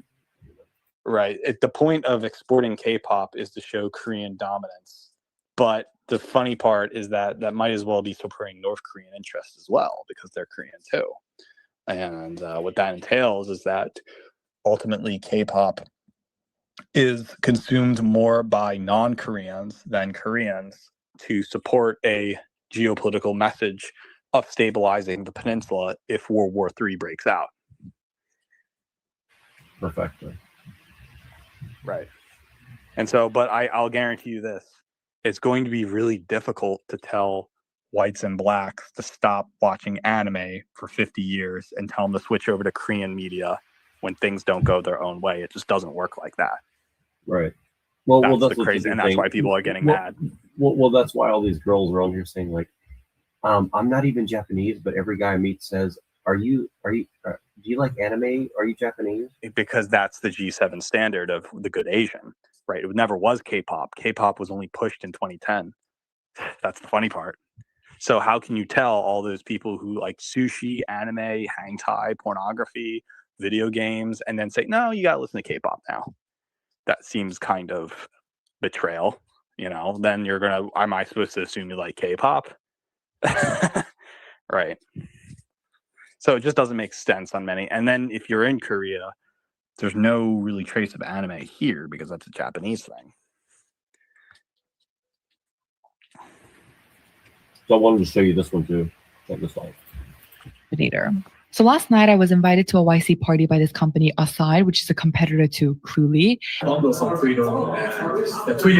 So I flew from Philadelphia and went straight to this party. And here's three things that I wish any founder knew before applying to YC. Number one, you're perfecting your YC application. Every founder I met at the party was like, yeah, I basically scrambled to get my application in, and look at this crazy video that I took on my selfie. So YC isn't looking at the perfect application, the description, or a video. They're looking at the idea and the talent. The team is what makes it shine. It's not the YC application or the video. Number two, this certainly doesn't apply to every team, but every founder I met at the party at least had a co-founder. Some of them I met literally just before YC, met online, and then became a co-founder. This was so interesting to me, so I went back home and did some digging. And in 2015, back when Sam Altman was a partner at YC and was actively choosing these startup companies, and he literally said they prefer co-founders and would highly encourage people to spend 20% of their time looking for a good fit. Number three, but you're not showing your guts. No, I'm just saying, is the founder that tan guy, right? Is that the founder? Gary Tan's like the mafia boss over YC. Okay, so I mean, she's saying all the how's to get YC. Why would Gary Tan ban me before I even knew what YC was? Does that mean I'm talented? It means that the people who are trying to get into YC are influenced by your work, and they don't like that you're influencing their people. Exactly. So I think that's a little unfair, Gary. Gary, you should at least give me some internship. Well, see, what you need to do is you need to apply. You need to apply and have like a great. I could be a director here, and then he just bans me without telling me. You need to find Arvind, the guy from Upper Pradesh of India, and he'll be your co-founder, and then he'll let you in. I mean, another thing too is that I'm questioning her credibility because she flied in from Philadelphia. Why? Right. Because JFK to go to a party. To go to a party, quote unquote. Okay, I'll tell you the hack here. It's like if you were to take a plane from, say, Sacramento Airport, right? That's what it's like. You're going to the Philadelphia Airport because it's cheaper than JFK. Well, that doesn't make any sense. If you were really serious, you'd fly from JFK, not Philadelphia. Philadelphia, you're going to Nashville or something. And I don't know why she would ever, because there's nothing in Philadelphia. Nobody wants to live in Philadelphia. It's on Detroit level depravity. But she won't tell you that. That's why she moved to SF. But yeah.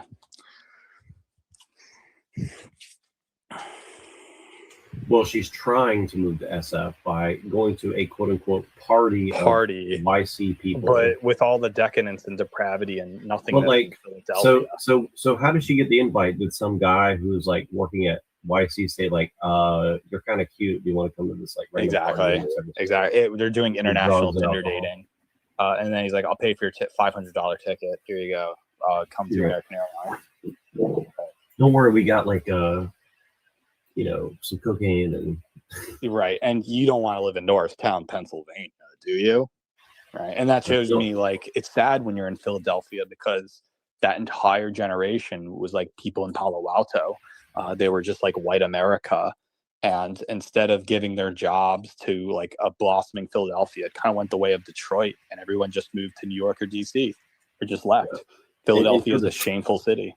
Yeah, and for the chat, these are the people that the tech pros are trying to like groom into being like quote unquote founders, aka like here's a bunch of money. And here's the weird part: why would have some an of those idea? people know who I am and call me a bad person, even though I never talked to them? And then when I say they're bad, they supposedly twist the story as if they know me. That's weird.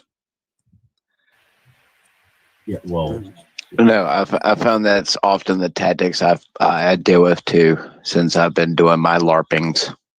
Right. Yeah. So it's like just what Neurojack says, we do have underground influence. It's just that we're kind of worse than Baltimore. Utter our names. We're kind of a dark secret in the underground. Well, and it's weird because like, it's funny because like we're kind of targeting white guys, but then it's like all these brown people that are like picking up our stuff, and we're like, okay, like it's kind of interesting. I only wrote one scathing attack against brown people in an article called, I wrote it in 2017, and it was in my book and manifesto about stalking Patrick Hyland, but I said, listen, Tyrone, pull up your pants. If you put a gat at me and insist where the Asian women at, you won't get it because you'll have to take it from me. And so I would say that's the most controversial article I ever written, but no one ever brings that one up, which I think everybody just knows is true. Everybody knows that. You want to know how I know that an Asian woman don't want a black man? Because their own kind don't want them. Well, I think it's more about female sexuality and being sexually attracted towards violence, which is a manifestation of. That's right. Desire. That's right. Beat me as my fire alarm beeps. And so that's the problem, is that I think that's ultimately bad. Like what Andrea Dworkin says, we can't feed into the female desire for male violence because it's irrational, and societies decay, families break up because of it.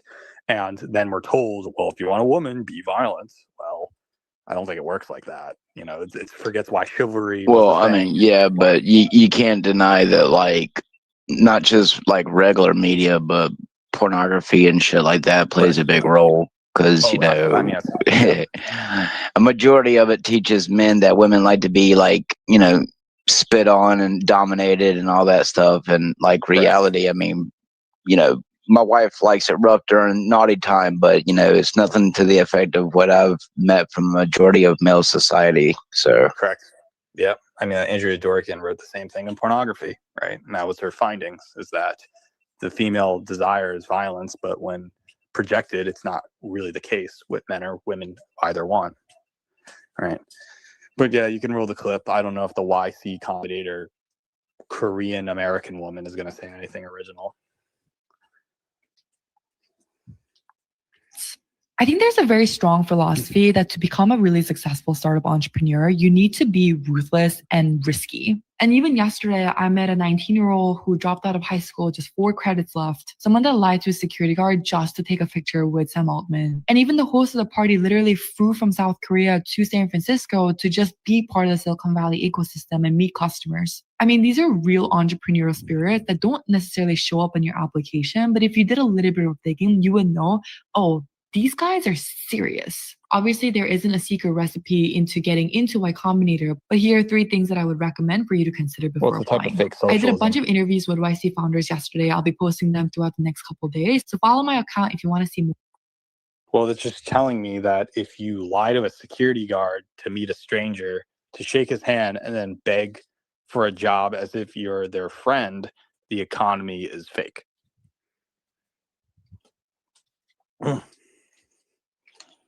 But we already know that everything is fake. That's why there's cops that can be like, 200 pounds and yet can still have a badge and a gun. Mr. Porky is really supposed to chase me down after I robbed a bank. I mean, come on.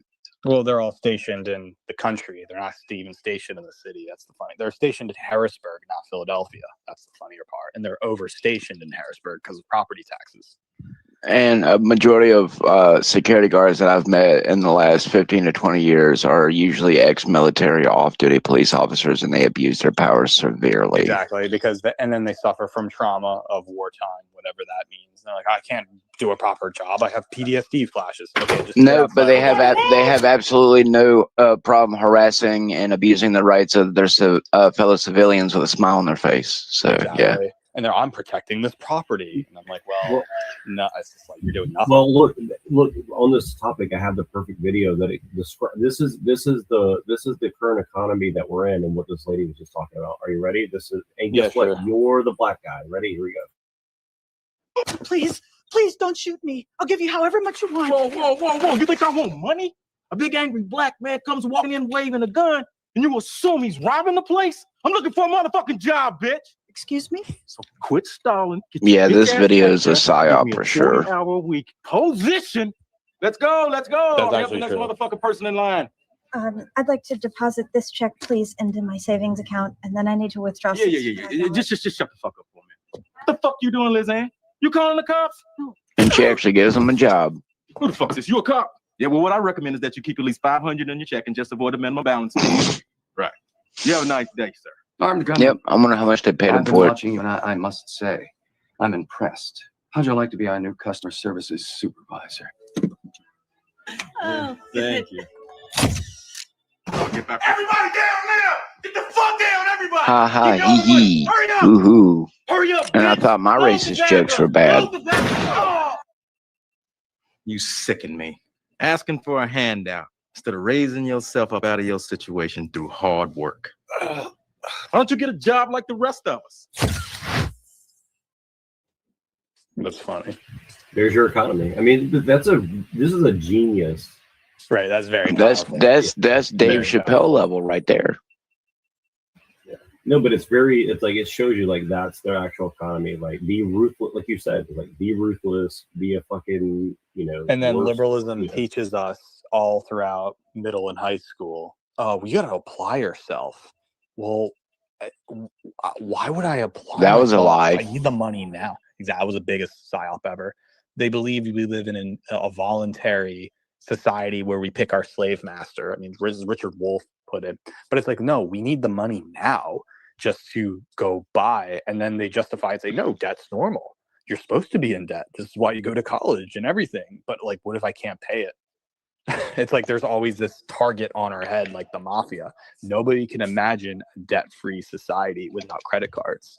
And they go really crazy when you don't have debt because interest is what perpetuates the capitalist system. And if you don't have debt, then the system breaks down, ironically. And would you say that the majority of people who do seem to get around it are far lucky and few? No, we gotta introduce it right. The people who get around are just nepotism. They already have a trust fund. Uh-oh. You hear that, Ed Boon? You rocking with that? I mean, and all of these magazines are empty, just for future reference. Block 19. OEM magazine with a Well, I was just, it was in reference to what you said about video games. As someone who wanted to get into the film and video game industry, I realized really quick that the quality of what it was in the 90s that I was growing up with, they did not want the same quality by the time I wanted to go in. Right. Because and the if you weren't, conflation of technology, if you weren't a certain way, also, if you weren't a certain way ideologically or spiritually or gaily, they didn't like you all that much. Right, and you have to understand: was Mario or Sonic or any of the traditional arcade games ideological? No, they were just pixel places and what a game was and a function of a computer, and it no longer became a game; it became a Mass Effect movie of liberal propaganda and CGI actors. I would agree. The game is not real, and that's the whole criticism of Gamergate. And like what some of these people, like Shredded Nerd, what they talk about is that they deconstructed games mean nothing, and so we're back to the Stone Age. Let me know. Well, I can tell you, as someone who takes, certain games like Mortal Kombat and Tekken very seriously, seeing the degeneration of things that, one time were very, advanced for their age. It is sad to know that, like with Mortal Kombat, obviously the first thing Ed Boon did was sell out. So, I guess that's the only way to really get ahead. You got to sell, like Kay Reno told me, you got to sell your soul and your whole. This is what you want right here? Is this what you want? The Goliath in the 26. Is this what you want, my boy? Hold on, I got one better for you. If you don't want the Goliath, that's why they like to promote games like Hitman now. Hitman, it's kind of funny. I've been doing all these talks about Hitman, and they've been updating the Hitman game here lately, adding new people in like Slim Shady and Bruce Lee. How funny. But, this time, a lot of flavors, yo. Which one you picking? It's one big LARP. Make sure y'all check out the merch. First link in my bio on IG. But it still all leads back to transhumanism, right? Or the depopulation. It has to come back to one of the two. Well, that's what he was just saying. He's saying like, well, actually, they just want you to be gay because then you'll stop having kids and you just like seek status and like everyone, the guy, like you'll just be a gay black guy, like give me your job, bitch. I want a job. And then when somebody else tries to come and get money, you kill them and say, well, you should have just worked hard like a slave like me or something, like this is the Block 19. But you see, well, I mean, I think maybe that makes the purge. All the different magazines, like you can get a 10 or a 30 or a 40 or a 50 or 100 round. magazine. Like, who is he trying to sell magazines to? A nice young whippersnapper just trying to defend himself from 35 black people trying to rob him on the street. All right, go ahead. I mean, let's just be real here. I mean, the social and mental decline of society is inevitable. So whether or not it's from social conditioning or eventually natural, degeneration and de-evolution of the mental psyche or genes, I mean, I guess that remains to be seen. Do we have enough, test data to really sit here and say that it was a normal decline of mental, IQ drop across, the board, or was it, conditioning through, institutions that slowly, through genetics and doctrine and academics and healthcare, like Bill Gates told you, was just able to eventually decline the population. I mean, don't you want a gun with a 50 round mag? Well, I mean, let's face it. If there's, none of us are John Wick, so and the real case is you're not allowed to really have what people really have.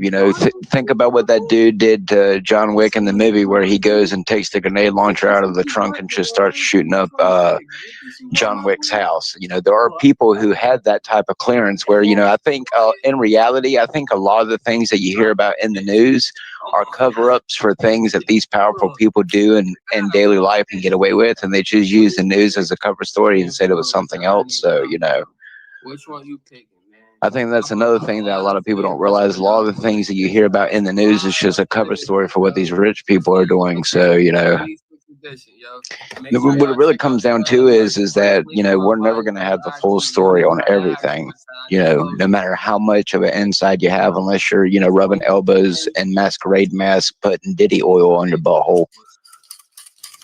This is a newest cop right here, so look at this guy though. Like, he's trying to sell, and the comments are funny, guys. I'm reading the comments. I'm just like eating. You gonna go OEM? 10 round magazine. So I mean, and all of these magazines. This dude here is like just for future selling magazines and stuff. Glock 19 OEM magazine with a +5 extension. I don't know, you rocking with it. Some people might not sell magazines to get rich and shit. Okay, this dude has like $1,000 of accessories at least on a $500 gun. So it's like, not counting all the bullets that he's gonna buy to put them inside. Well, I mean, if he's working within the legal parameters of his state, I mean, is it really illegal? 24 round magazine. No, but my point is like in what scenario are you gonna walk around with a 100 round magazine in the end of your Glock and say, "Oh, it's just You're not. But I mean, again, it comes down to people who are like literally criminally intent. Like, oh yeah, I'm just a guy with needs to defend myself with 100 round magazine, right? But if you say if you say that, people say, well, you're racist. But then these same people say, well, guns are really bad. We need to get rid of them, right? Like, are you racist then? I might just go ahead and pick this. Oh, I'm not racist. But low key, I gotta rock with that. Well, I mean, come on now, we take people. 50 round jump. Let's 50 round jump into 26. Is you rocking with this? Well, my point is that the reason why they don't mind black people having guns is because they will kill each other with the guns. When white people have guns, they want to overthrow the government. Is you rocking with it, my boy? I mean, yeah, but I mean, that's the end goal, right? Like I just said about making society. Eventually, I think it comes down to they want to make society have like a snap. And where we'll, basically, just we won't take it no more. You gotta want this. I mean, I can tell you, like I said, from the mentality of the white dudes that I meet on DMZ, it is kind of concerning how fucking violent some of them are. Whether or not they're LARPing, I don't know, but I mean, they get pretty violent. First link in my bio on IG. You don't even gotta ask for it, son. I just told you, man. Man, y'all know what time it is. But I mean, again, it comes down to the, you know, I mean, what's their end goal? I mean, if they're trying to control everyone, I mean, why not let everyone kill each other off? You said right. We're gonna start it off nice and simple, bro. Some Wow. people like You sound like a you gonna go OEM? Oh, well, I mean, you know, I'm just seeing the facts for what it is. And I mean, you know, I'm always supposed to, you know, hold out for the good, but I'm not seeing that in society. So, you know, am I saying that, you know, we're going to die in the next 20 years? I mean, no, I thought that 20 years ago, but, you know, it's, Favors out for y'all boys though. Glock 17. you know, you literally live in a time where one country can release a nuclear weapon that can, you know, take out 500 miles of, you know, a coast. So, you know, 24 OEM Glock. what really is going to happen is, you know, yet to be seen. So, Y'all rocking with that. Y'all rocking with that. Let me know. I mean, 33 rounds. it wouldn't make sense that these people want to destroy the surface of the earth and leave it uninhabitable. Like Isaac says, they want to leave this resources intact. So, you know, is it biological virus? Is it, you know, slow, you know, civil war? Is it, you know, legalize the purge? And, you know, once a year, you know, you're allowed to go and do what you want for 12 hours. I mean, This one. Let me know. who knows, dude? You know, I think we're going to be constantly doing this every single day until it happens. I ain't gonna lie. But low key, I gotta rock with the official whole day. Come on now, we take it. You gonna let's go. No, I assume that I'm going to die a violent death anyway. Is you rocking with this, my boy? 50 round jump. Hold on. I got something better for you. Goliath in a 26? Is you rocking with it, my boy? This is the one you want right here? Is this what you want? The Goliath in the 26? Is this what you want, my boy? Hold on, I got one better for you. Oh, dear God. You want the Goliath? You gotta want this. Come on. Thug mentality is so cringe, man. You gotta want this. 26 Gen 4 with the 100 round drum. Which one? Like, it's not even an original attitude. Like, it's so copycatted. Like, it's not funny. I mean, it's funny to me, not because, like, it's not, like, I mean, don't get me wrong, like, having guns is cool, but everybody who, like, glorifies guns, I think, you know what I mean? So it's kind of like this weird, I can tell you, anyone who's a true professional wouldn't be acting or doing what he's doing with them. So, no. Nice and simple, bro. Some people nice and simple, bro. I mean, just like listen to the way he talks. Like, that's the problem, right? 10 round. 10 round. Yeah. We know. We get the point. Just for future reference. Can we not listen to him anymore, though? 19 OEM magazine. I don't need to listen to him. I can already hear the beat. Some people might not like the gap. Some people might not like the gap. And it's not Twilight. Out for y'all boys, so Glock 17 OEM magazine with a +5 mother of all extensions. Rocking with that. You copying this one? Hey. Come on. 24 OEM Glock magazine. Or 24 round. Our Father who art in heaven, hallowed be thy name. Let me know. 33 round OEM magazine. Can he even spell 33? No, he's educated. That's why it's funny to me. Yes, he's this is an educated person. He's just doing. Y'all rocking with this? Let me know. If we got another 33 round magazine. I even filed out the serial number before I extra $10. Y'all rocking with this one? Let me know. Oh, dear God. Just on the trolley aspect, I might just go ahead and pick this one. I ain't gonna lie. Jake. Forward embrace on it. With the forward embrace on it. Oh, man. That's right. More brain rot. You ain't racking the K like this, you don't know what you're doing.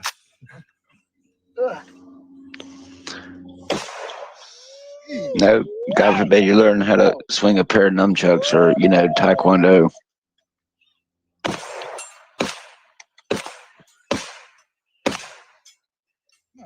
Look at his facial expression first. Is Look at you his, ready for it? All right. Okay, here. Good thing I can play a fighting game full of big titty bitches. When good people are hurt, they don't scream. They don't fight. That's right. They don't. You want to know how I got this penis in my They ass? simply archive the pain and walk away silently. That's No right. revenge, no drama, just distance. You know, you remind me of my father. Still smile, but something changes forever. The Look, trust, it's my gone, twin. the closeness broken, the connection dead.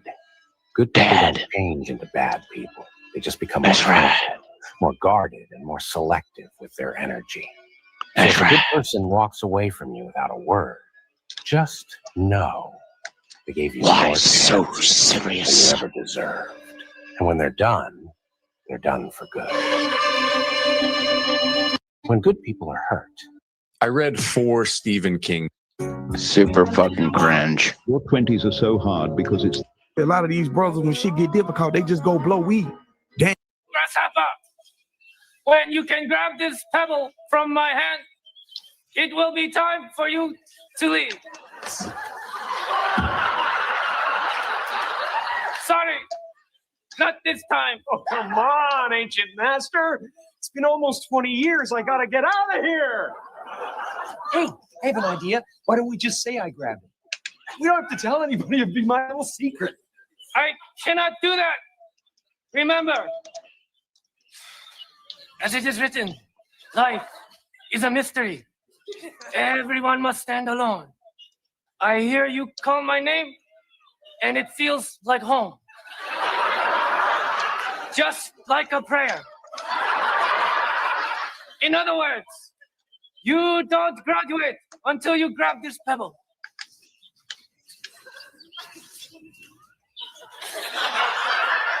All right. Wow. Look over there. It's Julia Roberts and Jason Patrick. Where? Use this sound to show me a gun that everybody hates on. But it still put bullets in your. Use this. Listen, this shit right here. That's right. My brain is officially rotted out. How do you know Buddhism is from a creator? Maybe God gave humanity a thing and Buddhism is not that thing. I guess genetically and biologically, we are predisposed to feel like our life is going to continue from one moment to the next. But we've already been born. We're already alive. So what is next for a human body? Death. Realizing that everything is impermanent, I don't worry so much about what I believe in or what I understand. But if a creator gave humanity instructions on how to relationship, how to fulfill the purpose of life, you're basically saying, I'm just going to do my own thing. Who cares? I feel like this is the best way. Let's do it this way. For Judaism, it's not a leap of faith religion. We have evidence. We have so many proofs after proofs that there's no way the Torah, the Jewish Bible, is man-made. I know that when I'm following Judaism and I'm keeping the Torah and I'm keeping the mitzvot and I'm studying the Torah, whether you're Jew or non-Jew, it doesn't matter. When you know you're living by the Torah, you know that you're doing what God wants you to do. There must be a creator. I don't know how else this world would have gotten here. How do you know? Wow, you have enlightened me. I am awoken. I mean, I'm convinced after that. That's right. I have reached the 33rd stage of fucking retardation.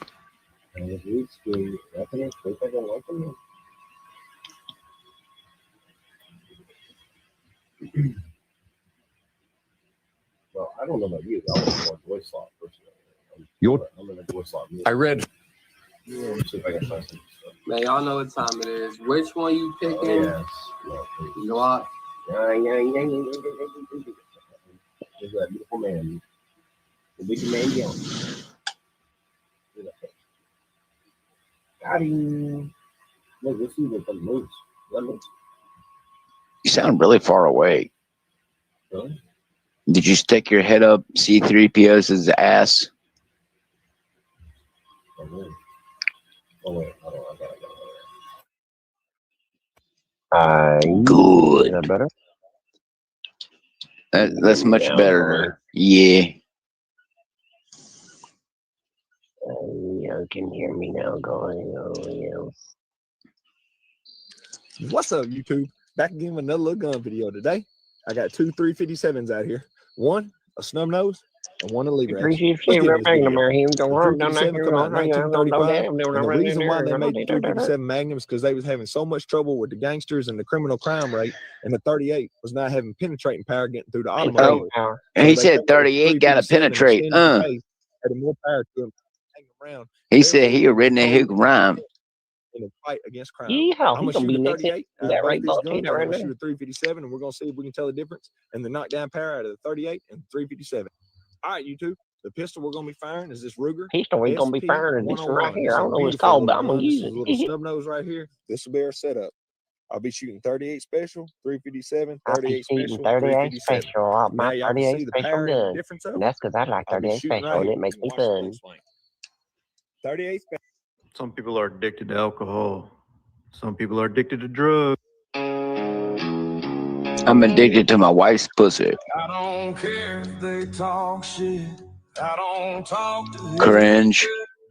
If you hate me, that's just fine. Sounds like AI. Get in line. They try to tell me what I need, and it sure ain't nothing. Got fear stuck in my butt, now I'm feeling Oh, that's what I'm talking about.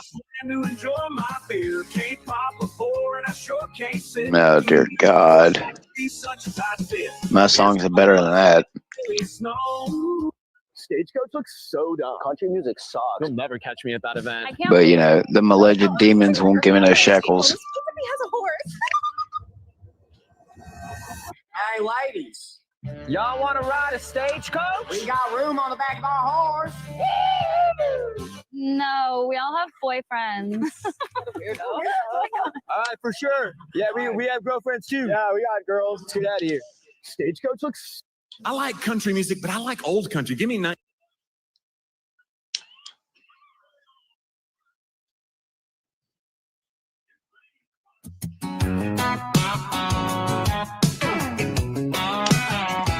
Fucking dudes in the back of my truck. Oh, dear God. Hey, but I do gay stuff. Like fucking dudes in the back of my truck. That slap don't mean I'm queer. I just suck some dick when I drink my beer. I ain't nothing wrong with a little squeeze. It don't mean shit if you're on your knees. I love my guns and I have my rights. And I fuck All right, well, I might go and take a bunch of ibuprofen now. Come on, man.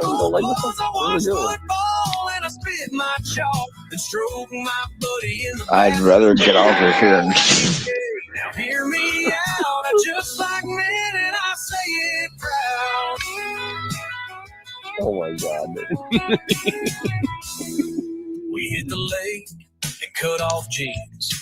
Rub each other down with sunscreen. He grabs my waist. Okay, Jake Gyllenhaal. Just two men who like to smash. We share a tent and share a chew. I suck his dick, but just us two. Don't call it gay, don't make it weird.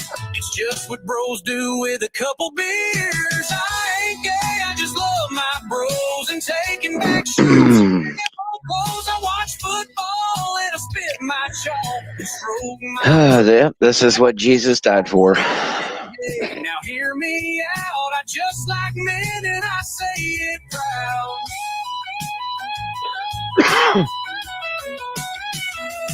I ain't get All right. Now, before we start the show, I want to remind you guys, Tyrone is his own man. I am not controlling him. Isn't that right, Tyrone? Damn straight, bro. What do you say we start with some crowd work? Okay, that's a great idea, Tyrone. What's up, motherfucker? What's your name? Josh. Okay, what do you do for a living, Josh? Well, actually... Hold on, Josh. Before you answer that, let me guess. I'm thinking either a rapper, a basketball player, or probably something gang affiliated. Oh, man, now that you play this reminds me of something. You heard that allegedly racist song that came out about that old white pastor dude? He's like, Jesus Christ is my, whatever. And it's got the I know what you're talking about. Okay, but do you know if you listen really carefully, either him or the wife actually they say the opposite, while one of them says Jesus Christ is my, but the other one says Jesus Christ is a. if you have to listen very close, but you can actually hear in one of the parts where one of the other actually says he is a N-word instead of he is my N-word. So, you know, they're not dumb when they do these, especially when the videos become real famous like that one did. That one became real famous, but you have to listen very well, but you can distinctly hear where one of them says he is a N-word. So, you know, again, what does it come down to is, you know, is it to racially silence the masses? I mean, what good does it do if a majority of people, allegedly a lot of black people, find that song not racist? So, you know, I don't know what to tell you, but I mean, they, again, you know, if you're really attuned to listening to the song, you can actually hear, I think it's the white that says it, but you know, again, if you listen to it, you know, listen, the next time you listen to it, listen real well, and one of them, like I said, actually says it. So, you know, they know what they're doing when they sit here and they release them kind of charged videos, whatever. They're not stupid. If you're dumb enough to, you know, get involved with it. But I'm done with the brain rot. I can't do it. Yeah, I am. All right, I'll change it up. Let me tell you, them bombs ain't done.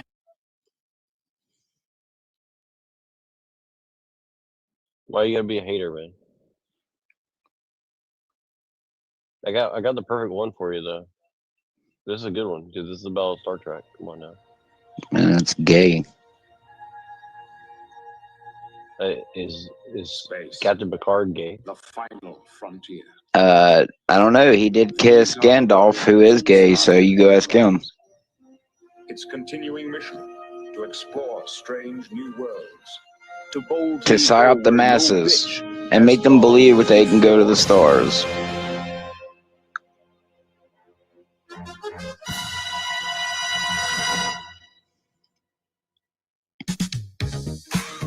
Oh dear God.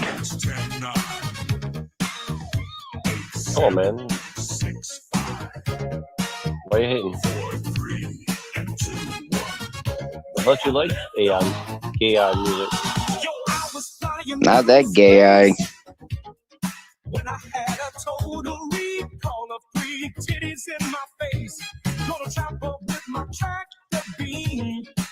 There's no stopping the ship from docking. I'm from Mars and you're from Venus. I wanna fly to Uranus with my penis. Outer space is the place to be.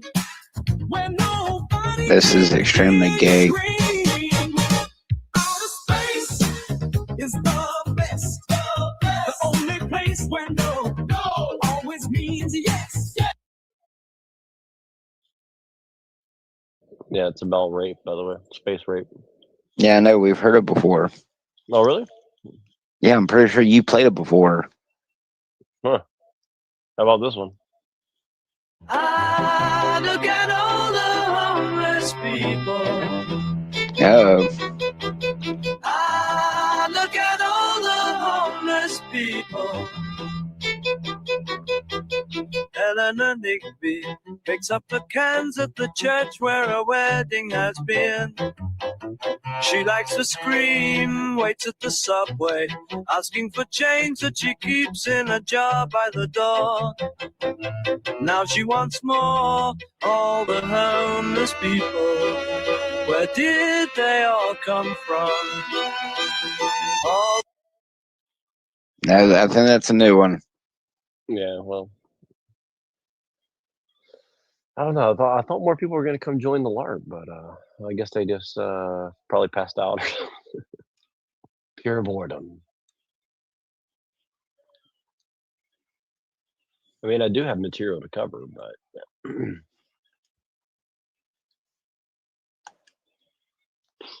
How about if I watch my own show on my own show? That'd be kind of cool. Okay, let's watch this. I want to show you this. Designers are going over $100. Niche are going over 200, 300, sometimes even 400. And they club the Nuit Intense Men line. Then you're gonna like this one. Okay, is this a man or a woman? One as well. Think of that mixed with Yves Saint Laurent, myself, and then on top of that, a heavy dose of fresh cut open. We'll take a vote from pineapple.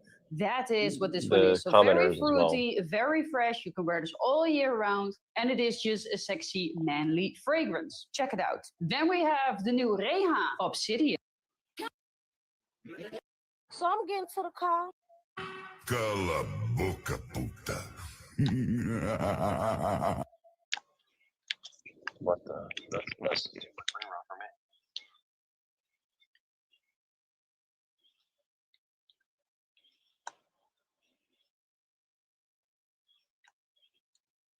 No opinion there?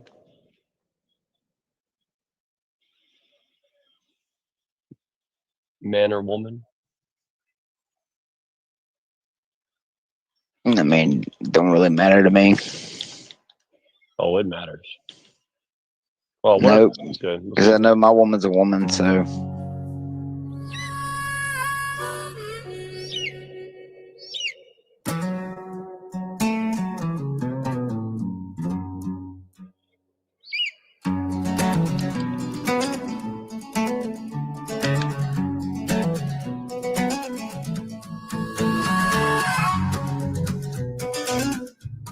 Pretty good so far, I admit.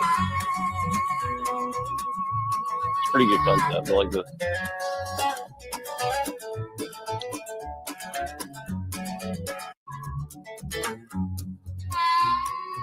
Friends, it's fun. Load up on guns. Bring your friends. It's fun to lose and to pretend she's overboard and self-assured. Oh no, the voice sucks, but the music's pretty good. Hello. The music's pretty accurate, though, I have to say.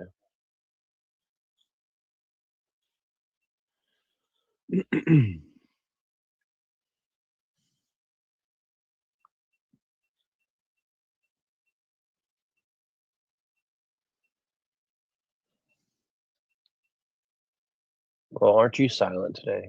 Silent night, holy night. There's another Resident Evil game? Jesus. Yeah, fucking Gas Requiem. More like it sounds like Rectum. Yeah, like there you go. Rectum to me. There you go. That's what I meant to say. Uh-oh, Unsolved Mysteries.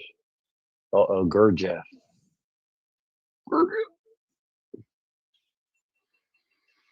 AFI.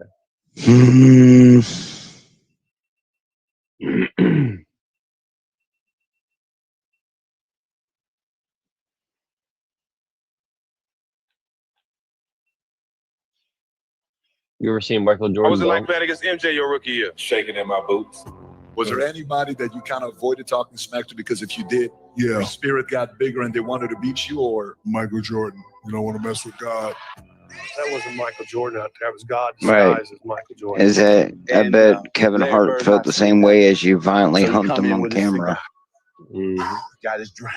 Magic So peanuts. how old is he right now? He's 26, 27? Yeah, young. Young you know. boy, Yeah. So I just want y'all to know. There's a new No, sheriff in town. Michael Jordan really is the best, though. Like, did you ever watch Michael Jordan play?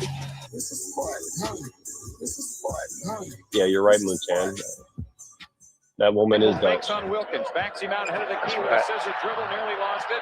Now takes it right side, cuts back left, down the lane. Like, I don't like watching basketball, but I do like to watch Michael Jordan play basketball. She had to go high to get it. Finds Jackson. Like, I would love to be able to move like that, to be honest with you. So cool. Watch this thing dunk. Can you do it out of the way? 4-on-2, Michael Jordan. Oh, Just dunked on his head, pretty much. And he did it in the Jordan shoes, which he has scored the last 8 Chicago points and 2 no good. Tipping the rebound. Back to Jordan down the lane. Whoa! Woo! Dunk right over Sigma. Moncrief tried to get it away, but broken up by Daly and gets it away to Jordan. Wow. Showtime for Mr. Jordan. Look, And we are this is like, I've never seen anybody really play like this. Jordan and Pippen against Barkley, and slam. The bad choice in either case because Jordan tongue it up. Went up over Parrish and Bird. Watch this Second one. ago, Michael drove the baseline, and we're very excited about a dunk he had. Jordan over the timeline into the forecourt, drives the middle, wham, with the right hand. And Jordan has decided to take this game into. You know why I like Michael Jordan? Because he never had to cheat like fucking LeBron, the gay James. Like if you watch LeBron, he cheats like every fucking play. Basically. I'm introducing my block. Jordan to Ron Marley.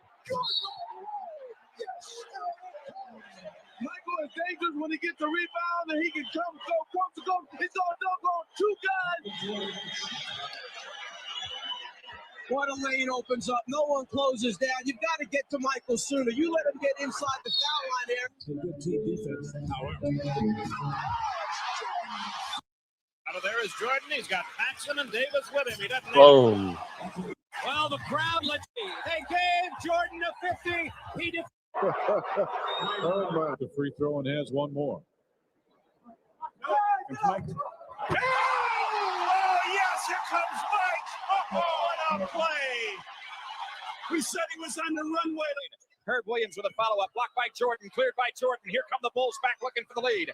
3-on-1. Michael Jordan in for the right. For the monster. Block shot by Jordan a second ago. To Michael.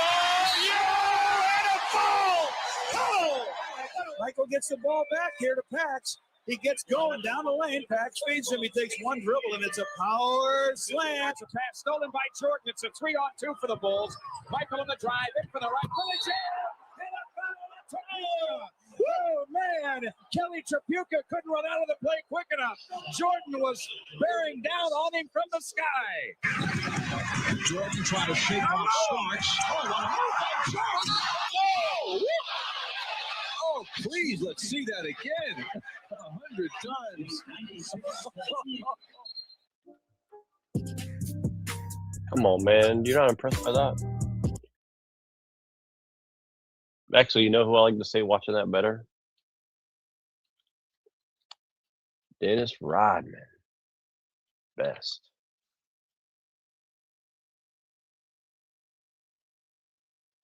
Dennis Rodman. Unbelievable. 4-3. Hey, Dennis. And guess what we've got here?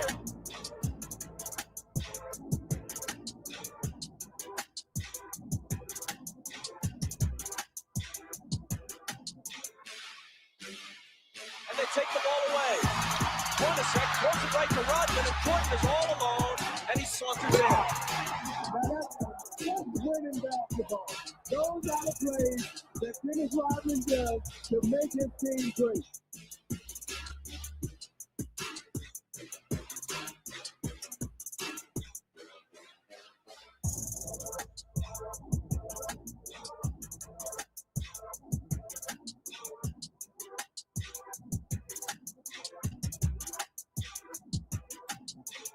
Black with the ball, he's double deep to Perkins, a pump fake. Rodman blocks the shot. How about that? Michael Adams got it swiped by Rodman as he dribbled across the timeline. Ahead to Sally, back to work.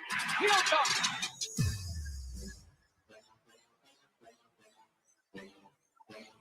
The Wesley Snipes of basketball right here. Come on, man. But Rodman's doing.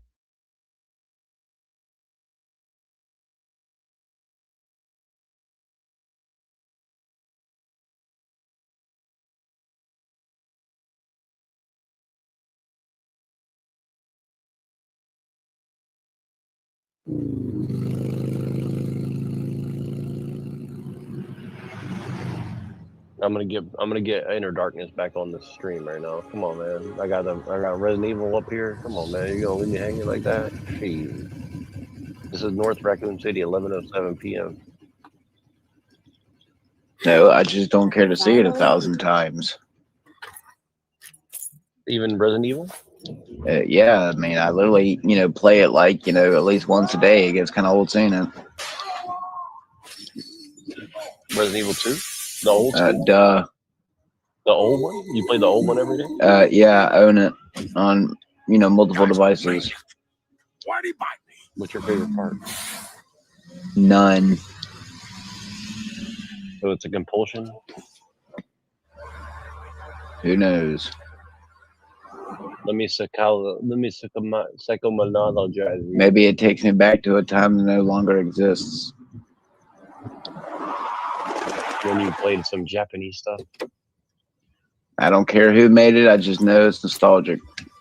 What have we got here? Who made that? Rest in peace, Paul Haddad.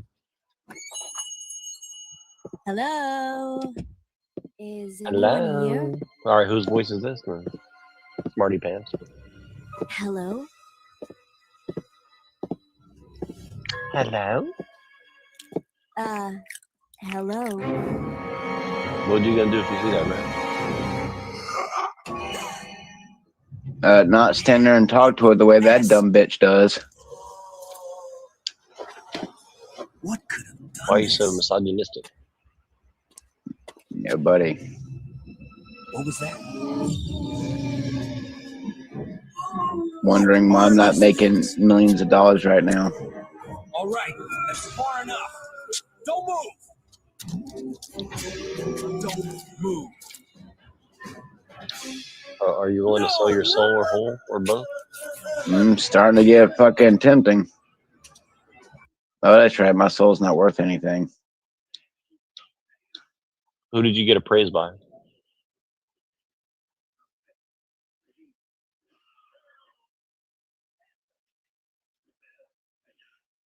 Society.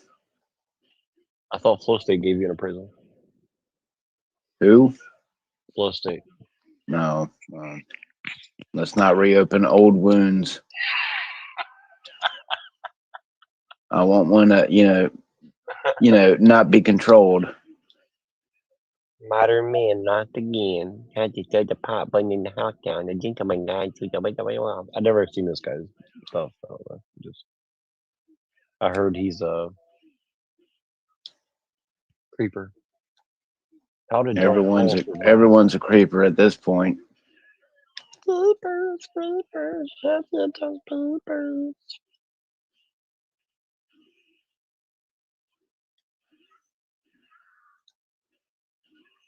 They're still exposing Bohemian Grove. Man, nobody's exposing anything. The thing's been exposed forever. No one just cares. Nope, we'll all go and allegedly try to storm Area 51, but not Bohemian Grove, right? Yeah. We're really changing things. Sounds legit. One dead after shooting in San Jose's Willowbrook Park. You know what they say, if it bleeds, it leads. 10 things you should be buying at Costco. I'm the deal guy. There's Yoda's secret final conversation.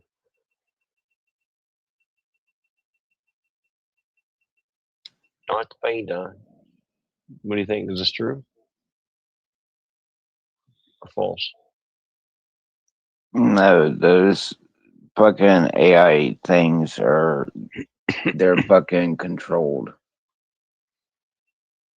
So Disney's putting them out? I mean, I don't know if Disney is 100% supporting these real top level AI Star Wars, but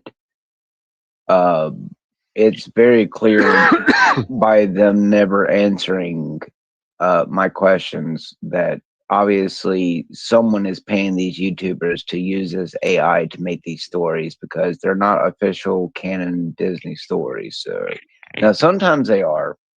Sometimes they'll use the AI to use canon stories that are like in books or something, but a majority of these YouTubers are getting doing that. They should be getting sued by Disney, right? They should be. I mean, technically, not even I'm supposed to like use anything Star Wars-ish, but they obviously didn't care because when I make the Star Wars AI songs, they get pushed in the algorithm, so they obviously like it. Man, ain't this some white boy shit? You can go out there in the snow, start digging shit out for what? What you be doing this for? What the hell wrong with you, boy? Well, it's probably not even real snow anyway. It's AI stuff? No, it's probably, artificially created by whatever they're putting in the air. Come on, man. He hiked all up in this bitch. Come on, man. Look, he's shelling the shit out right there. That's been there for like years. Yeah.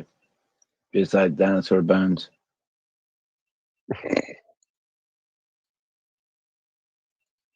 Now let's see what this white boy is doing. Man, what the hell wrong with this white boy? So okay, you got a plastic tent with a fire inside. That seems very intelligent. Well, nowadays you can just, get on YouTube and watch, lo-fi fireplace. So why settle for the real thing when you can have the artificial?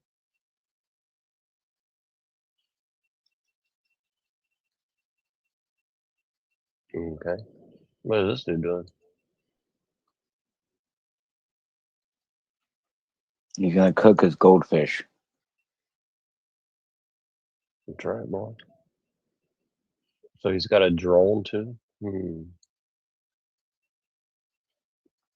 So he brought a drone all the way out there just to do the one shot with the drone. Interesting.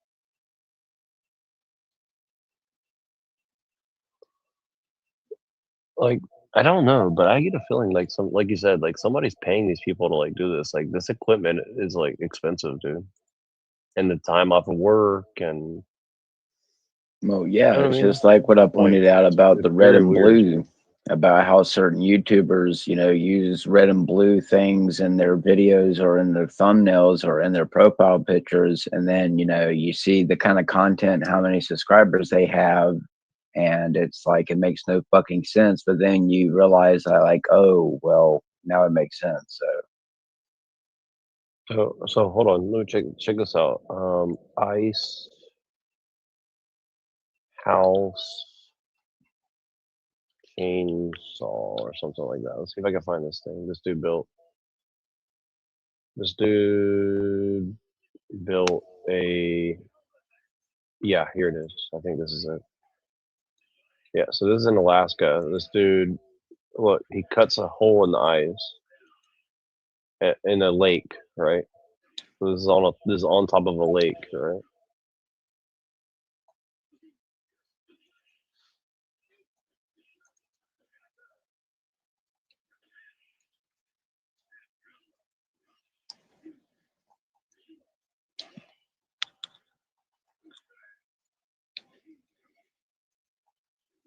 Oh, this isn't even the one. This is another one. Wait, I gotta find this other. So there's another one similar to this. Yeah, here it is. Here it is. Yeah. Yeah, check this out. So this dude's standing on top of a lake, right? This is some white boy shit right here, man. See, I don't think I'm a white person compared to this person. Compared to this person, I'm definitely not a white person. Like, this is some real white boy stuff right here. Like, would you ever think of doing something like this, Inner Darkness? No, not if it didn't serve me no beneficial purpose other than to fucking get views on fucking GayTube, which just about everything is. He builds it for his dog, allegedly. Allegedly, that's right. Man's best friend. I guess he's probably also screwing in the ass. I just want to fuck a dog in the ass. Are you racist against people who do that? I mean, whatever floats your goat, right? Yeah. So check it out. So this dude's chainsawing a lake, right? Like, you see this, right? Like, this dude's chainsawing a lake. Yes, I have eyes for now. Okay, and then so look. Like, this doesn't look like much, but wait till you see the end of it. So, hold on, I'll keep going.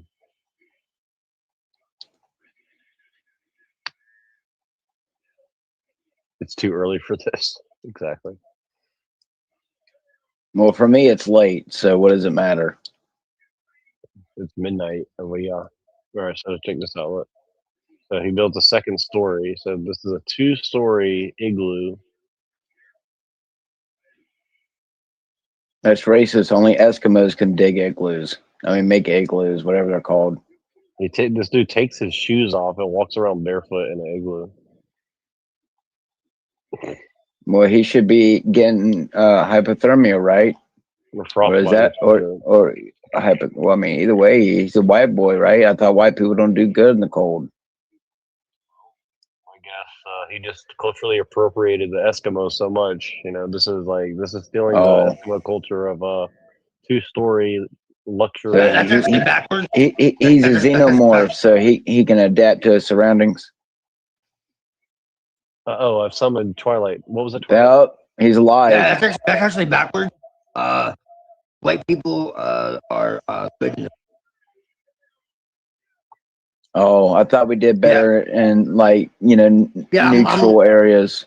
I mean, I can do warm or cold, but Technically, I'm Latin too, so I'm kind of like mixed, like off-white. So we get both here. So were you Latinos building two-story? No. I'm not Latino. I'm Latin. They're Latino. See, they copied us, right? No. Them damn Mongolians. So did the Latins build two-story igloos back in the day? No, fuck that. No, you've been to Italy, it doesn't get that cold. So who's culturally appropriating who then? Well, I mean, look at all these fucking like supposed gangsters, right? They all like run around with guns and shit, right? Like I saw that. I was walking around actually. I jumped on and then fucking I had some shit pop off like right as I was getting on. So I was like hearing bits and pieces and shit. But like I saw them with the guns and shit. Did you use like an actual gangster would never fucking do that. It would never happen. Well, like, I mean, I don't know. Some of them. Some of them are pretty. Some of them are pretty dumb to kind of like post themselves, like gloating their guns and drugs. But yeah, No, but they're not really gangsters. They're like the low level. I said gayster. Oh well, yeah, for sure, yeah. Like the real ones, you'll never know who they are. Like they wear like ripped clothes and drive like normal cars, Like the whole idea of what they do in movies and music videos and all that shit is a trap. It's legitimately a trap. You hear that? You hear that, Lil Wayne Birdman? Right. What's wrong? You don't want to be like Hobson said and be like your favorite rapper, knowing that that's not the real lifestyle. But I mean, what does that go to say for people like Tom? I mean, I said the same thing about Tom McDonald. I mean, his song's talking about I'm gonna get out of the system before it chokes me out cold. But then he turns around and makes songs against the system, but then turns around and gets supported by Trump. So I mean, make it make sense. I like Tom McDonald. I think it's pretty cool. I don't even though he's a sellout. I mean, look at his tattoos. Yeah, I don't really trust him. No, I don't really care. I don't care if he's a sellout. Everyone's a sellout. You don't care? Okay, so can I sell out now? No, they're all sellouts, dude. There's no one left. Oh. Like there's really no I'm saying like legitimately to be a part of the industry you have to be a sellout. There's nobody in the industry who's not a sellout. That's what I'm saying. What's wrong? You don't want to help. You don't want to help perpetrate a system that's going to keep us Ouroboros until y'all die or No, I don't. I fucking hate it, or else I would have been in it because when I was younger, But you just said you like Tom McDonald, so that's a lie. I like what he does. I mean, I don't like him as a person. You know what I mean? Like what he does. You like him LARPing, claiming he's against the system while being promoted and paid by the system. But he self-supports himself, right? So it's okay, allegedly. No, see, I don't care what he does in his personal life. Oh. I just like the fact that he puts the shit out there for people to see. Oh. You know what I mean? Right. At least he's real, not AI, allegedly. Maybe he's a synthetic. Well, that's debatable, but he could be like a clone. Yeah. Well, it's funny that he can culturally appropriate it, but Eminem did it first, right? Oh, beep. That's not racist, though. Well, Eminem was actually like real, and then they just kind of totally real gay. No. He was actually real, dude. In fact, he was a Christian. Real gay in the beginning. I don't know if you know that. Yeah, I mean, he got Justin Bieber'd. Well, that's another example. Well, see what I'm saying. What I'm actually saying, dude, is that you have to understand that, like, when you're born into that, you don't really have a choice. I'm That's tired. kind of like the boss. subject. I know. Go tell that to Jaden Smith. Right. So what I'm saying is you don't really have a choice in the matter at that point. Okay. You're born into that shit. So like your family decides that you're like going to be a part of whatever industry they want you to be a part of. So like, it doesn't really matter what you do. Okay. So like anyone who decides they're going to go against it, they end up dead. So what I'm saying is the little bit of good they can do. So what I'm saying is the little bit of good that they can actually do, I'm okay with that. Do you see what I'm saying? Like go listen to Eminem's song "Say Goodbye to Hollywood," right? Like listen to that song and the song "My Darling" and shit. Like he tells you straight up. Like it's not like he has cryptic songs, but he has other ones that are like straightforward, and he's literally telling you, like this whole thing is a trap. This whole thing is nothing like they tell you. Like I thought, I thought that this is everything I wanted, and I realized that the more I have, the more I'm enslaved to my own fame and my own possessions and my own, you know. So much so that he's still making music and getting paid for it. That's right. Because he's a fucking slave, dude. This is what people don't understand about the way the system actually works. He could just, schedule a concert and come walking on stage and be like, I've been paid to do this to white people for years or whatever, and just expose it. But I guess he's got to think about his sweet little daughter he used to rap about, right? Huh? Beep. Oh my God. The point is that if anyone in the system had a fucking conscience, they would come out and speak about it, and allegedly they'd be star-wagged. So if they haven't been star-wagged already, then they're not against the system. They do. They do get star-wagged. And that's exactly the point. Oh, is that why Hitman made a mission about killing Eminem here lately? Because it literally just came out. How convenient. It wouldn't surprise me. It wouldn't surprise me. Well, everything's a LARP. I'm just saying, when you have something that's so absolutely just like drenched in evil, okay, like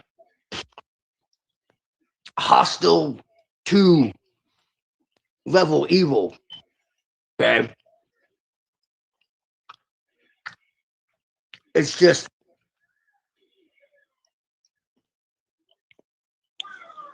like you can focus on all of the negative and drive yourself fucking crazy, okay? Or you can like I didn't need that to drive me crazy, but yeah, I get you. Well, it will. No, not really. I would say what really makes me crazy is just the fact that I'm forced to live in it. There's not really much I can do about it but LARP and not get paid for it. Yeah, but would you really want to? But, I'm supposed to do it for the soul, right?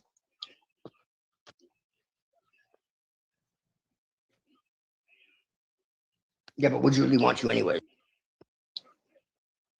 I mean, in the materialistic sense, it sounds great, but I mean, gotta choose a LARP one way or another. Yeah, but what the fuck does that do? As I just told you, even artists are still slaves to the shit. I mean, everyone is. I mean, no matter how virtuous you try to be in this world, I mean, right? You're involved in the system at some point, some way. You never know where that dollar was. You might work an honest job to get it, but that $100 you just got in your paycheck could have came from a mob boss. Hit on a family. So who knows? Right. I guess that comes down to whether or not you want to blame it on God. Does God have a moral responsibility for his creation, or whatever. Again, it comes down to that we're all just trying to understand the LARP that we're living in, which is reality. While, you know, most people worry about materialistic things, most people don't care about spiritual things. So, I mean, that's the reason why you're living in the world, you know.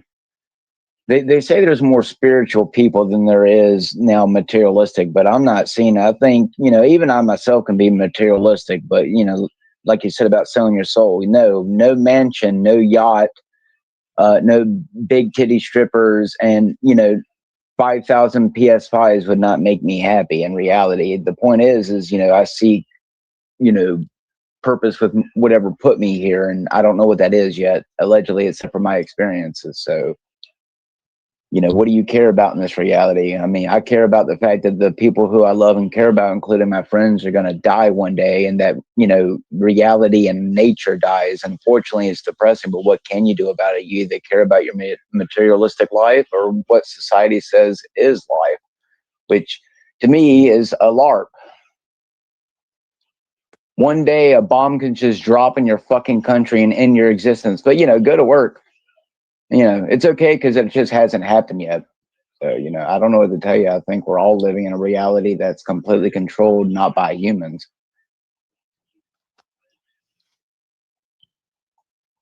Right. And they just, you know, manage to keep life somewhat mundane enough that you don't realize what's going on behind the scenes. Well, mundane in the sense that, you know, you don't see UFOs and, you know, chimeras running around the streets. They got to keep you distracted with your movies and music and, you know, the other stuff that goes on in the world. But again, that comes down to is, you know, are we all technically in a bunch of fallout shelters? Are we really just a bunch of experiments just to see what the perfect formula is to get what they need? I mean, that's what it seems like to me. Well, are you telling me that you wouldn't want to be like this guy and go stay in the most expensive hotel in the world, underwater hotel in the world? No, I wouldn't. I mean, as much as I would love to see the world, I mean, no offense, but what's the difference between one side of the world or the other? Not much. Hey, you don't want to go to a Diddy party under the sea, under the That's sea. right. I was better, I was sweater, take it from me. That's right. And no one batted an eye at the fact that Ariel was underage, if I'm not mistaken. We got the seaweed off the hook.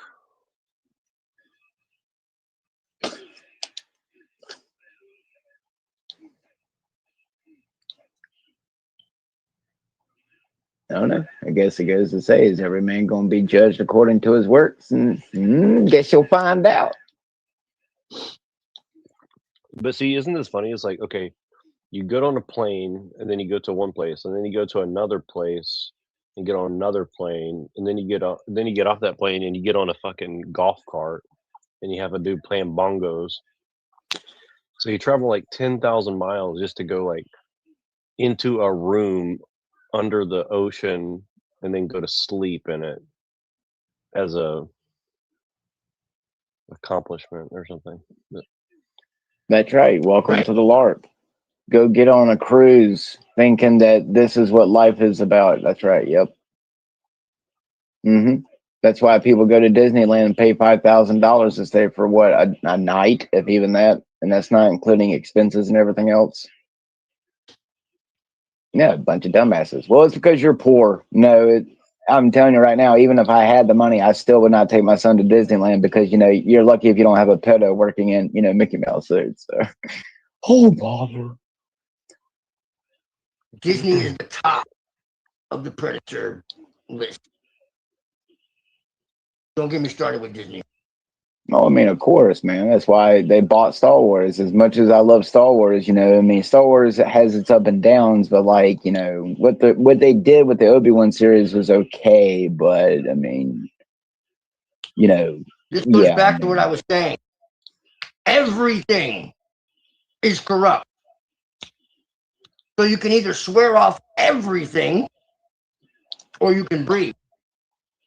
Because all of it is corrupt. Star Wars, Marvel, Hollywood, the record industry, NASA, every fucking thing. There's nothing. I would agree that everything is corrupted, yes, but Twilight, would you stay in this hotel under the water? Video games, all of it, dude. All of it. I'm running a book on this shit. that's right. That's why Spider-Man's costume is red and blue, the illusion of choice.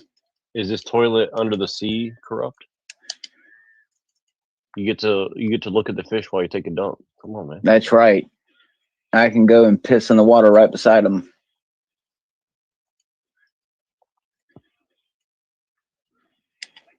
No, but I mean, like, what do you think about people who go under the sea to stay in this? I think you got fucking issues. Why? We don't think it's like the same people who go and stay in them tents that are able to hang on the side of a cliff. Are you really that fucking suicidal? It's the same thing about hot air balloon. But it is I cool, mean, man. I'm sorry. Cool, yeah, though. it's cool. Yeah. Cool. Yeah. And not only is it all corrupt, it's all connected. Hollywood and the porn industry are like fucking revolving doors into each other. Okay? Yeah, so this Which is tied to intelligence agencies. Okay? And black markets and cartels. So you're saying they're trafficking children to this ocean? Dude, what do you think Paramore is? What do you think all this shit with Epstein is? They only talk about the low level. Oh, he was touching teenagers. No. It was, first off, it wasn't teenagers. Okay, and second off, he was into AI, genetic engineering, fucking transhumanism. He wanted to start his own farm, basically breeding farm. Like, there's a lot of shit that they don't talk about. He had scientists and everybody else. Not everyone on that list is a predator. He had scientists and shit too. All scientists all are involved in predators. it. Huh? I said all scientists are predators. Oh. Man, that's a heavy I don't know. accusation. Allegedly. I don't know about that. I'm just saying. I don't even know if allegedly would protect you under that. $15,000 a night, man. Come on, that's worth it. Think of all the starving children that could have been fed, but it's worth it. Come on, bro. Okay, but I mean, no one says the same thing about everything else. I mean, everything is constructed in a way that you're going to constantly complain or either participate in it. I mean, let's just face it. That's the truth. Either you complain about the situation or system you're living in, or you participate in somehow, or, you're lucky to be one of the far alleged few who are, born into it, who can, manipulate or whatever. So, Sexy dirty bastards, welcome back. Hello, my handsome and sexy dirty bastards. Welcome back to my channel. Oh, So dear today God, she's we are going to smackable. battle the popular sweet men's fragrances. All of these get a lot of compliments, actually. We're going to battle Jean Paul Gaultier Ultramil, Versace Eros, Paco Rabanne Invictus, and Stronger Review Intensely. Now, the reason I'm battling these fragrances is to find out what the ladies like the most. And at the end of the video, I will talk a little bit more about each one of these fragrances, but I know that you are here for the battle. So grab yourselves a cup of coffee and put your balls in a good position, and let's get into it. oh, dear God. See, if you like a man, he comes. I'm playing this for Moontan because she said that this person's from Dutchland. I believe it. I fucking believe it. It's funny. Oh my God. That's What's right. funny This week about is that? Sundays everywhere. Oh, which one? I'm from Deutschland. No, it's just funny because Moontan said, "The fuck did she just say?" Because she's Dutch and she's Dutch, so it's like she's like, so she doesn't. Oh, Moontan's here. She's in the chat. First and the last. First one. I like watching First one, definitely. because she's. If men wears this, It's how really good is funny, it from actually. 1 to 10? This is a 9 for me, definitely. This is sexy for you, actually, then. Because 9 is pretty close to 10. Yeah, well, it's very nice. Yeah. Yeah, I think definitely. Definitely. If he smells like this, then Definitely. yeah. Okay. Okay. Hey, she likes something. Which one did you like the most? I'm starting with you. Do you remember? This or this one? I don't Okay. know. Yeah. Okay. Well, you like Jean-Paul Gaultier, Ultra Male. Yeah. Yeah. All right. Okay. Nice. Yeah. Thank you. The second was Eros. Yeah, I would like this weirdly for myself. It's not weird. You can wear Yeah. it. I wear Okay, it myself right? as well. Yeah. Third That was one I didn't Invictus. No, you didn't like that one. no. This one you also like. It was Stronger with You Intensely from Armani. Okay, yeah, I would like this on a man. And this for yourself because it's pretty sweet. Yeah, Yeah. for myself. Okay, yeah. interesting. Okay, nice. Yeah. Thank you. Super. Do you What about you, Twilight? What's your? Oh favorite? yeah, I forgot to mention fashion. That's also like connected to like modeling and trafficking. Yeah, like I said, every fucking thing is corrupt. So as I said, you can scream at absolutely everything and just not enjoy life at all, or you can just realize, that's just the fuck how it There are is. some things beyond your control. Yeah. And that most of these people That's why I LARP themselves- for free. That's why I LARP for free. Twilight. Are you saying Well, that these what you women are gotta being- come to a realization of that's really fucking hard for a lot of people, but almost everyone I talk to really, it's hard for them to understand this, is that the people that are involved in this shit are themselves even victims because they're born into it. From the time they're children and even before they're children, they are traumatized in every That sounds like imaginable that fucking sounds way like a that you can cop-out. think of. That sounds like no It's not a cop-out. accountability. It's not a cop out when you're being molested A cock out. and A tortured. cock out. And, Put your penis up, bro. bro. I'm just saying. Okay. I know, bro. Calm down. So this is a Gucci show. Are these women? I'm not being, making excuses. I'm just saying it's the truth. I know. These women- I'm being a Jew. Calm down. Are these women being trafficked in Gucci? Most likely. Dude, modeling is 90% trafficking, bro. Prostitution is 90% trafficking. I would agree with that. I mean, but look at this jacket, though. I mean, this jacket's beautiful. Come on.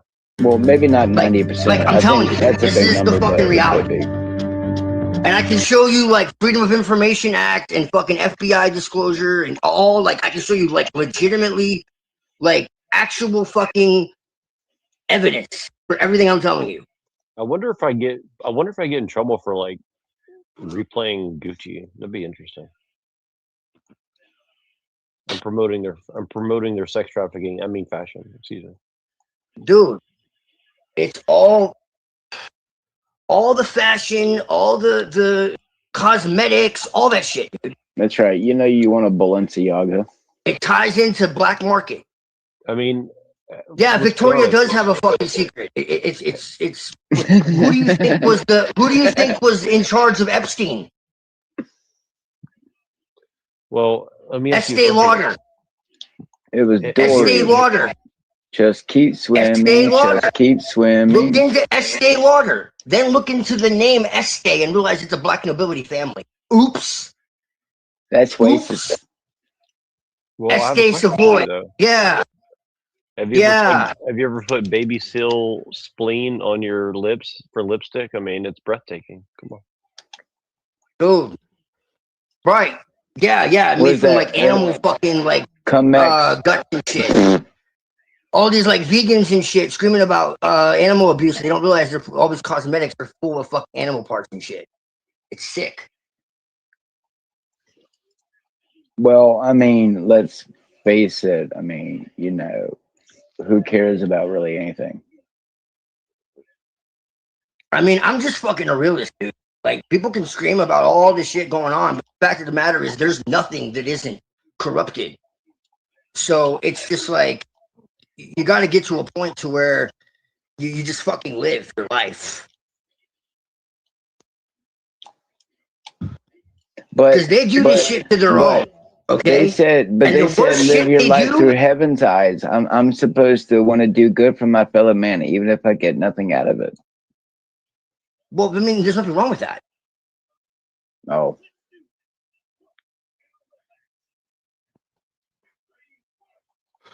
Allegedly.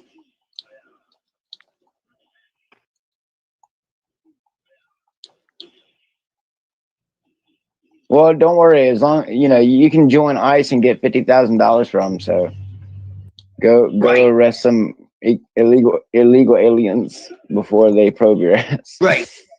Well, they're not aliens. They have liens on them. That's a different. Anyway, this is word magic.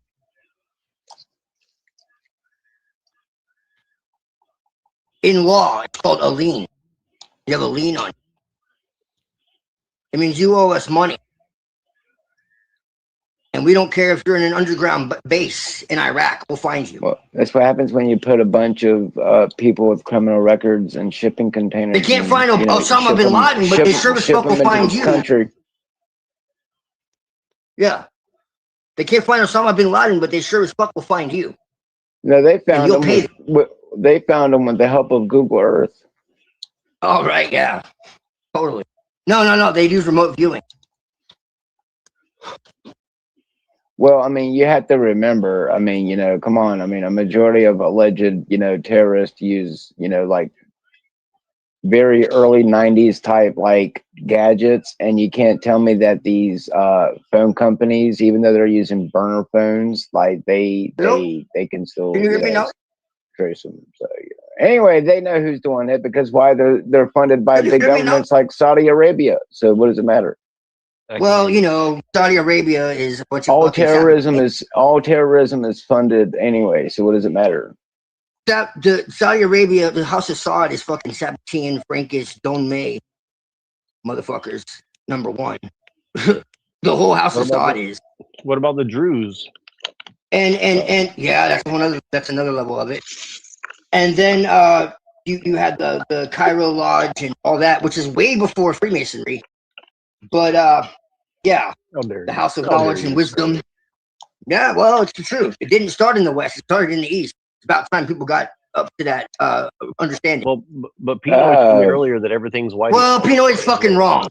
I don't give a shit. I lost respect I'm for not him, gonna so I lie. have no reason. Anyone who really has the patience and, to talk to Pinoy is annoying. So, you know. No, I used to agree with him on a lot of shit, to be honest with you. There was a few things we have sharp divergences in, but I agree with him on a lot of shit. But after he and his little fucking fuckboys like came at me all at once, acting like they were something, and I basically called them out and said, "Okay, well, why don't you come on my channel and try your bullshit there?"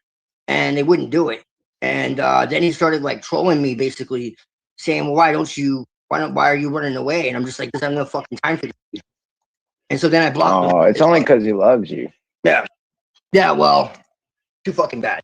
I don't have time for that shit. I don't suffer fools. These guys got fucking a combined IQ of fucking 70. I'm sorry. I'm not arrogant, but I'm light years ahead of them. That's right. Ludicrous speed. Yeah. What's the deal with the furries? What do you think what's the psyop behind the furries here? Oh boy, the furries, bro, it's getting people to accept animal and humans. What do you think? It's a very subliminal way of doing that. Well, it's not. I don't think it's just that, but you know, if there is a God, it's also to get people to participate in bestiality, which is a very bad sin. That's what I'm saying. Yes, dude, it's in UNICEF. Like it's open in UNICEF. They want to legalize like every perversion imaginable. It goes all the way back to pi. If you know what pi is, back in the UK in like the 60s. I have a documentary about this, like 2.5 hours long. It was scrubbed from the internet a long time ago, but I downloaded it. It's incredibly dark. I do not recommend it for the majority of people. But it was called the Pedophile Information Exchange. And they were trying to lower the age of consent to 8. This is like in the 60s. And there's been like groups like that since then. What do you think this is about? What, the fucking mannequin? Dehumanization. What do you mean? What is it about? Like, what is that, a sex toy or some shit?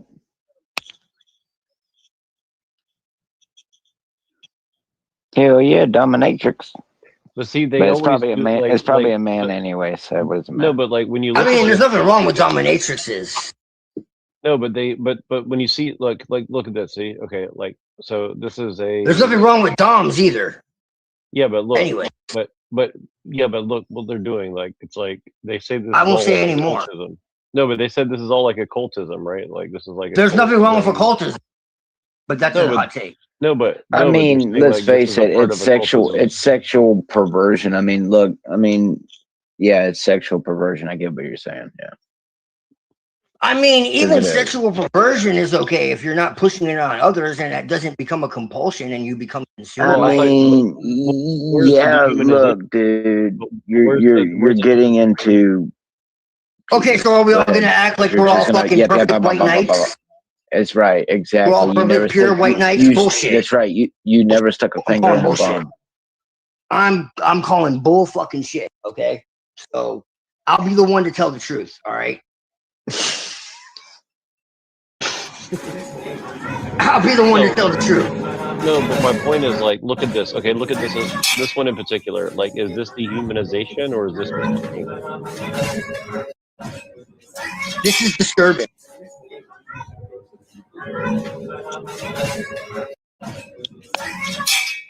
Say that again. I said this is disturbing. Well, I mean, what are you supposed to walk up to it and stick your dick in his mouth? I mean, well, I thought you said you're not supposed to judge. Like, is this? Like, I didn't say no.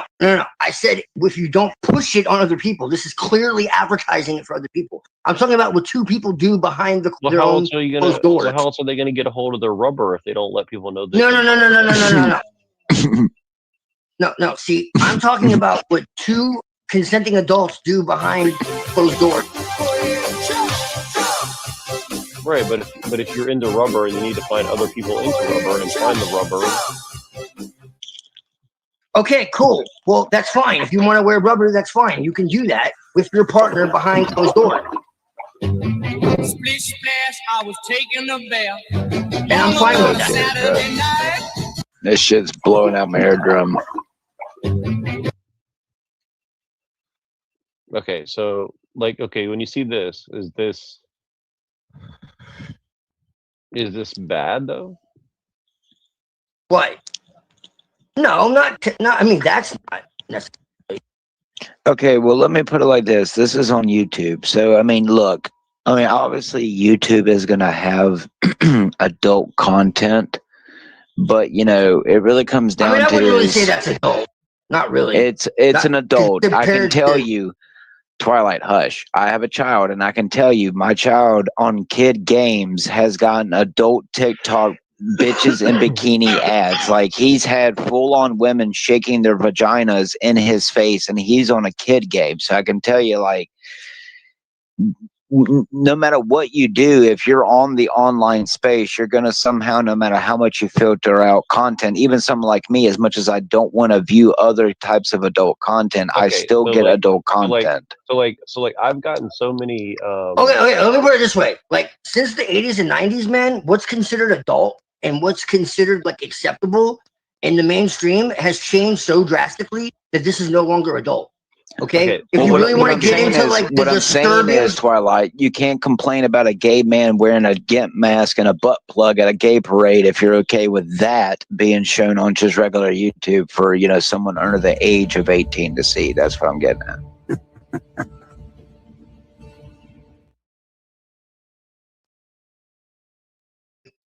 what I'm saying is, do you know what Elsagate is?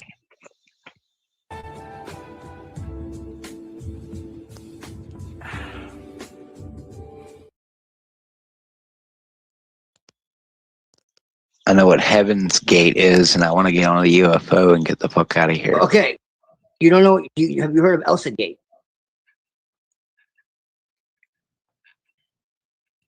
Allegedly. Okay. Well, what I am telling you is this is like a level 1 compared to the shit that they have out there for kids. It's not as in your face. That's what I'm saying. So the bar has dropped so far that what I'm saying is this is pretty much normal in comparison. to the shit that's actually on YouTube Kids. Well, itself. yeah, no shit, because every single kid has access to porn. All they have to do is get a hold of the device and not be around the parent, and the parent not be notified by the, phone or internet provider that their child's looking up porn, and they can go and wank off. Yeah, I mean Okay, it.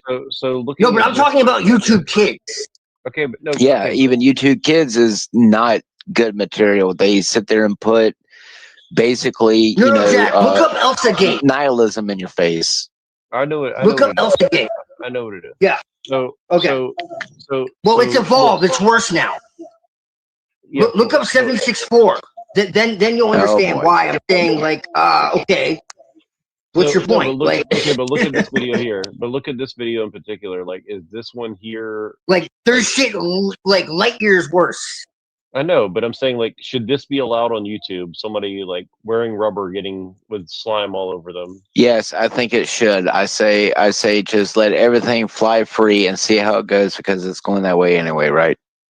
Well, I mean, it should be parentally. It should have 18 plus. That's what I think. But I thought you said that people should do this behind closed doors and not advertise it to the world, though. Well, I mean, explicit shit. I mean, honestly, they probably shouldn't be. But the fact of the matter is, it is, and what are you going to do about it? It's kind of what I'm saying, dude. It's kind of late in the game. I want a cheeseburger. Someone buy me a fucking cheeseburger. Well, that's what I'm saying. Okay, sure. Okay, then. So what I'm saying is, it should have parental guidance. There should be like something that actually blocks it out. Like they're supposed to have shit where it's like, this is 18 plus, and it's supposed to actually lock it out, but it really doesn't. A fucking gerbil could get around the lock. Right. Well, the first just like the porn shit. But what I'm saying is, compared to what's out there, this is very tame.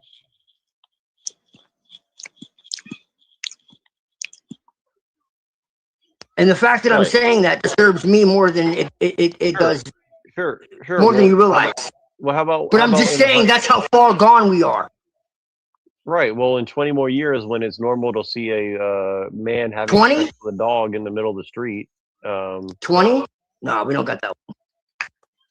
Right, but I'm saying, like, let's assume, that well, as long as I get my human cheeseburger. But nobody likes me enough to donate, except for 2 people. I guess I'm too gay of a LARPer. Excuse me. According to Hyperborean, I'm too gay. I think they should have better protections against children being able to access it. That's what I think. Wait, so what? I think they should have better protection so the children can't access it. That's what I. Yeah, but let's face it, a majority of parents don't really fucking care. Well, I know that. And this goes back to what I was saying about we're kind of too far gone. Yeah, remember that episode of South Park where they're like, are we lowering the bar again? How far is it going to go? Do you remember that, Brother Man? I mean, I'm sure I've seen it. Or whatever. And it was basically talking about how things became more and more and more deplorable. This is what normalization is. Okay? So pride festivals were not always what they are today. Okay? Like as an example. So that's a thing. And you can see that in real life. It's called Trojan horses. We pass it off as everybody just wants to marry, we want to love who we want to love to, now we can slowly, allow everything. And if you don't, you're a bigot. I mean, like I said, or homophobe. And you should die, and your family should get cancer, and your child should get run over by a car. Just a few of the examples. Yeah, you hate puppies and kitties, and you probably are. Anyways, but the frogs are gay, so you should be gay. Right. Yeah. Why are you against the frogs being in the first place? Yeah, it gets kind of old, but So what do you guys think You know, about this? I mean, what homosexuality is normal in nature. Don't you know that? Isn't this these So who are people's you to right judge? to come out in the street and do this in the middle of the street? But doesn't that mean that God made the frogs gay? So who are you to judge? But doesn't this mean isn't this what these people have a right to do? Like just live in the street like this? I mean, come on. That's sure, a human yeah. right. Look. Well, really you know. is. But then when someone says, "Hey, we need to get these people out of here," they say you're a dictator. So you know, just saying. Well, I know. Yeah. I've been told that I'm very insensitive because I don't let these people. Right. I don't want to allow these people to live this way. Essentially. Yeah. No, you're a dictator, and you're a racist. Yeah. I mean, like literally, I think that the drug dealers out here doing all this should be like beheaded publicly. Personally, that's just my personal opinion, but you know, that's just my opinion. I mean, I'm sure you've seen it in Kensington or something, right? Like, I think San Francisco might be worse than Kensington, but I don't know. Kensington looks pretty bad, so I don't know. Right. You're also you ever talking seen- to someone who was exposed to like 10 times worse than any of that shit by the time I was like a teenager. So maybe I'm the wrong person to ask. Right. You know. So But, I mean, same people doing this that's doing the other stuff we're talking about. I saw this shit too when like No, but I saw but I people mean, getting shot, like you know, and well, robbed I feel like and I feel like home getting invaded. shot and killed is not as bad as like Right. living like this on the street for like 15, 20 No, years. it's pretty you know, bad. you know? It's pretty bad. It's pretty bad. If you actually like die for it, it's pretty bad. When you're a kid, especially if it's like someone you know, and it's like what happened is, oh well, there's a drug dealer bad. You know, you find out years later. Yeah. No, Well, it's pretty fucking traumatizing. So, but my point is, like, are all the sex trafficking people doing this, like, For doing sure. the drug trade like this too? Well, see, this is the thing, man. A lot of drug addicts and prostitutes are themselves trafficked. Like 90% of prostitution, they're not doing it because they want to. So, do you think that a lot of these There's a people living in direct the street? Do you think a lot of these people Well- living in the street in San Francisco are like victims of this whole system or something? Some of them are. I can tell you this, that, like I said, 90% of prostitution is non-voluntary. That's a fact. Yeah, I mean that should be common sense. I mean, really, who really wants to sell themselves for money? Who wants to be done by 100 old, nasty, fucking, disgusting dudes for money? I mean, nobody. Yeah. And there's a prostitution, you know, Hollywood, porn, escort, you know, pipeline. They all, like I said, they all link together. And in the music industry, you know, and Hollywood also connected to the cartels and the fucking intelligence agencies. Like, this is the way of the world, man. Like, they give you a mask, and then under the mask is a mirror. You know, you burn the mask, and then there's a mirror. And that's what they do. That's how they do, like, with all the whistleblowing movies and shit. Because while they're exposing one thing, they're hiding another thing. Now you have some like Stanley Kubrick and shit who really did try to tell people shit, and that's when they killed them. You know, or like David Lynch. You know, but you know, there's always two levels of deception at once.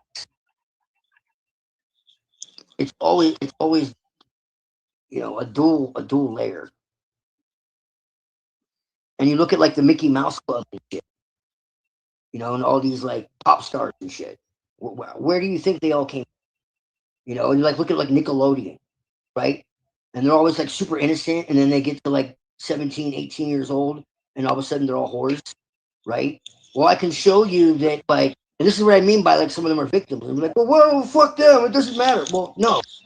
If you really have empathy and you say that, then you got to question yourself for a minute, because the fact of the matter is they're brought into these fucking cartels, you know, and it's like Mary-Kate and Ashley is one of the best examples. Before they turned 18, like the last two years before they turned 18, there was literally a countdown when they were 18, and there was like news articles talking about they'll be legal soon, they'll be legal soon, they'll be legal soon. Well, yeah, You know, and then they Bob released like Saget sex made a tape. bunch of jokes Yeah, about but how I he mean, wanted but to I mean, everyone knows that. I mean, move. let's face it here. As taboo as what the subject of what sex is, everyone knows that one of the, other than war and drugs, one of the biggest things in the world is sex. I mean, Well, but here's the other thing, though, is like who runs the media, though. Let's be honest. I mean, you Right. know what I mean? The Anglos, right? Yeah, of course, 100%. It's well, Billy I mean, Bob and of Billy Bob in course, white Arkansas. people like fucking. I mean, who doesn't? I mean, That's right. We're rabbits. That's why we're, Judy Hopps from Zootopia. yeah, but the point is like, I don't know. It's just, Bob Saget was making jokes about that stuff when they were kids. So I mean, maybe that's why he died allegedly. He was a Yeah, bad well, little I monkey mean, jumping up and down the bed and fell down and bumped his head. yeah, well, he was a sick motherfucker. So I support Israel. I support Israel's right to exist. Right? Of course. If you deny the right to traffic children, then you are a Right.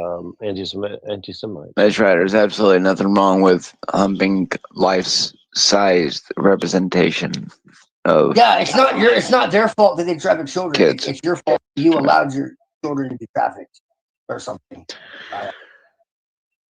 Right?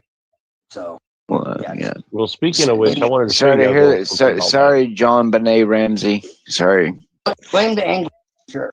Yeah. Oh, I'm all about it. I want to show you guys this one. I think you guys will like this one.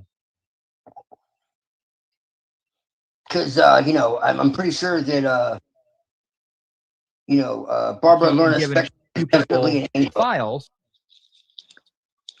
and then hoping they would they gave instruction. I don't know. I don't know. Yeah, fuck this guy. Maybe he gave them the files early and said, "Hey, listen, I'm going to publish the key." And then when his life was in real danger, he published the key, thinking that they would take that key and open the file. Maybe that was his dead man switch, and no one had time to do it or did. Or maybe Tracy Twyman did it, called the FBI, and they took it and killed her. Atwood does not believe him. I can already tell by looking at him. Atwood does not believe him. I can tell just by looking at him. Yeah, I skimmed about 15 minutes of this, and like Phoenix Enigma, I don't know anything really about him, but he did not look credible to me when Bro, the video. he's tied with Schoenberger. Well, he said something bad about Schoenberger in this. He said like, "Oh, yeah. I know, but that's what they do. But he said it in passing. And again, I don't know much about it, but they're probably watching the show right now. So Schoenberger is what hijacked the planet. Patriots in control. Well, I have no clue who none of them are. Next So question is from Lydia Show. Does anyone have all his videos before the videos were deleted and taken down? You go to the Isaac Cappy Mind map. I really don't care, to be honest. The right hand corner. I got about 80 something of them on there. Wow. Yeah, I got a whole bunch of them on there. Full hour and a half videos on there as periscopes. It was a month to get that done. There's other ones out there. If you got one on there that you don't see in there, send it to me. Send me the link and I'll get it burned off and put it in there, guys. It's so much fun to go and watch them. Kathy wants to know, why were Isaac's dogs going crazy in the last recordings? So they're in the last periscope, you can hear a dog kind of barking in the beginning. I believe that somebody was with Isaac that night in the background, and you can't hear. That wasn't, that was a couple of times, and it was maybe 3-4 minutes before he got up. Tonight at 11:30, and post reports tomorrow. I found out where they were posting to, and there was a Twitter feed to where they were manifesting the world through their own consciousness. Okay, it's dark. There are some bad people on the net that will psychologically tear. This is what I wanted to show you, Twilight. This is what I wanted to show you. Watch this. This is what I wanted to show you. This part right here. Dippers, can you tell us more about the 5D section of the mind map? I'm intrigued by this too. I've read it. Yeah, there is a place that I discovered on the internet. If you get down to the 5D, it's connected to remote viewing, CIA. It connects to targeted individuals in V2K, social media matrix. Right. There, in going through this, and Sean, it's dark, man. It's dark. There are some bad people on the net that will psychologically terrorize you and get you worked up and spun up into a. A lot of people don't go there. Some people do. That's what the puzzles are all about. And the whole group you'll find over at Schoenberger, that whole mess is all about mind messing and puzzles and stuff like that. And I think Isaac fell into some of that. But not to answer that, the 5D Earth belief is a meditation. It is a belief system where they're ascending their conscious outside of 3D to 4D to 5D into the perfect. They're manifesting the world through their own consciousness. Okay. I found when I was getting into that, because Isaac, I think, mentioned 5D once or twice, and I'm like, what is this? And I started looking into it. And I found a gentleman, I'm not going to say who it is. This guy over on Twitter put together was following him for quite a while. I was just what do you call it, lurking, and I'm watching it. And I said, all right, I need three people to go in tonight at 11:30, and post reports tomorrow. I found out where they were posting to, and there was a Twitter feed to where they were giving orders to go in, and there was another feed to where they were reporting on the operation the next day. They were remote viewers. It was a band of psychic remote viewers who were going in, and or psychics that were attacking people in the other realm. And when I tracked them all back, they all had in common this 5D. So I started bringing up 5D, and they're like, oh, come on in here. It's kind of a new, it's basically mysticism, meditation, consciousness, that whole Eastern, thing, repackaged, merchandised, and redeployed. And I think it is a hiring, it is a, what do you call it? It's a crowdsourcing where they can find people with ability. And once they can find people who can really good, the talented ones, they pull them in, and again, they bring them over to the dark side, to the Siths, right? Like, hey, you can do this. Operation Stargate. And then I saw about 6 people regularly that were in this. There were more of them that popped in and out. And they were taking orders from this one guy. That guy has since gone dark. His Twitter feed got killed. I can't find him. He is from LA as well. He's from California. All this ties into LA Hollywood. So this whole 5D Earth belief thing has a dark side. And I believe, again, they are recruiting people with real psychic abilities and or remote viewers, and they're going in and doing attacks on people. Mercenaries. Isaac was talking a lot about prayer. What did you say, Toilet? Yeah, it's Project Stargate and Sunstreak. That sci-fi program. That's really dark shit. I actually know a lot about that. It's part of my codex I'm writing. My lab, and all that type of shit. That's where like 90% of the UFO shit actually comes from. Like you have the close. The 5D is connected to the Close Encounters of the Fifth Kind, with like Stephen Greer and the Disclosure Project. Yep. Right. Yeah. Yeah, they try to manifest a UFO in real time. Right. Right. Yeah. Well, it's mimesis. It's a psychic phenomenon. It's not physical craft. It's a psychic phenomenon. Yeah, I'll be honest. I tried to do that a couple of times. I downloaded his app and like followed the instructions, and I fell asleep and had good dreams. So maybe I'm not psychic. Right. Well, I just thought it was like an interesting thing. I was like, okay, so they're like, okay, just lay down and like imagine flying up, and like there's gonna be. Oh no, it is possible. That makes it dangerous. Oh no, I believe it. But I was like, let me just see what happens, and like, maybe I didn't believe enough or something. I don't know. Right. You have to believe, man. But okay, so tell me a little bit about this. Explain what he's talking about here. Why is he bringing this up? What, the 5D shit? That's new age shit, which is straight out of Alice Bailey. That's what they bats, and then they created like, but why is he bringing that up in relation to Cappy and stuff? I guess he's saying like they probably did stuff to fuck with him, because he's saying they're like chaos agents, from what I can tell, and trying to like make people go crazy and shit. There's a really good how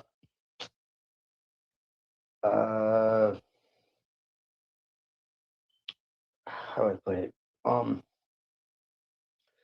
Like, okay, the gateway process? Do you know what I'm talking about? No. You don't know about the gateway process? It was declassified. Okay, so the intelligence agencies have always been interested in the occult. Okay? For a long time. Going back to John Dee. Okay? So this is an enormous topic. John Dee was trying to contact pan-dimensional entities that he called angels. I would call them archons. And John Dee was actually the one who first used the term British Empire. Okay? Just for the record. Okay? So John Dee and Edward Kelly came up with this Enochian language, like after Enoch from in the Bible.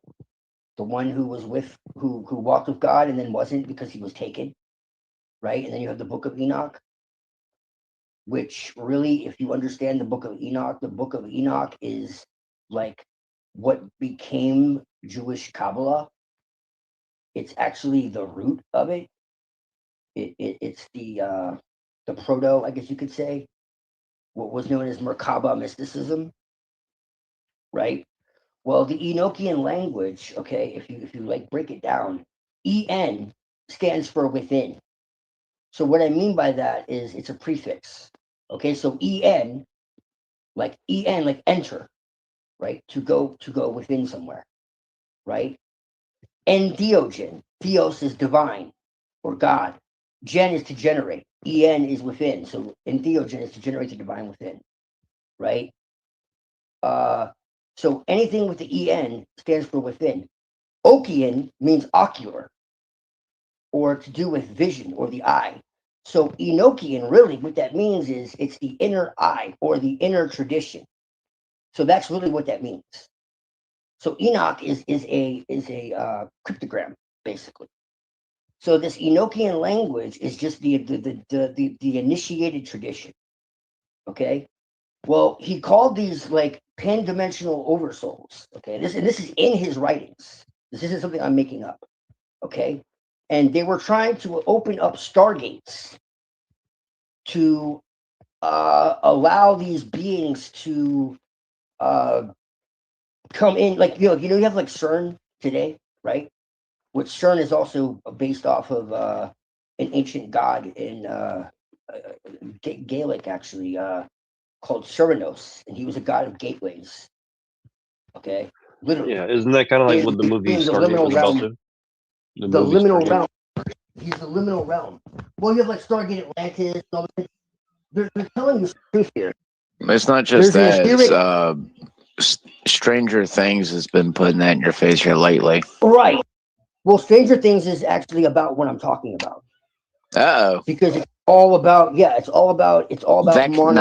and Stargate and Sunstreak and the gateway process and all this type of shit. But like it all started with John Dee and Edward Kelly. And what it basically was is John Dee was 007. Okay? Like that's actually where it comes from. He when he signed his name, his epitaph, his sigil, when he would write his name was 007. So the guy who created the series Bond, Ian Fleming, was a part of MI5. So he's just writing about his own order. Goofball boomer podcasts that are blowing this out of proportion, that push a lot of the alien nonsense, and they're talking about this as some sort of like vast MK Ultra experiment, which I think is a bunch of nonsense. I can recount most of what I recall, unless I was put under hypnosis and my alternate memories are suppressed, and I don't exactly recall all the programming that they did to me. I'm kidding. But there are some dark sides to that project, and I'll talk about that in a moment. But first, I want to mention the fact that it's not impossible, implausible that there have been these kinds of programs where they did test people, experiment with people, and so forth. People have heard, I'm sure, of MK Ultra, and there's the GATE program is something that they're remembering and recalling being a part of. This is the Gifted and Talented Education Program, particularly back in the 80s, 90s. So Jay Dyer admits that he was a part of the GATE program, but it wasn't anything to worry about. It was just like art. And No. Well, I can tell you this right now. The gateway process was the Monroe Institute, which was connected with military intelligence. Okay. Right. And it was the post-astral projection training. But right. what it really was to produce synthetic mystical events using the binding and the projection of basically the rewiring of the hemispheres of the brain through entrainment. So like if you know what hemisync is, it like basically it disrupts the neural gate and it stimulates like out of body perceptual like. That's right. I like my deprivation things. That's right. And shit like that. Okay.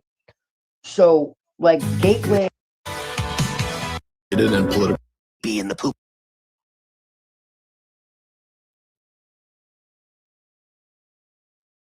Yeah, so I'm not trying to play this over you. I'm trying to show you that like Jay Dyer often begins his streams by playing the 007 music.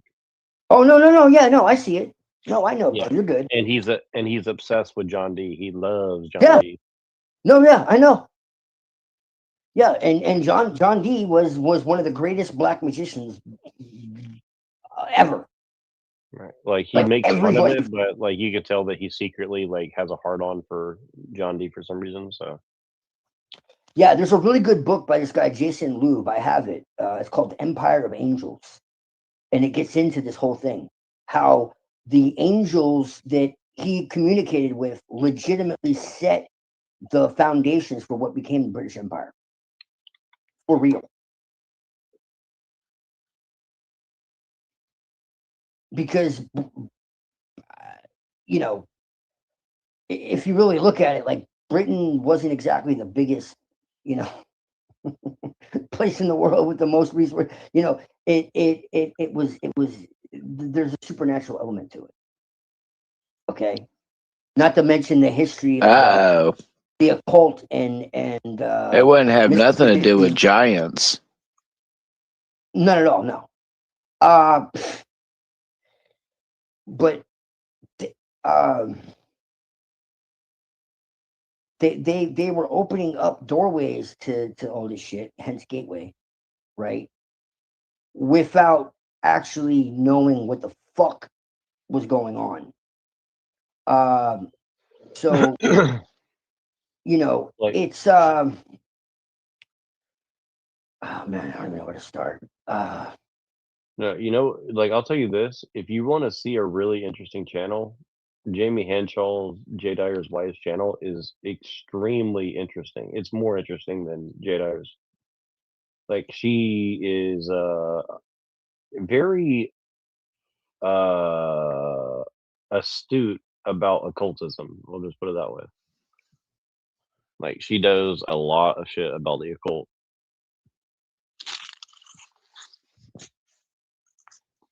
But they all copy John D.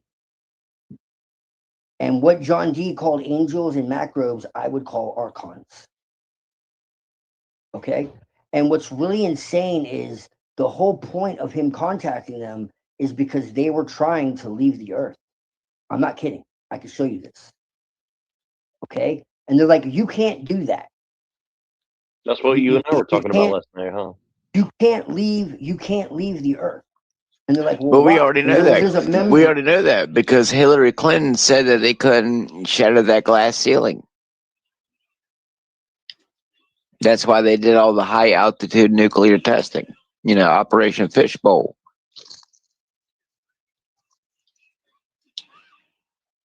Remember the alcohol commercial about Picard? Membrane.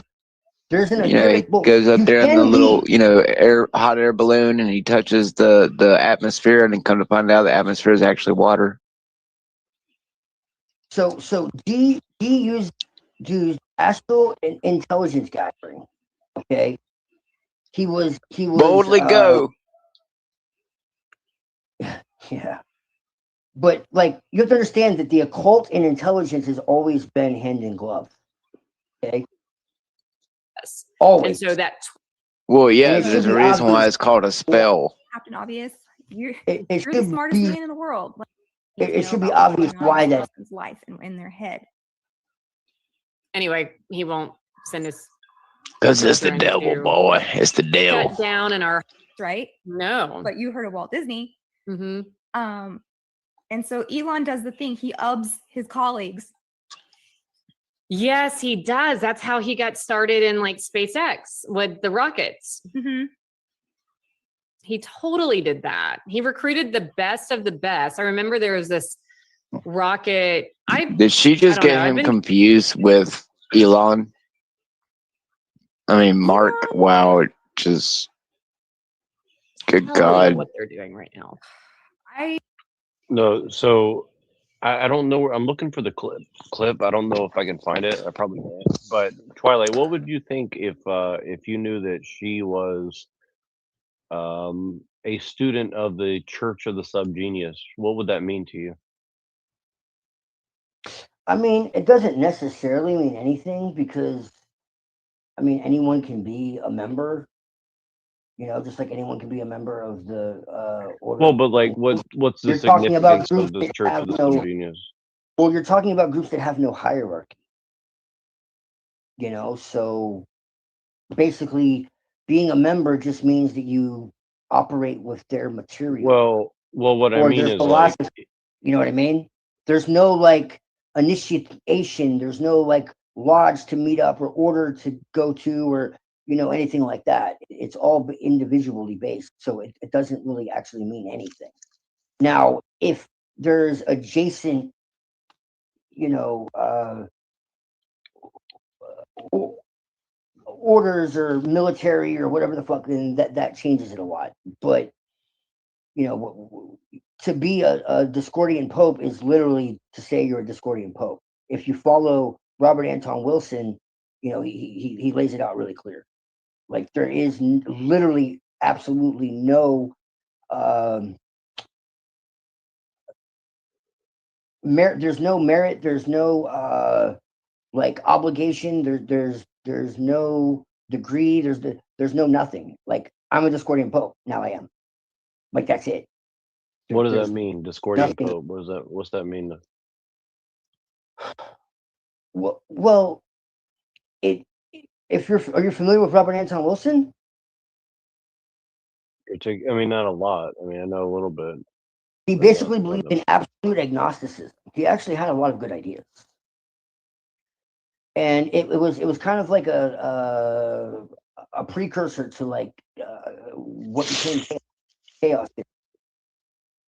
You know, that basically all things can be true sometimes, but never always. But then even that was, you know, also, you know, possibly not completely accurate. You know, so basically it was like, you know, he had what was called the 8 circuits of consciousness. And I'm going to get into all of that. But, you know, it essentially like was very little that we can know. And I actually agree with him on this. You know, and so because of that, he just had this like, you know, perpetual like agnosticism to everything, because we can always know more, you know, and everything can change our perceptions of what we know now. More information can always change our perception, and so what we see isn't even really completely to be trusted. So I actually agree a lot with what he was saying. Well, what's the Church of the Subgenius, though? What is that? Is that Discordianism? Yeah. Yeah. And what do they believe in exactly? Well, I just told you. They don't believe in anything. That's what I'm telling you. They believe that you it's not really possible to. It's literally satire. It's a parody religion. Are you sure about that? I'm sure about that. I've heard claims that it's not really. Well, let me show you something. Let me see what you think about this. Let me see what do you think about this? Let me show you a theory and see if you agree or disagree. Okay. Let's see. Hopefully I can find this one.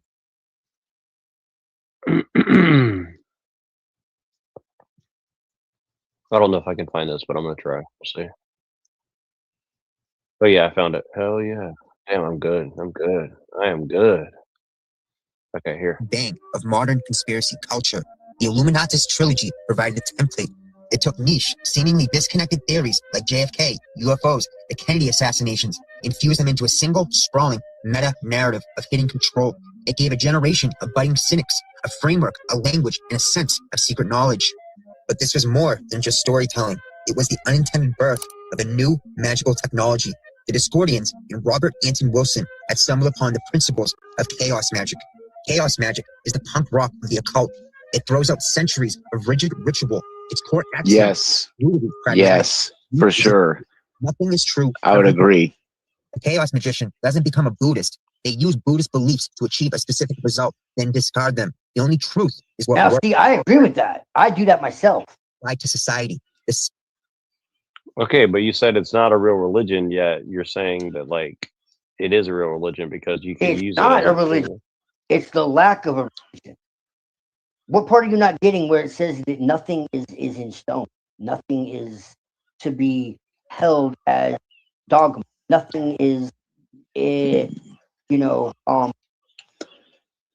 permanent. Well, It's that what is works, that works, is and a that's it. religion though because you're No, saying it's nothing's not. true. Well, allegedly it's not a religion, but in in the Christian view, You need in to the look up the Christian definition view, of it would religion. be yes, You need no, to in the look up the Christian view. definition of religion. I'm not going to do this with you again.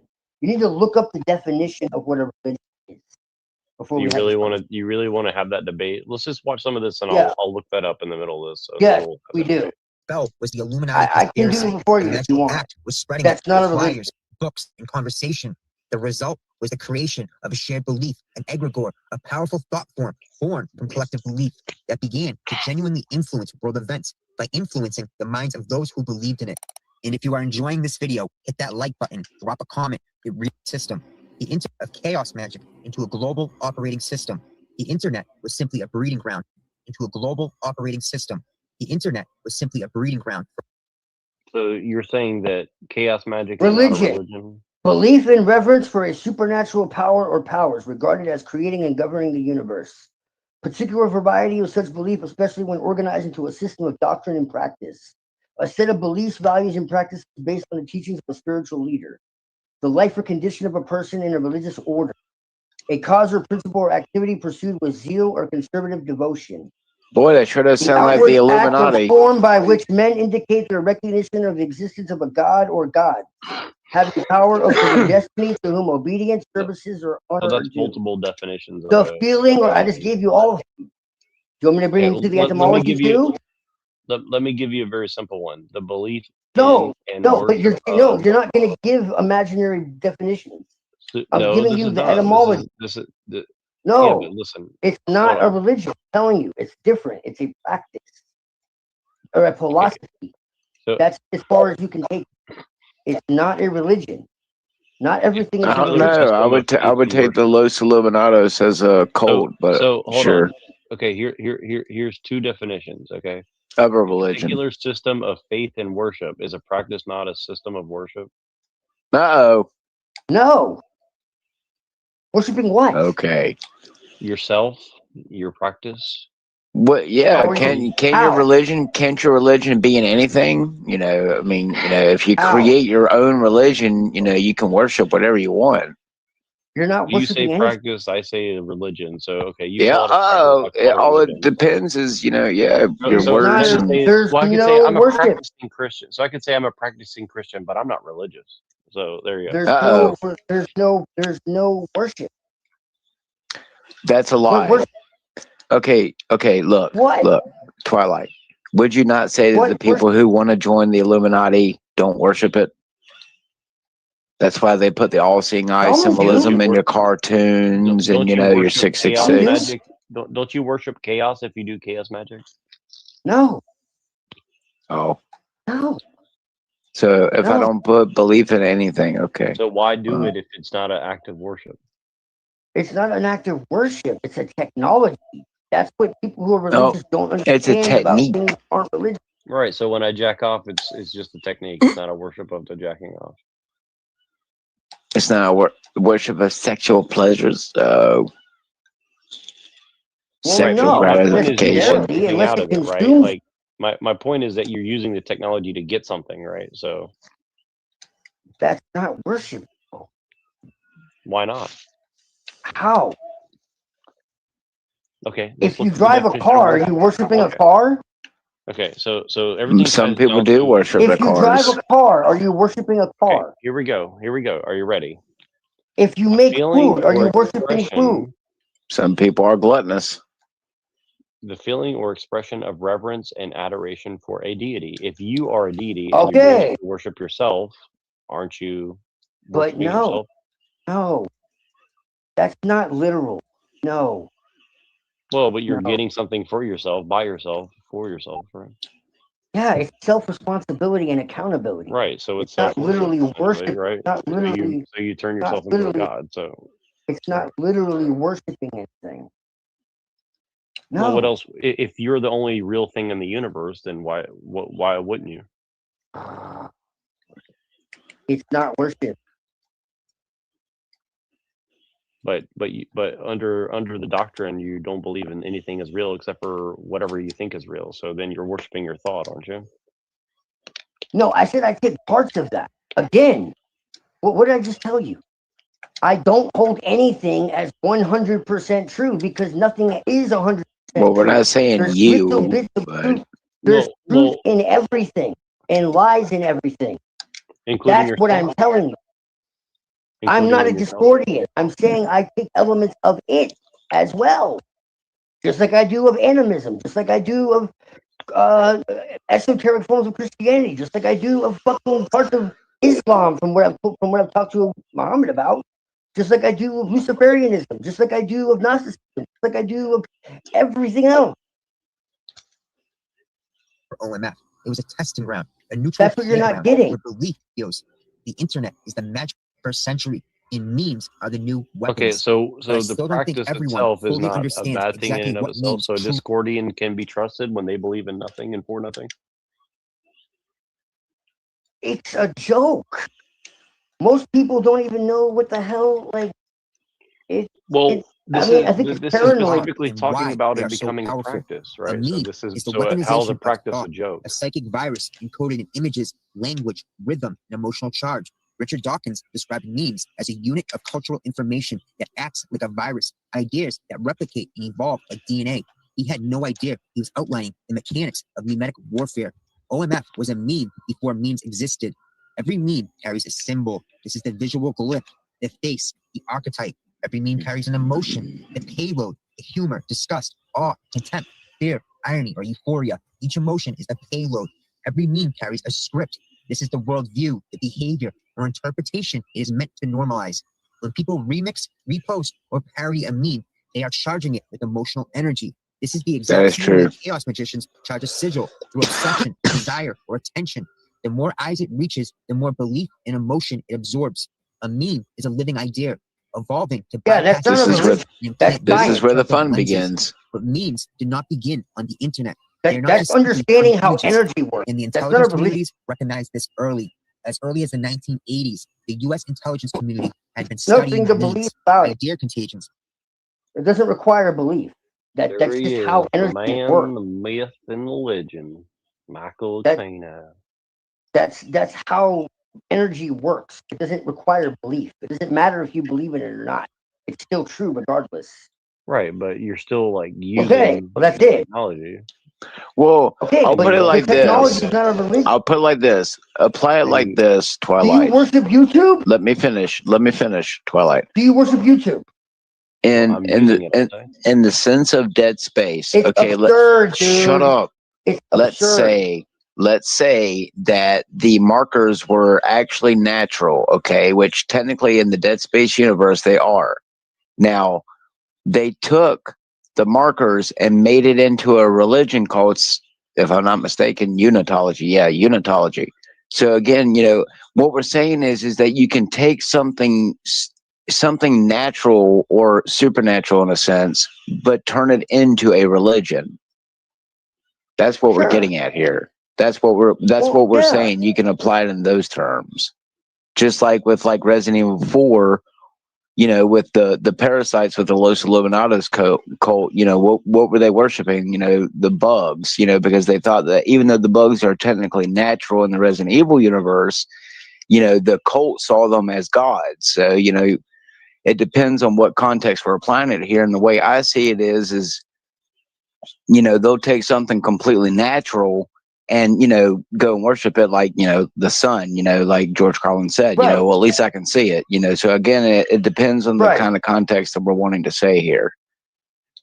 I mean, let's face yeah, it. I mean, I'm not saying that there aren't people who treat it as a religion. Yes. Let's just say this: people worship everything. I mean, there's someone out there who worships literally everything that's under the sun. So, I mean, yeah, they worship power, they worship money, they worship sex. You know. Yeah. Yeah. I mean, sure. It's an idol. Yes. No, I get what you mean. Yes. But it's not in and of itself a religion. That's like saying science. Well, I mean, scientism.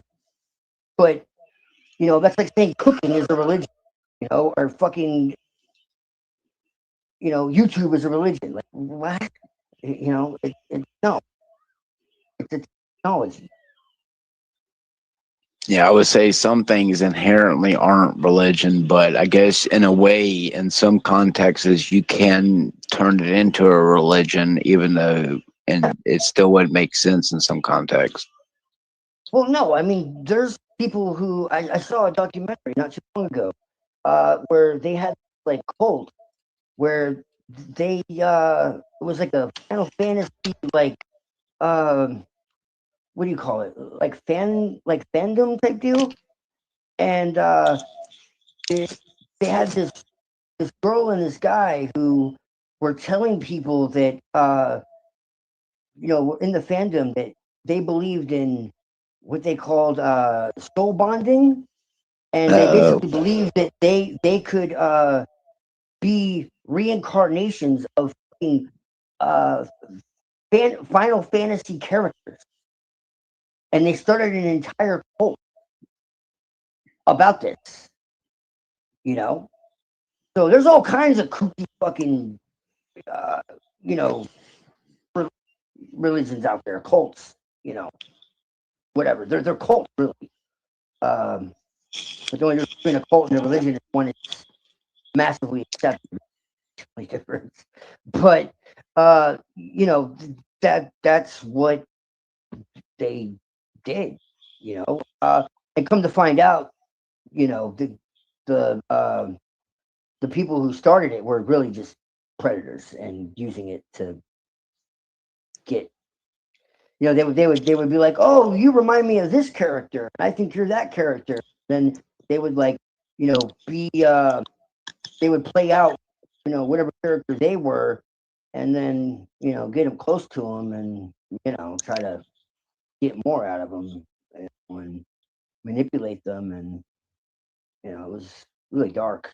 But yeah, and then they went from Final Fantasy and they went to like Hannibal and I can't remember the name. It was pretty wild. But yeah, people create all crazy cults and shit for sure. What's wrong? Yeah. You don't want to be part of the My Little Pony cult? You know, there probably is one. In fact, there is I'm one, sure. and most of them are pedophiles. Right. Well, yeah, I mean, you'd have to be that. Well, I can tell you from my dealings on Facebook, I can tell you a majority of the pedophiles that I caught had My Little Pony all over it. So yeah, yeah. Well, no, trust me, it got pretty fucking dark, and no matter what I sent, nothing was ever done about it. And then, like I said, all the Facebook pages magically disappeared, and there was some pretty fucking disturbing shit on there, and they did nothing about it. So, well, you know, I mean, they don't do anything about it. oh, of course not. It's too much money in it, just like the health system, just like the drug system, just like the judicial system. You know, I sent Jack videos about, you know, how bad Discord is now. Well, Discord, look, I don't use WhatsApp, but I keep getting those WhatsApp ads about, you know, your messages are secure on WhatsApp. Yeah, sure. Yeah, that's why Nigerians are over here hacking people's shit and stealing their stuff. But, you know, again, it goes to say that, you know, in this digital world, you know, think about like before, you know, modern crime abilities, you know, even back in the early, you know, 50s and 60s and 70s, they were collecting hair samples and samples. So that way, when technology did develop you know, eventually they could, but look how many cases still haven't been solved because, you know, there's such an overload of unsolved cases. So, I mean, yeah, you know, it comes down to, you know, how many people are really trying to, you know, do good in your day. And let's just face it, a majority of people are just weird. I mean, let's face it, everyone has some weirdness to them. You know, let's not shy away from the realism here. Everyone's got something weird about them. But, you know, some people are just a little bit more open with their weirdness, and other people are a little bit more shadowy with their weirdness. So, I mean, I guess it really comes down to, at the end of the day, what are you as a person? You know, someone like me who has put their life on the line to save a child, you know, if you're ever around me and I catch you harming a child, you know, you probably won't, you know, like what Hardigan does to the yellow dude on Sin City, you know, you get my drift. So, right.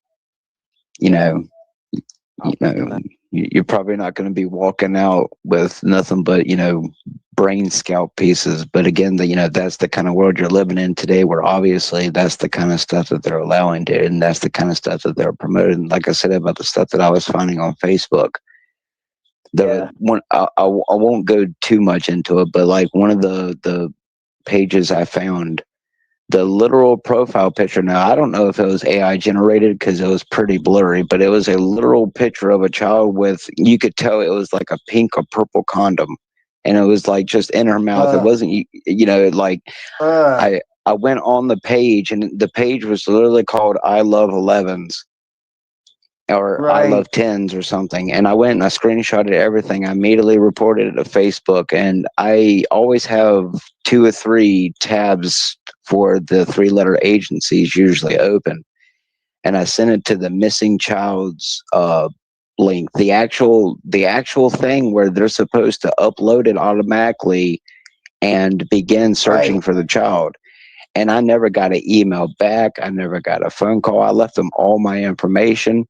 With not even 10 minutes, not even 10 minutes after I reported them to Facebook, I was still stalking the page, and I saw one of the people who were a member of the page comment and said something to the effect of like, they know, or someone's saying something.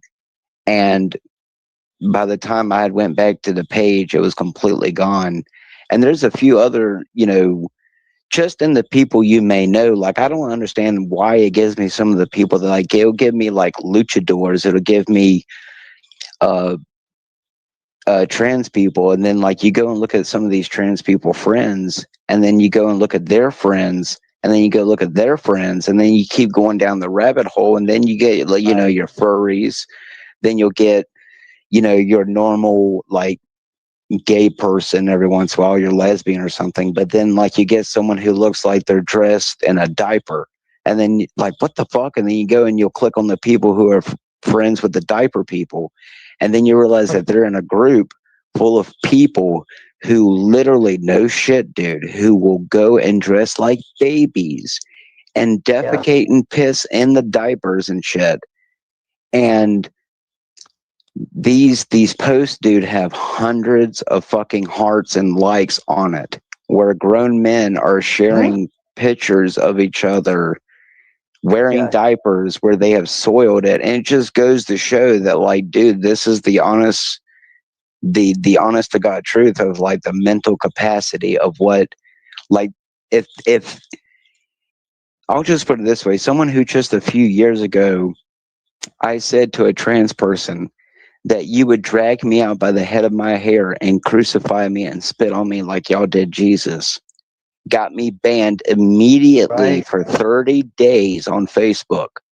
But yet you can sit in here and have a bunch of grown men sit here and fucking dress up as babies in a room with a crib and pacifiers and diaper bags and baby bottles, and sit here and sit on the floor like a baby and shit in their diapers and post their pictures. So I mean, and dude, that's not even half of the shit that I know for a fact that YouTube pushes. And Denizen can sit here and say, well, it's because you're viewing this content. I'm telling you, I myself, let me tell you something. a lot of the stores in my city, especially in the ghettos, are ran by Middle Easterns. Well, not really Middle Easterns, but they range from like Hindus to like maybe definitely Middle Easterns, Indians and stuff like that. The not Ibutus, the bibbity bobbities and stuff like that. I'm trying to give a general range, but they have a weird obsession with especially our child. The men will sit here and go out of their way and will buy candy for our kid, and no matter how many times you'll be like, no, don't buy no kid. There's sometimes when I go into the store, I don't want to buy my kid something because he has already candy or something at home. I don't need to buy him anything. But they'll go out of the way to be only extra nice to my kid. Now, sure, it might be because it's the only white kid, maybe, or, maybe not extremely, dark kid, because, not everyone who goes to my store is black, but, they do deal with a lot of black people there. So maybe they just, appreciate when, because we don't ever get involved with anything. We get into the store, we buy our shit, we get out, so, still the point is that I know for a fact that, let's just put it this way, that at 4 different stores with those people, they have a weird obsession with our child. Okay. They will purposely go out of the way to like rub the top of his hand. And I expressed concern one time with the dude about it. Like, dude, I don't really feel comfortable with you putting your hand on my child. Like, even if you're being nice, like, I don't mind a fist bump. Okay, or an elbow touch, like we were doing during COVID or something like that. Or if you like want to walk behind the counter and say, go, like they do sometimes, they'll go like, go pick out something. But like 2 of the dudes, one, first of all, they're not someone who you would let around your child. I'm sorry, I know you're not supposed to base people based on their looks, but there are just some people who you would not let watch or let alone with your child. And then on Facebook, and the algorithm, dude, it gets very disturbing. And I'm telling you, YouTube knows it. I mean, not YouTube, Facebook. There's disturbing videos on Facebook where Indonesian or like usually like Filipino type people are purposely sexually, they don't like always show like their child's parts or stuff, but they will go out of their way to expose their children in compromising positions. And it's got like 5,000 hearts, and it makes no sense if they know what this shit is really going on, but then you turn around and like look at the war content. Like, if these images of these people being crushed by the rubble, being blown apart are real, then what does that go to say about every other bit of content? Like with the OnlyFans things, you can go and literally look at your teacher if she has OnlyFans. So I mean, as long as you have an account that's 18. So I mean, again, that comes down to the point that like, well, how do we counter? OnlyFans actually got in trouble for getting kids, like 16, 17, and forging their shit, or like they were just turning 18, and they like had like this whole cult. Yeah, but in the end, unless like unless 4,000 people are going to all sue these people all at once, you're never going to bankrupt, something like Facebook, No, but I'm just saying, I know exactly what you're talking about, man. So I don't think you're crazy or anything. I know I'm not crazy. I know for a fact that there are things. No, I know, but I know a lot of people are probably like, that's crazy. But I know for sure that you're telling the truth because I've seen it in my own eyes. And people sell their fucking kids. Like, it's really sick and twisted. And they do that for sure. Sometimes that's what they're doing, man. They're putting them out there like that because it's like, hey, what's wrong, Twilight? Twilight, you don't want to go to the Philippines and go eat some bok bok and purchase a child.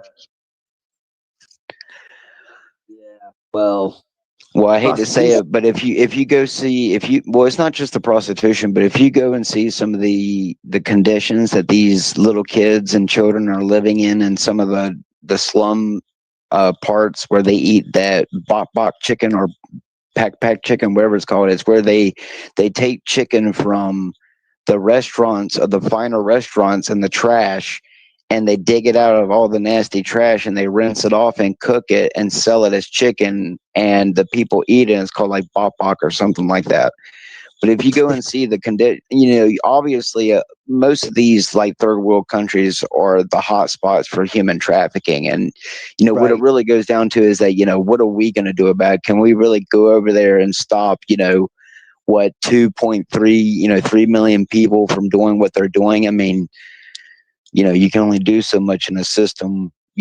Even here in the United States, what these people are doing on YouTube by exposing the pedos, whatever. If you're legit, it's good and all, but I can tell you right now, as someone who did a neighborhood search, there's like 200 within a 10-mile radius of me, so it's pretty disturbing. Yeah. There's a guy who doesn't even live not even half a block down from me, who's not even supposed to be living around children, but he committed a grape in 1980.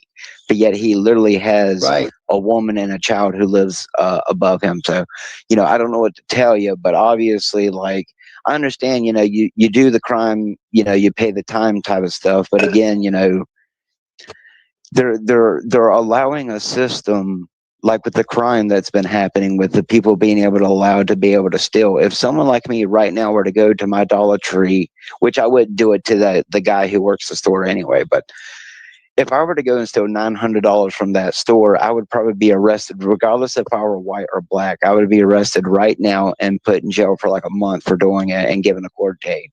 Where like you have these people who are just brazenly, like, these jewelry stores or whatever, where they're just, 20 or 30 dudes are brazenly just breaking in, and no one's giving an absolute fuck whether or not, if, they have, a Draco and their pants are not ready to open fire on anyone who's inside the store or surrounding the store. So,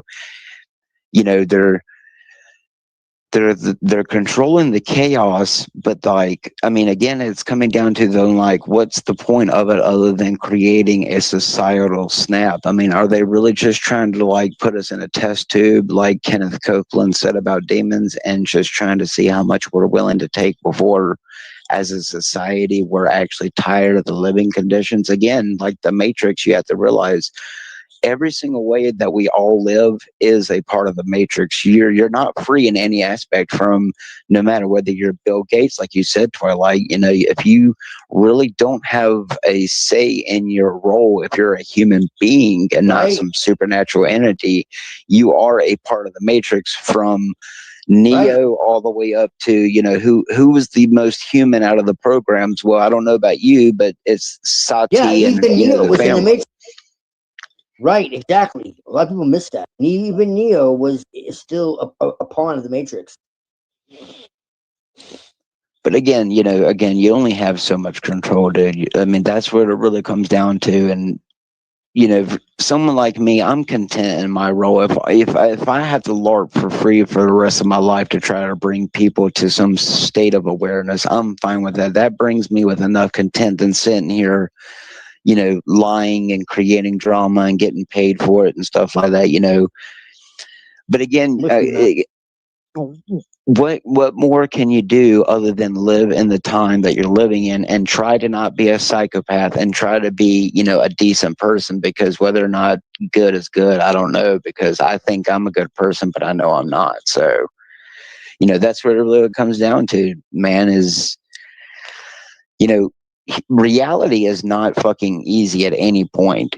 I don't care how intellectual you are or how stupid you are. Reality is just not fucking easy. It's not easy having 5 fingers on each hand and a nose and eyes and a brain and vessels. Like, it's not easy being what we are. So no, take it what you will, but true. As someone who has seen things, I'd like to believe that there's more beyond this realm than just caring about sex and, video games and living and breathing. As much as I love life, I know that there's something that's beyond this that terrifies me. As much as I believe in Jesus Christ, I'm still terrified. Well, they always say, God doesn't give you more than what you can handle. Yeah, we'll say that to people who jump off the Golden Gate Bridge. And I always used to say, well, then God must really think I'm a badass. I've known people who put guns in their mouths and blown half their brains out and still alive because they couldn't handle a little bullying. So I don't know what to tell you. Right. Yeah. I would definitely put it this way: as much as I put faith in God, I definitely believe that if He's there, He definitely has some type of obligation to at least answer a question or two. If you're going to throw me in if He's the kind of God who's going to judge me by my actions and throw me in hell, then can I at least get 3 questions like a genie before that happens? Can you at least give me some type of satisfaction as I burn in eternity? Because I'll just put it this way: what was the point of saving me at 9 years old from the demonic possession if you were just going to turn around and throw me in hell because you knew I was going to grow up and have sex one day? So life is a conundrum, man. Some of us play a very big, it's like that song that they play in The Prince of Egypt, the animated movie, when you look through your life through heaven's eyes, like the mountain part, is the rocks at the bottom any more important than the rocks that build the top? So I don't see anything in the Bible that sex. Not one verse. I think people like to find it, but it actually says quite the opposite. And if you think I'm joking, I can give you an example. I mean, it even talks about how it is better to marry and to to be with someone than to burn with lust. And it talks about how you should honor your yes, wife. I agree. I agree with that. Her breath shall be like a joy to you, or something along those lines. Something it gets pretty graphic, actually. Oh, I know. Trust me. One of the first things I told my father. I don't think God has an issue with sex. One of the first things I told my father is there's a reason why God said a son will leave his mother and father and cling to his wife.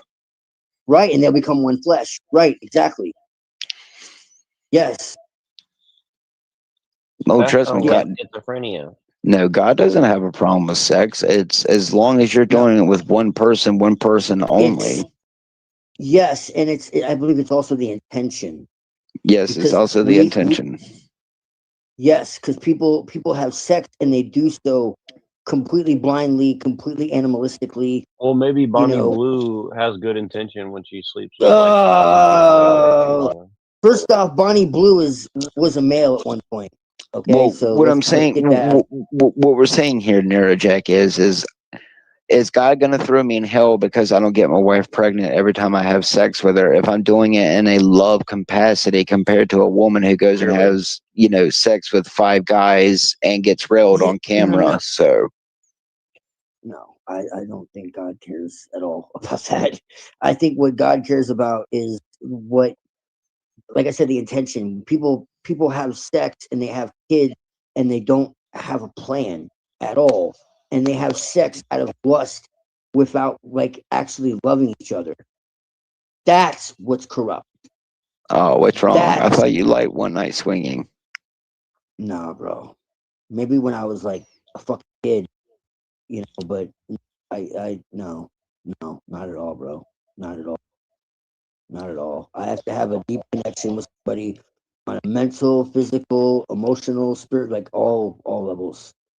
And all relationships I've had have been long-term relationships. I've never had a relationship that was less than a few years. No. That's why I always thought it was funny you sound very religious right now. When people want to deny that angels fell from heaven to have sex with women, because I'm like, I would have. I can't imagine. Aren't you judging people? Isn't that religious of you to judge people based on their free will choices? I'm not judging them. They can take that up with their conscience and whatever they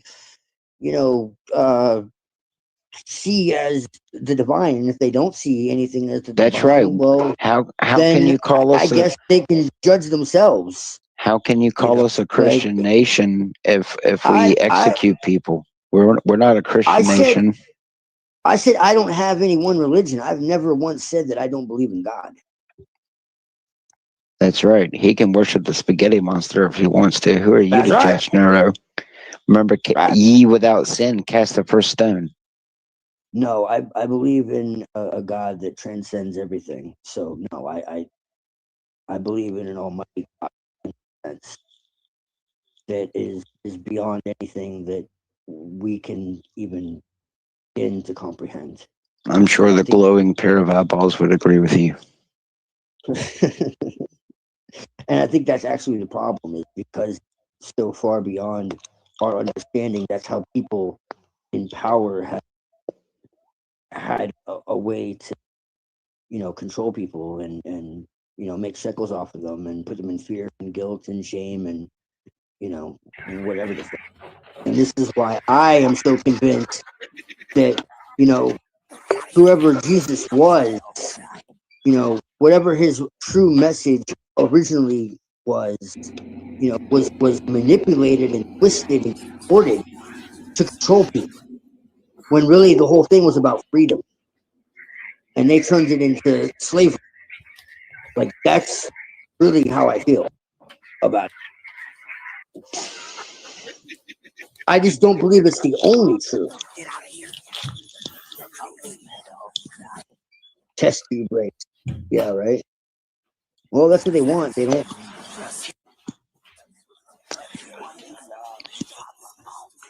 Yeah, they want to get rid of women completely.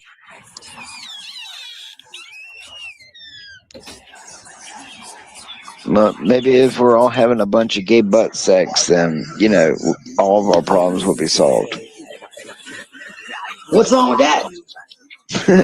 Now we're having butt sex. What do you think about this background here? I think it's cringe.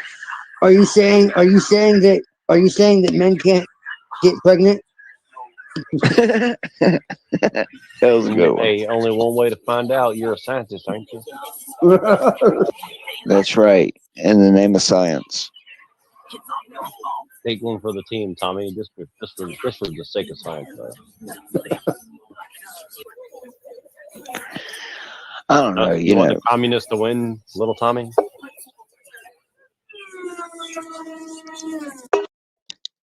I think everything's rigged. I mean, we all know that men have periods. What bothers me the most is that maybe I need to write my movie. Technology. They get to a point of technology where they actually make that a possibility, and then they're like, "See, we told you." It disturbs the hell out of me, because they already want to create babies without wombs and shit.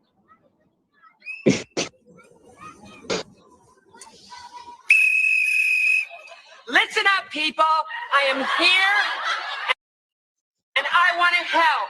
This is our planet. Can I get a hurrah? What am I, invisible? Doesn't anybody care? Listen to me! I want one with relish. And I want mine with mustard. I want you to stop this insanity. What do you think you're doing? I'm trying to make a living here. And the planet is dying. That's right. More shopping for the I masses. can't get a pulse. What the hell are you talking about? There are 50,000 hot dog cows in Kansas alone. So? When those cows break wind, not only is it stinky, but it's cutting a hole in the ozone. Think of those hot dogs as 1 cubic foot of cow gas. Bon appetit.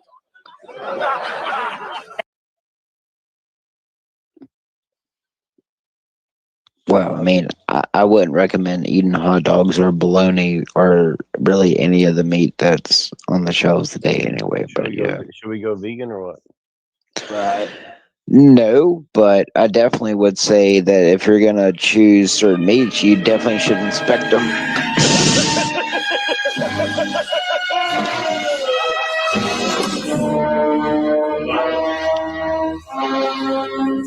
But, get some more irradiated shrimp. What's wrong with it, right? just wanted to show you guys the beginning of all that. Garrett Coleman, you better stop. That's right. That's what I want to see. A black man in a dress. That's what I want to see. That's what I want to see at 5 in the morning. The depths of Hades. Damn, can I at least get a hamburger? That's what Chappelle said. Well, hey, at least he's got money, right? All of this, my love. At least he's not poor. He's dead. Oh my God. Allegedly. And I feel vulnerable and I'm almost naked up in here. I think so. Fear not, my love. I have crossed oceans. I do. Time to be with you. You so crazy. You could have just called. I want you to be mine for all eternity. Listen, you don't know what you're getting into, because I'm telling you, I'm just like a virus.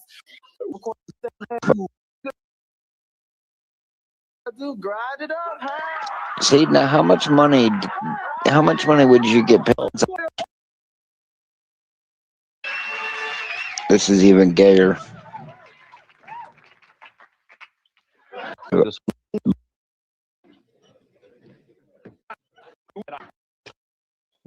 I know, right? I'm pretty sure it's anti-Semitic as well. So. I think it actually makes. I think it actually let's makes. face it. I think if you want to become famous, you're going to have to do something morally that goes against your code that you stand for. Right. Which is why I never got to go anywhere with my voice acting, because I wouldn't take a dick in my ass. Yeah, well, it's never too late. No, that's right. Just to do Marvin the Martian for a Saturday morning cartoon. It's never too late.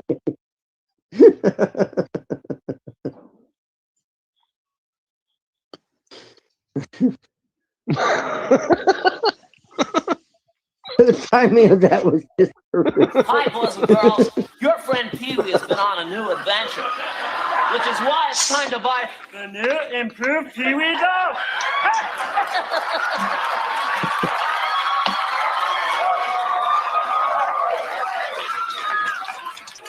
This one's even anatomically correct.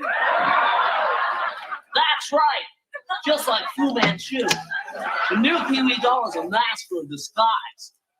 Not only that, the new Pee-wee doll comes with turbo fast. So little Pee-wee can beat this drum.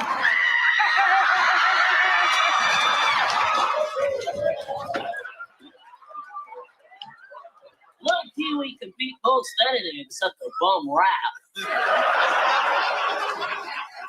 So hurry on down to your local toy store and pick up the new Pee-wee doll today. As always, pull my string and I'll talk. I have the right to an attorney. I have the right to remain silent. And what if I did some charity work instead? Yes, it's the new and improved Pee-wee doll from Sleazo. Pee-wee's born. That's right. Hee hee ha ha. They hire actors to keep you docile, to make you laugh. I think Jim Carrey's trying to sell us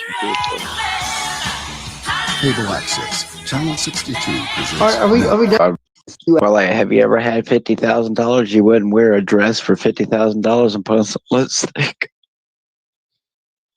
Think of all those hungry children you could feed with the game. That's right.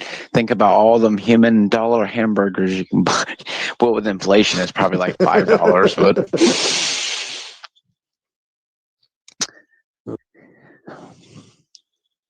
I don't know, man. Because it's not about putting on the dress, what the dress symbolizes. And it's that you're their bitch. It's letting out your inner femininity.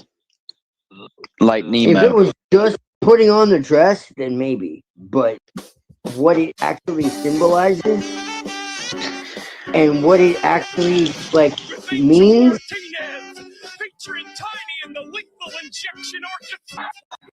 Probably. Duh. For real though. I agree. I think it's fucking hilarious. I am Adolf Nigler, breaker of bucks, shaker of thugs.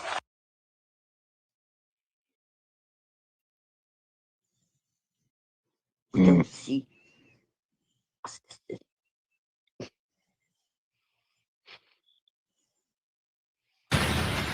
My food is cold and my EBT stamps got canceled. This is unacceptable.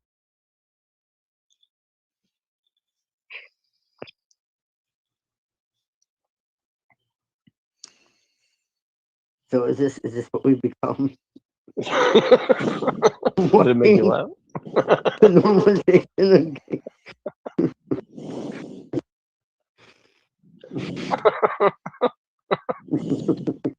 Is this better? Sorry, let me make you feel more at home. Is this better for you? What the fuck?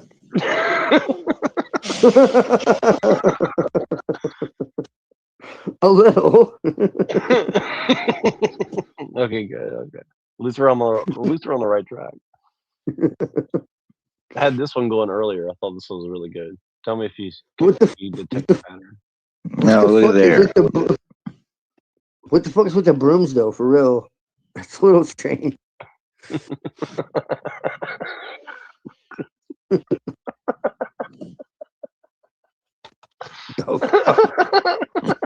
What the fuck?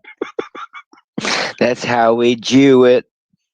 This is how we do it. That's a good song, dude. Get used to it. Oh, there you go. Spin that droodle, that joodle.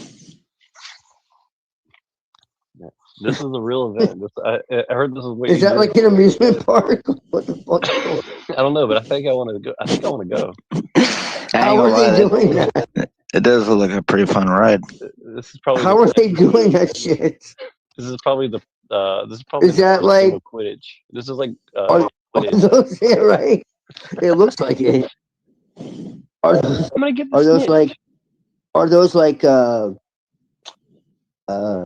What do you call it? They use like you ever see like the Masked Magician? They have like tables and shit. You know? You ever see like the Demon Magician shit? You ever see that? Yeah, I have seen that. Some of it's really ridiculous, but some of it they actually have a point. Actually, this is me. I think some of it's real, to be honest with you. Like I think. No, I know. That's what I'm saying. No, I'm saying it. I'm saying I agree. I don't think it's all necessarily nefarious, but I do believe that they are using all powers to do it. Some of it. Because some of it's just like really wild. I think you're right.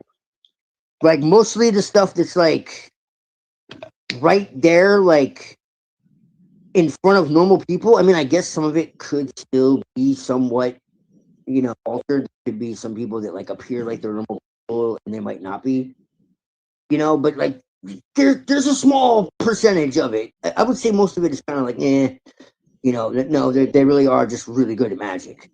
But there's some of it that is just like, whoa, like,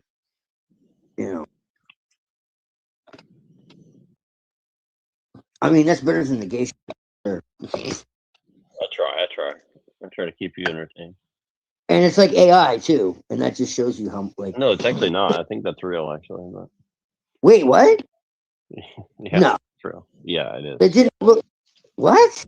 No, that's real. That is real. I'm pretty sure. Okay. Well, I didn't see any faces, so maybe that's why. Yeah, I don't know why I got cut off, but there is faces actually in the. Okay. Well, just the skin looks like not quite natural. Are you sure? It's where they're at. It's when you go to the other side of the world, like the sun does look like that. So I know that's like I'm not joking. Like it actually does really look like that. No, I've seen a lot of different skin tones. Well, I mean, that's really like. I like that. Let's put it that way then. That's real. No, it's nice. Yeah.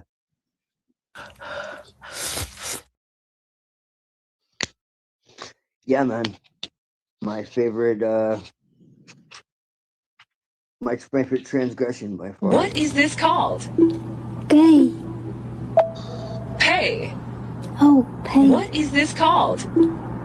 Gay. Gas. Yes. What is this called? Wait, what? It always mutes it a little bit before, so I don't always like notice immediately. No, I don't know like, why it does that.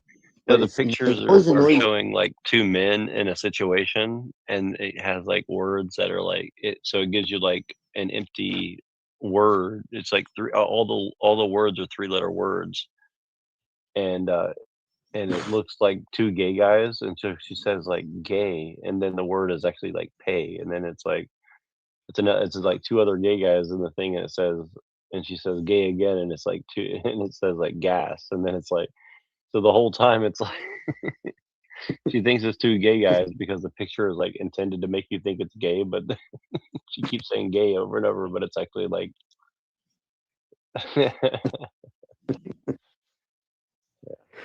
Oh, shit. Yes. But yeah, no more gay stuff, I guess. Yeah. I like straight stuff. That's cool. But yeah. This whole thing has been gay. It's pretty gay from the very beginning. No.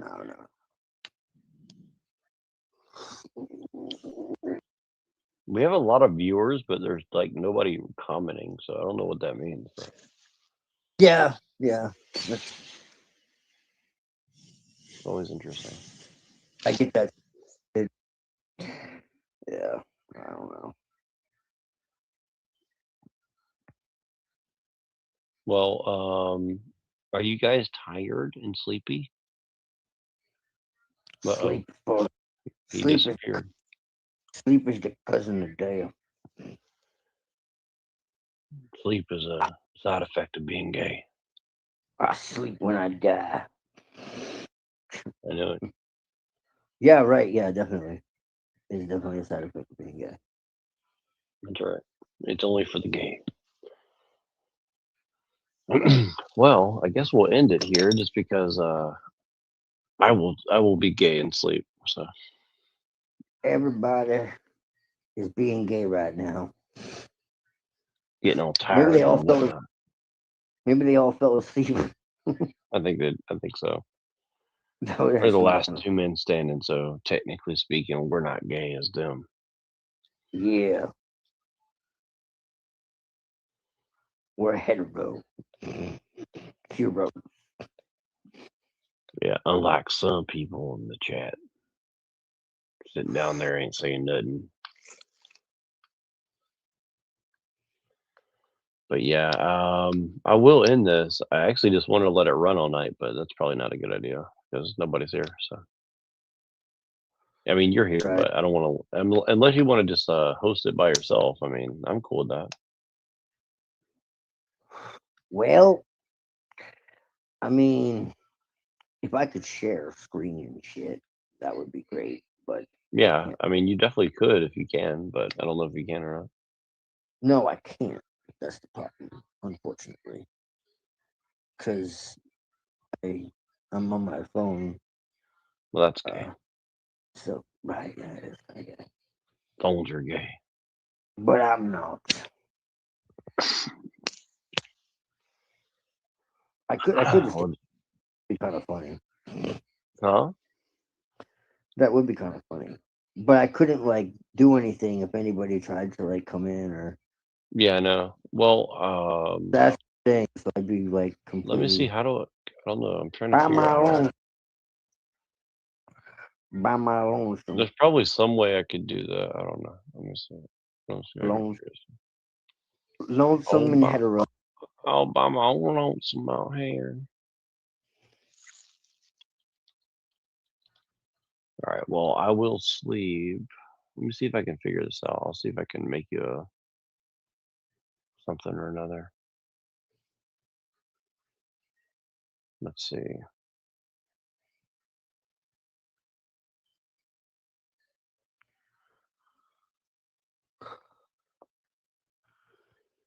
Oh my God. I'm seeing some more.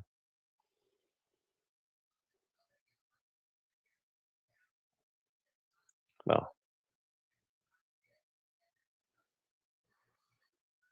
Do you really want to host? Oh wait, you know what? I forgot. I am gay because I'm in a relationship with a woman, and according to Nick Fuentes, that's the gayest thing possible. I'm fucking gay, right? I knew it. Yeah.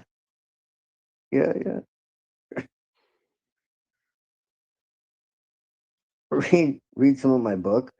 Oh man, Jesus Christ. It's becoming a monster. I had to use AI just to fucking like get all the different topics like coherent, because I kept having more and more ideas, and I created this like master list. I can send it to you, like the index, and it's fucking ridiculous. Yeah, send me some of your book when you can. It's ridiculous, man. I knew it. I can't see it. Yeah, right. Yeah. All about them daggone walk on going over there trying to over some day. You know, I'm saying to come over there. I'm telling you, man, them things is real, bruh. Them things is real. Them things is real. But they don't have any power I was out there in the outside. Pumpkin Patch one night and I saw them Marcon coming over down there and they was on there and talking about Yeah, right there. You sound like Boomhauer.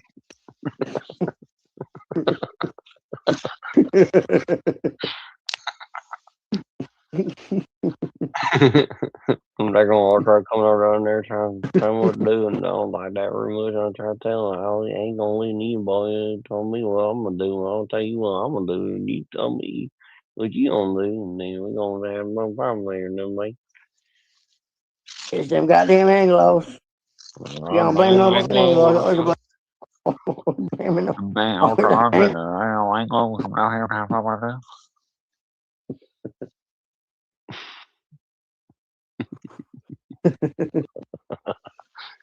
Bullshit. We just offended everybody today. Good. What's sad is like I really don't want to. I feel accomplished. You feel like what? I feel accomplished. Uh-oh. When I've offended people, I feel accomplished. Yeah. I think it's great. You're one of them damn offenders. I think that God made the frogs gay, and so we shouldn't judge them.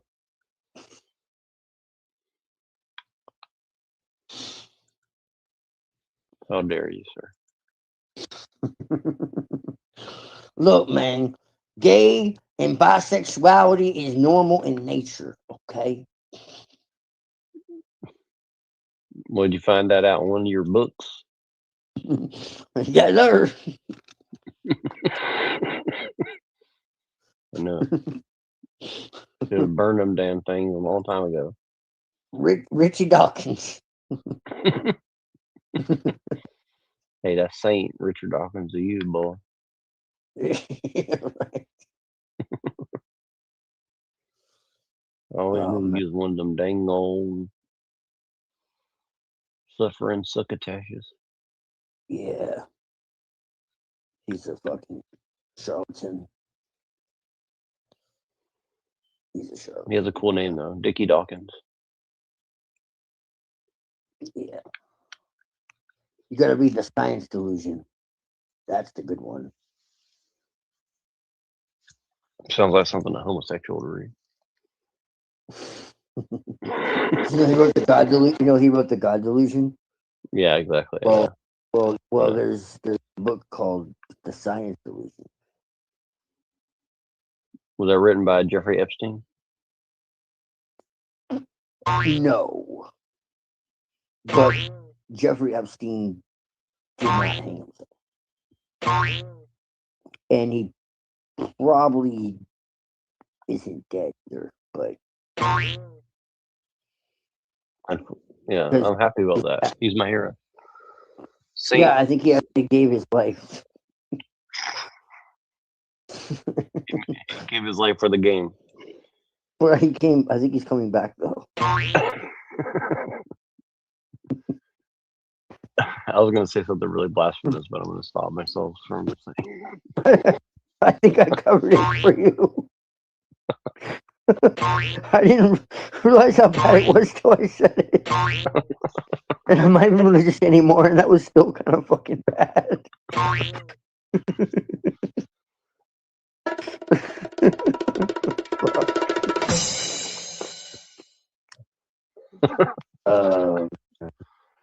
That's funny though.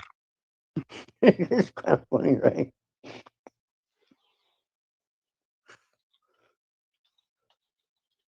No, because I mean, how the fuck could Epstein be a good guy?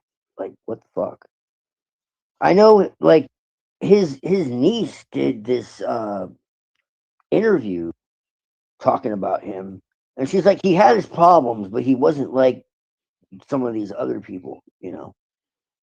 And it's like, you know, maybe to some level, but I mean, there's he was like he was a sex trafficker with a heart of gold. He's probably gonna make a Broadway musical about it next. Well, no. See, they try to say that he actually wasn't. That's the spin, right? And then he kind of got caught up. And Ghislaine Maxwell, I know, actually was the one in charge. I do know that's true. And she was with, you know, our most trusted ally, you know, because her father was like a super fucking spy. He was like a quadruple agent, legit. Well, she's definitely an Anglo, as far as I know. Right. Yeah. So definitely. Oh. I mean, I'll admit though, she was pretty though, for an Anglo. Ghislaine Maxwell. Wait, what? You don't think so? Come on, man. I don't think I've ever looked at her. And considering what she did, I don't think I ever could. I guess I will, though. I don't know. That's terrifying to even think about. To be honest, considering what she did, like even Virginia Duffrey said that that she was way worse than ever. Now, does that mean that he was like some fucking like, you know, blackmailed fall guy? I don't think so. I mean, even his niece said that he, you know, he had fucking problems. He was like, but what she basically said is that he was like with like teenage girls, like older teenage girls, and he wasn't really like torturing them or like any of this crazy shit. And she said that this cult that has existed within her family for millennia is up to the real shit. The blood drinking, the fucking, you know, the ritualistic torture and murder and sacrifice and cannibalism and all that crazy shit. So what do you think of this one? And so she said that he like didn't have anything to do with that. And so I think this might be where this idea is coming from. So what do you think of this picture here? But she herself was a survivor, so it's weird. Like, why the fuck? What picture? What am I seeing? What am I looking at? No. I mean, she has assets, but I mean, that's about. No. Come on, man. But again, nah, man.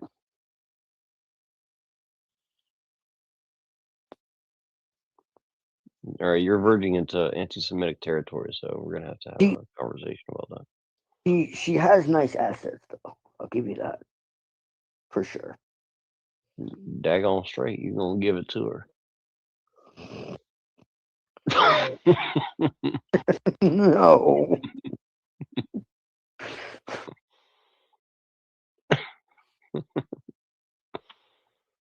No, I'm making fun of this because like everybody takes it so seriously, like to the point where like I Right. think it's just like a part of the psyop where they're like, oh my god, Well, moral outrage, lower. I mean, yeah.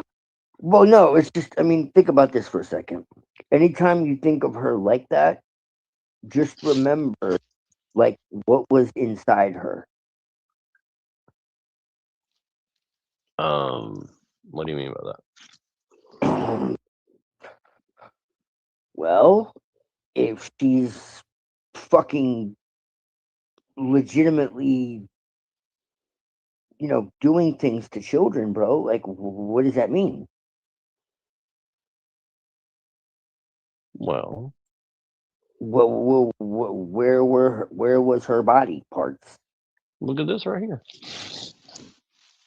Oh man.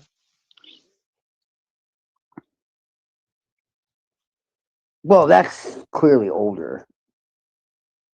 That's when she was young. That's when she was still like Okay. Well, right. Okay.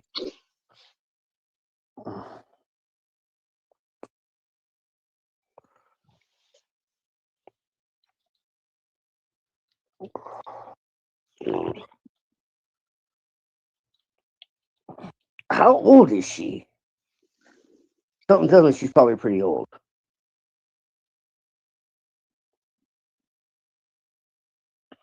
Probably like 60 now. I think.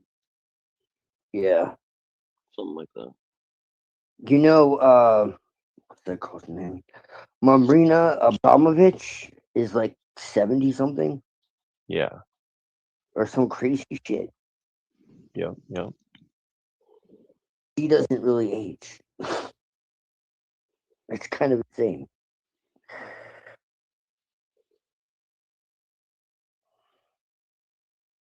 All that 79. She's 79. all that blood drinking. Fucking mental. Right. And that's kind of what, yeah. You sound vampirophobic. Yeah, so she's 63 now. Okay. Yeah. Right. Yeah, I know.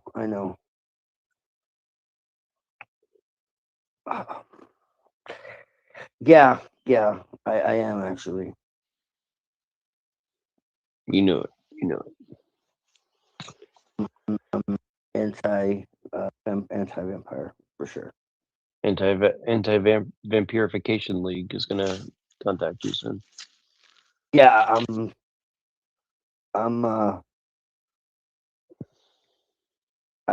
I'm more team werewolf. No, I'm kidding.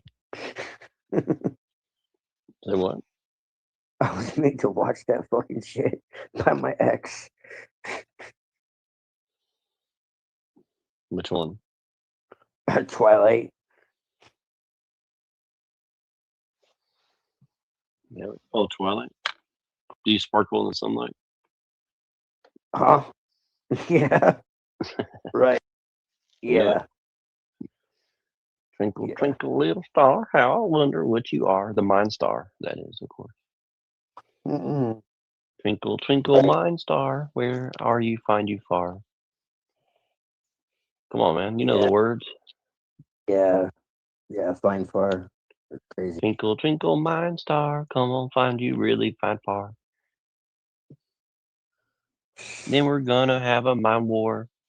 Then we're gonna find far. Then we're gonna have a Mind Star. Then we're gonna find far. Mm-hmm. You like that? That's a nice little Yeah. lullaby. I sing that to the iconic children every night before I sleep. Giorgiani seems to really like him. Yeah, I was surprised. Right. Or it could be like a secret hate review. Well, I mean, could be some of that acausal compassion. Hey man, I can get into the acausal realm. I got all kinds of. Just make sure you don't get into the gay causal black hole. You'll never get out. No. The gay causal. That's you gotta watch out. You never get out. All right, I'm gonna end this thing now because I'm about to pass out. Or I fall into a gay hole. You know, instead of a K hole. Get it? Yeah, I don't do. Yeah, I don't fall into a K hole either. Or a G hole. Uh-oh. Yeah. Bad time. It's okay. We'll Yeah, we'll figure it out. They're run by G Unit. The what? The jihad unit? They're run, yeah. It's a Well, hopefully next time we can get this all-nighter and we'll find different hosts and stuff. I'll set it up next time. Yeah. All right, man. Invite the peoples. Peace out.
16, child prodigy, math was specializing in complex analysis geometry. Earned a PhD in mathematics early, youngest professor ever hired by UC in Berkeley. A short-lived position. He resigned in 69 with no apologies, without an explanation given. Social anxiety multiplied silently, disconnected entirely from society. Built a cabin, became a survivalist. Rejected electricity and modern scientists. He cooked his dinner in the fire pit and watched the stars from afar where Orion sits. The wilderness where the lions live, primitive like the times of the giant pyramids the minds built. Then something causes mine to tilt. A course solidified successfully the very first time he killed. What would you do? How far would you go?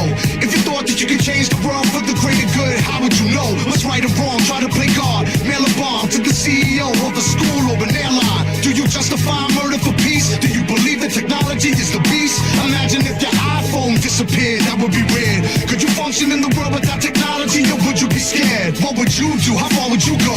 If you thought that you could change the world for the greater good, how would you know what's right or wrong? Try to play God, mail a bomb to the CEO of a school or an airline. Do you justify murder for peace? Do you believe that technology is the beast? Imagine if your iPhone disappeared, that would be weird. Could you function in the world without technology, or would you be scared? Exploding octopus, blockbuster in the six-finger hand. We'll be dropping boxes, shock the populace with wishful plans, initially ignored. Industrial society and its future, the manifesto of Kaczynski's war. Life in seclusion, Bibles and bruises, rifles and Uzis, devices reclusive, designed to confuse the FBI and throw them off plan, blowing off hands, finding people first. Soon the results were even worse. Became obsessed with teaching society a lesson. With homemade weapons to reach society's perception. The Washington Post and the Times finally printed his manuscript. That was the tipping point that notified his family with suspicion leading to his arrest. His brother recognized his writing style and mission to death. Ran up in his cabin and discovered undeniable proof of his guilt. 16 bombs, 23 injured and 3 killed. What would you do? How far would you go? If you thought that you could change the world for the greater good, how would you know what's right or wrong? Try to play God, mail a bomb to the CEO of a school or an airline. Do you justify murder for peace? Do you believe that technology is the beast? Imagine if your iPhone disappeared, that would be weird. Could you function in the world without technology, or would you be scared? What would you do? How